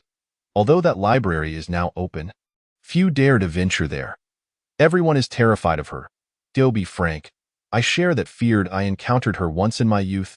By chance, her father had gifted her a toy that broke, and inexplicably, I felt a profound sadness for quite some time, only later realizing it was her influence. Yet, she is truly pitiable. Throughout her life, only her father could approach her. Now, with his duty to guard the abyss, he cannot return. The only genuine friend she managed to make has perished because of her. Now, she resides alone in the library. If I were confined there for 4 years, I would likely have gone mad." Upon hearing this, Linli finally comprehended that it was not merely the new library that deterred people, but rather their fear of her. Her love for reading likely stems from the companionship it provides. Reflecting on the image of the solitary girl within that silent library, her literary aura, and the tranquil depths of her gaze, Linli felt an indescribable sensation blossoming within his heart. Li Shulan observed Linli with surprise, asking, "What has prompted your sudden interest in her? You don't harbor feelings for her, do you?" Linli did not respond to her question but instead continued, "Have you ever seen her smile?" Li Shulan returned his gaze, pondering for a moment before replying, "I do not know. I only saw her once as a child. How could I discern her happiness or whether she has smiled?" She then added, "Linli, while we may merely be pretending, we are friends of a sort. To be honest with me. You do not like her, do you?" "No, how could that be? Although I frequently visit that library, it is solely for study. That is for the best. You may like whomever you wish, but please, do not become enamored with her. You have no idea how terrifying she truly is. The incident 4 years ago even led to the annulment of her engagement with the Crown Prince." "An engagement with the Crown Prince? Her mother is the daughter of the Zhao family head, and her father is the head of the Dongfang family. She was born to ensure the purity of our 3 families' bloodlines. She was essentially destined to be the Crown Princess. Now, even the Crown Prince dares not approach her, fearing she might lose control once more." Li Shulan sighed and then said earnestly, "Linli, heed my advice. Do not draw near to her. She is akin to an unstable elemental furnace, capable of explosive outbursts at any moment." Linli questioned, "Was she not able to control herself well when she first started school?" "For 2 months. There were no issues. If we simply avoid provoking her, won't that suffice? Humans are emotional beings, especially women. Her situation is far more complex than you imagine. No one can perfectly control their emotions." Chapter 58. Senior Sister Dongfang Jing, Part 2, Li Shulan continued. "The true reason the Crown Prince severed their engagement is not merely a fear of her negative emotions erupting. With the strength of our 3 families, we could ensure she would never experience negative emotions throughout her life. However, humanity is not solely composed of negative emotions. Interactions inevitably lead to joy, anger, sorrow, and pleasure. Who can exist devoid of such feelings? While negative emotions can be mitigated to some extent, positive emotions are an entirely different matter. It is uncontrollable and, indeed, cannot be controlled." Linli inquired, "Why is it that it is both uncontrollable and beyond control?" The response was, "Because if you manage to suppress positive emotions, it will only lead to more severe negative emotions. For instance, if you have an immense fondness for a particular fruit, every time you indulge in it, a wave of happiness washes over you. This is a natural instinct. The only way to control this joy is to refrain from eating it.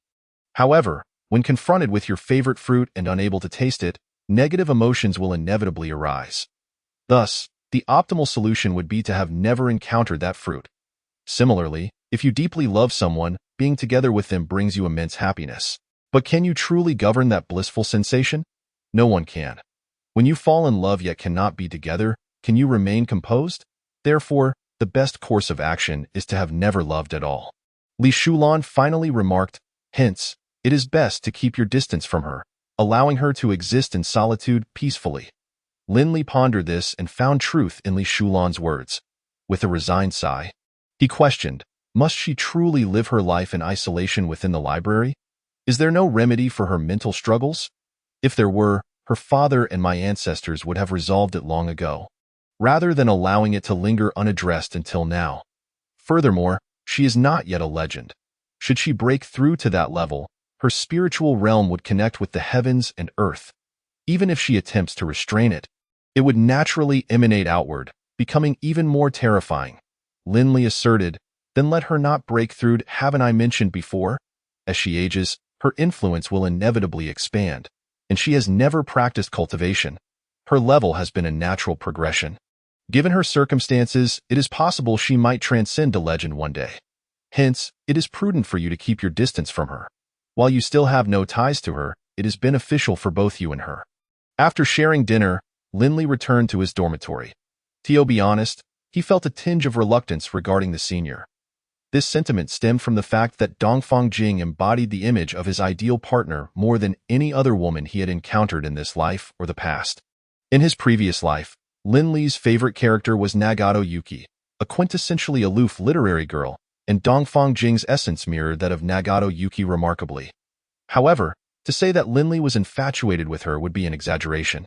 He was not one to succumb to love at first sight. Yet, even as a mere friend, he wished to assist her in any way he could. Moreover, during this time, the senior had been quite helpful to him, even providing access to books from the second floor that were not open to the public. Lin Li believed she should not remain in perpetual solitude within that library. She deserved to relish a beautiful life and to witness the vibrant world around her. Much like Lin Li wished for Nagato Yuki to exist not merely as an observer from another realm, but as a human girl living her life. The following day, Lin Li did not attend class but instead visited the Magic Association. He informed the receptionist of his desire to meet with the president. Despite his disdain for the old man, Li Xian was undeniably the most knowledgeable about Dongfang Jing's situation. Of course, the president of the Magic Association was not someone one could meet casually. The receptionist politely inquired if Lin Li had an appointment. Before he could respond, they received a message allowing Lin Li to enter the president's office. Upon entering, Lin Li found Li Xian reclining in a manner completely unbefitting of a high-ranking president. Even the security guard at the academy had more presence than him. Noticing Lin Li's arrival, he made no effort to move. Lin Li, what brings you here today? Lin Li replied, President, I would like to inquire if there is truly no way to assist Dongfang Jing. What has prompted this sudden concern for that girl? Li Xian asked. Yesterday, Li Shulan mentioned her situation is quite unique. So I came to ask you, aren't you on good terms with Li Shulan? You were out on a date with her yesterday. Why are you specifically inquiring about Dongfang Jing today? Li Xian sat up, scrutinizing Lin Li. You aren't developing feelings for that girl, are you? Continuing, he added. If you wish to juggle two relationships, I would support you, even if it means courting both Li Shulan and Li Ruoxue, as long as they consent. I could arrange a wedding for you by tomorrow. However, I truly cannot assist you with Dongfang Jing. What nonsense about a wedding? Is there truly no solution for Dongfang Jing's predicament? If there were any feasible remedy, Lin Li would not have sought out this old man, whose insufferable demeanor was quite aggravating, especially since he was not someone Lin Li could physically confront. You must understand that the girl has been raised by Dongfang Xiu. She is his precious daughter. If he discovers you are attempting to pursue her while involved with someone else, he would not hesitate to return and exact his wrath upon you. Alas, it is not that I lack the desire to help you, but I am simply too frail to confront him. Upon hearing this, Lin Li felt a vain throb on his forehead. If he could overpower this old man, he would surely knock out his teeth to teach him a lesson about speaking without discretion.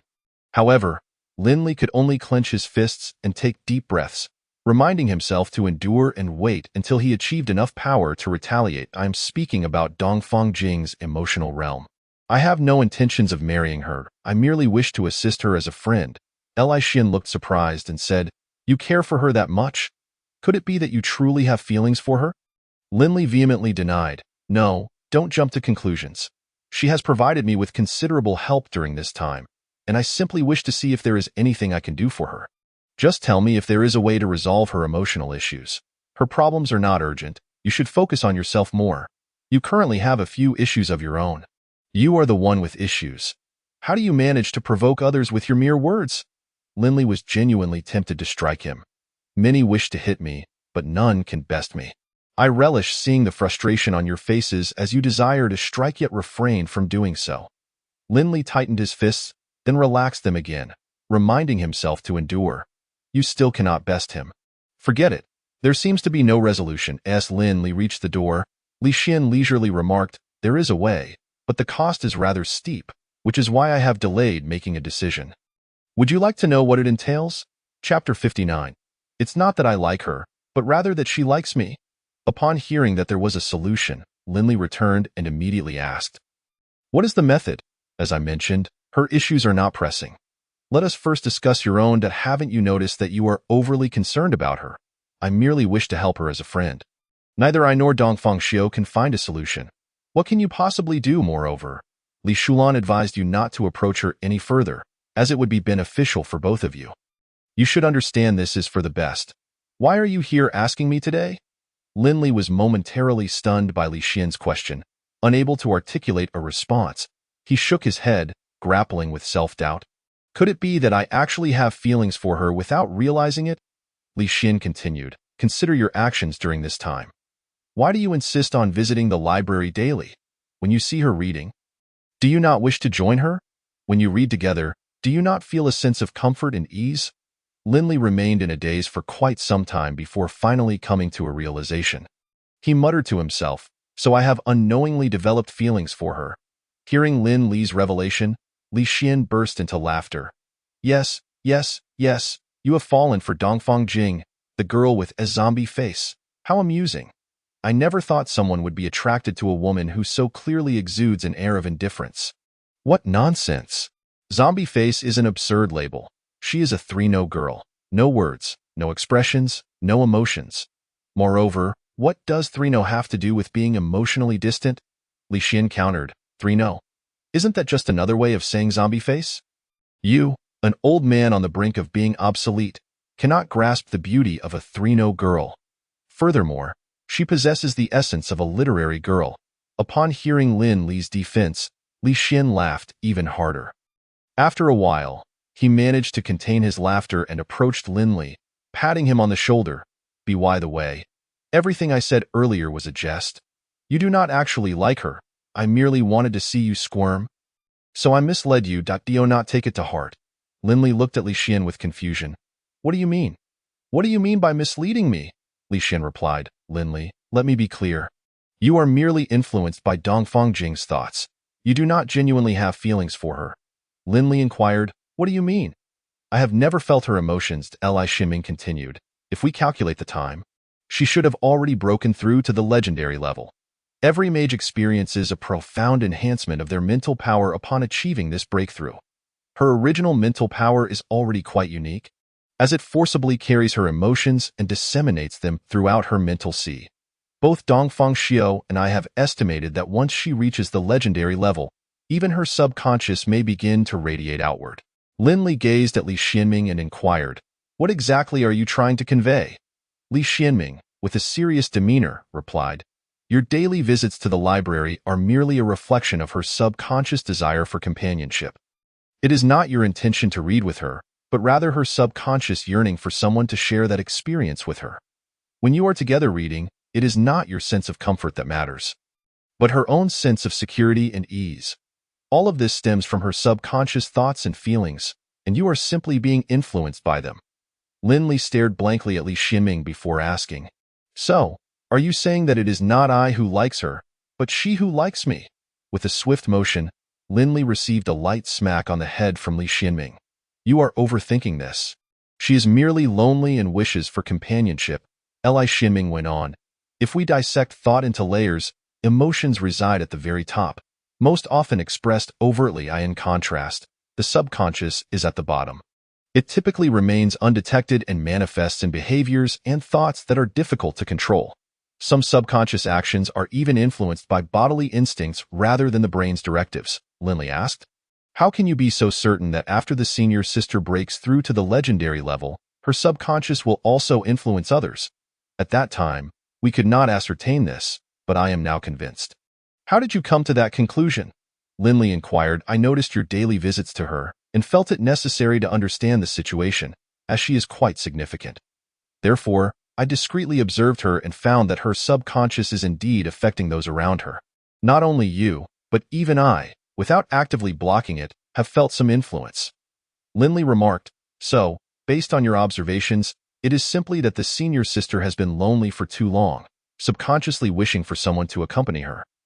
And I unwittingly placed myself in that position. My behaviors are essentially the results her subconscious desires, and she might not even be aware of it. Yes, that is most likely the case, Li Shiming replied. But how can you be sure that it is not simply her long-standing loneliness leading her to unknowingly fall for someone as handsome as me? Li Shiming chuckled. You are not even half as handsome as I was in my youth. Remember, the library contains a calming array. When I introduced her to it, I set its power to its maximum. Under the influence of such a powerful calming array, it is entirely possible to suppress one's emotions, thus preventing the emergence of subjective feelings like love. This explains why, despite your prolonged exposure to her influence, your visits to the library still lack any emotional progression. The calming array suppresses even your feelings. Consider whether you have entertained any thoughts beyond studying while in the library. Lindley began to understand why the senior sister possessed such a tranquil gaze, and why he felt an atmosphere of serenity while in the library. It was all a result of the calming array. The senior sister's current quiet demeanor also a consequence of the calming array? Not at all. She has always been this way since childhood. Her father instilled in her the importance of controlling her emotions. Thus, from an early age, she has maintained a rather expressionless facade. Moreover, she genuinely enjoys reading, likely because it is her only source of entertainment during moments of boredom. She indeed possesses the qualities of a literary girl. Alas, she has not experienced the outside world since childhood, relying solely on books to gain understanding. Books can be considered her only window to the world. Chapter 60. Show her, someone has set their eyes on your daughter. Lindley finally comprehended that, upon reflection, his recent behavior was indeed somewhat peculiar. As a master-level warrior, he was not lacking in combat techniques and should have been focused on elevating his own realm. Yet he found himself visiting the library daily to read and study magic. Nevertheless, he could not shake a lingering sense of loss. Li Shiming observed Lindley's demeanor and remarked, "What are you feeling down about? You act as if you've just experienced a heartbreak. What man would be attracted to a girl who resembles a zombie, or rather, a girl devoid of any expression? Just look at other women. Their smiles are as beautiful as flowers. Now, that is what one would call beauty. There are some who appreciate that, but you simply do not understand. I find such qualities quite appealing. You were merely influenced by her presence and then swayed by my words into thinking you liked her. Now that you comprehend the situation, this feeling should dissipate in a few days. Men typically prefer the sensual and gentle types, do they not? Even if you are a bit younger, you should gravitate towards the cute or lively types.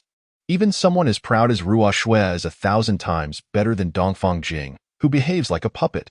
The latest research on magical puppets from our association demonstrates more expression than she does. Wouldn't you agree that you possess a touch of abnormality?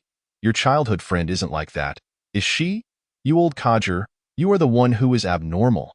My childhood friend is both lively and adorable, as well as gentle and alluring. Perhaps you should tell me how to resolve her predicament. What price must be paid? Are you still intent on helping her? Is it possible that I genuinely have feelings for her? Li Shiming regarded Lindley for a moment before saying, "Forget it. I shall not concern myself with you any longer. The only method available is to sever her cultivation, allowing her to live as an ordinary person. However, the cost is immense. She is a talent rarer than even you, a transcendent mage. Even transcendent mages must cultivate, yet she does not require it.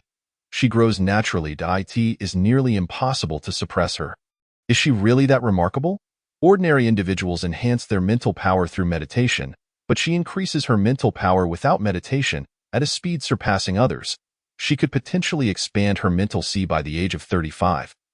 Without encountering any bottlenecks along the way, she is destined to become a divine mage, and being a direct descendant of our three families, her combat prowess is unlikely to be inferior to her father's. Such a talent is not something we could bear to waste. Linley pressed on. Is there truly no alternative?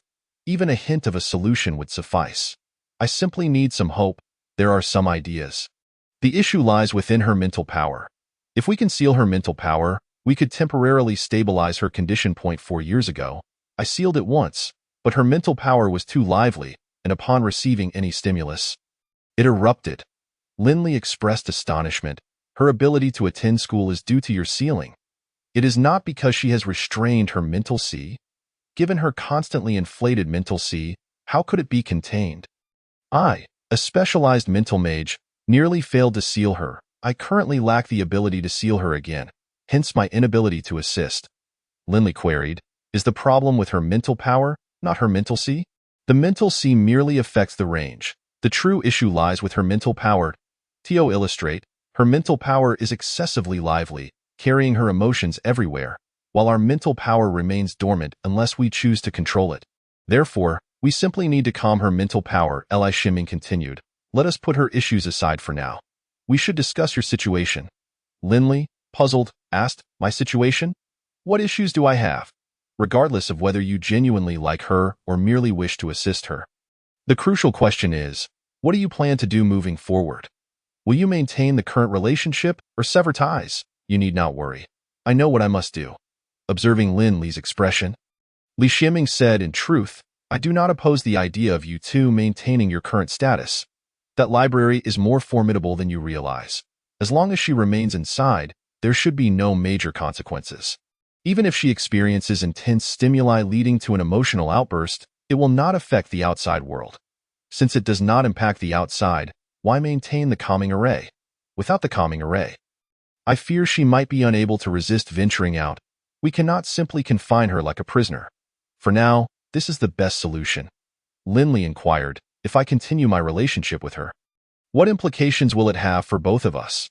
Now that you are aware of the truth, you are less likely to be influenced. It will not have significant repercussions for you. Her words? Her? I swear, you brat, you aren't truly thinking of pursuing her, are you? Li Shiming initially widened his eyes at Linley before breaking into a grin. If you two genuinely become a couple, I would wholeheartedly support it. In that case, you may as well consider the library your home. After all, it is you who appreciates her expressionless demeanor. You old fool, you understand nothing, and why fondness for her type stems from the desire for her to express emotions solely to me while remaining indifferent to others. This exclusivity signifies that any change in her expression is proof of her love for me. Imagine, a typically expressionless person who only feels joy and sorrow for you. Do you not experience a profound sense of achievement? Moreover, the stark contrast between your expressionless demeanor and the emotions you conceal is something that others simply cannot emulate. Li Shiming was momentarily taken aback by Linley's words, and after pondering for a while, he remarked, upon hearing you say that, it indeed seems quite remarkable. Yes, it holds great potential. It makes me want to give it a try. You are on the brink of the grave. Perhaps it would be wise to refrain from such exhilarating endeavors, especially since encountering a genuine, unblemished maiden of this nature is exceedingly rare. Have you considered the environment that shaped your senior sister into who she is today? I can't shake the feeling that if Dongfang Jing were to grow fond of you, it would be a significant loss for us. Her surname is Dongfang, yours is Li, and her mother's surname is Zhao. What connection does that leave you with? Our three families are indeed interconnected. Linley cast a disdainful glance at Li Shiming. Off you go. If you encounter any issues again, seek me out. Leave quickly. Do not disturb my work. Lying there like an old man and yet still claiming to be working. Humph. Once Linley departed, Li Shiming began to activate the communication array. Hey, Stoer, someone has taken an interest in your daughter. Don't hang up. I'm serious. Just hear me out. I believe you ought to be aware of this matter. The situation is as follows. If Linley and your daughter were to spend an extended period together, as long as Linley does not engage in behavior that she finds disagreeable, He would inevitably become her sole option, even under the tranquilizing array. Presently, he is indeed her only choice. You wish for me to send him to the front lines for evaluation? Let's wait a couple of years for that. He is still quite young, not yet of age to enlist. Very well, I shall keep an eye on him for you. You need not worry with me around. Chapter 61. Year-end retreat. Although Lindley did not discover a solution today, his journey was not in vain. The crucial realization is that it matters little whether he genuinely harbors affection for her. The power of choice currently lies with Lindley, while Dongfang Jing finds herself devoid of options. As Li Ximing aptly stated, as long as Lindley maintains contact with Dongfang Jing, he will remain her singular choice, unless the Dongfang family intervenes forcefully. Regarding the prospect of disappointing Yudula, it is not a concern at present. As Lindley has no intention of deepening their relationship, maintaining the current status quo suffices. In truth, deepening the bond is unattainable, for entering the library is akin to entering a sage's sanctuary, where all turmoil of the soul is quelled. Learning brings me joy. Diligent study leads to progress. As for Lindley's feelings towards Dongfang Jing, upon uncovering the truth, he has come to recognize his fondness for her, as she has precisely struck a chord within him. Even if he were to be influenced, he willingly accepts it. As for how his senior sister perceives Lindley, only she knows, and perhaps even she remains unaware. Lindley resumed his normal routine, attending classes in the morning, spending afternoons in the library with his senior sister, and practicing in the evenings. However, Li Shulan's visits to Lindley have diminished significantly, as his association with Li Ximing has exposed their pretense of a relationship. Nevertheless, Li Shulan still occasionally seeks Lindley out, stating, at the very least, "We are still friends. Even if I cannot be your girlfriend, I can serve as a supportive presence. In any case, I stand to gain." As twilight descended outside, Lindley bid farewell to his senior sister. Upon exiting the library, he gazed at the campus blanketed in thick snow. Unbeknownst to him, the time for the year-end holidays had arrived. In the Empire of Uni, the customs for celebrating the new year mirror those of his previous life.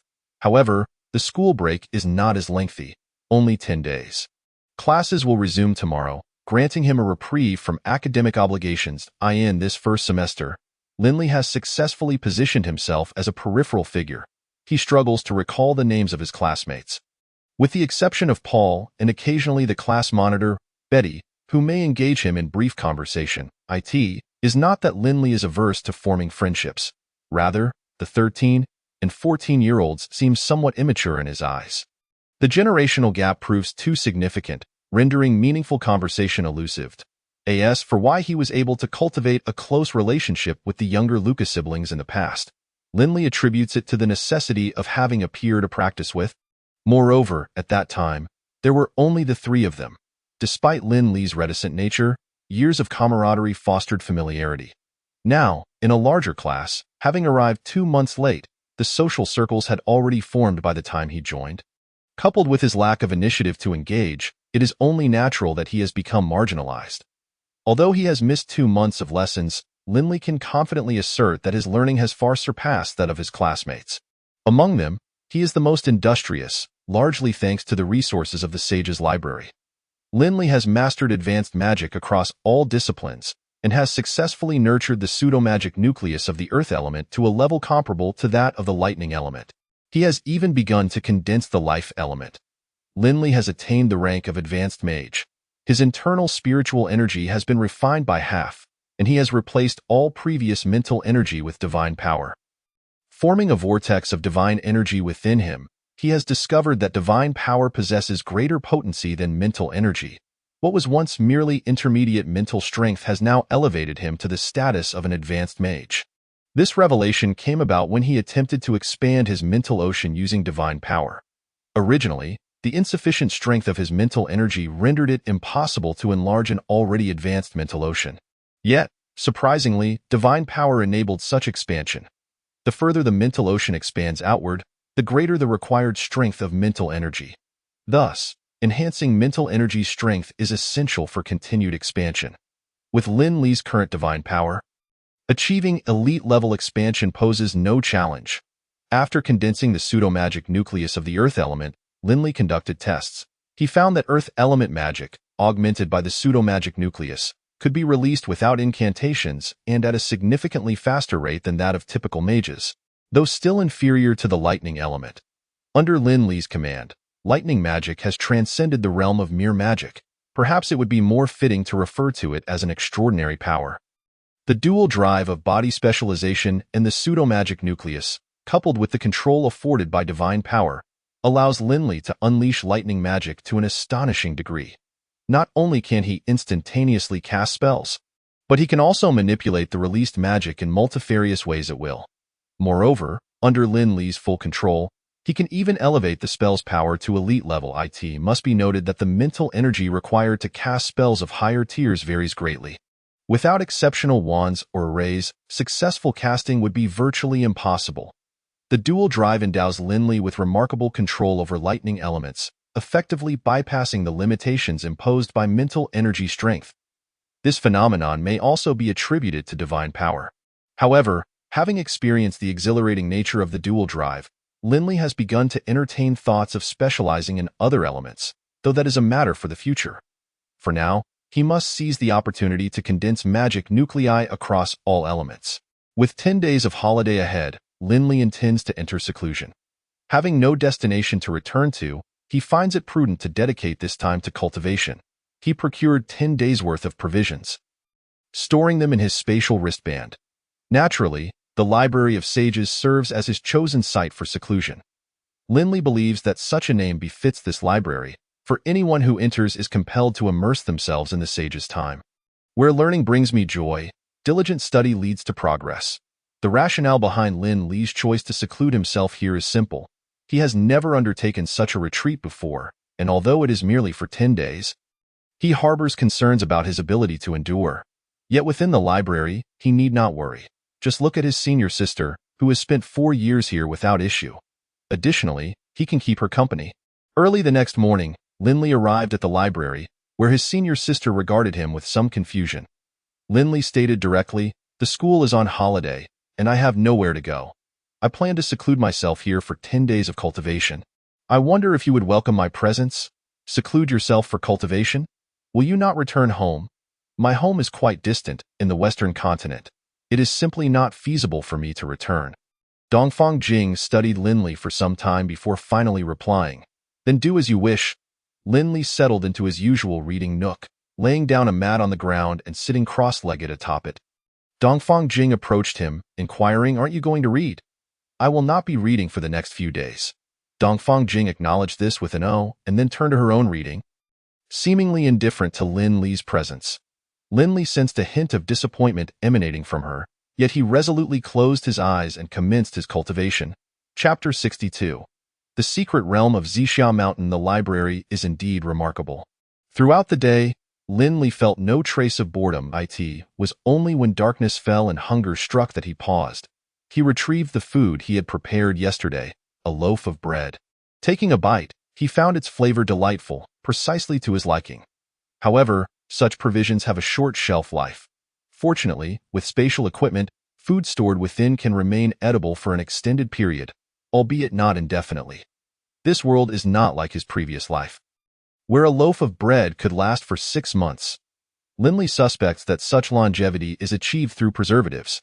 Perhaps it is a concoction of water and preservatives, aside from the bread. Lin Li had also prepared a substantial amount of jerky as he enjoyed the bread with meat. A thought suddenly crossed his mind. How does his senior sister manage her food supply, given that she never ventures outside? Upon this realization, Lin Li turned his gaze towards the direction of the senior student. There, on the desk where she had been studying, lay several exquisite dishes that were evidently delectable. The senior was savoring each bite with great care, and Lin Li could even see steam rising from some of the food. He glanced down at the bread in his hand and immediately felt that it lacked any appeal. Could it be that there is takeout available here? Why have I never heard of it before? Yet, if there were no takeout, how could the food in front of the senior be freshly prepared? Could it be that she cooked it herself? Although Lin Li had been diligently practicing, he was certain that the senior had not left the library's first floor. Perhaps his prolonged gaze had caught her attention.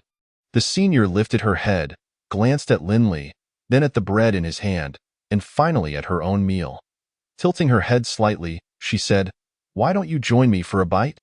Upon hearing her invitation, Lindley could no longer remain seated and replied, "I won't be polite." Then he moved over to sit with her and began to eat. As he savored the food, he inquired, "Senior, where did you get your meal? Is there a delivery service in Tianyun City?" What is a delivery service? It refers to individuals who take your restaurant orders and deliver them to your specified location in exchange for payment. Why not just send the servants? What need do we have for delivery personnel?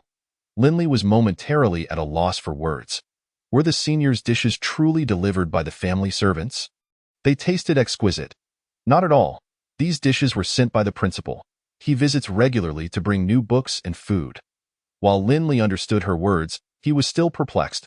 However, the food appeared remarkably fresh. Still steaming. Had the principal just arrived? Not exactly. I stored the food in this bracelet. She lifted her arm, allowing Lindley to see the spatial bracelet on her left wrist.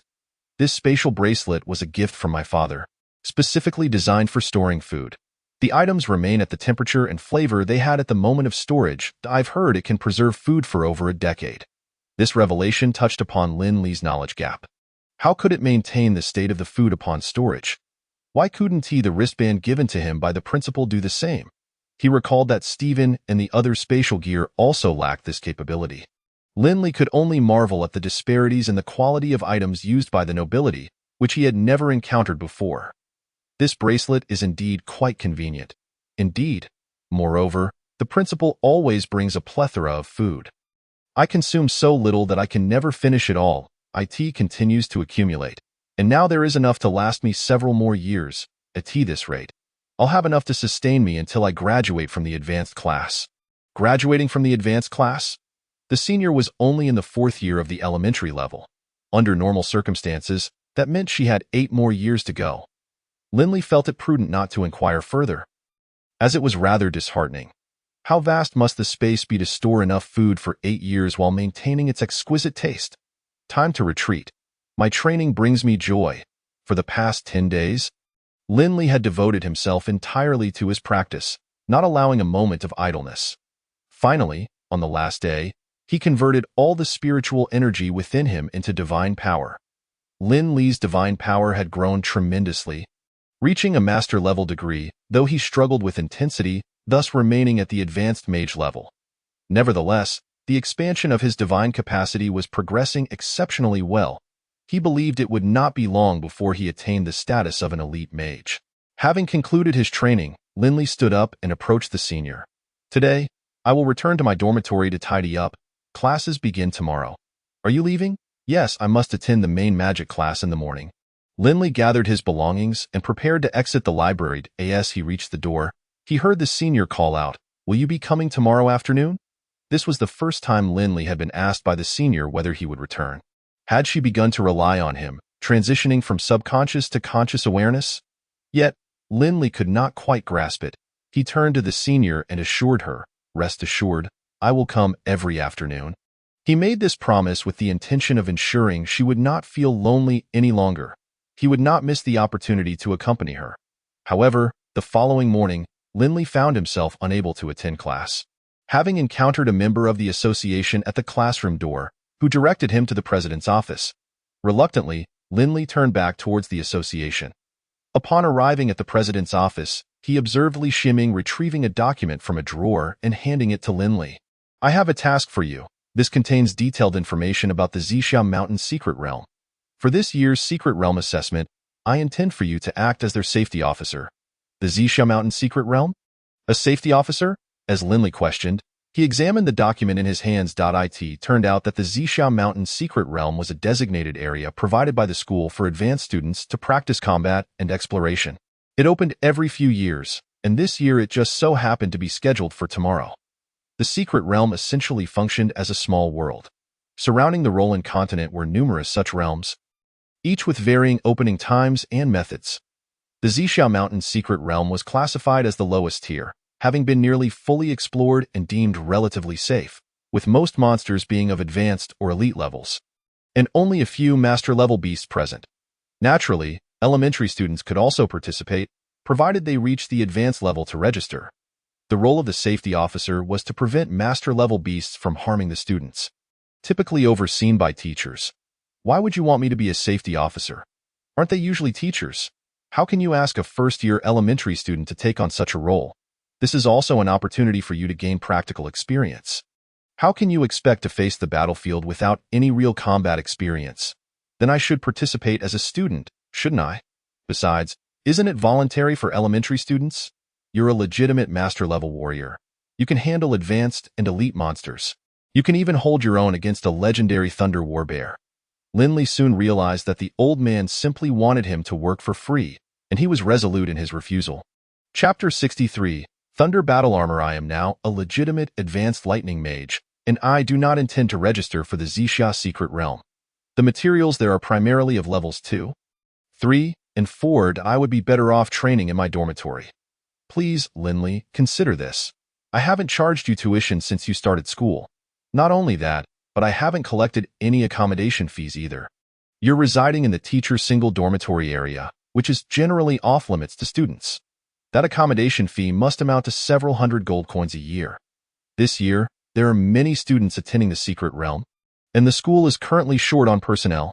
Just lend a hand and I assure you, your status as a student can be utilized, and you can collect some materials while you're at it.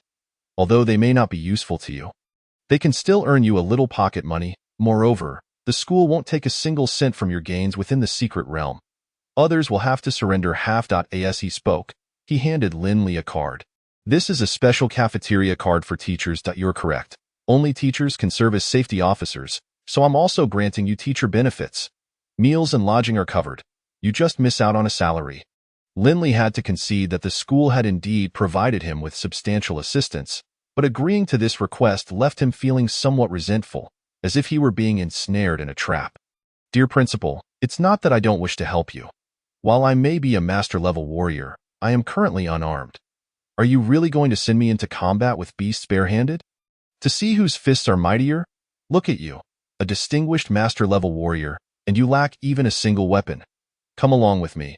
I'll help you acquire some equipment. Upon hearing that Li Xinming would provide him with equipment, Linley felt a surge of anticipation, knowing that items from the president of the Magic Association would surely be anything but ordinary. Since you are willing to prepare my gear, I shall lend my assistance. Linley followed Li Xinming out of the association building and approached a structure surrounded by high walls, where nothing could be seen from the outside. The gates were firmly closed even in broad daylight. Where is this place? Linley asked curiously. The Magic Device Research Institute. Many cutting-edge magical devices are developed here. Most of what is produced here is classified, so I want to be taking you on a tour. Li Xinming led Linley into the research institute. Each door was protected by a magical barrier, indicating that it was nearly impossible for outsiders to infiltrate. What are you going to provide me? Is it something dangerous? Li Xinming chuckled. You'll see shortly, I assure you. It will be suitable for your use. Linley felt a mix of excitement and trepidation. Before long, Linley arrived at a testing ground filled with various magical devices he had never even heard of. Even with his past experiences, he could not comprehend the purpose of the equipment before him. Technology and magic were indeed two distinct paths of development. Although the ultimate goal might be similar, the methods of achieving it were entirely different. Just then, a figure clad in a white magic robe approached. President, you finally made it. Glancing at Linley, he continued, is this the optimal test subject you mentioned? Isn't it too early due to my young age? Can I manage? What is the situation? The best experimenter, me? I can't shake the feeling that I've been sold out. Is it too late to run now? Linley nervously inquired of the esteemed principal, what experimenter? Have you come to the wrong place? Aren't we supposed to be looking for weapons? You haven't gone astray. This is indeed the correct location. Come, allow me to show you your weapon. It's just ahead. Linley had no choice but to follow, feeling utterly duped today. There was no opportunity for regret now. However, before long, Linley found himself grateful for having accompanied Li Xinming to this place. At this moment, Linley was entirely captivated by the full-body armor before him. Although his combat style favored agility, making the cumbersome full-body armor unsuitable, he could not resist the allure of this magnificent suit. It was simply stunning. Not only was it aesthetically pleasing, but it also seamlessly integrated technology and magic. These two disparate realms harmonized perfectly, leaving Linley in awe of how such a feat was achieved. Regardless, it was undeniably impressive. The entire armor was predominantly black. The shoulder pads resembled thick plates rhythmically assembled, giving it a mechanical aesthetic. Glowing purple lightning elemental energy coursed through the seams between each plate, creating a complex magical pattern that enveloped a diamond-shaped crystal, exuding an air of mystical enchantment. Below, 8 steel abdominal plates shielded the entire midsection, accompanied by a broad belt adorned with magical patterns. The greaves were short, revealing leg armor composed of blocky metallic plates. Lastly, a pair of battle boots protected the lower legs, similarly covered in magical patterns radiating purple lightning. Despite being a full suit of armor, it appeared anything but cumbersome. Rather, it conveyed an impression of remarkable agility. The combination of the upper mechanical armor, the flowing lightning elemental patterns, and the explosive strength of the steel musculature delivered a profound visual impact. However, the most striking feature was undoubtedly the formidable mechanical arms. These arms contrasted starkly with the rest of the armor, embodying a pure mechanical style and appearing disproportionately large. Unlike other parts, they bore no magical patterns. Nevertheless, anyone who beheld these arms would certainly think twice before facing their powerful fists, which exuded an undeniable sense of strength. Linley, this is the Thunder Battle Armor. It has now reached the final experimental stage and is essentially complete. What remains is real combat testing, spoke the individual in the white magical robe. Oh, I forgot to introduce myself. My name is Sean, and I am the project leader. Reluctantly tearing his gaze away, Linley inquired, "The Thunder Battle Armor? What remarkable features does it possess? Come, wear it, and I will explain further." Linley approached the armor, scrutinizing it but failing to discern how to don it. Placing his hand on the crystal at its center, he attempted to establish a mental connection. Following Sean's instructions, Linley set his hand upon it, and as soon as his mental energy made contact, the armor sprang to life, enveloping him in a cascade of purple light that swiftly wrapped around his entire being, leaving only his face exposed. Indeed, in the realm of magic, one must rely on magic to achieve such feats. Linley had expected a highly technological method of wearing it akin to Iron Man. Due to material constraints, the Thunder Battle Armor's combat power was not exceedingly high, suitable for individuals below the legendary tier. However, do not underestimate it. Once the technology is perfected, it could potentially be adapted for use by demigods. Sean continued, "Allow me to elaborate on its capabilities." Chapter 64. The armor's abilities. Upon hearing Sean's explanation, Linley understood why the Thunder Battle Armor was regarded as technologically advanced. Its most remarkable feature was the direct connection to the magic core and the amorphous magic technology. The direct connection to the magic core allows one's mental energy to link directly with the core within the armor, akin to implanting a magic core within the human body. The amorphous magic technology was even more impressive, fundamentally overturning the very foundations of magic in this world. Traditionally, magic required the formation of corresponding magical patterns to manifest specific magical forms. The brilliance of this technology lies in the fact that one does not need to construct complete magical patterns or form fixed magical shapes. One merely needs to expend mental energy to directly control the elements for attack. The power's magnitude depends on the amount and intensity of the mental energy expended, even allowing the incorporation of elemental characteristics. This enables a truly free and unrestrained combat experience. Now, give it a try. First, extend your mental energy into the core magic core on the helmet. Linley asked, "Is it possible to extend mental energy into the magic core?" Normally, one cannot, but this armor allows it. This is the key technology of the direct connection to the magic core, Sean replied proudly. As Linley's mental energy penetrated the magic core, he felt the entire armor activating. He realized he was not merely wearing the armor.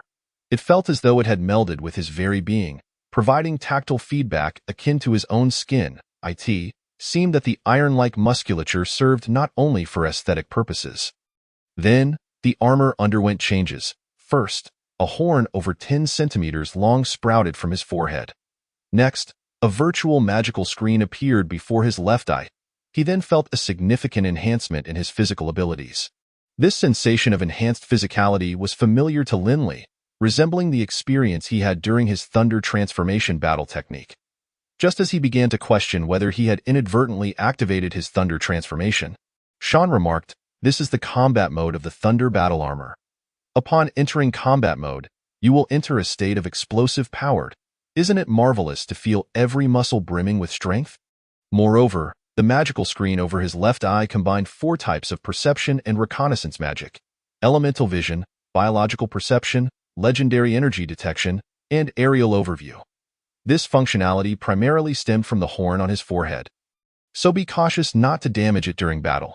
The powerful arms primarily function to allow both hands to manifest lightning elemental magical weapons, an extension of the amorphous magic technology.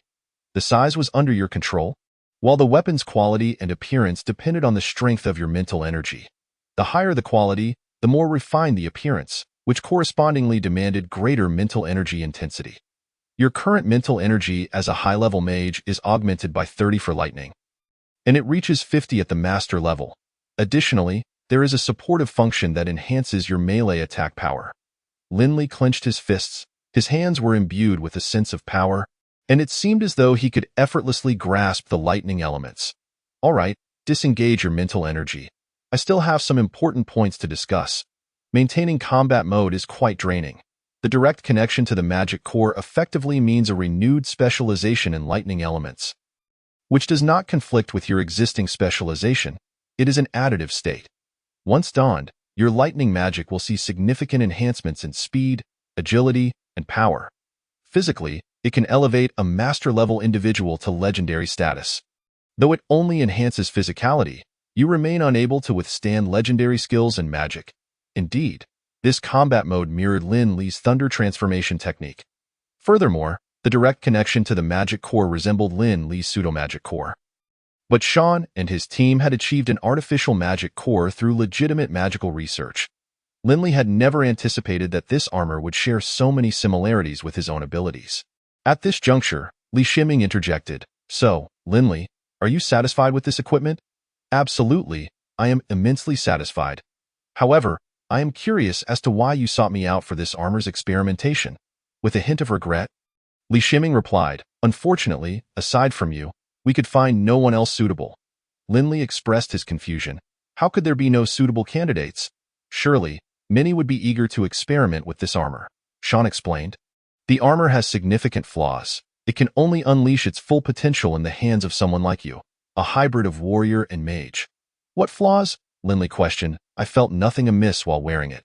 Sean continued, "The flaws lie in consumption and burden. To summarize, warriors cannot afford the energy expenditure, and mages cannot bear the burden." Linley inquired, "What do you mean?" "This armor necessitates a mental connection to the magic core. While we can draw a warrior's mental energy into the core to activate combat mode, their meager mental energy can sustain it for only 2 minutes. Moreover, their control over elements is far inferior to that of mental energy. Although wearing it briefly allows for an explosive surge of legendary muscle power, the magical elemental energy from the magic side is entirely absent. Furthermore, during such explosive states, controlling elemental energy becomes exceedingly difficult, rendering even familiar techniques uncontrollable.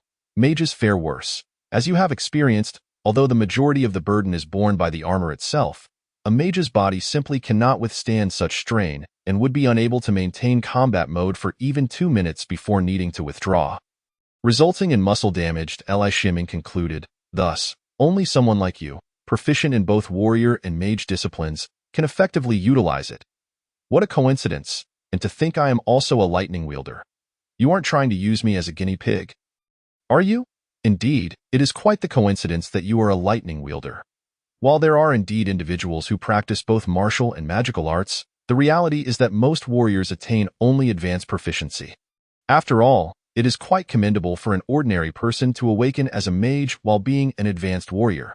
Following their awakening, many readily abandon the path of a warrior. However, even an advanced warrior's physique cannot withstand the force unleashed during a surge of power. During initial development, we simulated tests with several other elemental systems, yet only the fire and lightning elements achieve the current amplification effects due to their highly active nature and capacity to serve as energy cores. Other elemental systems either cannot function as energy cores or lack such significant enhancements. Notably, the lightning element is relatively easier to control compared to the fire element. An energy core.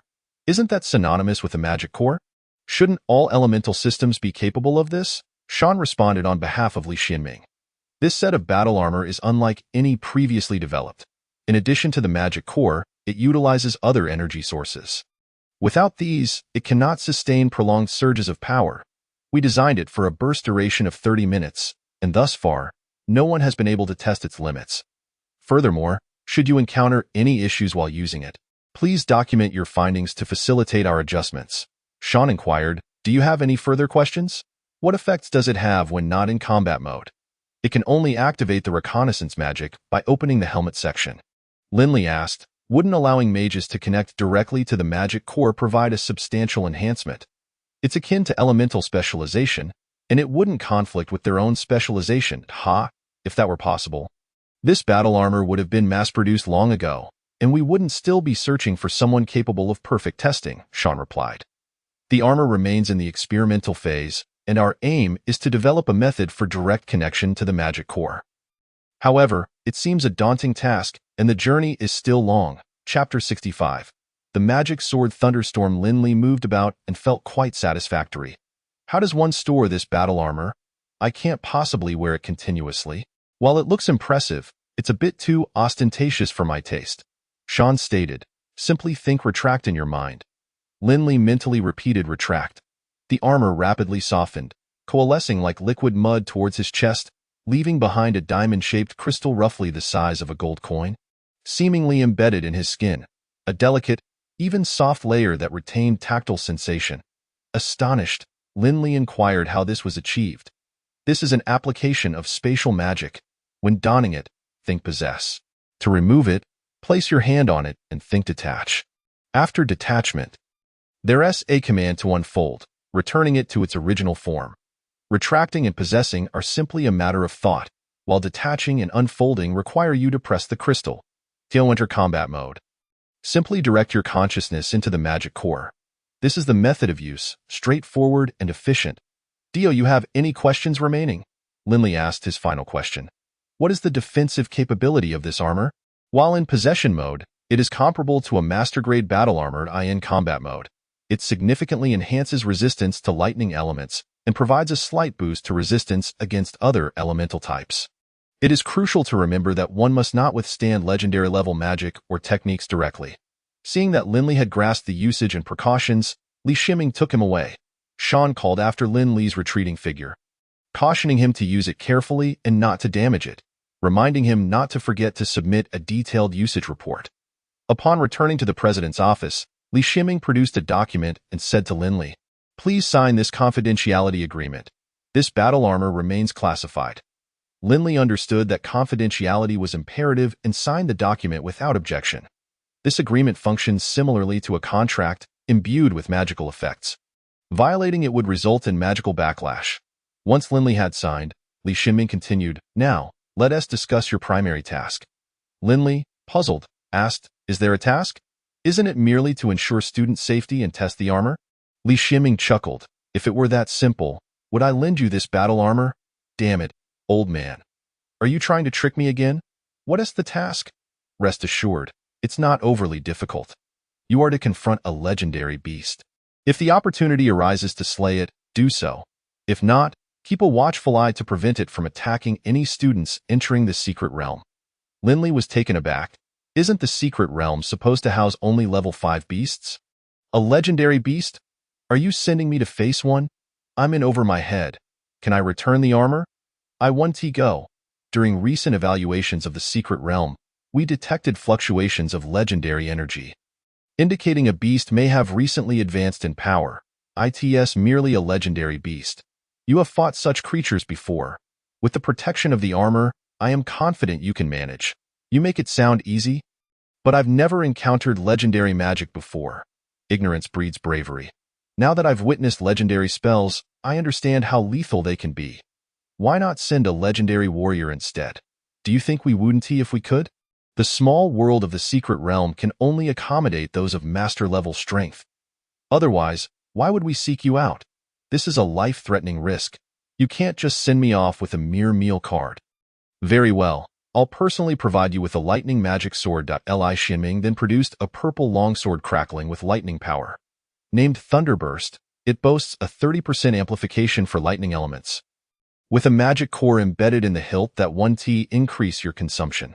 Additionally, it possesses a thunderstorm skill, where upon striking an enemy, it inflicts lightning elemental force upon the wound, resulting in an explosive burst of lightning after 1 second.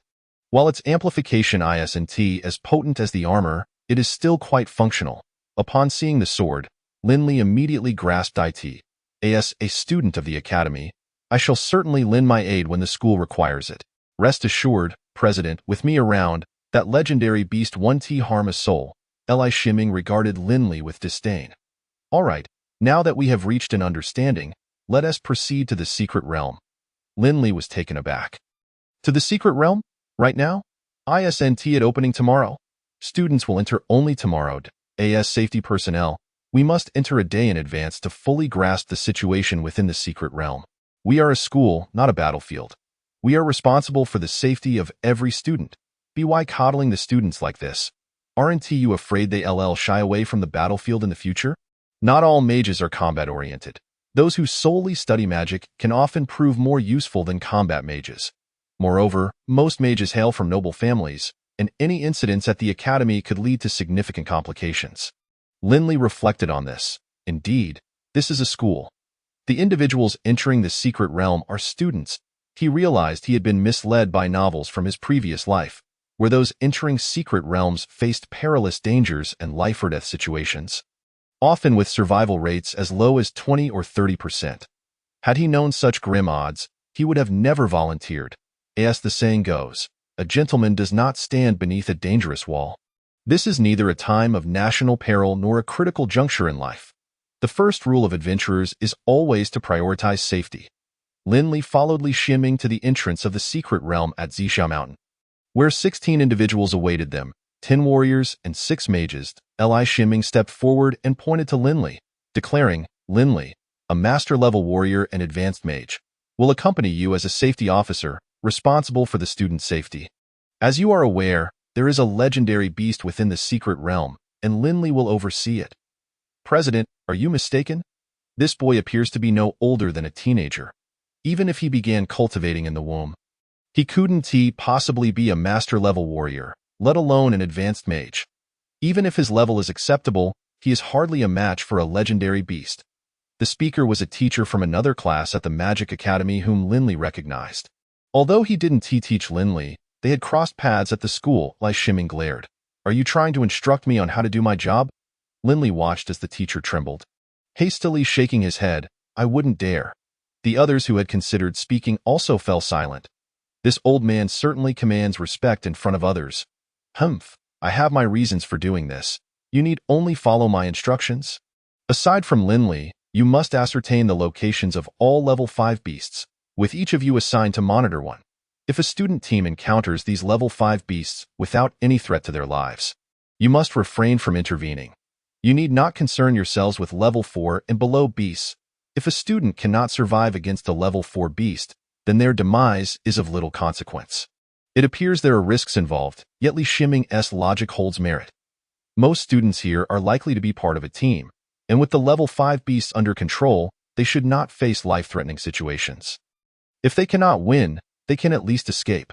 Those studying in the imperial capital are not without their connections. Lin Li firmly believes that anyone without a safety net would be foolish. Chapter 66. Entering the secret realm with a wave of his hand, Li Xinming conjured a magical portal in the clearing. He then turned to the group, stating, if any of you deliberately assist the students, you are aware of the consequences. Should you find yourselves needing to intervene against level 5 beasts, that student team will be immediately disqualified. Then it was transmitted, if everything is fine, just go in. Quickly locate your target.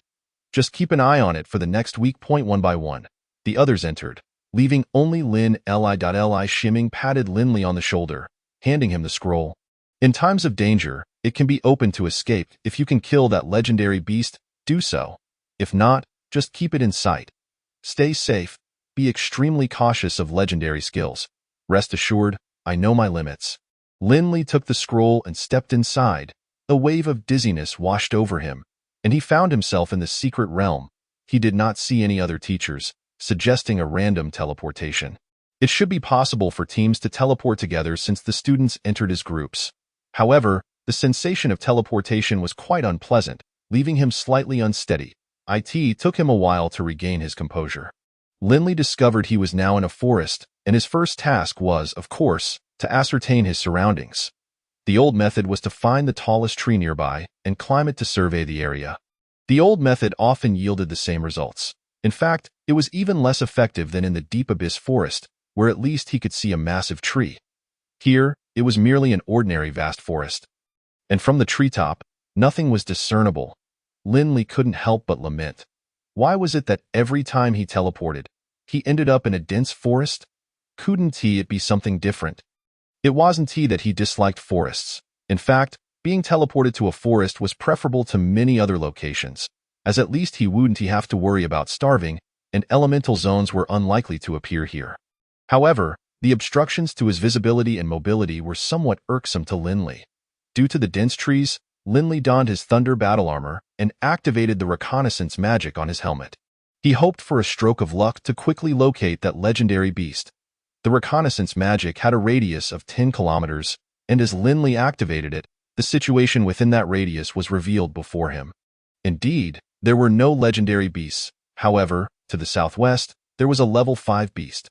Well, that wasn't my task, so I'll ignore it. 0.8 kilometers to the east, there was a concentration point of wood elements.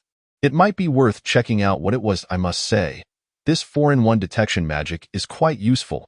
A top-down view with a 10-kilometer radius, indicating the locations and levels of all creatures within it, as well as revealing elemental anomalies.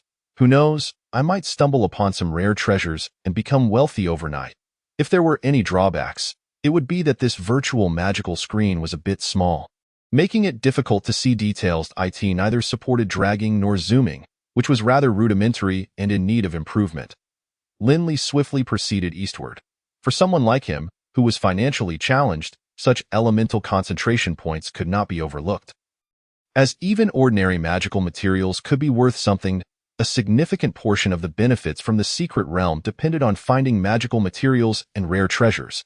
Although this was a small secret realm, most of the items produced were of levels 3 to 4. However, students were precisely at that level, so there were often many who came to participate in this secret realm. For students, treasure hunting was often more appealing than practical combat training. After all, some rare treasures were valuable yet hard to come by, and even with money, acquiring them could be quite challenging. Linley arrived at the wood element concentration point quickly, where he found a blue silver grass. Eating it could accelerate the absorption of wood elements, beneficial for mages specializing in the wood element. It could also be used for alchemy and inscribing magic arrays, making it a fairly versatile magical material. However, Linley recognized that this was not particularly valuable. Linley collected it without hesitation. Even a mosquito's leg is meat. After storing the blue silver grass, Linley activated the 4-in-1 detection magic again. But this time it was even worse. Within a 10-kilometer radius, there were neither powerful beasts nor elemental anomalies. Although this was a small secret realm, finding specific targets within it was not easy. Sigh. I'll continue heading east and hope to encounter that legendary beast soon. If I could kill it in advance, I could search for treasure here with peace of mind. This search consumed most of the day.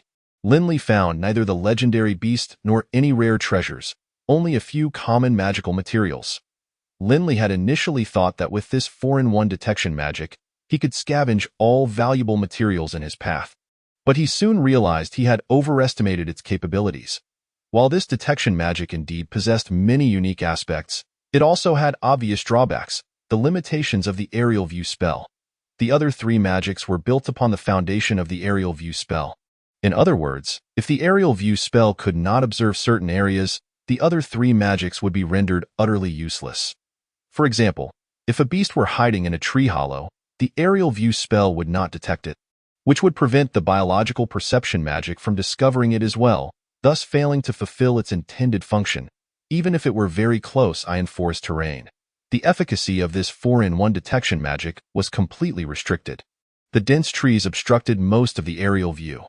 This was the main reason Linley spent half a day finding only a few common materials. That idiot designer who created this detection magic truly produced a subpar spell.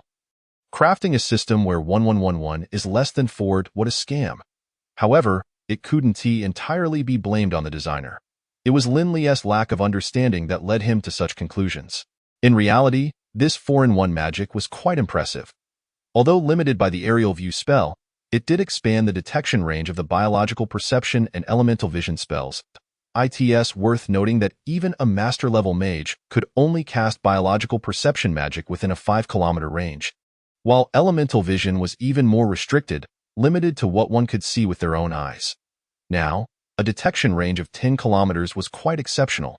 If anyone were to blame, it would simply be Lin Li's bad luck. He happened to be in a forest, one of the terrains most affected by visibility constraints. Damn it, this is still a small secret realm. I've been searching for half a day in Haven to even caught a glimpse of my target. If I can't find it during the day, I certainly won't be able to at night. Sigh, what a miscalculation. I should have prepared a detection magic device. I can't tell whether I completely missed the legendary beast or if I encountered it but failed to notice. It's all this worthless detection magic's fault. Lin Li remembered Marshall's device, which was quite good. Although it only displayed beasts of legendary rank or higher, that was precisely what Lin Li needed. He longed for that magic device now that it consumed little energy and could be used in the forest. Lin Li sighed and activated the detection magic on his helmet again. In fact, Lin Li's biggest complaint about this magic was not its visibility limitations but its endurance issues. This magic consumed a significant amount of energy as it operated 4 spells simultaneously, drawing from a special energy source in the helmet. Now, Lin Li had expended more than half of the energy, so he could only activate it briefly to assess the situation before quickly shutting it off, only to reactivate it when he reached the next location. This reminded Lin Li of smartphones and power banks from his previous life.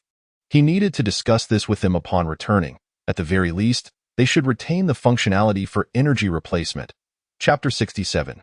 White Moon Magic Bear. Lin Li focused his attention on the magical screen.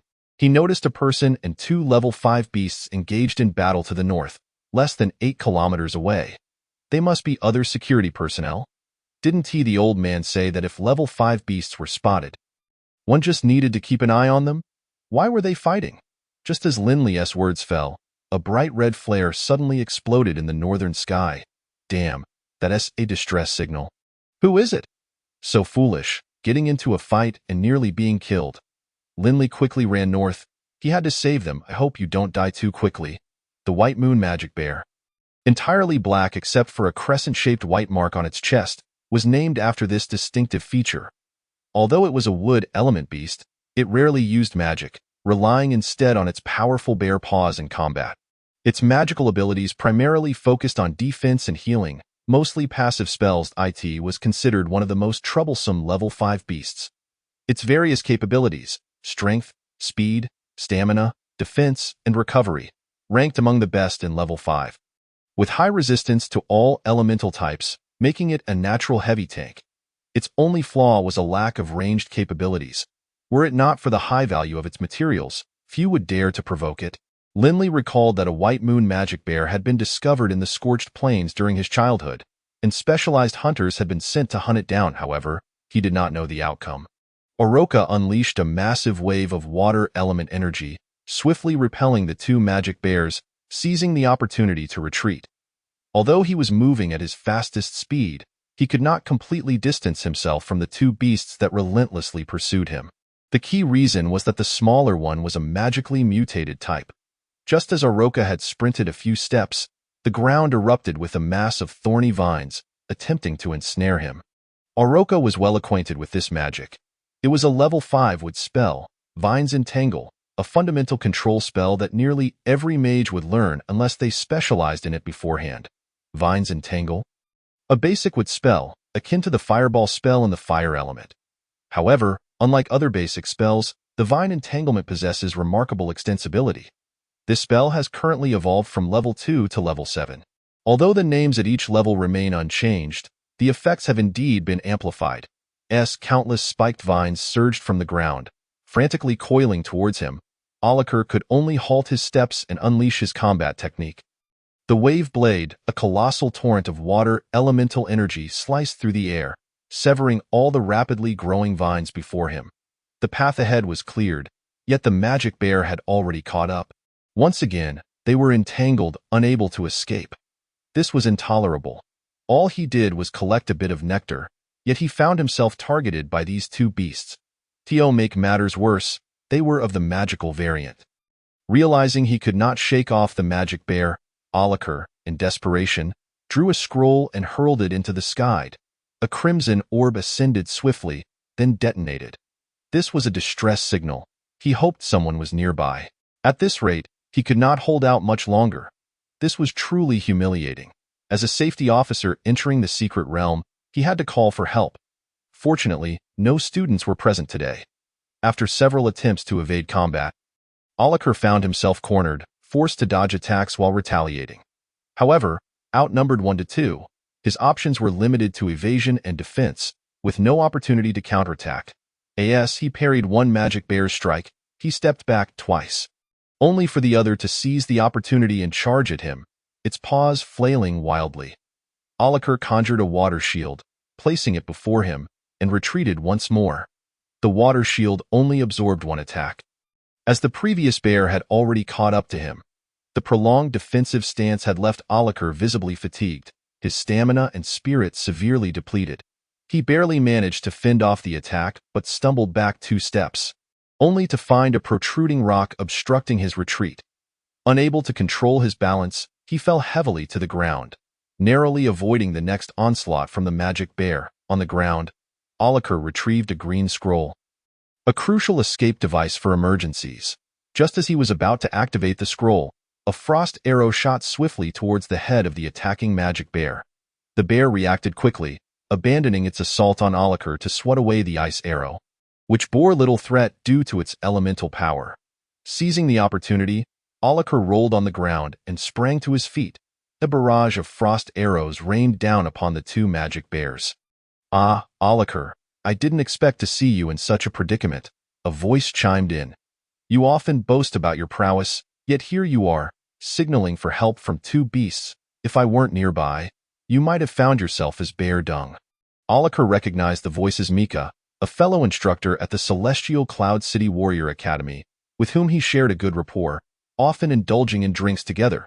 He was astonished that help arrived so swiftly after sending out the signal, and even more so that it was his dear friend. With Mika's intervention, Alikar swiftly retreated, considering himself fortunate to have escaped this time. The mission could still proceed, though he knew Mika would surely tease him incessantly about this incident. What a coincidence that Mika happened to be nearby. As Mika reached Alikar's side, he lowered his bow and began to ridicule Alikar. "What sort of good fortune have you stumbled upon to encounter a couple of magic beasts in this little realm? Have you been visiting the Red Haze too often and become overly complacent? 2 white moon magic bears forced you to signal for help? You could have just run away. Enough with the chatter. Mika, we need to retreat. That smaller magic bear is a variant, not a variant." "What sort of mutation?" Mika's question required no answer, for he had already noticed the branches of nearby trees attacking him. As an archer, Mika's close combat skills were modest, but his agility was commendable. He swiftly dodged the whipping branches. Activated trees? Oh my, does the white moon magic bear possess offensive spells as well? The 2 magical beasts charged towards them with haste. Alikar slashed through several vines, creating a path as he urged Mika to flee. "Stop talking and run." Yet, only a few steps later, they were confronted by an explosion of vines sprouting from the ground. "Is this still a white moon magic bear?" Alikar thought to himself, growing increasingly frustrated with Mika's incessant chatter. "Can you just keep quiet and hold them off? I'll clear the way, we can talk once we're free." Faced with the dire situation, Mika understood the urgency and swiftly took up his bow, firing arrows at the magic bears while retreating. The advantages of ranged combat became evident at that moment. Chapter 68. The legendary flying magical beast. At this juncture, Mika aimed to unleash a powerful strike to completely distance himself from the 2 beasts when a flash of purple light zipped past him. In the blink of an eye, it reached the 2 magical bears, and 2 bolts of lightning crossed in a cruciform pattern, targeting the larger bear. The lightning struck swiftly, but the magic bear reacted promptly, its paws glowing with green light to intercept the attack. However, it was unprepared for the unexpected strength of the lightning. which breached its wooden elemental defenses, leaving deep wounds upon its paws. The assailant was Linley, who activated his thunder battle armor and entered combat mode. Having finally caught up, he saw the magic bears injured and knew he must capitalize on this opportunity. Grasping an elemental sword composed of lightning, he lunged forward, the thunderous sound of his strike echoing as he aimed for the bear's chest, a blow capable of ending its life, an attack that had proven effective even against legendary beasts. How could a mere level 5 beast withstand such might? Just as he was about to land the fatal blow, a wooden elemental shield appeared to absorb the attack with a resounding boom. The shield shattered, sending the bear flying. Although Linley's strike did not land directly on the bear's chest, it left its fur charred and blackened. Seeing his attack fail, Linley prepared for another strike, but suddenly heard a shout from behind. "Do not kill it!" Upon hearing the command, Linley retracted his sword mid-swing, swiftly retreating to stand before Alikar and Mika. "Why not?" Alikar replied, "That female bear is a variant. Highly valuable for research. If you kill the male, the female will pursue us relentlessly. So this young man is Lin Ella. No wonder the principal sent you to handle legendary beasts with such impressive strength. And your armor is quite distinctive," Mika remarked, his chatter resuming now that reinforcements had arrived. Linley observed the two magic bears, which were now shielded by wooden barriers. Sensing the threat posed by Linley, the bears began to retreat slowly. "Are we just going to let them go?" Linley inquired, watching the bears back away. "For now, yes. Mika and I will keep an eye on them from a distance, preventing any students from approaching. Once the students' trial concludes, we can deal with these two beasts." As they discussed their strategy, Linley suddenly felt an intense heat above him.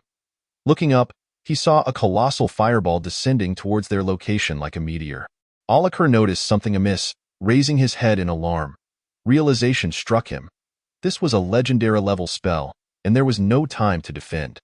Just as the fireball was about to collide with them, Alikar could smell his hair singeing. With a thunderous explosion, he was thrown backward, crashing heavily to the ground. As Alikar wondered about the potency of this legendary fire meteor, he was suddenly struck again with a loud bang. "Ouch! What was that? Something is so hard. My back hurts." Mika's voice rang out. It took a moment for Alikar to comprehend that he had not been blasted away by the fire meteor in a critical moment. Linley had grasped both him and Mika, darting away from the epicenter of the explosion like lightning, only to be flung away by the shockwave. Before he could understand the sudden onslaught of legendary magic, Alikar was preparing to rise when he spotted a massive wind blade hurtling towards him. At the same time, he noticed a giant bird, over 3 meters in length, soaring behind the wind blade. Before he could react, a flash of lightning illuminated beside him. Linley, in his purple armor, leaped into the air, shattering the wind blade with a resounding boom. After breaking through, Linley propelled himself towards the giant bird.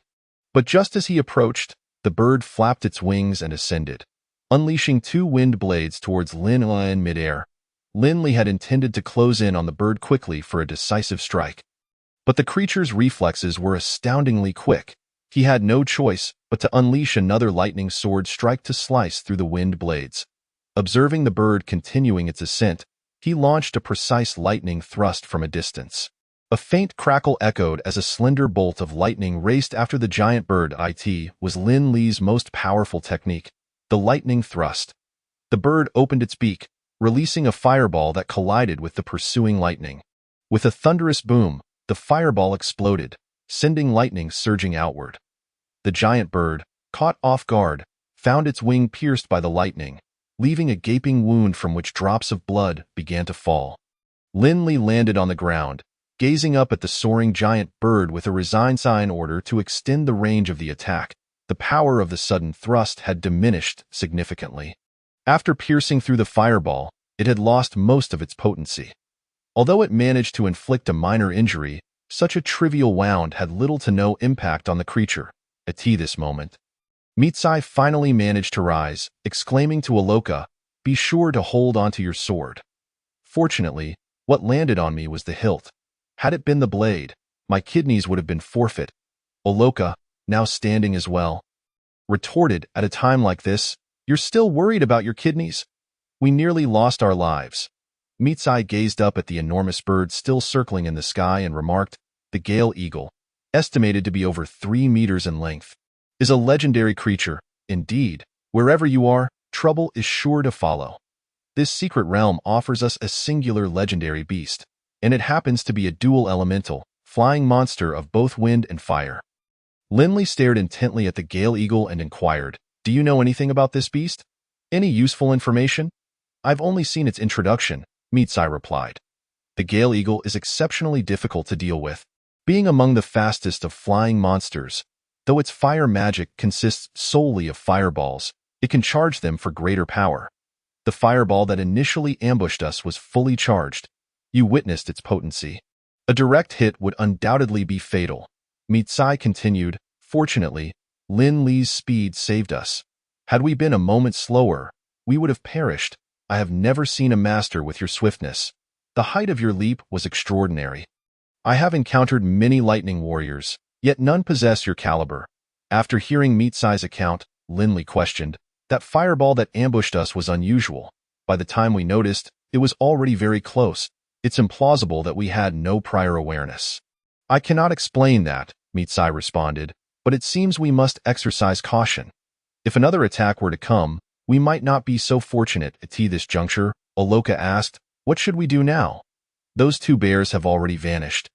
And that foolish eagle continues to stare at us. Hey, fast man, you are the most formidable. Do you have a way to deal with the one in the sky? Mitsai inquired. Who is the fast man? Oloka asked, and of course, it's Linley, the fastest person I've ever encountered, Mitsai replied. But his words were cut short as Linley's lightning element sword was suddenly poised at Mitsai's throat. If I hear those 2 words again, next time the blade will slice right through your neck, making you aware that my sword is swift as well. Mitsai quickly covered his mouth, retreating while saying, haha, just a joke. I merely wished to lighten the mood. Chapter 69, Battle with the Gale Eagle, Part 1. Linley sheathed his sword and declared, I will divert the Gale Eagle's attention. You 2 go after those bears. Leave the bird to me. Mitsai replied, all right, once we return, I will treat you to the Dream Hall. I will ensure to find 2 of the most beautiful ladies to accompany you, as a token of gratitude for saving my life. With that, he grabbed Oloka and prepared to leave, but Oloka pulled him back, saying, we cannot leave Linley to face the Gale Eagle alone. It is a legendary beast. Are you foolish? He is a designated expert sent by the mage god to deal with legendary monsters. Why should you worry? Staying here would only hinder him, Mitsai insisted. Linley assured them, rest assured, my task is to confront it. You should pursue those bears. Oloka then realized that Linley's mission concerning the Gale Eagle meant he likely had a strategy to counter it. Just be careful, she said as the Gale Eagle observed the separation of Linley from the other 2. It dove down swiftly towards them, its mouth glowing red as it began to charge another fireball. Linley, seeing it descend, activated his lightning charge and charged upwards. Moments earlier, when faced with danger, he had used lightning charge, and he had just discovered that wearing this armor allowed some of the burden on his legs to be managed by the armor itself, enabling him to endure the strain of the lightning charge to some extent, though it still lacked agility. However, his speed and jumping ability had significantly improved.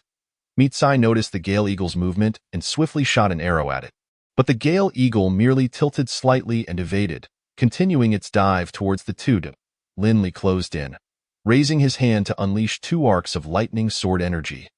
The Gale Eagle abruptly halted in midair, dodging Linley's attack, and then directed its gaze at Mitsai and Oloka, unleashing a charged fireball towards them.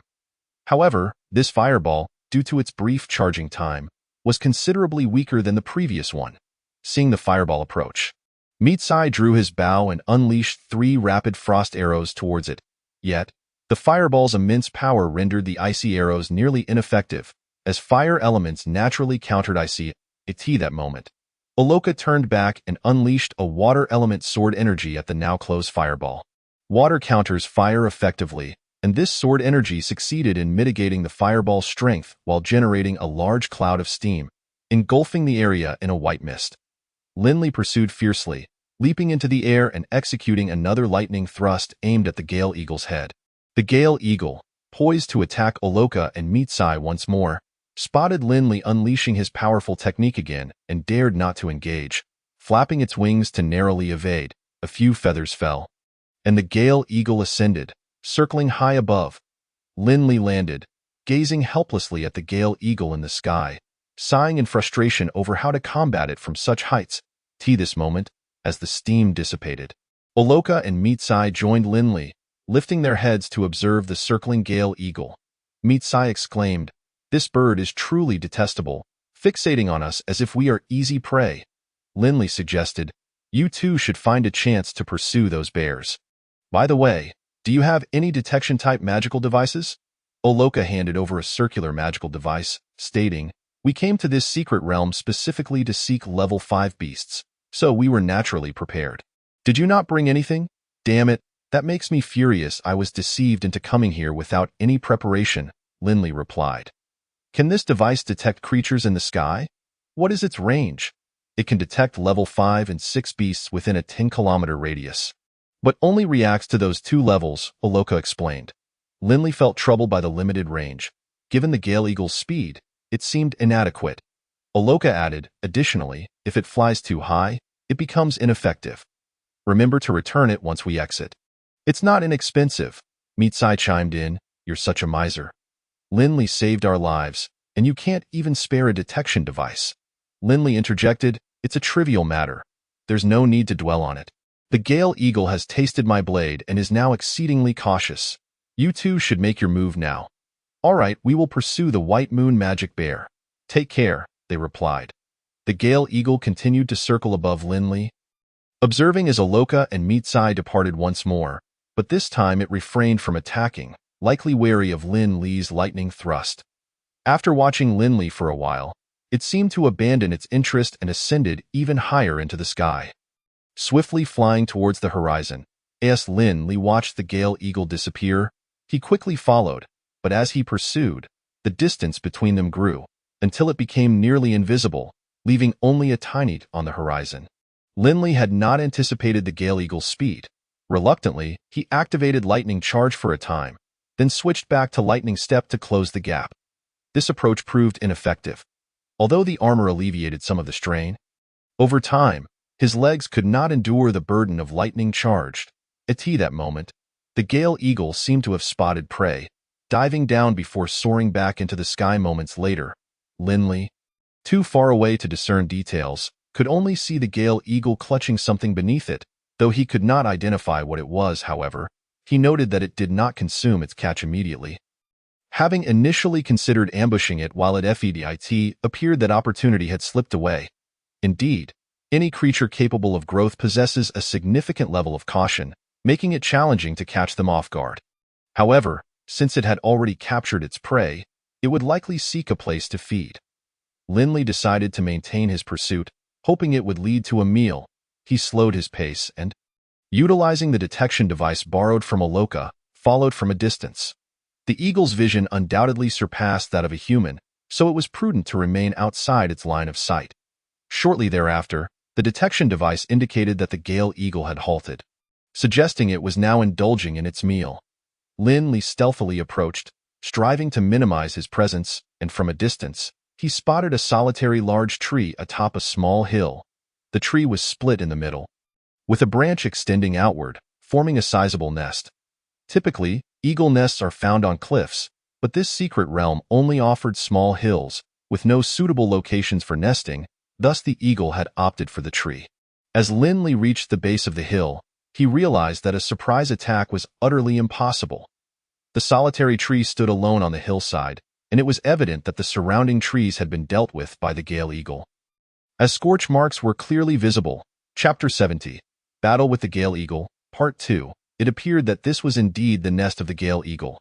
Linley circled around, attempting to find an opportunity to approach the Gale Eagle from behind. However, he observed that the Gale Eagle remained vigilant, occasionally shifting its position while peering around as it consumed its meal in the nest. Ultimately, Linley abandoned his plan for a stealth attack and chose to conceal himself behind a distant tree. Keeping a watchful eye on the creature, it appeared that the only way to launch a surprise attack would be to bide his time, although it was possible that no opportunity would present itself at all. With a sigh, Linley resolved to remain patient, planning to try again at night. The Gale Eagle had sustained some injuries during its earlier battle and was now resting in its nest after feeding. Refraining from taking to the skies, Linley remained hidden in the distance, cautiously recuperating his energy and awaiting the arrival of nightfall. This wait extended for quite some time, long enough for Linley to sense something amiss. By all accounts, it should have been night by now, and he had already noted the unusual circumstances. However, considering that this was a secret realm, he postulated that the passage of time might differ from the outside world. Moreover, the ambience had indeed darkened considerably compared to when he first entered the secret realm. Thus, he chose to exercise patience and continue to wait. Eventually, he noticed the sky gradually brightening. "What a pathetic secret realm!" Linley exclaimed, his frustration spilling over as he realized that the persistent dimness he had observed was merely the nighttime of this realm. Gazing at the still resting Gale Eagle in its nest, Linley made his decision. It was time to strike. If his classmates were already preparing to enter, then the absence of true night would render his stealth attack equally viable at any moment. Linley hastily consumed some rations, calculated the distance, and found a suitable angle. Summoning his battle armor, he unleashed a surge of lightning, propelling himself directly towards the Gale Eagle. The creature, roused from its slumber by the disturbance in the air's electrical energy, turned just in time to witness a purple figure wielding a lightning sword charging toward it. In a panic, it flapped its wings to create distance while simultaneously unleashing two wind blades. Understanding that his proximity would surely awaken the beast, Linley did not slow down. Instead, he swung his sword to deflect the incoming wind blades, managing to barely block both attacks. This deflection sent him crashing onto a branch beside the Gale Eagle's nest. While the eagle ascended into the air, however, the distance was close enough for Linley to spring into action again. As he leapt from the branch, two lightning dragons emerged, encircling him in a protective embrace. The acceleration from his jump propelled Linley closer to the Gale Eagle, his right hand wielding the lightning sword, unleashing a flurry of lightning strikes with remarkable speed. Simultaneously, his left hand began to radiate a yellow-brown glow. The Gale Eagle, realizing it could not escape in its current state, opted to respond similarly to Linley, flapped its wings vigorously, sending forth a barrage of wind blades. The clash of wind and lightning illuminated the air with a dazzling display of blue and purple light. Accompanied by the sound of slicing flesh in that fleeting moment, both combatants sustained minor injuries. Linley marveled at the resilience of the eagle's feathers while also feeling grateful for the sturdiness of his battle armor. This exchange of blows had not severely impacted either side, but it had finally brought Linley face to face with the Gale Eagle. With all his might, Linley raised his lightning sword and aimed directly at the eagle's wing, proclaiming, "I shall prevent your flight. Today, I will sever your wings." The Gale Eagle's right wing shimmered with a teal glow as it countered the strike. A metallic sound echoed as the sword met the wing. Linley had not anticipated that the eagle possessed such close combat capabilities. Although his strike failed to sever the wing, it inflicted a significant wound, leaving a deep gash from which crimson blood mingled with feathers and fell to the ground. Linley's momentum from the leap was waning, and while the Gale Eagle's wing was severely injured, it still managed to remain airborne. The creature attempted to flee at that moment. Linley raised his left hand, glowing with a yellow-brown light, declaring, "I cannot allow you to escape." Instantly, a massive hand formed of rock descended from above, enveloping both Linley and the Gale Eagle, swiftly descending toward the ground. The Gale Eagle flapped its wings and raised its beak, attempting to break through the stone. Noticing the eagle's intent to flee, Linley seized the opportunity to grasp its right claw as he descended. The Gale Eagle was left with no choice but to strike Linley with its left claw. A rock shield materialized before him. Though its sharp talons easily pierced through, the brief moment of resistance allowed Linley to cast a level 4 lightning spell, Paralysis. Despite being a level 4 spell, its casting difficulty was relatively low, enabling Linley to execute it even while facing a higher level of magic. This was a touch spell, effective only upon contact. The spell's effect was potent. Even legendary beings would experience a momentary paralysis, albeit brief, enough to disrupt their casting. Legend has it that the original creator of this spell was a notorious figure known for frequenting brothels, and it is said to possess various applications that can provide immense pleasure to those with unique tastes. The momentary paralysis interrupted the Gale Eagle's attack, thwarting its intention to break free. The rocky hand crashed down upon the eagle's head, though it would not inflict serious harm. The loss of momentum coupled with Lin Li's interference prevented it from escaping the confines of the rock. As they fell, Lin Li did not forget to attack. His hands crackled with lightning as he utilized an amorphous magic technique, unleashing several lightning spears toward the Gale Eagle, while also transforming the lightning element into whips that he lashed out with ferocity. However, as they neared the ground, Lin Li realized the limitations of this amorphous magic technique. While it felt exhilarating to wield, its power was contingent upon his own level. As a high-level mage, the spells cast were formidable. Yet against a legendary beast, they failed to penetrate its defenses significantly. Soon, with a resounding crash, the rocky hand struck the ground, enclosing both Lin Li and the Gale Eagle within. This hand had been a distraction since Lin Li initiated his jump. In reality, it was a level 3 rock wall spell. Lin Li managed to manipulate this magic to such a degree due to his reliance on a pseudo-magic core of the earth element, altering both its form and size. However, this transformation consumed a considerable amount of Lin Li's mental energy, resulting in a much slower casting speed, necessitating considerable preparation time. Nevertheless, as a level 3 spell, it was insufficient to contain a legendary beast. Yet, Lin Li needed only a single opportunity, one chance to unleash his full assault, and this rocky barrier provided just that. The confined space within the rock wall was limited, but it did not hinder Lin Li's assault on the Gale Eagle as they touched down. He unleashed a rapid series of strikes with his sword.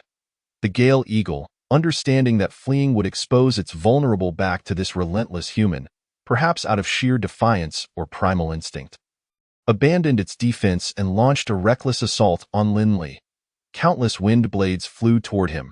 Lin Li, protected by the lightning dragons and his battle armor, found that although the Gale Eagle's attacks were powerful, they only inflicted superficial wounds after penetrating both layers of protection. Both combatants appeared battered, yet Lin Li held the advantage. He even contemplated enduring the fight, knowing that he would ultimately prevail. After the battle, he could simply cast a few restorative spells to recover. Chapter 71. The Gale Eagle's legendary skill. In mere moments, the rock wall behind Lin Li crumbled. The Gale Eagle, shifting its body, flapped its wings and soared away from Lin Li. It seemed to realize that prolonging the fight would lead to its demise and was willing to risk its injuries to escape. Lin Li, however, would not grant it such a victory. He had awaited this very moment. With a surge of lightning, he thrust forward, aiming directly at the Gale Eagle's heart. This was his decisive blow. Yet, the situation did not unfold as Lin Li had anticipated. As the Gale Eagle flew past him, it swiftly turned, causing Lin Li's lightning strike to veer off course and miss its heart. Although it left a bloody wound, it was not fatal. Facing Lin Li, the Gale Eagle let out a fierce cry. Its wings beating powerfully, a fierce wind erupted, and the air was suddenly filled with countless glowing points, transforming into fiery feathers that shot toward Lin Li. A heightened sense of danger surged within him. Though he had never witnessed such a technique before, the violent elemental energy surrounding him indicated that this was undoubtedly the Gale Eagle's legendary skill. In a moment of fury, Lin Li activated his thunder transformation. Feeling the energy within him surge, he urged himself to run faster, faster, faster. Inexplicably, time seemed to slow in that instant. What should have been a mere heartbeat felt elongated as Lin Li distinctly perceived himself taking a step forward. His previous position now filled with numerous fiery feathers. With another step, he evaded even more of the flaming projectiles, the sharp crack of his armor cracking beneath the force of the assault echoing in his ears. With a third step, the cracks on his armor multiplied, and yet the barrage of fiery feathers showed no sign of abating. As he took his fourth step, Lin Li felt the veins in his legs threaten to rupture, and his armor shattered completely. However, this maneuver allowed him to evade all the fiery feathers. Just as Lin Li was feeling relieved, one fiery feather seemingly appeared out of nowhere, now hovering before him.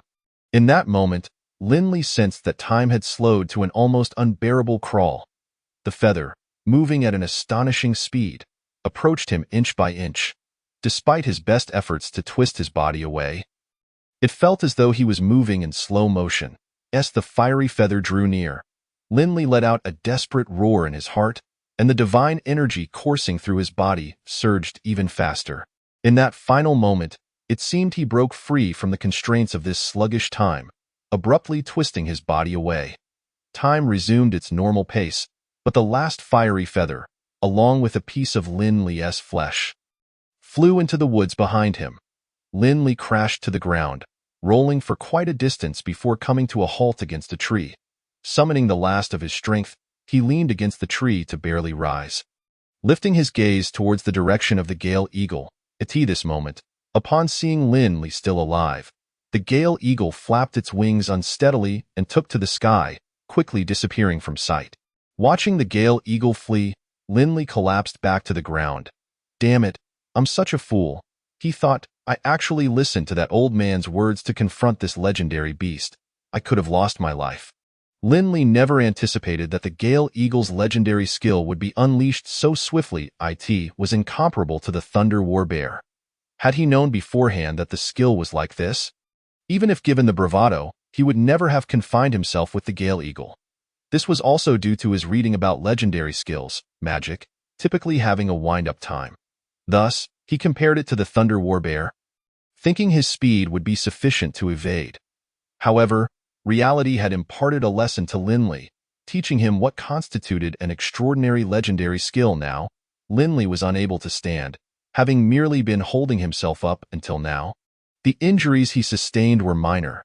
The last fiery feather had missed the vital points, resulting only in superficial wounds.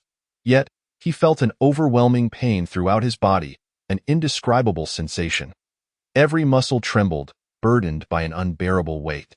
The real issue lay in his legs, not from the Gale Eagle's attack, but because Linley simply could not withstand the force unleashed after activating his thunder transformation. He had taken only 4 steps, and not only could Linley bear it, but his battle armor could not either, leading to its complete collapse. There Linley lay on the ground, trembling, devoid of the strength to move. His legs were covered in blood. But fortunately, most of the pressure had been absorbed by his leg armor. Although the armor had shattered, his legs were not in too dire a state. At least his meridians remained intact. After lying there for a while, Linley managed to sit up, leaning against the tree roots, placing his hands on his legs, and began to chant the incantation for a healing spell to mend his wounds. The pseudo-magic core of the life system began to coalesce. Yet it was still not as swift as the thunder and rock systems in casting spells. This life magic core needed to be grasped tightly. The casting was still reliant on incantations, which was exceedingly slow. After unleashing its legendary skill, the Gale Eagle had exhausted all its elemental power and suffered significant injuries. Its legendary skill had only inflicted minor damage upon Linley, who, despite appearing quite battered, was certainly less injured than the Gale Eagle. Therefore, the Gale Eagle forced itself to escape, flying towards the distance. Several times during its flight, it nearly succumbed and crashed, but fortunately, such a fate did not befall it. Otherwise, it could have been the first legendary flying beast to perish from a fall. Linley was still feeling fortunate that the Gale Eagle had been intimidated enough not to deliver a finishing blow. Unaware that the Gale Eagle was far worse off than he was, the last burst of lightning had genuinely pierced through its chest. Although it had avoided the heart, it was still far from pleasant. Compounded by the fact that it had exhausted its magical and elemental energy after unleashing its legendary skill. Its ability to fly away was solely due to sheer willpower. It had nearly collapsed right before Linley's eyes. After a while of recuperating, Linley leaned against the tree, reflecting on the last moments of combat. He could not fathom why time had suddenly slowed. In that instant, only his thoughts maintained their original speed, while everything else seemed to have been pressed against a slow-motion button. The sensation was incredibly peculiar. In that brief moment, his mind had entered a state akin to light speed. It felt as if he had liberated himself from the shackles of the body, not merely the body, but perhaps from the very confines of time itself. Particularly during that final twist of his body, Linley was certain that he had accelerated. Otherwise, he could never have evaded that feather. Could it be that his thunder transformation had somehow attained light speed? That seemed impossible. While the speed was indeed remarkable, reaching light speed was utterly out of the question. It was a distant notion, one he wouldn't dare dream of. With his current knowledge, Linley could only think of light speed, a concept he had learned in his previous life. Apart from light speed, the only other possibility was time magic. Yet, Linley was completely ignorant of it, and even the principal and Dongfang Xiu knew nothing of such magic, which had long since vanished. Moreover, Linley sensed something was amiss with his muscles. Still trembling slightly, he speculated that it might have been the result of that last twist of his body. Likely due to the acceleration. As for why his body would accelerate, it was beyond Linley's current comprehension. Chapter 72. A fortuitous encounter with Li Ruoxue. This was a result of his own folly. Having placed himself in peril, thinking solely of his own speed, he had foolishly believed he could escape the Thunder War Bear's legendary magic, dismissing the skills of other legendary beasts.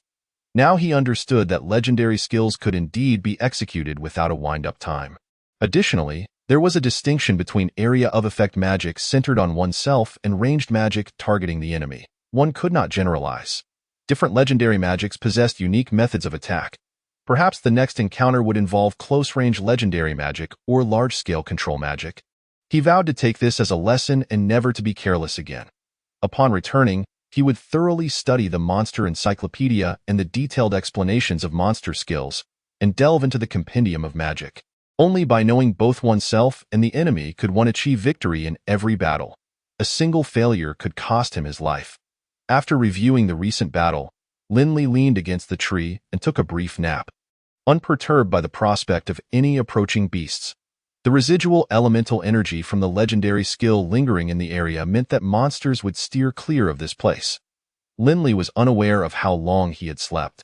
However, in this forest-like secret realm, he could not possibly have fallen into a deep slumber, so when he heard sounds not far away, he awakened. 4 figures approached, 2 men and 2 women.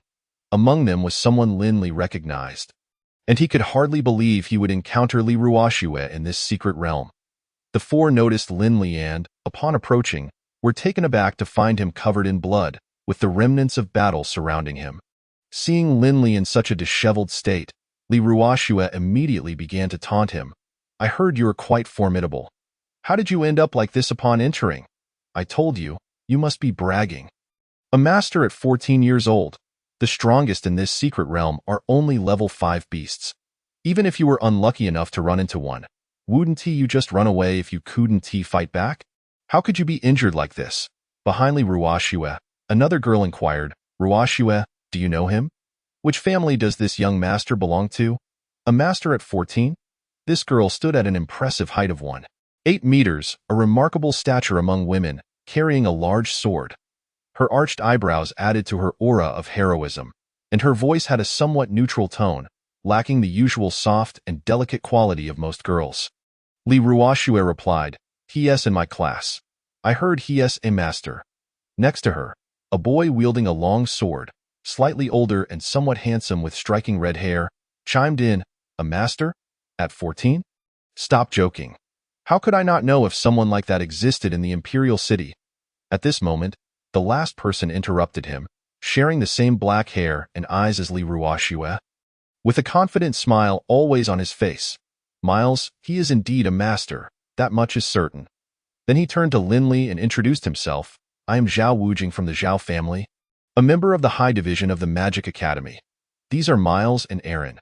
They are from the High Division of the Warrior Academy." Miles, perplexed, asked, "How can you be sure he is a master?" "Do you know him?" Zhao Wujing replied, "I don't know him, but I know he didn't enter today. He absolutely wasn't among the people entering the secret realm today.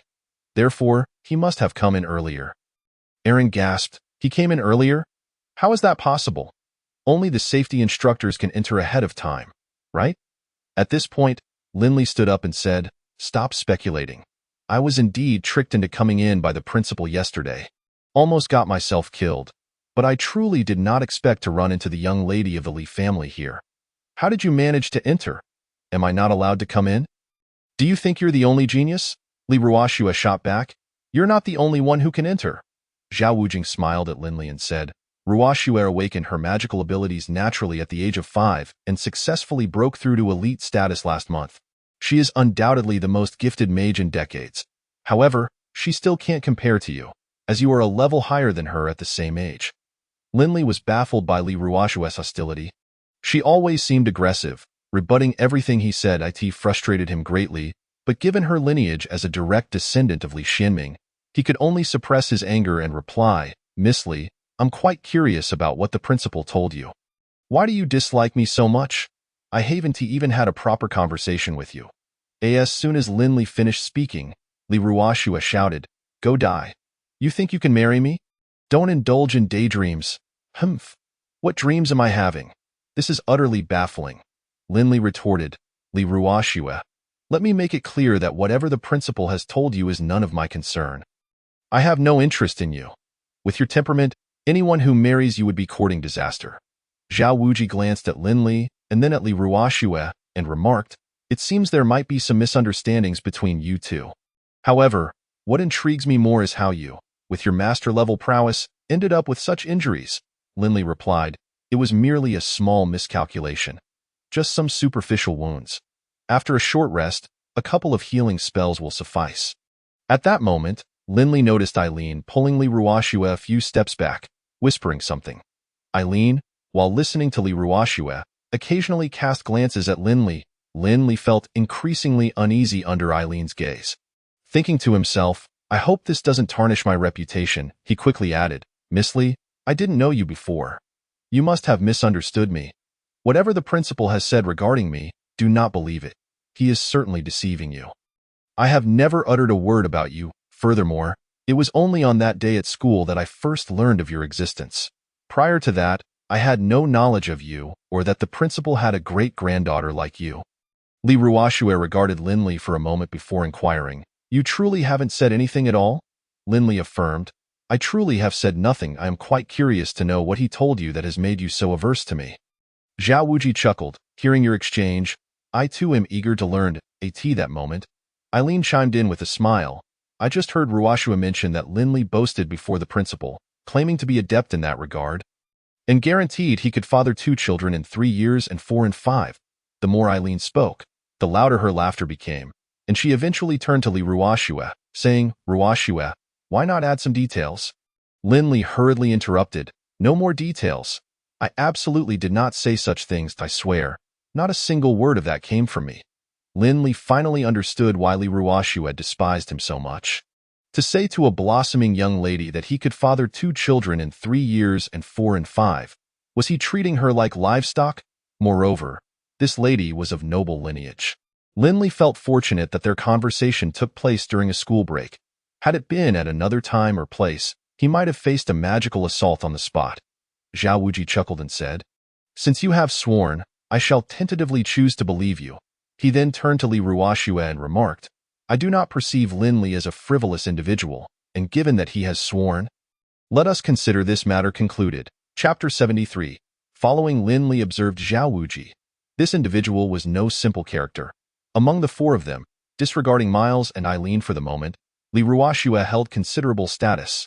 Zhao Wuji's earlier tone suggested he was making decisions on her behalf. Li Ruashua cast a glance at Linley and said, "Since Brother Wuji has said so, let us put this matter behind us." Zhao Wuji addressed Linley, "I had hoped to converse with you further, but this secret realm is not a place for idle chatter. We all have tasks to attend to. Once we exit the secret realm, I shall host a proper feast for you, and we can converse leisurely then. For now, we part ways." After saying this, he signaled to the others to head south. Linley noticed they were moving in the same direction as the fierce wind eagle had flown away and quickly called out, "Don't head south. It's dangerous." The few who had just taken a step paused and turned back to look at him. Zhao Wuji confidently smiled and replied, "While I may not have reached master-level status at 14 like you, I consider myself gifted as well. I am also a master-level mage, and the 3 with me are elite level. I cannot fathom what could threaten us in this secret realm. Even if we encounter something formidable, we can retreat unharmed." Miles added, "I suspect there is something valuable ahead. He probably just had a skirmish with the guardian magical beast and, not wanting us to benefit from it, is trying to deter us. What I just fought was a legendary flying magical beast. the fierce wind eagle. After I injured it, it flew south, Lindley explained. Miles scoffed. Who doesn't know that the highest level of beasts in this secret realm is master level? If you truly encountered a legendary beast, you'd already be in its belly, not standing here talking to me. Zhao Wuji shook his head at Lindley and said, I initially thought you were a person worth befriending. Heh, I guess I misjudged you. Li Ruoxue looked at Lindley with disdain, calling him a disgusting clown, and huffed, Ignore him. Let's go.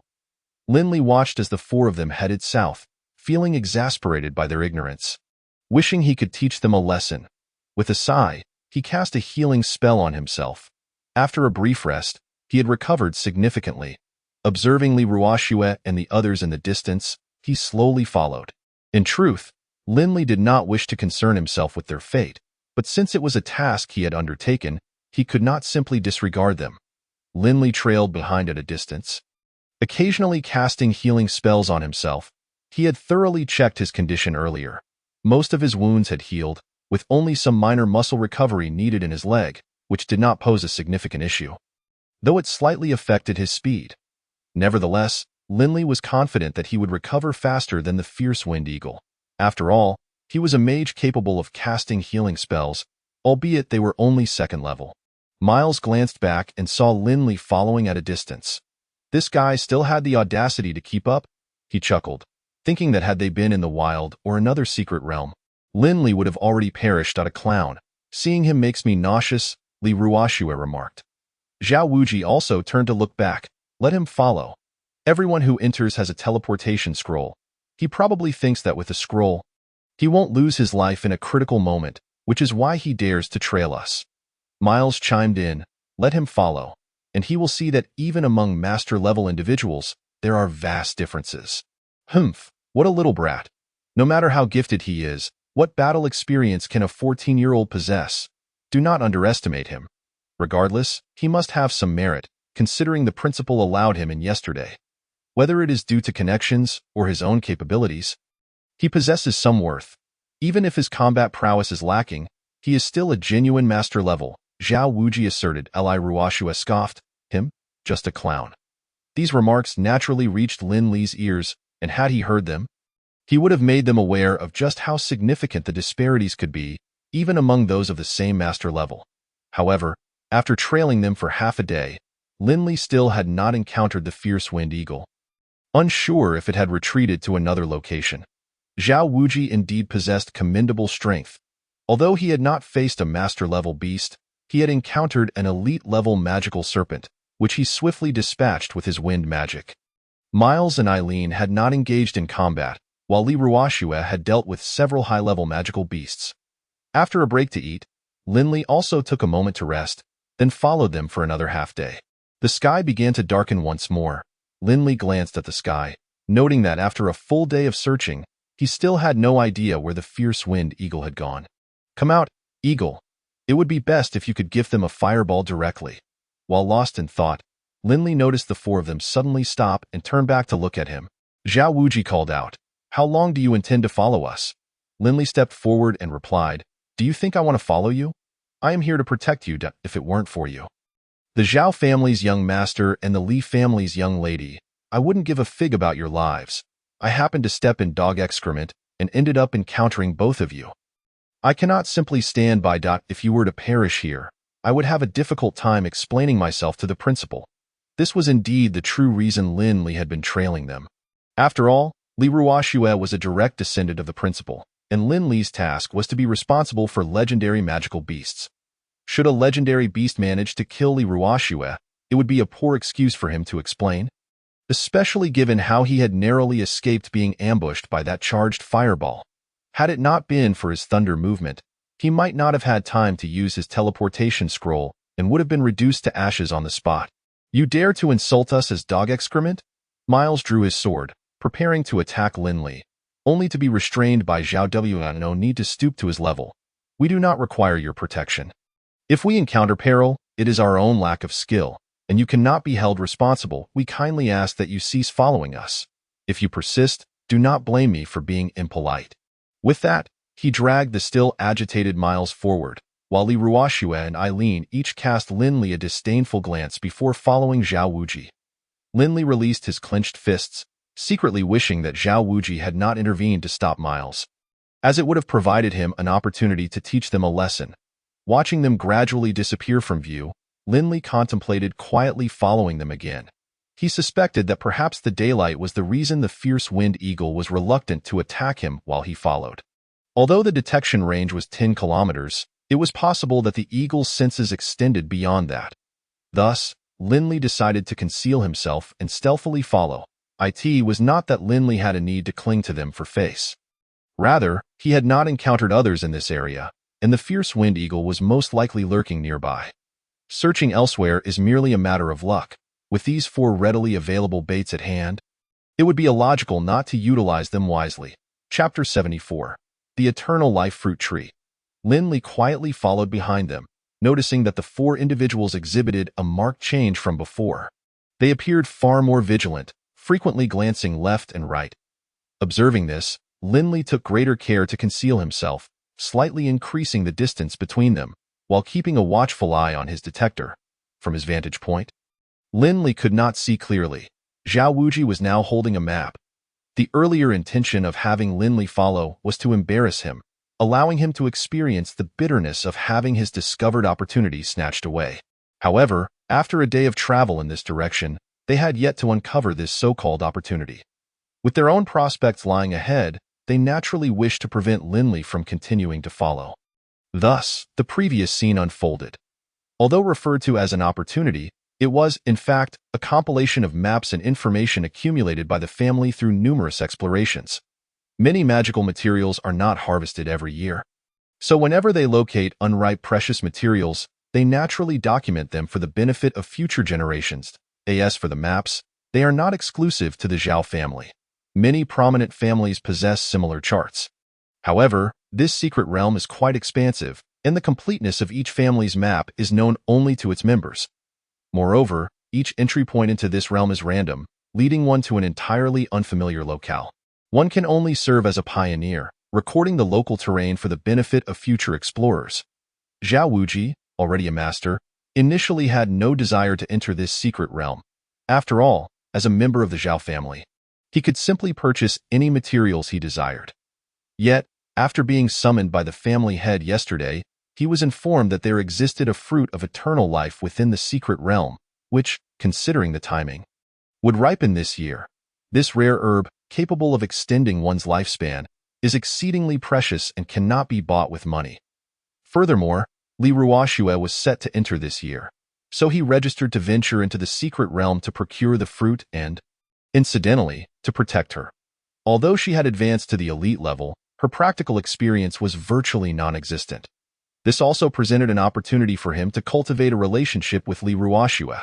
If he were to marry her in the future, it would be ideal. Zhao Wuji was quite fortunate. The location to which the 4 of them were teleported not only already had a map, but was also relatively close to the fruit of eternal life. Linli, having retracted his aura and concealed his energy within his meridians, was undetectable by the 4. He also discerned that they were not searching aimlessly but seemed to be heading directly toward a specific target. Zhao Wuji glanced at the map once more, reaffirming that the marked location was not far ahead. Once I obtain that fruit, the remainder of the time will be entirely arranged by Sister Ruoxue. After a day of travel, they finally approached their destination, where a small mountain loomed ahead, and the eternal life fruit tree grew on its slope. Zhao Wuji declared, "Look, there is the eternal life tree." The eternal life tree is exceedingly rare. It cannot thrive in our external environment and can only be found within certain secret realms. It bears fruit once every decade, and each fruit requires 50 years to ripen on the tree. One eternal life fruit can extend a person's life by approximately 50 years, and its effects are only effective for the first fruit consumed, Li Ruoxue inquired. But won't the unripe fruit hanging on the tree be eaten by birds and beasts over the years? No, he replied. The unripe fruit is not only toxic but also emits an unpleasant odor that deters birds and beasts from consuming it. Upon reaching the mountainside, they beheld a towering tree, approximately 7 to 8 meters high, with lush foliage that obscured the fruits above. Zhao Wuji cast a levitation spell upon himself. the only spell below legendary rank that allows for flight, though it is neither high nor fast. However, it remains a spell that every master-level mage learns. Who could resist the allure of soaring through the skies? 1, 2, 3, 4, he counted. Only 4 fist-sized green fruits remained, and no ripe ones. How could this be? It's impossible. Could it be that someone arrived before us and took them? Zhao Wuji counted again, confirming that there were still only 4 unripe eternal life fruits. Ripe eternal life fruits change color from green to yellow, easily recognizable at a glance. At this moment, Zhao Wuji felt a surge of panic. If he failed to complete the family head's task, he would certainly face punishment upon his return. The thought of the family's penalties sent a tremor through him. Miles, Aaron, you both come up and search, Li Ruoxue questioned. What's wrong? Zhao Wuji replied. I only found 4, and they are all unripe fruits. The ripe one is missing. Upon hearing this, Miles and Aaron understood the gravity of the situation and immediately leaped into the tree to investigate. Li Ruoxue looked up from below, but no matter how they searched, they could not find the 5th fruit. There are signs of a break here. The ripe one has been taken. Aaron pointed to a branch. Indeed, women tend to be far more observant than the 2 men. Zhao Wuji floated over to examine closely, and it was as Aaron said. Someone had indeed plucked the fruit. The 3 descended from the tree in resignation. Aaron suggested, our only recourse now is to find out who took the eternal life fruit and then buy it back. Though it may cost a significant amount of money, it would still count as fulfilling the task. Zhao Wuji sighed in resignation. This was the only option in this trial's secret realm for students. With various safety measures in place, it was not convenient to resort to direct theft. The key lay in the scrolls. Without certainty of a fatal blow, no one was willing to act. Many of the students entering this secret realm had some degree of strength behind them. Li Ruoxue, puzzled, asked, why are you so certain that it was taken by someone else? It could have been taken by a magical beast. Zhao Wuji explained, the eternal life fruit is only effective for short-lived races like humans and beastmen. It holds no benefit for magical beasts or ordinary wildlife. Moreover, ripe eternal life fruits are not palatable. Only a severely injured magical beast would consume them, seeking the life energy contained within to quickly recover from its wounds. Zhao Wuji continued, let us check the ground for any traces left behind. The 4 circled the eternal life tree, finding nothing. Aaron remarked, it's possible it was a master-level mage, like you, who used levitation to pluck it directly. That seems highly likely, Zhao Wuji conceded. Let us just choose a direction and search.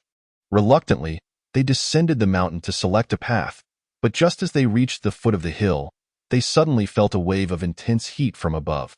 Turning to look, they saw a massive fireball, akin to a meteor, descending upon them. Miles and Aaron were momentarily stunned, while Zhao Wuji reacted swiftly, tossing out a scroll. His heart raced as he realized he did not have time to unfold it. As a flash of lightning streaked across the sky, it pierced through the fireball, resulting in a tremendous explosion. The shield conjured by the scroll was only half formed when it encountered the powerful shockwave. In a brilliant flash, it shattered, yet the protective scroll had not directly absorbed the impact of the fireball. Although it had only expanded halfway, it still managed to deflect much of the force. The 4 were hurled backward by the overwhelming impact. Although they tumbled somewhat awkwardly, they remained largely unharmed. While still airborne, Zhao Wuji spotted a purple figure darting past him, plunging directly into the explosion zone, where a massive bolt of lightning surged skyward. Chapter 75. The second battle with the gale-eagled.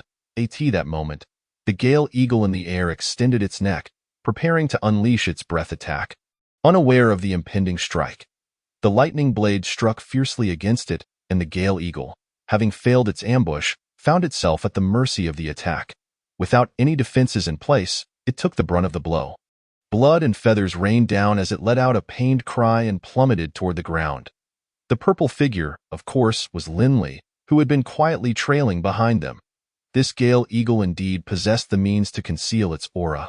Linley had seen it appear behind Zhao Wuji and his companions, readying its fireball breath, yet the 4 showed no sign of awareness. Linley himself, had it not been for his keen eyesight, would have sensed nothing. Even his detector remained unresponsive. He could have acted sooner, but he harbored a strong disdain for Zhao Wuji and his companions, arrogant and haughty. Zhao Wuji, though superficially courteous to all, exuded an underlying arrogance and self-importance, a blatant hypocrite. "You don't believe me, do you? You look down on me, don't you?" Lin Li chuckled inwardly, feeling a surge of satisfaction as he watched the four being blown away. However, there was no time to dwell on them now. The Gale Eagle was the priority. Lin Li sprinted swiftly toward the Gale Eagle. The beast, not to be outdone, flapped its wings to stabilize itself mid-fall. Lin Li reached it in no time, leveraging the momentum of his leap to charge at the airborne Gale Eagle, with two lightning dragons manifesting around him. Protected by the lightning dragons and his battle armor, he endured the two wind blades slashed out by the Gale Eagle, wielding his glowing lightning sword to strike at the beast. At this juncture, evasion was no longer an option for the Gale Eagle. It could only unfurl its right wing, channeling elemental energy and emanating a blue glow to meet Lin Li's sword. With a resounding clash, akin to metal striking metal, both the Gale Eagle and Lin Li plummeted toward the ground, accompanied by a downpour of feathers and blood. Although the Gale Eagle possessed close combat capabilities, it was not its forte in this exchange. Lin Li had gained a significant advantage. With its wing injured, attempting to flee would only make it an easy target. The Gale Eagle, now driven by its primal instincts, began to retaliate. Ignoring the injury to its right wing, it raised its shimmering left wing, imbued with a bluish glow, and struck fiercely at Lin Li. This moment, Lin Li was also in a precarious situation, his sword-wielding right hand trembling uncontrollably. For the time being, he could not muster any strength. However, Lin Li had long been prepared, as his left arm was encased in a thick layer of rock, ready to meet the onslaught of the fierce Wind Eagle's wing.